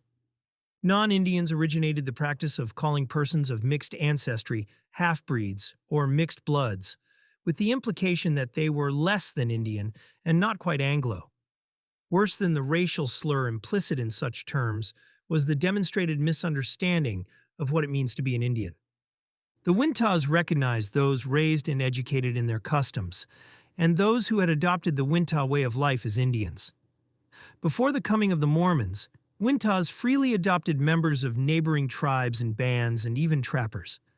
Their membership in the Winta band was determined by the respect they commanded, not by their blood. The consequence of defining an Indian according to his blood was that the part of an Indian not descended from native forebears was somehow considered inferior. Thus, the breeds, as those of mixed ancestry were sometimes called, were somehow considered better acculturated, and the part of them that was Indian was considered less than free. This view was against all logic, as any serious person who considered the matter would realize. The origin of one's ancestors really said nothing about either condition. Racism resulted from such thinking. Subgroups were created on the basis of race. Factionalism was exploited, as it had been in the Uinta Valley, to gain approval of policies that eventually harmed them all. Persons in prominent positions, including entertainers and politicians who were of Indian extraction or even of pure Indian ancestry, claimed that they were Indians, even though they had never been near an Indian reservation and had no contact with Indian culture. If they were willing to work for the good of the Indians and were truly sensitive to the positive values in the Indian way of life, a common sharing of the bounties of nature, an interest in people rather than things, a strong sense of community, dignity in harsh surroundings, a sympathetic, non-exploitive love for nature, and taking the measure of a person not by what he or she has or looks like or says, but by what he or she is. Then their claims of affiliation were valid. But if they came from places where the Indian culture had been broken generations ago, their way of life was no longer Indian. It was sad that so many tribes had lost their land and elements of their culture. But by now, whether they were Indians, in a realistic sense, varied from individual to individual, and could not be determined by blood. Euro-Americans had no business defining whose blood was worthier. Who was an Indian should be determined by the Indians themselves, according to their own customs, not by outsiders. If Indian status was determined other than by the Indians themselves, some of the notable figures in Indian history would fail to be recognized. Sequoyah's genius produced the Cherokee alphabet. The Seneca chief corn planter negotiated peace with George Washington.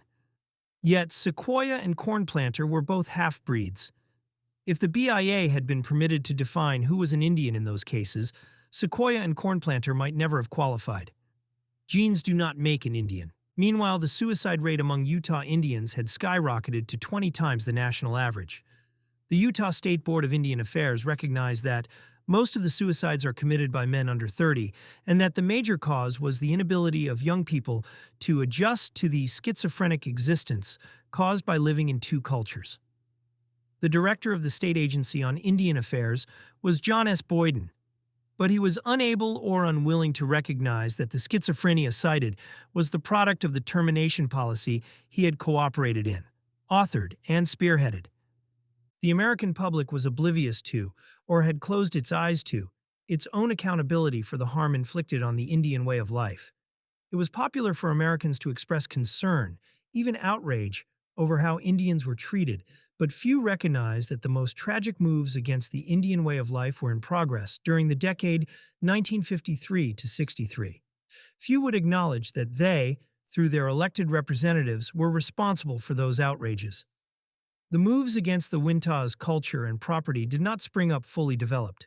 They were the product of a society that fostered and encouraged, or at least condoned them. Americans engaged in hand-wringing over Indians could not, or would not recognize that legislating changes in the Indian economy, while ignoring the differences in the Indian way of life, was a prescription for disaster. It was only 2 decades and one change of administration between the end of the allotment system and its revival under the termination program. And it may not be longer before those mistakes, if they go unrecognized, are repeated again. Why not just leave the Uintas alone? Perhaps the report of the University of Utah Extension Division was right in concluding that Preston was not a good rancher and that other Uintas were not good farmers, but with the obstacles termination created for them, who could expect better? Moreover, before termination, they had at least been able to make a modest living. That had been more dignified than the menial employment they were now forced to accept, and surely more dignified than the despair forced upon so many. It was that despair that appeared to have claimed Liz Bumgarner. Experience in the division of assets had proven that the full-bloods were also losers. The full-bloods had needed the experience of the mixed bloods in the management of their common resources as badly as the mixed bloods had needed their Indian status. The abilities of a common culture had to contribute to their common aspirations were unrelated to their degree of Indian ancestry. It was really that simple. If Colonel Custer had been able to divide the Sioux at the Little Bighorn as Boyden and the BIA had divided the Utes, that chapter of Indian history might have been different. It seems characteristic of Euro-Americans that they are unable to learn from history, but the Wintas are paying for it. A ray of sun, reflecting from a droplet on his turquoise bolero clasp, recalled Preston to the present. Was it a tear or morning dew? Preston, not sure, walked back to his truck. Tabby Mountain loomed off on the horizon, spotlighted by the morning sun. After all that had happened, perhaps they should rename the peak Mount Watkins. Perhaps Termination Valley would be appropriate. And why not rename the Winta River the River of Emancipation? Old Tabby was ill-served in his day, too. But it was never like this. Old Tabby's people had been banished from their traditional hunting grounds to this valley, to be sure, but they had been promised a place where they could live according to the Indian way. Arthur Watkins and John Boyden's assault on the Indian way of life was more thorough. As Colin Murdoch aptly observed, they did everything to extinguish the identity of the mixed blood except draining out his blood. Epilogue. There is a constant effort going on to transfer Indian property to whites, and one of the most successful ways in the past has been to disrupt the Indian social system. Between 1887 and 1933, through land allotments, we transferred 90 million acres of the best Indian land to whites. This was largely done by the method of persuading or compelling the individualization of tribal properties. Are we indifferent to the way our Indians are treated? If not, we had better let our representatives in Congress know that we do not like the present trend of legislation. Eleanor Roosevelt, October 5, 1949. After Anita Reyes, Dot Hendricks, and Marguerite Murray finished explaining their problem to me in the summer of 1964, the epic quest to salvage some of their rights, which dominated the largest part of my legal career, began. The Reyes case. Increasingly more Indians came to my office in Salt Lake City or contacted me by telephone or letter. Not all of them complained about a flat crankshaft or even about a car, but all of their complaints involved sales of stock in the Ute Distribution Corporation.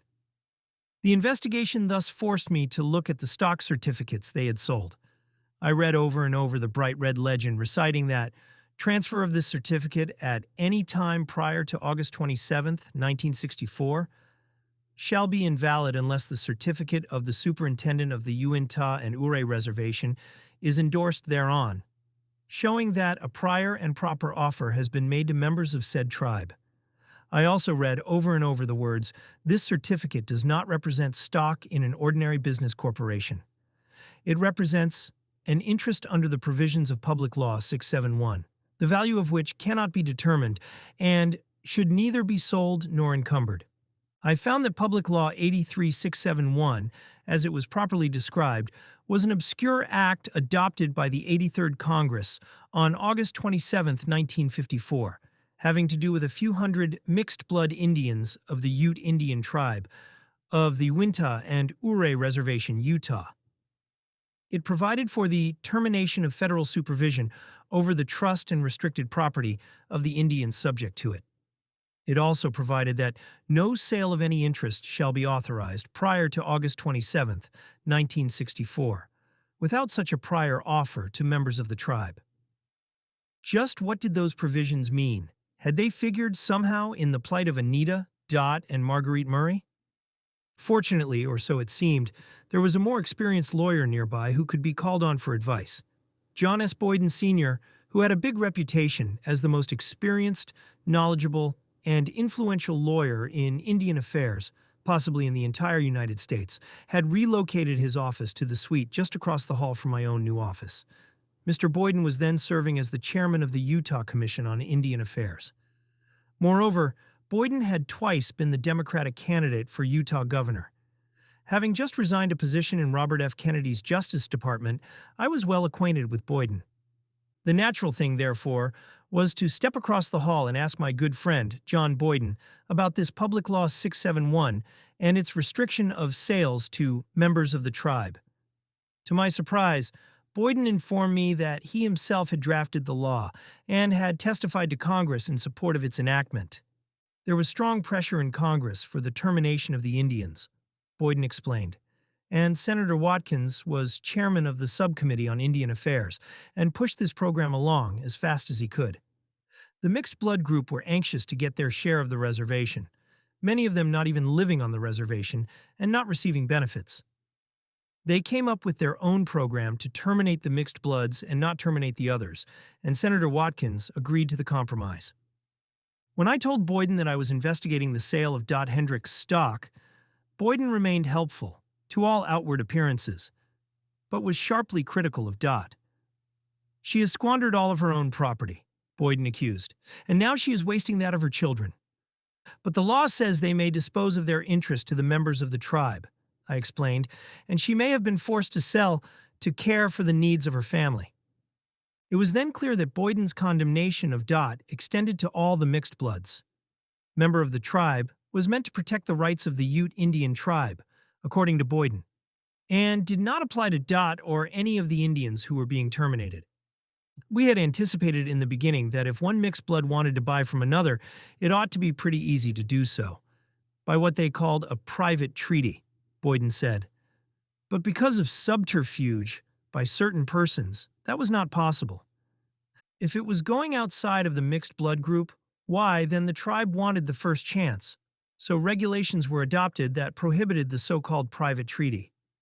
The Secretary of the Interior knew what was going on, and we were opposed to having those sales confirmed, and I think that's the reason for the change in heart. Boyden's explanations seemed to defy logic. The law plainly stated that members of the tribe would have the right to buy and sell among themselves. It did not say tribe.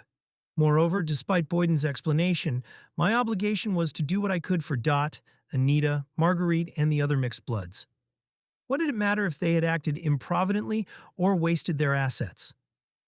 They may have had no choice. If the Indian laws were no longer available to protect the mixed bloods, and they were to be subject to the same laws that apply to non-Indians, which is what Public Law 671 stated and Boyden confirmed, then they should also have the same protections available to non-Indians. Having worked on cases with the Justice Department under laws protecting the purchasers and sellers of stock, I understood that it was unlawful to engage in any act, practice, or course of business which operates or would operate as a fraud or deceit upon any person, when the person is a sophisticated investor. Certainly Anita, Dot, and Marguerite should have the same rights if they were cheated in the sale of stock in an Indian corporation or denied their rights as a member of the tribe. These flat crankshaft transactions, it seemed, affected the price of Indian stock much as matched purchases and sales by stock manipulators affected stock quotations published in the Wall Street Journal. If Dot was foolish or even greedy, so were some of the victims of stock manipulators. And if the used car dealers preyed on her weaknesses, it may have magnified their fraud. So, I filed a complaint alleging that the mixed bloods were victims of securities fraud when they sold their Ute Distribution Corporation stock because they were denied protections as members of the tribe. During the summer of 1967, while I prepared the claims for trial, I remained a political ally and friend of Boyden.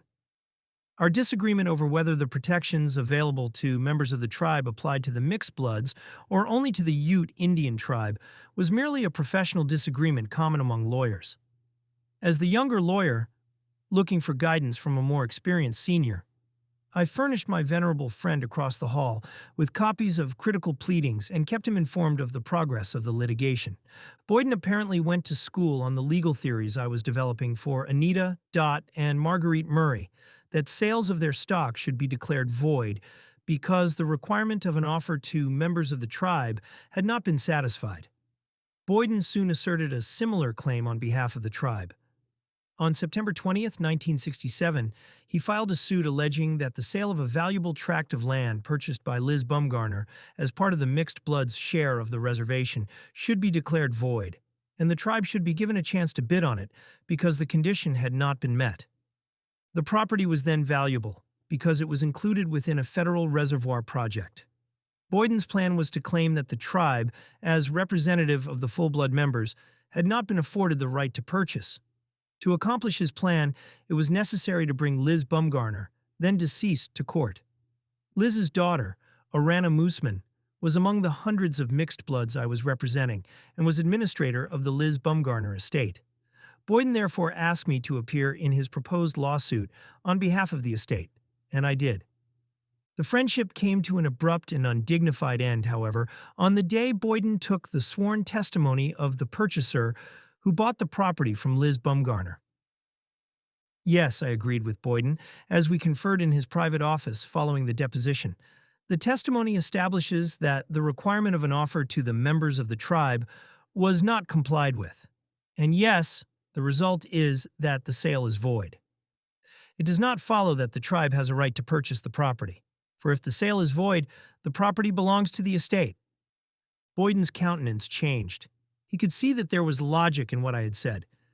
If such a legal theory were presented to U.S. District Judge A. Sherman Christensen, who was assigned to hear the tribe's claim, and who was also the judge on the claim for Anita, Dot, Marguerite, and the others, Boyden's plan to reacquire the property so the tribe might come to naught, and the Bumgarner children would be the beneficiaries.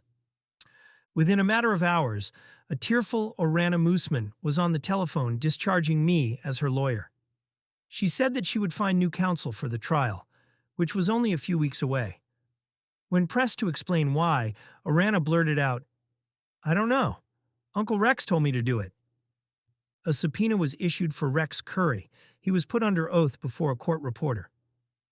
Curry testified that he had instructed Orana to discharge her lawyer at a critical time shortly before trial, at Boyden's address. Orana's case went to trial with a new lawyer, and she lost. The tribe won and was awarded the property that had belonged to her mother, Elizabeth Bumgarner.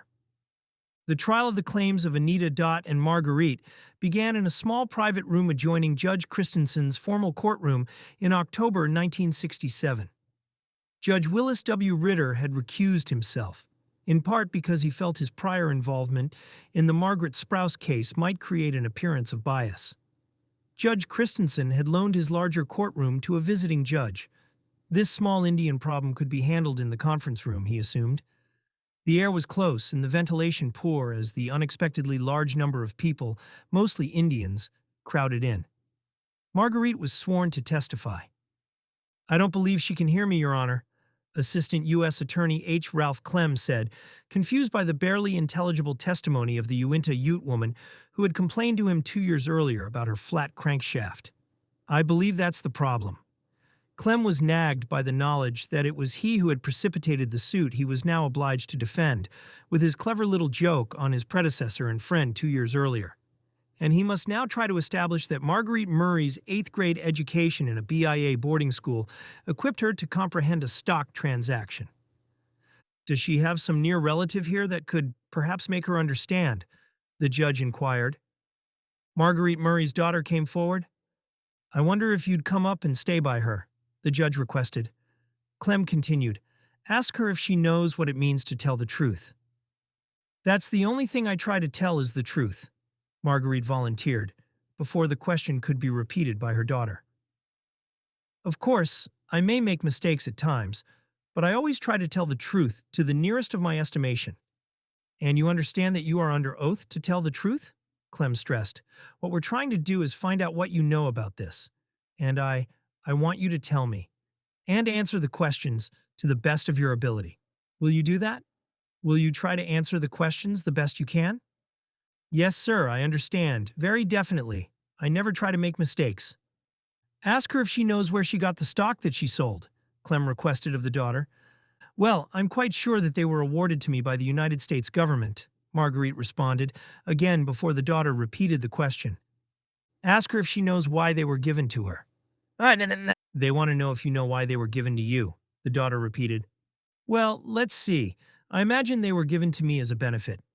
That would be my share of the interest which I had in the reservation. Or something that was rightfully mine, something that I could benefit from in later years. That's why they were given to me. Ask her if the receipt for her stock had anything to do with her being terminated. Did a receipt on your stock have anything to do with your termination? The daughter asked, either misunderstanding the question or not comprehending the differing contexts of the word receipt. As far as I know, they didn't. I don't think that I have been terminated, although the restrictions on my property were terminated.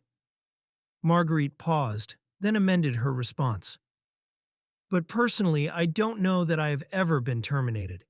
But I know that the restrictions on my property were terminated. But personally, I never have been terminated. I don't think. The judge and lawyers knew that Marguerite Murray had indeed made a mistake. She had been terminated. The trial was to determine what her rights under the Termination Act were. Judge Christensen quickly recognized what Marguerite Murray did not understand. The Termination Act declared that she and the other 490 mixed-blood Utes, virtually all of whom were Uintas, were not in need of assistance in managing their affairs. Despite the declaration by Congress that it was appropriate to end protections for her property, and despite Superintendent Crow's failure to place her under a formal trust, Marguerite Murray could not manage her rights in a corporation, for she simply had no comprehension of such intangible rights, or even of the fact that the law had declared that she was no longer entitled to services as an Indian. I think it's demonstrating she needs more help, Judge Christensen observed. I don't have any more questions, Clem replied. I'm not doing myself any good? And so commenced the first effort since the Margaret Sprouse case by any mixed-blood Uinta to assert her individual rights. It was their first group effort since Jimett Wines and Preston Allen's attempt to secure the counsel of Vernal lawyers Clayton Simmons and John Beaslin, or since Liz Bumgarner and Lula Murdoch had abandoned their attempts to employ attorney Ben Davis from Idaho. Now, in October 1967, more than 85 mixed-blood Utes had contacted me, all telling much the same story and confirming that Anita, Dot, and Marguerite were not the only ones victimized by a flat crankshaft or some other defect in an old junker. Adjudicating the rights of so many Indians in an ordinary trial in which two parties to a dispute confront one another would be impossible, so Judge Christensen applied some wisdom from rural America to the task. In a flock of sheep or herd of cows, the lead male animal wears a bell around its neck or withers. Because the entire group will stay close, the herdsman can listen for the bell cow or bellwether and find the whole group, preventing them from getting lost in a storm. He directed the attorneys to follow a bellwether procedure, each side picking a few cases representing facts they wanted the court to consider. The judge might then identify the common elements that emerged from their stories and resulted in such a large number of Indians falling victim to common practices. The herd analogy proved apt when G. Richard Nick Murray, who operated a gas station in Roosevelt on the reservation, testified. Nick produced a long list of names, including Anita Reyes, Dot Hendricks, Marguerite Murray Hendricks, Melvin Reed, Letha Wapsock, and Liz Bumgarner, whose stock he had purchased, chased for non-Indians living in Arizona, Illinois, Louisiana, and other states. A letter from one of his associates, Elmo Matthews in Arizona, was entered into the record. Dear Nick, in the letter John Gale sent to some of our prospects, he indicated that in 2 or 3 months they would probably pick this stuff up at around $600 a share.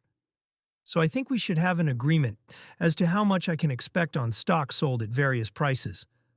As long as it moves here for at least $650 per share, I'll go along with $530.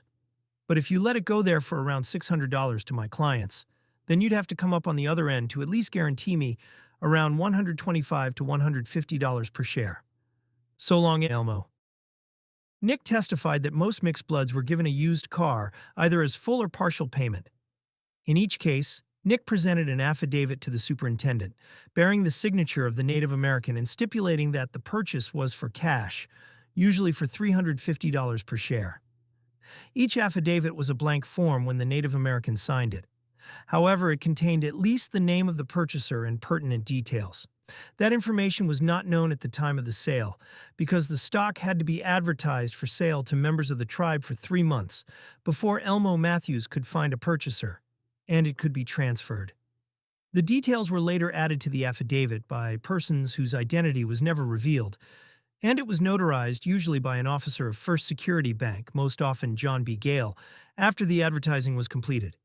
Nick agreed, as any stockbroker might, when Clem suggested that he believed he was providing a service to the mixed bloods. As a matter of fact, Clem observed, people were coming to your door almost every day to sell stock, weren't they? People would come to your door and they'd say, "I want to buy a car," and you'd say, "How much money have you got?" And they'd say, "I don't have any money, but I have stock." Isn't that what happened? To that effect, Nick agreed. Yes, sir. And they, in effect, were pushing this stock off you, weren't they? Clem questioned further. In fact, you had to turn many of them away, didn't you? Yes, sir, Nick obediently agreed. The pattern was the same, or nearly the same in every case. Nick and Gale, the agent of First Security Bank in the Uinta Valley, were partners.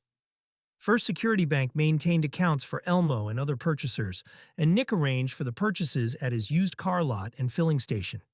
It was just like any other securities exchange. Elmo and Nick were the account executives, or customer men, First Security Bank, the underwriter, or market maker, and Gale the floor manager at the exchange. Their commission was the spread between $350 and $650, split 3 ways.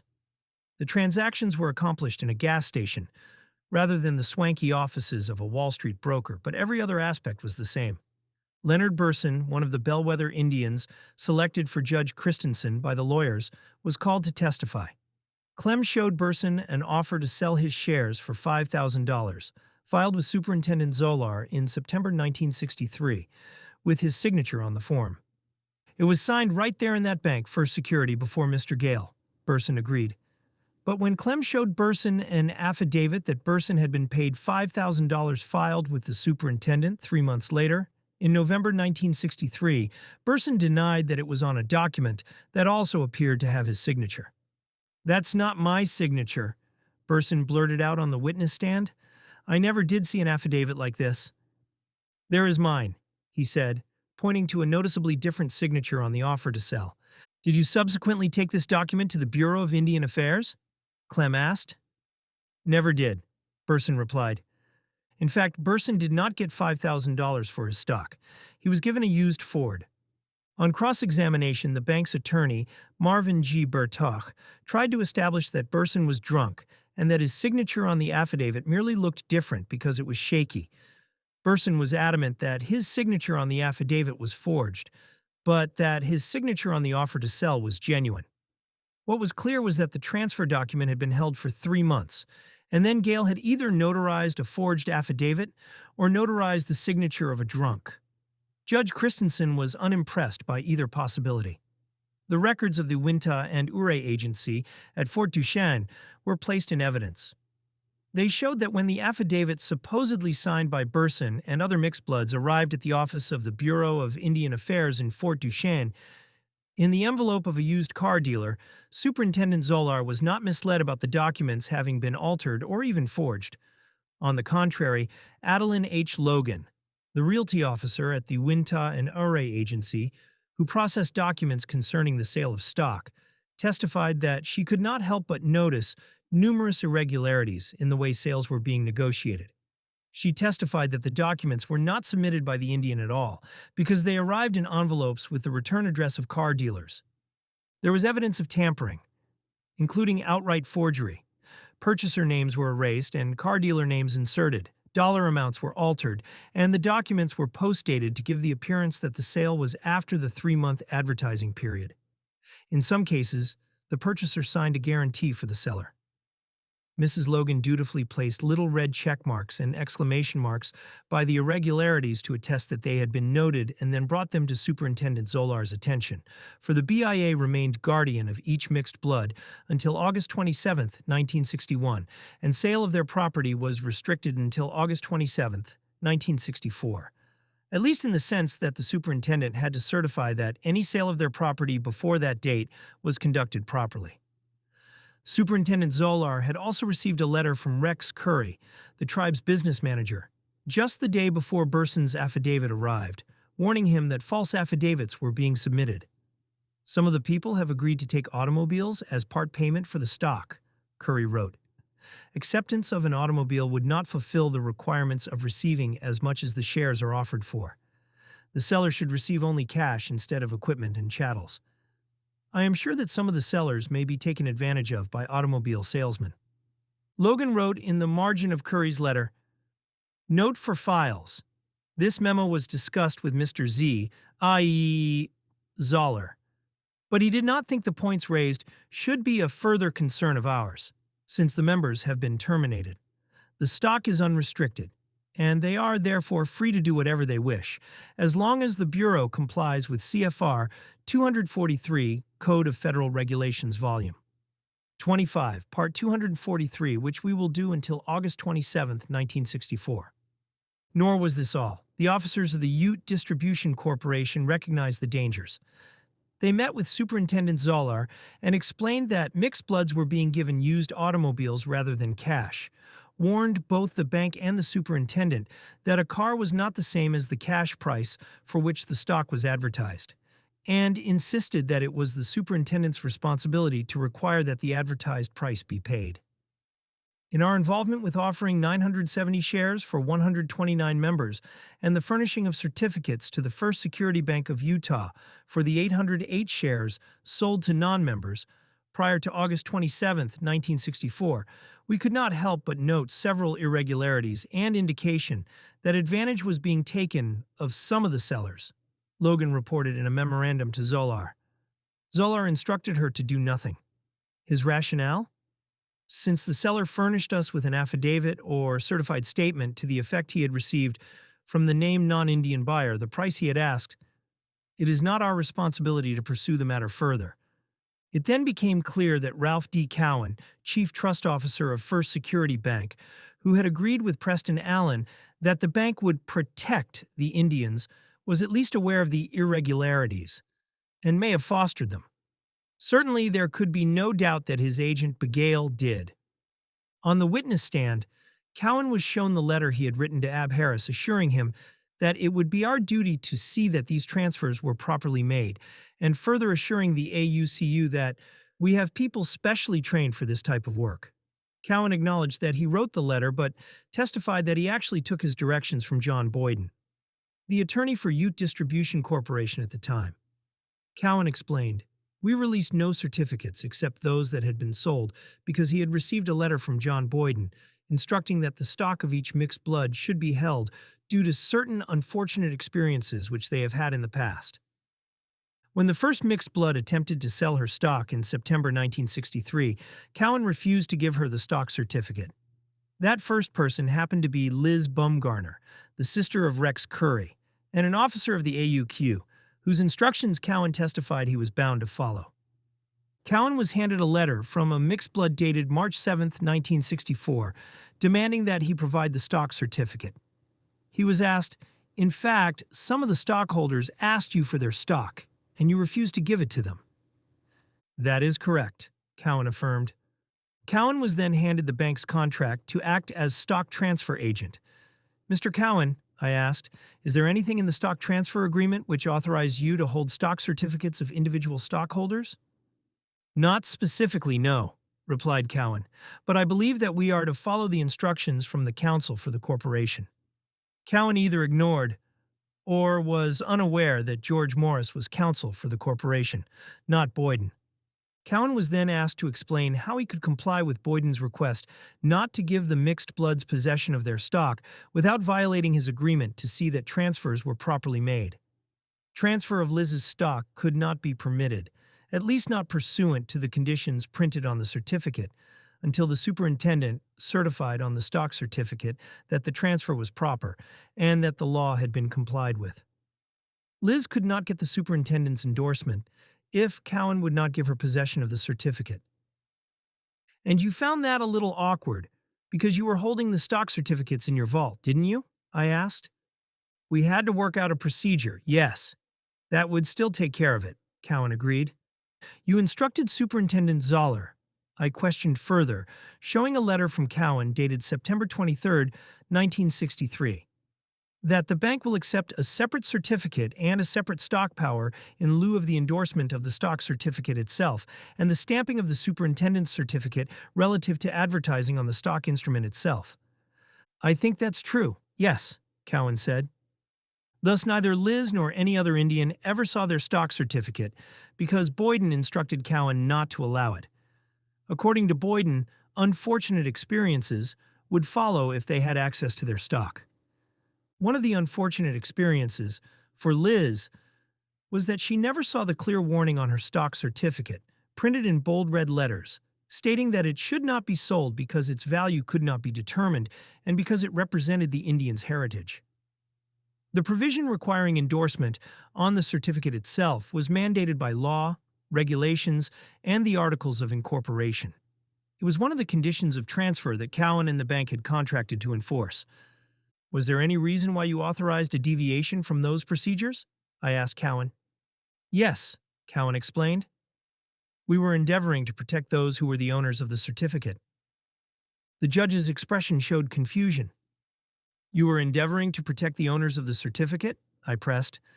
Now, Mr. Cowan, you are aware of that warning printed in red letters on each stock certificate, and you understood that it was there for the protection of the individual stockholder, didn't you? That's one of the protections, yes, Cowan agreed.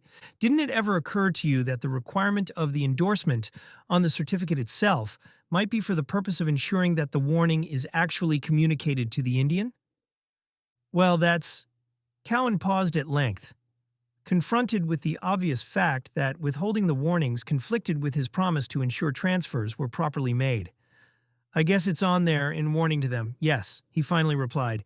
It became clear that the bank's policy was to conceal irregularities, not prevent them, to make sure no questions could be asked, rather than to protect the Indian. This became evident when I pointed out to Cowan that this particular endorsement of Burson on the stock transfer instrument is undated. That's our practice, not to date endorsements, Cowan replied. Pardon me, Judge Christensen interjected. Why would assignments always be required to be undated in your practice? Because if there is a stale date on it, Cowan explained, it would raise a question about the matter. So it's generally our custom not to date them, in order to avoid stale dates. Well, if there was a stale date, that would properly hold up the transfer, the judge protested, clearly confused as to how such a practice could be justified. Cowan rationalized the bank's promise to ensure proper transfers, yet when asked why the bank wouldn't want legitimate questions raised about stale dates, he replied, well, it's just general practice. Judge Christensen thus saw the ingredients of fraud laid out before him. The use of a corporation to manage and distribute the unknown and unknowable mineral assets of the reservation might have worked for experienced mining or oil and gas speculators, but it was a recipe for fraud and exploitation when the shareholders were poorly educated, inexperienced Indians, accustomed to sharing their meager resources. The potential for abuse was made all but certain by withholding the warnings intended to protect the Indians. The conflict of interest revisited. On April 25, 1968, Judge Christensen entered findings of fact and conclusions of law, granting judgment to Melvin Reed, Marguerite Murray Hendricks, Leonard Burson, and the other bellwether plaintiffs. Immediately, rumors circulated that mixed bloods in the Uinta Valley were being intimidated for questioning termination and its effects. On May 9, 1968, Adam Duncan, my associate in the trial, sent what Boyden described as a scathing letter, charging Boyden and the Bureau of Indian Affairs with threatening and intimidating mixed bloods for employing lawyers independent from or critical of Boyden. The letter, also sent to the BIA, confronted them with the failings of the termination policy, failings already recognized among Indian scholars.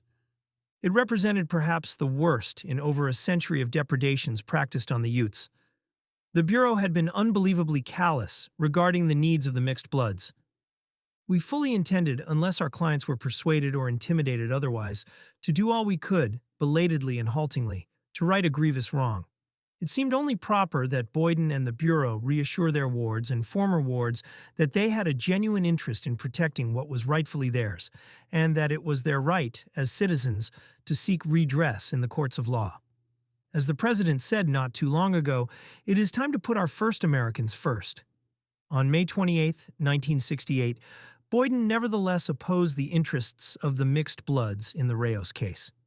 In a brief he filed on behalf of the Ute Indian Tribe, Boyden argued that the judge was mistaken in concluding that the protection of members of the tribe applied to the mixed bloods. According to Boyden, member of the tribe referred only to the full-blood Ute Indian Tribe. He pointed to provisions of the Act stipulating that after April 1956, the tribe would consist solely of full-blood members. Judge Christensen disagreed. He reasoned that the Act's requirement that rolls be prepared identifying both mixed-blood and full-blood members, along with provisions for the Secretary of the Interior to continue as trustee for individual mixed bloods until August 27, 1961, and for their property until August 27, 1964, clearly indicated that members of the tribe included individuals from both groups. This position poses the delicate question of whether Boyden should properly be appearing in this case in a position so clearly adverse to his former clients. Duncan and I, representing the mixed bloods, protested. Not only do several sections of the Act impose specific duties on the United States vis-à-vis the mixed bloods, but the Act also requires the Secretary to promulgate regulations to protect them. Moreover, the regulations published by the Secretary of the Interior in the Code of Federal Regulations, 25 CFR, Section 243.2c, defined member of the tribe as including all mixed blood and full blood members. Well, Judge Christensen asked Boyden, is the upshot of the matter that you think there is further responsibility on the part of the government with regard to the mixed bloods beyond what I have determined, or less responsibility? I think this would be less, Your Honor, Boyden replied firmly. His own behavior had already demonstrated a commitment to minimizing responsibility. Judge Christensen did not agree and declined to change his ruling. By the summer of 1968, Boyden faced a new challenge. A letter from Preston Allen dated June 11, 1968, informed him of an AUCU resolution demanding that he not appear in opposition to the interests of his former clients. This challenge was significant because Boyden had personally represented Preston Allen on numerous legal matters arising from termination, including a suit against the Ute Distribution Corporation, and he was then actively representing Preston in a suit concerning the voting rights of Indians. Moreover, Boyden had represented other mixed bloods regarding their rights under the Termination Act, including a suit by Elmer Hackford over the range corporations, and a suit by Callie Hackford over water rights.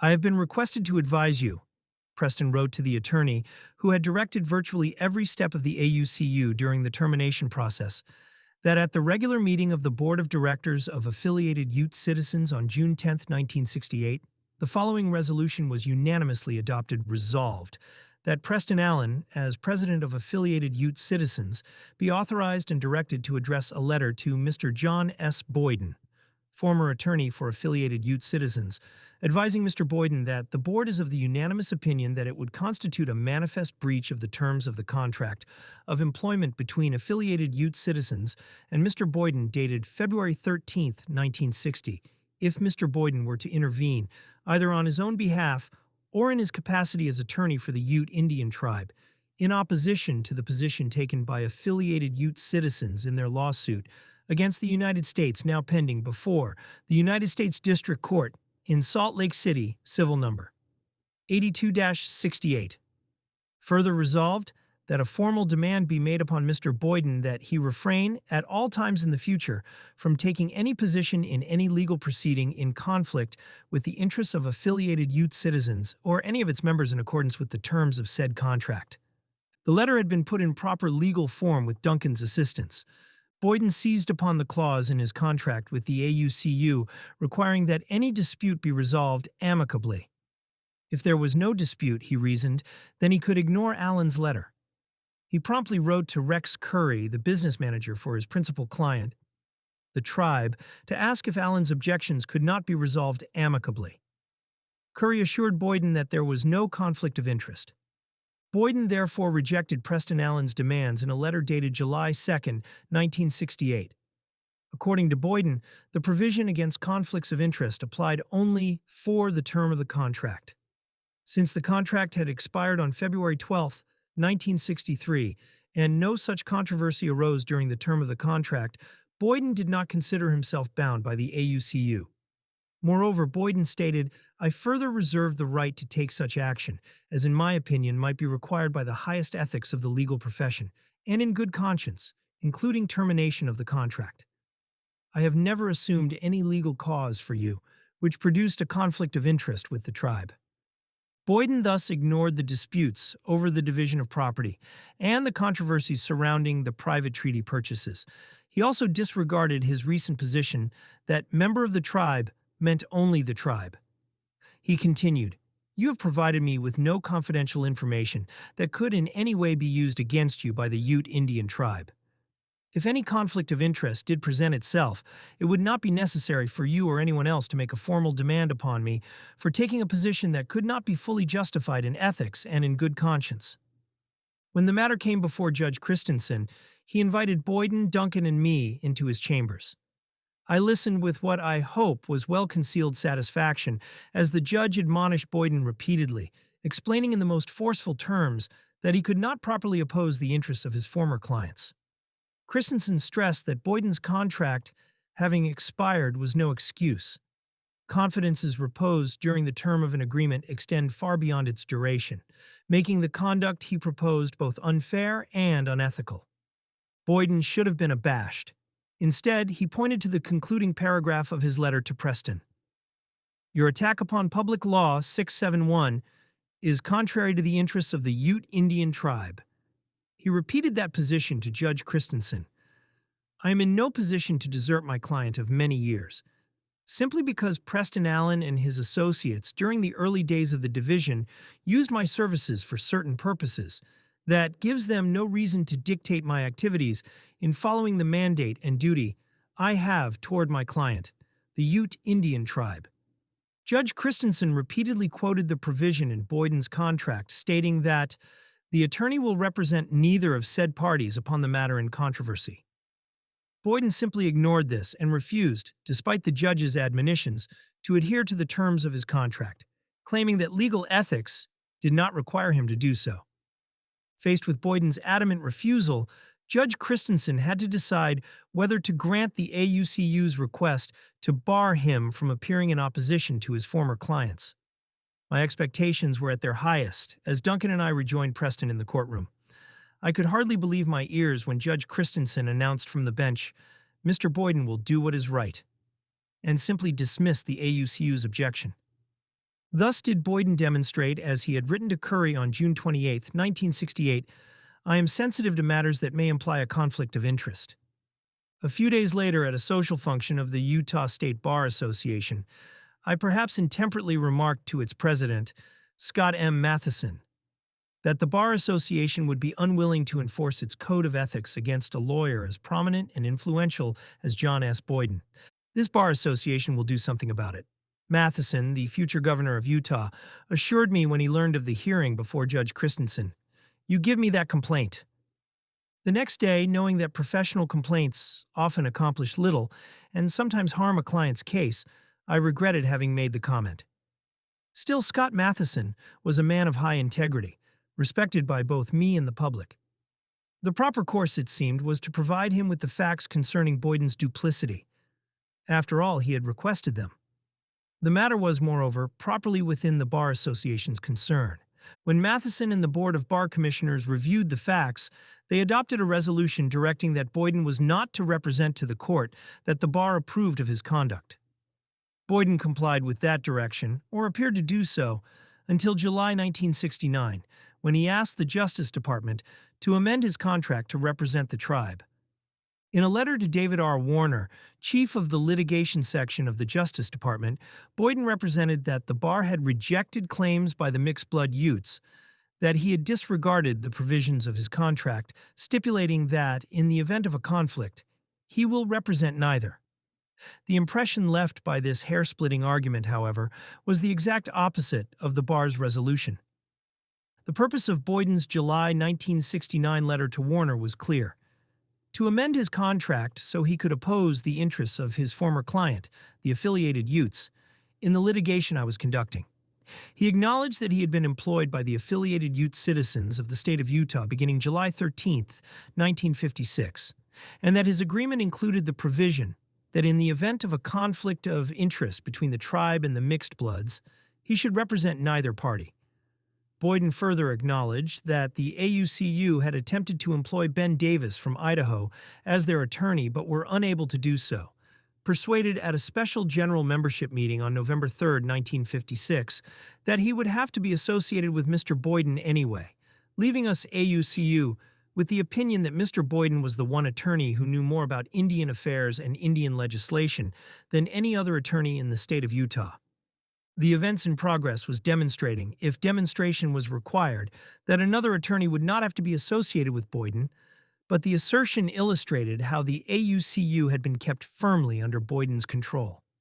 John O. Crow, acting Commissioner of Indian Affairs, had approved Boyden's contract to represent the AUQ in 1956 despite the obvious conflict, Boyden claimed, because he was peculiarly qualified by virtue of his detailed knowledge of the problems, his personality, and his demonstrated integrity to serve as counsel for both the affiliated Ute citizens and the Ute Tribe. No conflict developed that required me to take a stand for one that would be contrary to the interests of the other, Boyden assured Warner. He casually ignored the controversy over the division of the range and the timber at the meetings on April 23 to 24 and May 18, 1957, instead asserting the division was accomplished in harmony and with understanding. The smoothness with which difficult decisions were made demonstrated the advisability of the method. I was not required to vindicate or pass judgment upon the agreed division of assets by the representation of the two groups. He also disregarded the persistent efforts of Elmer Hackford, Callie Hackford, Preston Allen, and others to secure a share of the range rather than stock in the corporations, a struggle culminating in the bitter lawsuit between the tribe and Margaret Sprouse. The proceedings were fairly conducted, Boyden asserted, and to the best of my judgment, the assets received by the affiliated Utes and the tribe were in accordance with their respective interests. Ignoring the fact that Area Director Haverland had flatly ordered Rock Creek is what you will get, or that the timber value had been estimated by a crude method in which Boyden simply distributed slips of paper for BIA officials to record their valuations, he told Warner. The representatives responsible for the division were fully advised as to their rights and exercised their independent judgment without undue influence or misrepresentation. They were capable people, and certainly could not be easily imposed upon by others in relation to the value of the reservation with which they were intimately familiar. Neither Judge Christensen, Scott Matheson, nor David Warner were aware in 1967 to 1969 of the extent to which Boyden had played a conflicting role, not only regarding the estate of Liz Bumgarner or the litigation of the mixed-blood Uintas, but throughout the entire termination process. Boyden did not disclose this, as he was obligated to do when seeking approval to oppose the interests of the mixed bloods. Had he done so, permission to amend his contract might never have been granted. Many years would pass before I learned the full depth and extent of the conflict of interest to which the mixed-blood Utes had been subjected. By then, there was little chance to do anything about it. Even when confronted with the issue in 1977, when Preston Allen and the affiliated Utes brought suit over the range corporations, Boyden remained evasive and contradictory. He did recall, however, that there was a controversy over who was a member of the tribe. He said some of these people were buying it, saying, "I am a member of the tribe, and therefore I am entitled to buy it and do as I please with it." That was Workman's statement right in his letter to me. He also remembered 2 visits he and Rex Curry had made to the trust department of First Security Bank.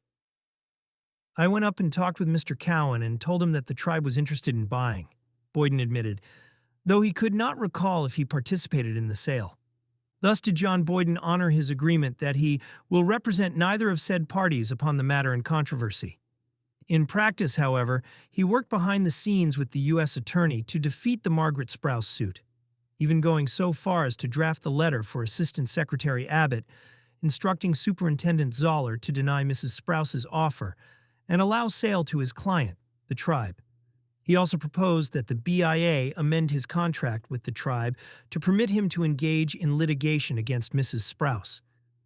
Until the Freedom of Information Act of 1967 unearthed these documents from the dusty files of the BIA, the Uintas had no knowledge of the conspiracy that had stripped them of their rights.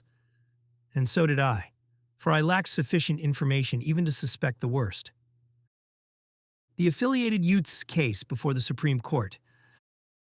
In 1970, President Richard M. Nixon called for a new concurrent resolution on Indian policy by Congress that would renounce, repudiate, and repeal the termination policy as expressed in House Concurrent Resolution 108, 1953.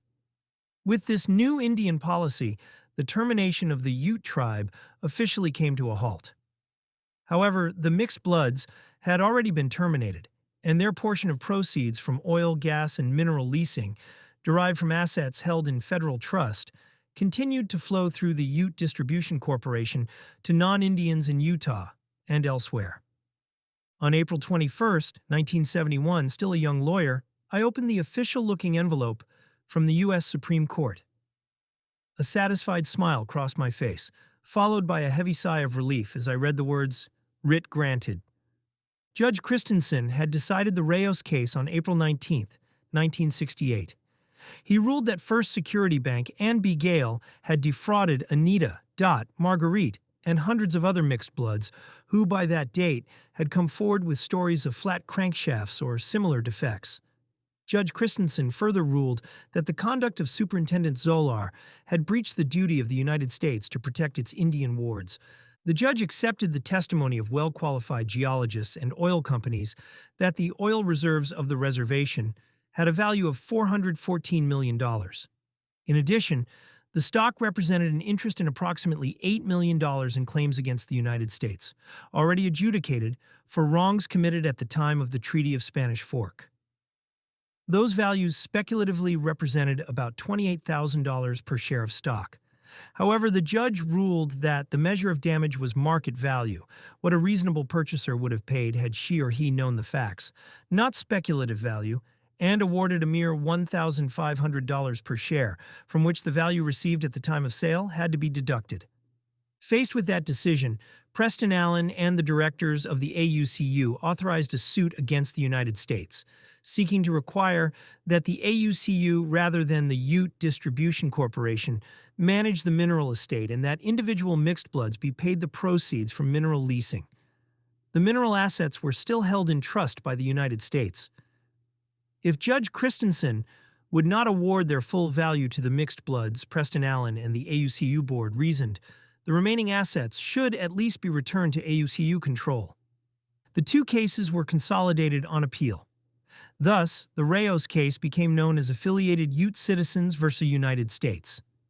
The Court of Appeals for the 10th Circuit in Denver reversed, with Judge Oliver Seth reasoning that the bank's conduct amounted to ordinary banking practices and that the Indians, not Superintendent Zoller, were at fault for executing false affidavits. A joint petition for certiorari was filed with the U.S. Supreme Court. By that fateful morning on April 21, 1971, I was at the end of my rope. I had carried the cause of Anita, Dot, Marguerite, and hundreds of others for 7 years, through the District Court, the 10th Circuit Court of Appeals, and now to the U.S. Supreme Court. All of the expenses had to be advanced personally. It was pointless to ask the impoverished mixed-blood Utes to pay even the costs, much less my legal fees. That was why the simple words, writ granted, brought such profound relief. Those words staved off the threat of bankruptcy and made it possible to continue financing the Uinta Utes' cause. Now, others would be willing to lend financial and other support, seeing that the High Court had signaled the legitimacy of their complaints. President Nixon's call for a new concurrent resolution rejecting termination had thrust the issue into national prominence, justifying its attention by the High Court. And Judge Christensen's bellwether procedure had clarified two salient facts that captured the imagination of the Supreme Court, facts whose importance the Indians themselves had never recognized. First, the used cars were not purchased for cash, but paid for with shares in the Ute Distribution Corporation. Second, and more important, the Ute Distribution Corporation was no ordinary corporation, nor did it have ordinary shareholders, assets, or business. The corporation had been formed to implement the Ute Termination Act, a confusing, contradictory, highly ambiguous piece of legislation whose declared purpose was to end the Indian status of the mixed-blood Utes immediately and eventually that of all of the Utes of the Uinta and Ore reservation. Similar termination laws had been adopted for other Indian groups, and it was important for American Indians everywhere to define the rights of terminated Indians. Any proceeding before the Supreme Court is destined to set national policy on the legal questions involved. There is thus a rush by individuals and associations to enter briefs as amicus curiae, or friend of the court, to advise the justices about how persons experienced in the field believe the question should be resolved. The Association on American Indian Affairs, a non-Indian advocacy group headquartered in New York City, entered an appearance in support of the mixed-blood Utes. The Native American Rights Fund, a law firm in Boulder, Colorado, composed of both Indian and non-Indian lawyers, also supported the AUCU's position. In addition, the Securities and Exchange Commission, SEC, entered an appearance in support of the mixed-blood Utes' claim that the securities laws should be available to protect them. The only persons or groups asking to appear in opposition to the AUCU were John Boyden, representing the tribe, and George Morris, attorney for the Ute Distribution Corporation. Permission to appear amicus curiae is usually a matter of course, provided the interested parties consent. But if they refuse, a formal motion and order of the court must be entered granting permission. On June 28, 1971, Stephen G. Boyden sent me a letter asking for permission for his father, John Boyden, to oppose the AUCU. I refused and explained to the clerk of the Supreme Court that Boyden had previously acted as counsel for both groups of Indians. The AUCU, it was explained, just as it had been before Judge Christensen, could not and would not consent to an appearance of one who was their former lawyer, under a contract approved by the United States agreeing that should any conflict arise, he would represent neither. Such an appearance would be unfair. Boyden nevertheless filed his brief amici curiae on behalf of the Ute Indian tribe, with consent of the court. He claimed possibly recalling his own rump caucus with Wilkinson and the superintendent when the termination idea was first presented, that the affiliated Ute citizens of the state of Utah, an organization that Boyden himself had created, was merely a rump revival of an association that has divested itself of all title and authority. Preston Allen, for whom Boyden had conducted litigation as president of the AUCU, was presumptuous to use that title, and had arrogated use of the name affiliated Ute citizens of the state of Utah. George Morris joined in Boyden's brief. When I arrived in Washington, D.C., on October 13, 1971, I immediately telephoned A. Raymond Randolph, Jr., Assistant to the Solicitor General of the United States. The Solicitor General and his deputies, wearing distinctive swallow-tailed morning coats, are the only lawyers usually allowed to appear on behalf of the United States. The telephone call was a mere courtesy contact with opposing counsel. Randolph was a bright young lawyer, even younger than I was, and a future U.S. District Judge for the District of Columbia. Being an Assistant Solicitor General was a plum position, not least because it is usually a stepping stone to higher callings. To say that Randolph's tone was hostile is an understatement. Solicitor General Irwin N. Griswold does not like the things you have said about John Boyden, Randolph sternly declared. The Solicitor General knows of Mr. Boyden's fine reputation. It was obvious that someone, either Boyden or one of his high-placed friends in the Bureau of Indian Affairs or the Justice Department, had been lobbying Griswold. It would not have been improper if they had. Lawyers routinely confer or negotiate with opposing counsel. Indeed, that was my purpose in telephoning Randolph. The charge that I had acted improperly in pointing out that Boyden had represented the AUCU and had contracted that in the event of a conflict he would represent neither party, which he acknowledged was the case, nevertheless seemed excessive. It was also true, as Randolph indicated, that Boyden was highly regarded in the Justice Department, in the Bureau of Indian Affairs, and generally by those who knew him. I had been Boyden's friend myself and held him in high regard, at least, until he had acted against his former client's rights. Still, it seemed that such questions ought to be determined on their merits, and that even those who were highly regarded should be held to the same standard as other lawyers, perhaps higher. Randolph's hostility could only be explained if something had been said by someone which made the usual cordial and professional relations between opposing counsel impossible. I had no chance to say any of those things to Randolph, or to find out what had been said or by whom. "We will not permit you to say things like you have said about Mr. Boyden," Randolph said crisply, as he terminated the first and only conversation the two of us were to have before I could respond. My next telephone call was to Walter P. North, Associate General Counsel of the SEC. As the Rayos case worked its way through the appellate process, I had been invited to participate as a lecturer at securities law seminars. North was also a participant in those programs, and we had become friends. Now that the affiliated Ute case was before the Supreme Court, our association had become closer and more friendly. After we had exchanged greetings, North made a curious comment. "I don't know what to tell you," North said. "The Solicitor General has refused to let us file our own brief in the affiliated Ute case, but has agreed to include our arguments in the brief of the United States being filed for the Bureau of Indian Affairs." North seemed concerned that the SEC's position would not be adequately presented, or would be confused with the inconsistent positions of the Bureau of Indian Affairs, defense of whose conduct under the Termination Act was Randolph's major task. An organization as large as the United States of America must speak with one voice, and it is the function of the Solicitor General to coordinate and mediate where necessary the sometimes conflicting views of various government agencies.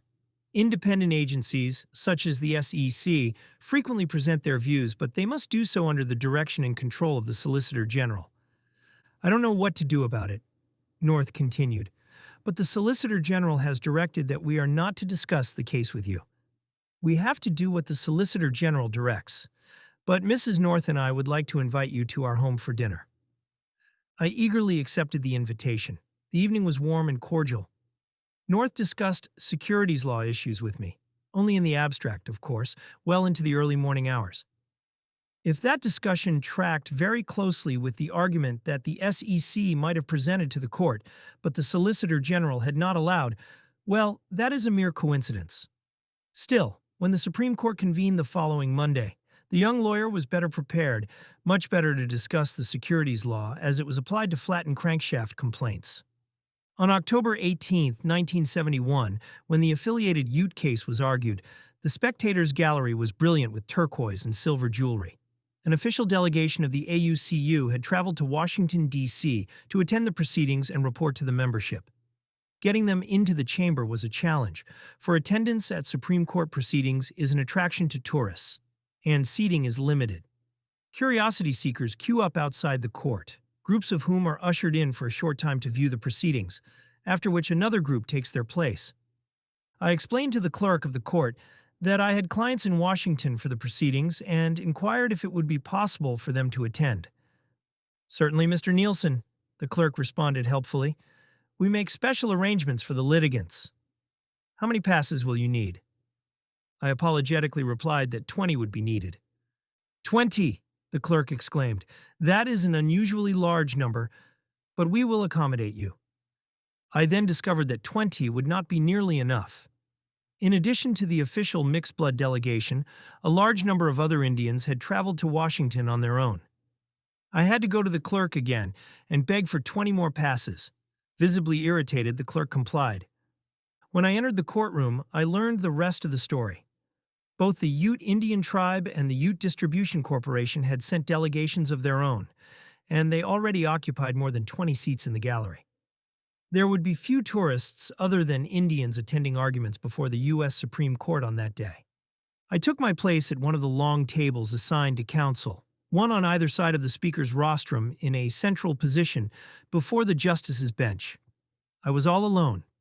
Directly before me was the long semicircular judicial bench from which the robed justices peered down.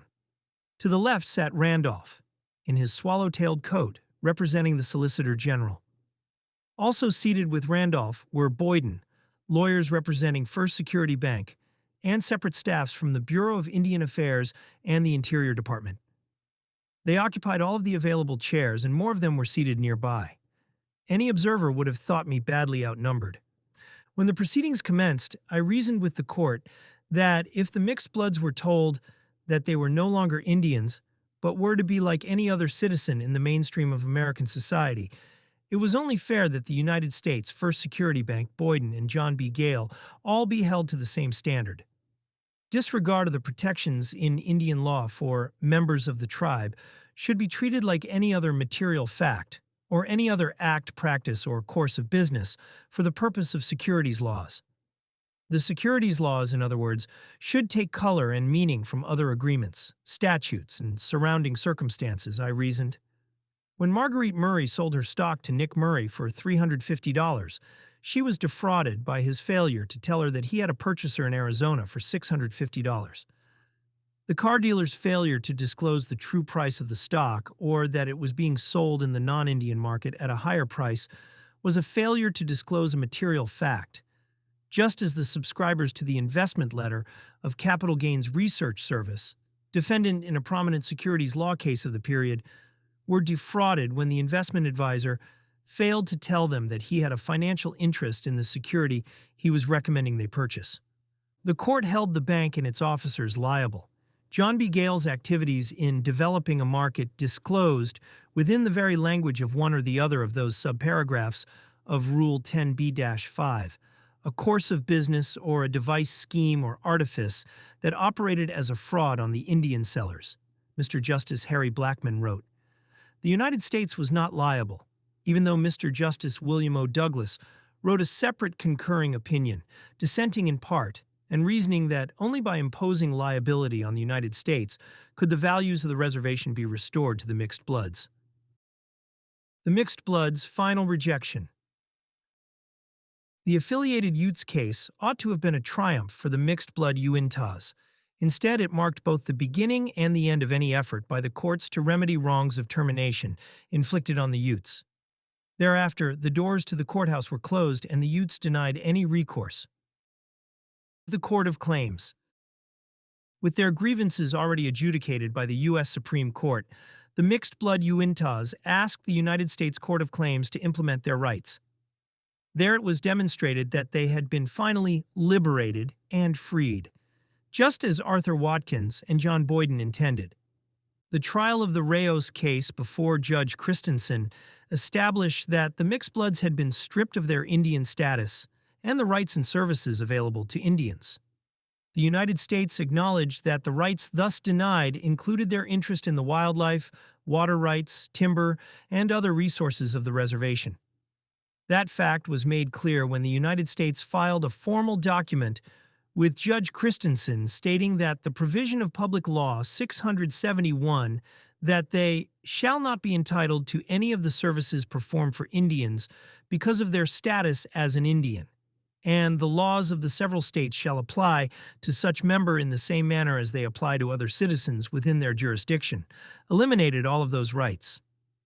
In the culture and religion of the Indian, hunting and fishing rights were important far beyond their commercial value. Water rights were of incalculable value, given the aridity of the West and the by then well-established doctrine that the creation of an Indian reservation reserves all water necessary for the purposes for which the reservation was created. Those interests had not been transferred to the mixed bloods and remained in the possession of the United States as trustee for the tribe. The AIUCU therefore filed suit in the U.S. Court of Claims on March 14, 1969, to recover the value of those assets. The suit should have been a slam dunk, the United States already being on record that the rights had been lost. The United States must, logically, either give the affiliated Utes their share of the assets or compensate them for their value. The Department of Justice and the affiliated Utes prepared a joint statement agreeing on what those intangible rights were. The scene was alarming when the Court of Claims convened. Two of the three judges were so old they neither moved nor spoke during the proceedings. Judge Robert L. Kunzig, the youngest of the three judges, who presided and appeared to be breathing, went out of his way to express hostility toward American Indians. Judge Kunzig and his colleagues had previously issued an order, without a hearing, dated October 20th, 1972, that the fact that no property had actually been transferred to the mixed-blood Utes was merely a theoretical impasse, bridged by indulging in the fiction that the property rights were appurtenant to the three mixed-blood corporations and therefore distributed when they were formed. The hearing on October 4th, 1977, was to determine if the October 20th, 1972, order left the mixed-blood Utes without any recourse for their lost rights.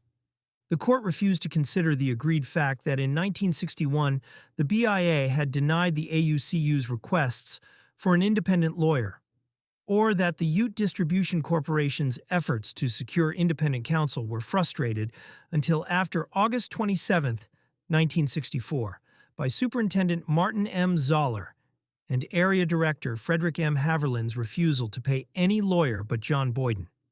The AUCU could not take action to assert its rights, I as counsel for the AUCU reasoned, for the BIA had amended Boyden's contract, allowing him to oppose the AUCU's interest.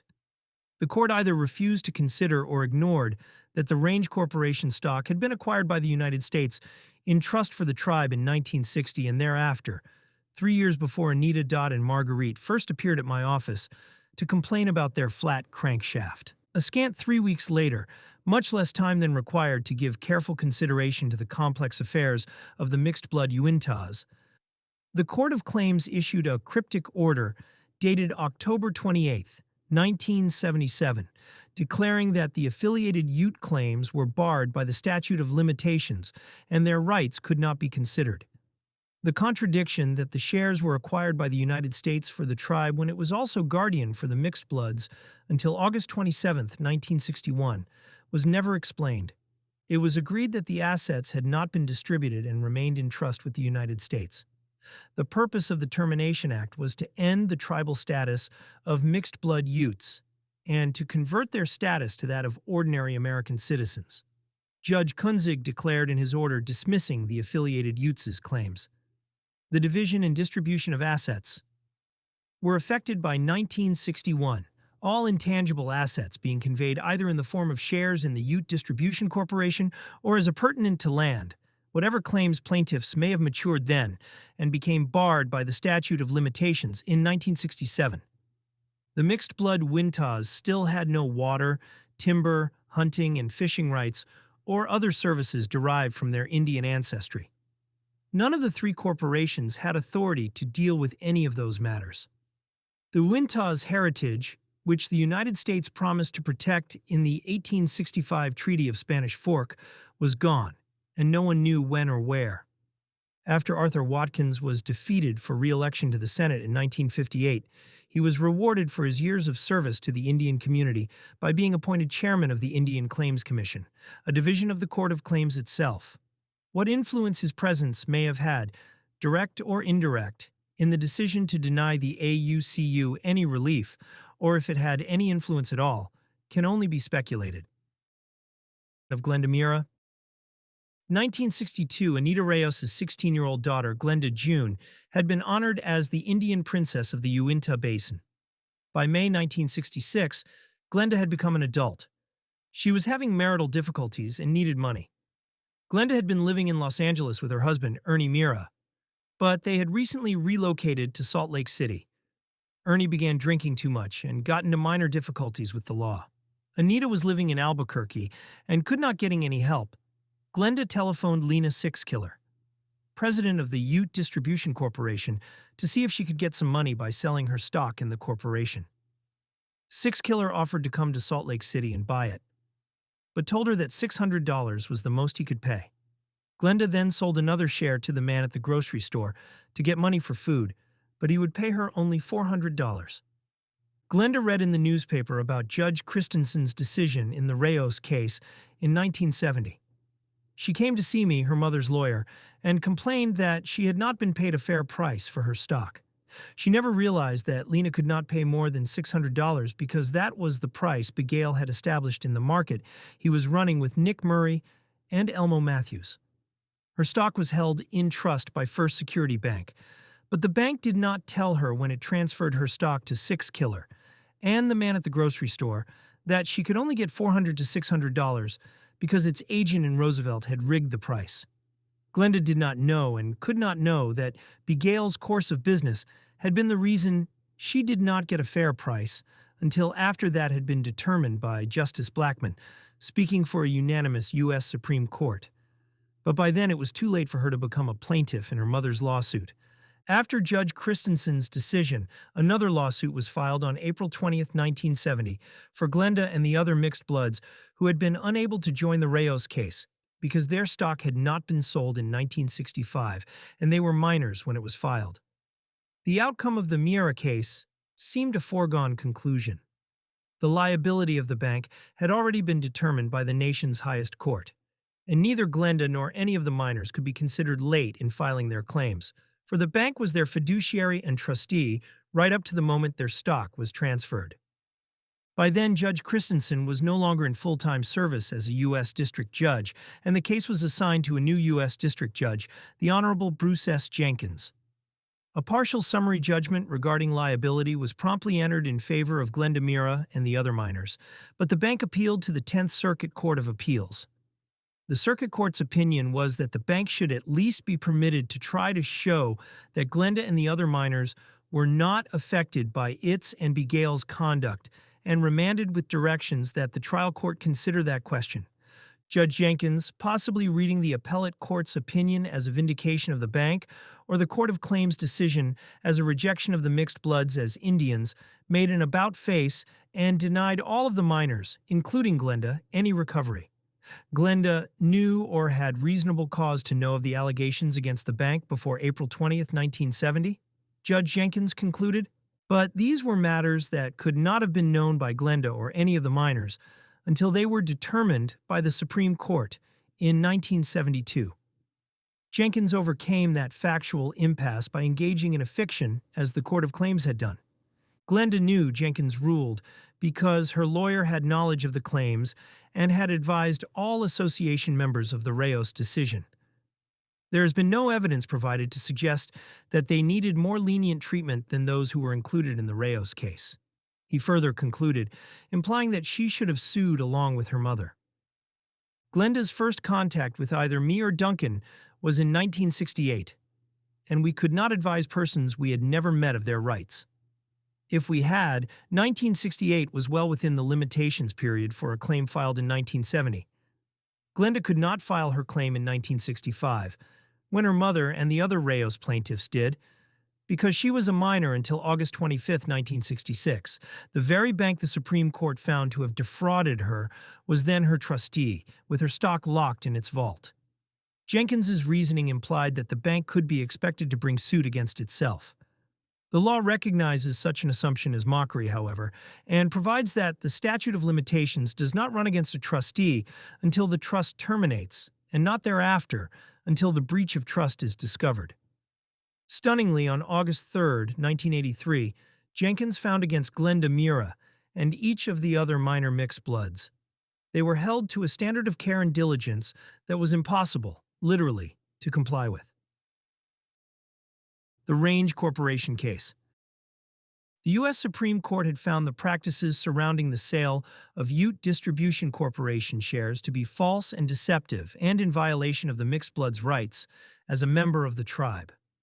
The Court of Claims had ruled that intangibles such as hunting and fishing and interests in the water and timber were appurtenant to the lands conveyed to the two range corporations, represented by and sold along with their shares.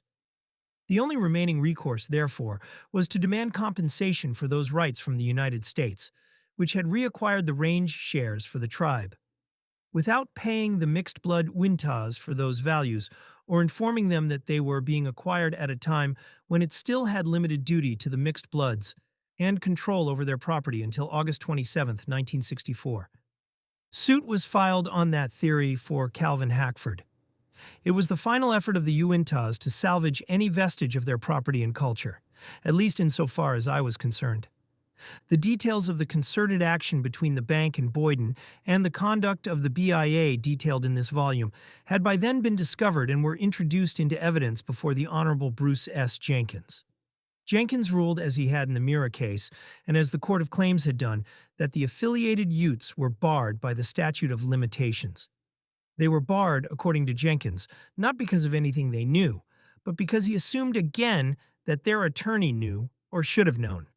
Because the affiliated Utes had alleged in the Court of Claims that the United States had breached its trust with respect to the rangelands, Judge Jenkins wrote, "It is difficult to conceive what they knew in 1972, and thereafter that they didn't know in 1969. His justification for this conclusion was that counsel for plaintiffs in this action was counsel for the AUCU in the Court of Claims proceedings. The decision of the Court of Claims was not until October 1977, however, and the records of the BIA were not obtained until 1979. Jenkins failed to recognize or ignored, as he had done in the Mira case, that the shares were sold by First Security Bank out of trust, that the suit was against the bank as trustee, and that the statute of limitations does not run against a trust beneficiary. Jenkins's decision was affirmed by the U.S. Court of Appeals for the 10th Circuit, which also declined to analyze those matters, in an opinion dated January 31, 1983. The Court of Claims proceedings, the Mira case, and the rangeland cases indicate that the plight of the mixed-blood Wintas did not lend itself to judicial resolution. All three cases seem to express an attitude that the termination episode must be closed. Each declared the mixed bloods' rights final and conclusive as of August 27, 1961, when the first termination proclamation was published, regardless of the consequences to the individual Indians or the Uintas as a group. Just get it over with. Watkins' attitude was the approach adopted by the judiciary. The wrongs to the Uinta Utes were consigned to history, and any disturbing facts were suppressed by invoking the statute of limitations. The continued duty of the United States, extending to August 27, 1964, was ignored, and no consideration was given to how the BIA and Boyden manipulated and controlled the mixed bloods until 1963, preventing them from securing independent counsel and advice. When the appeal of Judge Jenkins' decision concerning the range corporations was argued before the Court of Appeals on September 14, 1982, as attorney for the affiliated Utes, I reasoned that the bank had promised, in the contract the BIA had entered into with it for the mixed bloods, to give effect to the objective of the government of the United States to terminate the government supervision of the members of the mixed-blood Ute Indian Tribe in a manner which would provide every opportunity for assistance in becoming self-reliant individuals, and which would protect them against the improvident dissipation or loss of their assets. The bank was to give careful and sympathetic consideration to the acquisition of real property for farm and business, and to be mindful that conservation of the assets of a beneficiary until he reaches the age of 21 years is desirable. That doesn't mean that the property shouldn't be sold. The old man in judicial robes challenged the no longer young lawyer representing the mixed bloods. It doesn't mean that it should be sold immediately either, I reasoned. The old robed man was Judge Oliver Seth, now Chief Judge of the Court of Appeals. The same judge who had pronounced the sale of Ute Distribution Corporation shares an ordinary banking transaction. That judgment had been reversed by Justice Blackmun in the affiliated Ute case because of its insensitivity to the rights of terminated Indians. Seth, oblivious of his prior reversal, applied the same reasoning to reject the claims of the mixed bloods over the sale of their range shares. The bank had entertained an offer to sell the range a mere 3 days after regulations permitting its sale had been published, at Boyden's behest. It then negotiated the sale of an area larger than many U.S. counties, and as large as some entire states, in the short space of 9 days. No consideration or concern was given to the cultural value of the land represented. Yet Judge Seth saw no breach of trust.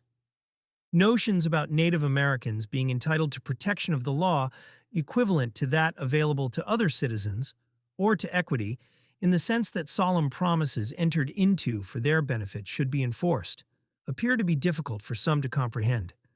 The other two judges on the three-judge panel displayed little more sensitivity. The cultural values of the mixed bloods had to be forced into neat, conventional legal formulas relating to property law. Other cultural and social values were deemed irrelevant. Complaints involving tangible property could be adjudicated, but those tied to cultural considerations could not. These events illustrate that the mixed bloods were seen as incapable of managing their own affairs, and this incapacity was exacerbated by the confusion imposed upon them. Factionalism was created by dividing the mixed bloods into different groups. Some, like art workmen and Margaret Sprouse, tried to make economic use of the range. Others, like Callie Hackford, sought to salvage it for livestock. And still others, like Melvin Reed, aimed to convert it to cash. Factionalism, confusion, and frustration over the change in the private treaty help explain why Elmer Hackford and Mac Murdoch asked for the regulations to be published without the private treaty. My own efforts to vindicate their rights were hampered and perhaps thwarted by the effects of factionalism and confusion.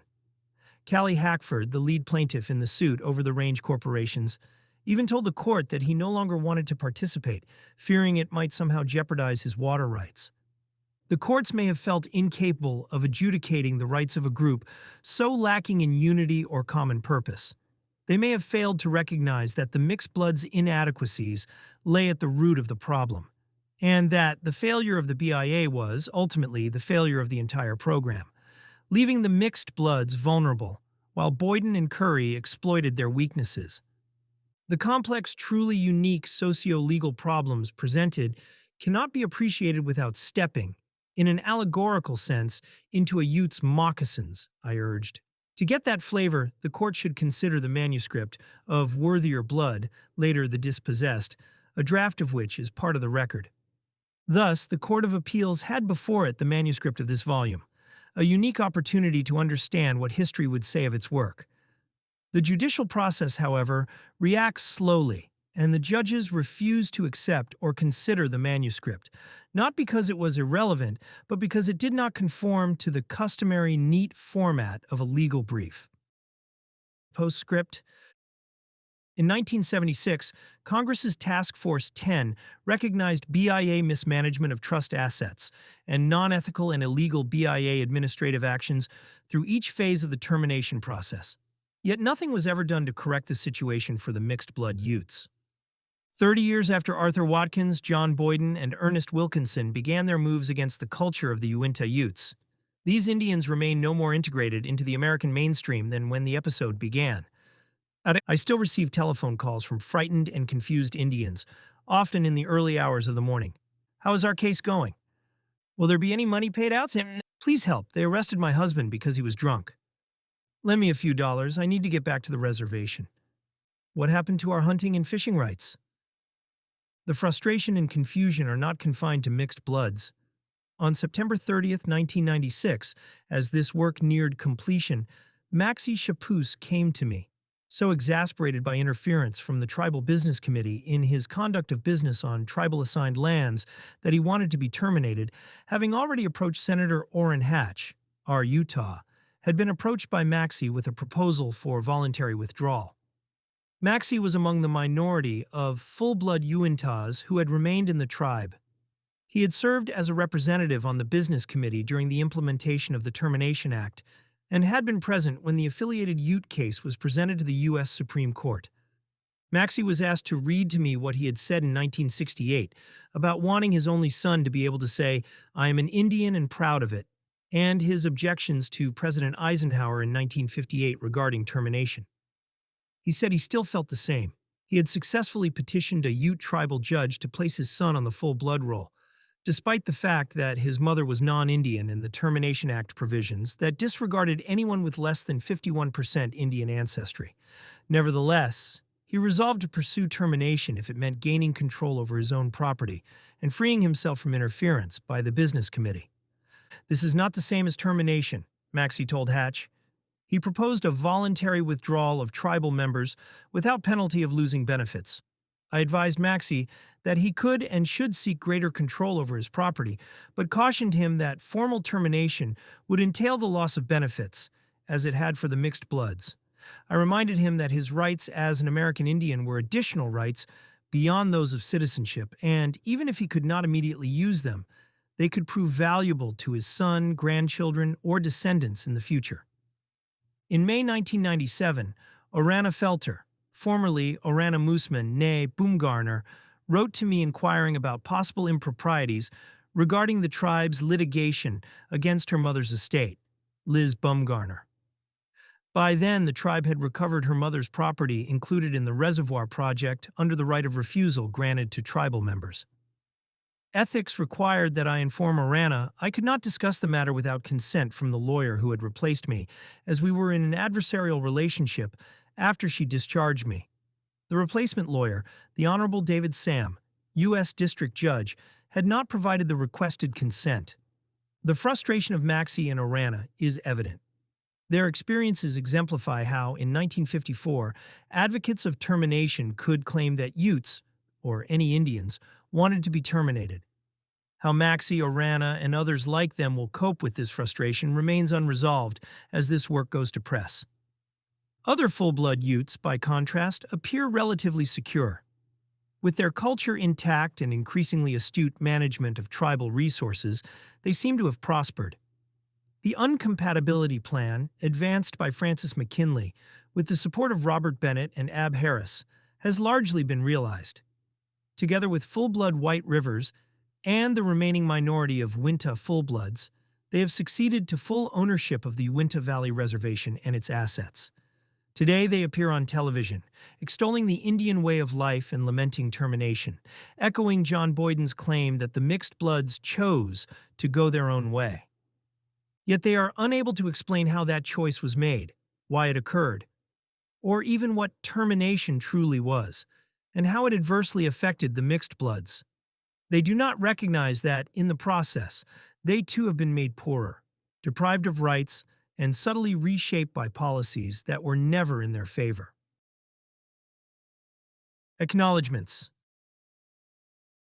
Special thanks are owed to so many who have assisted in this work or inspired its completion. Recalling them all and listing them here is a daunting, impossible task. Charles Wilkinson, Bernie Rhodes, and Wallace A. Buck McLean are owed special thanks for motivating the revival and completion of this composition, at a time when it suffered from neglect and might well have been abandoned without their inspiration and encouragement. I then benefited from the able criticism and guidance of Lavina Fielding Anderson, to the extent that important passages, expressions, and ideas are as much hers as my own. And of course, the friendly, able editorial assistance of the staff and agents of the University of Oklahoma Press, including in particular Alice K. Stanton and Sheila Berg, is appreciated. Gratitude is expressed most of all to my own staff and assistants who over many years have contributed to this composition. Jana Geary, Kristen Reese, Joan Cornelius, and Cheryl Healy lived through many of the events described in this volume. Their help is acknowledged. Special recognition is given for the tireless efforts of Pamela Blomquist, Carla Merrill, and Linda Heidenreich, who assisted in final editing. Finally, but not least important, the Ute Indians, whose story has been told and whose records form the source materials from which this work was created, are acknowledged.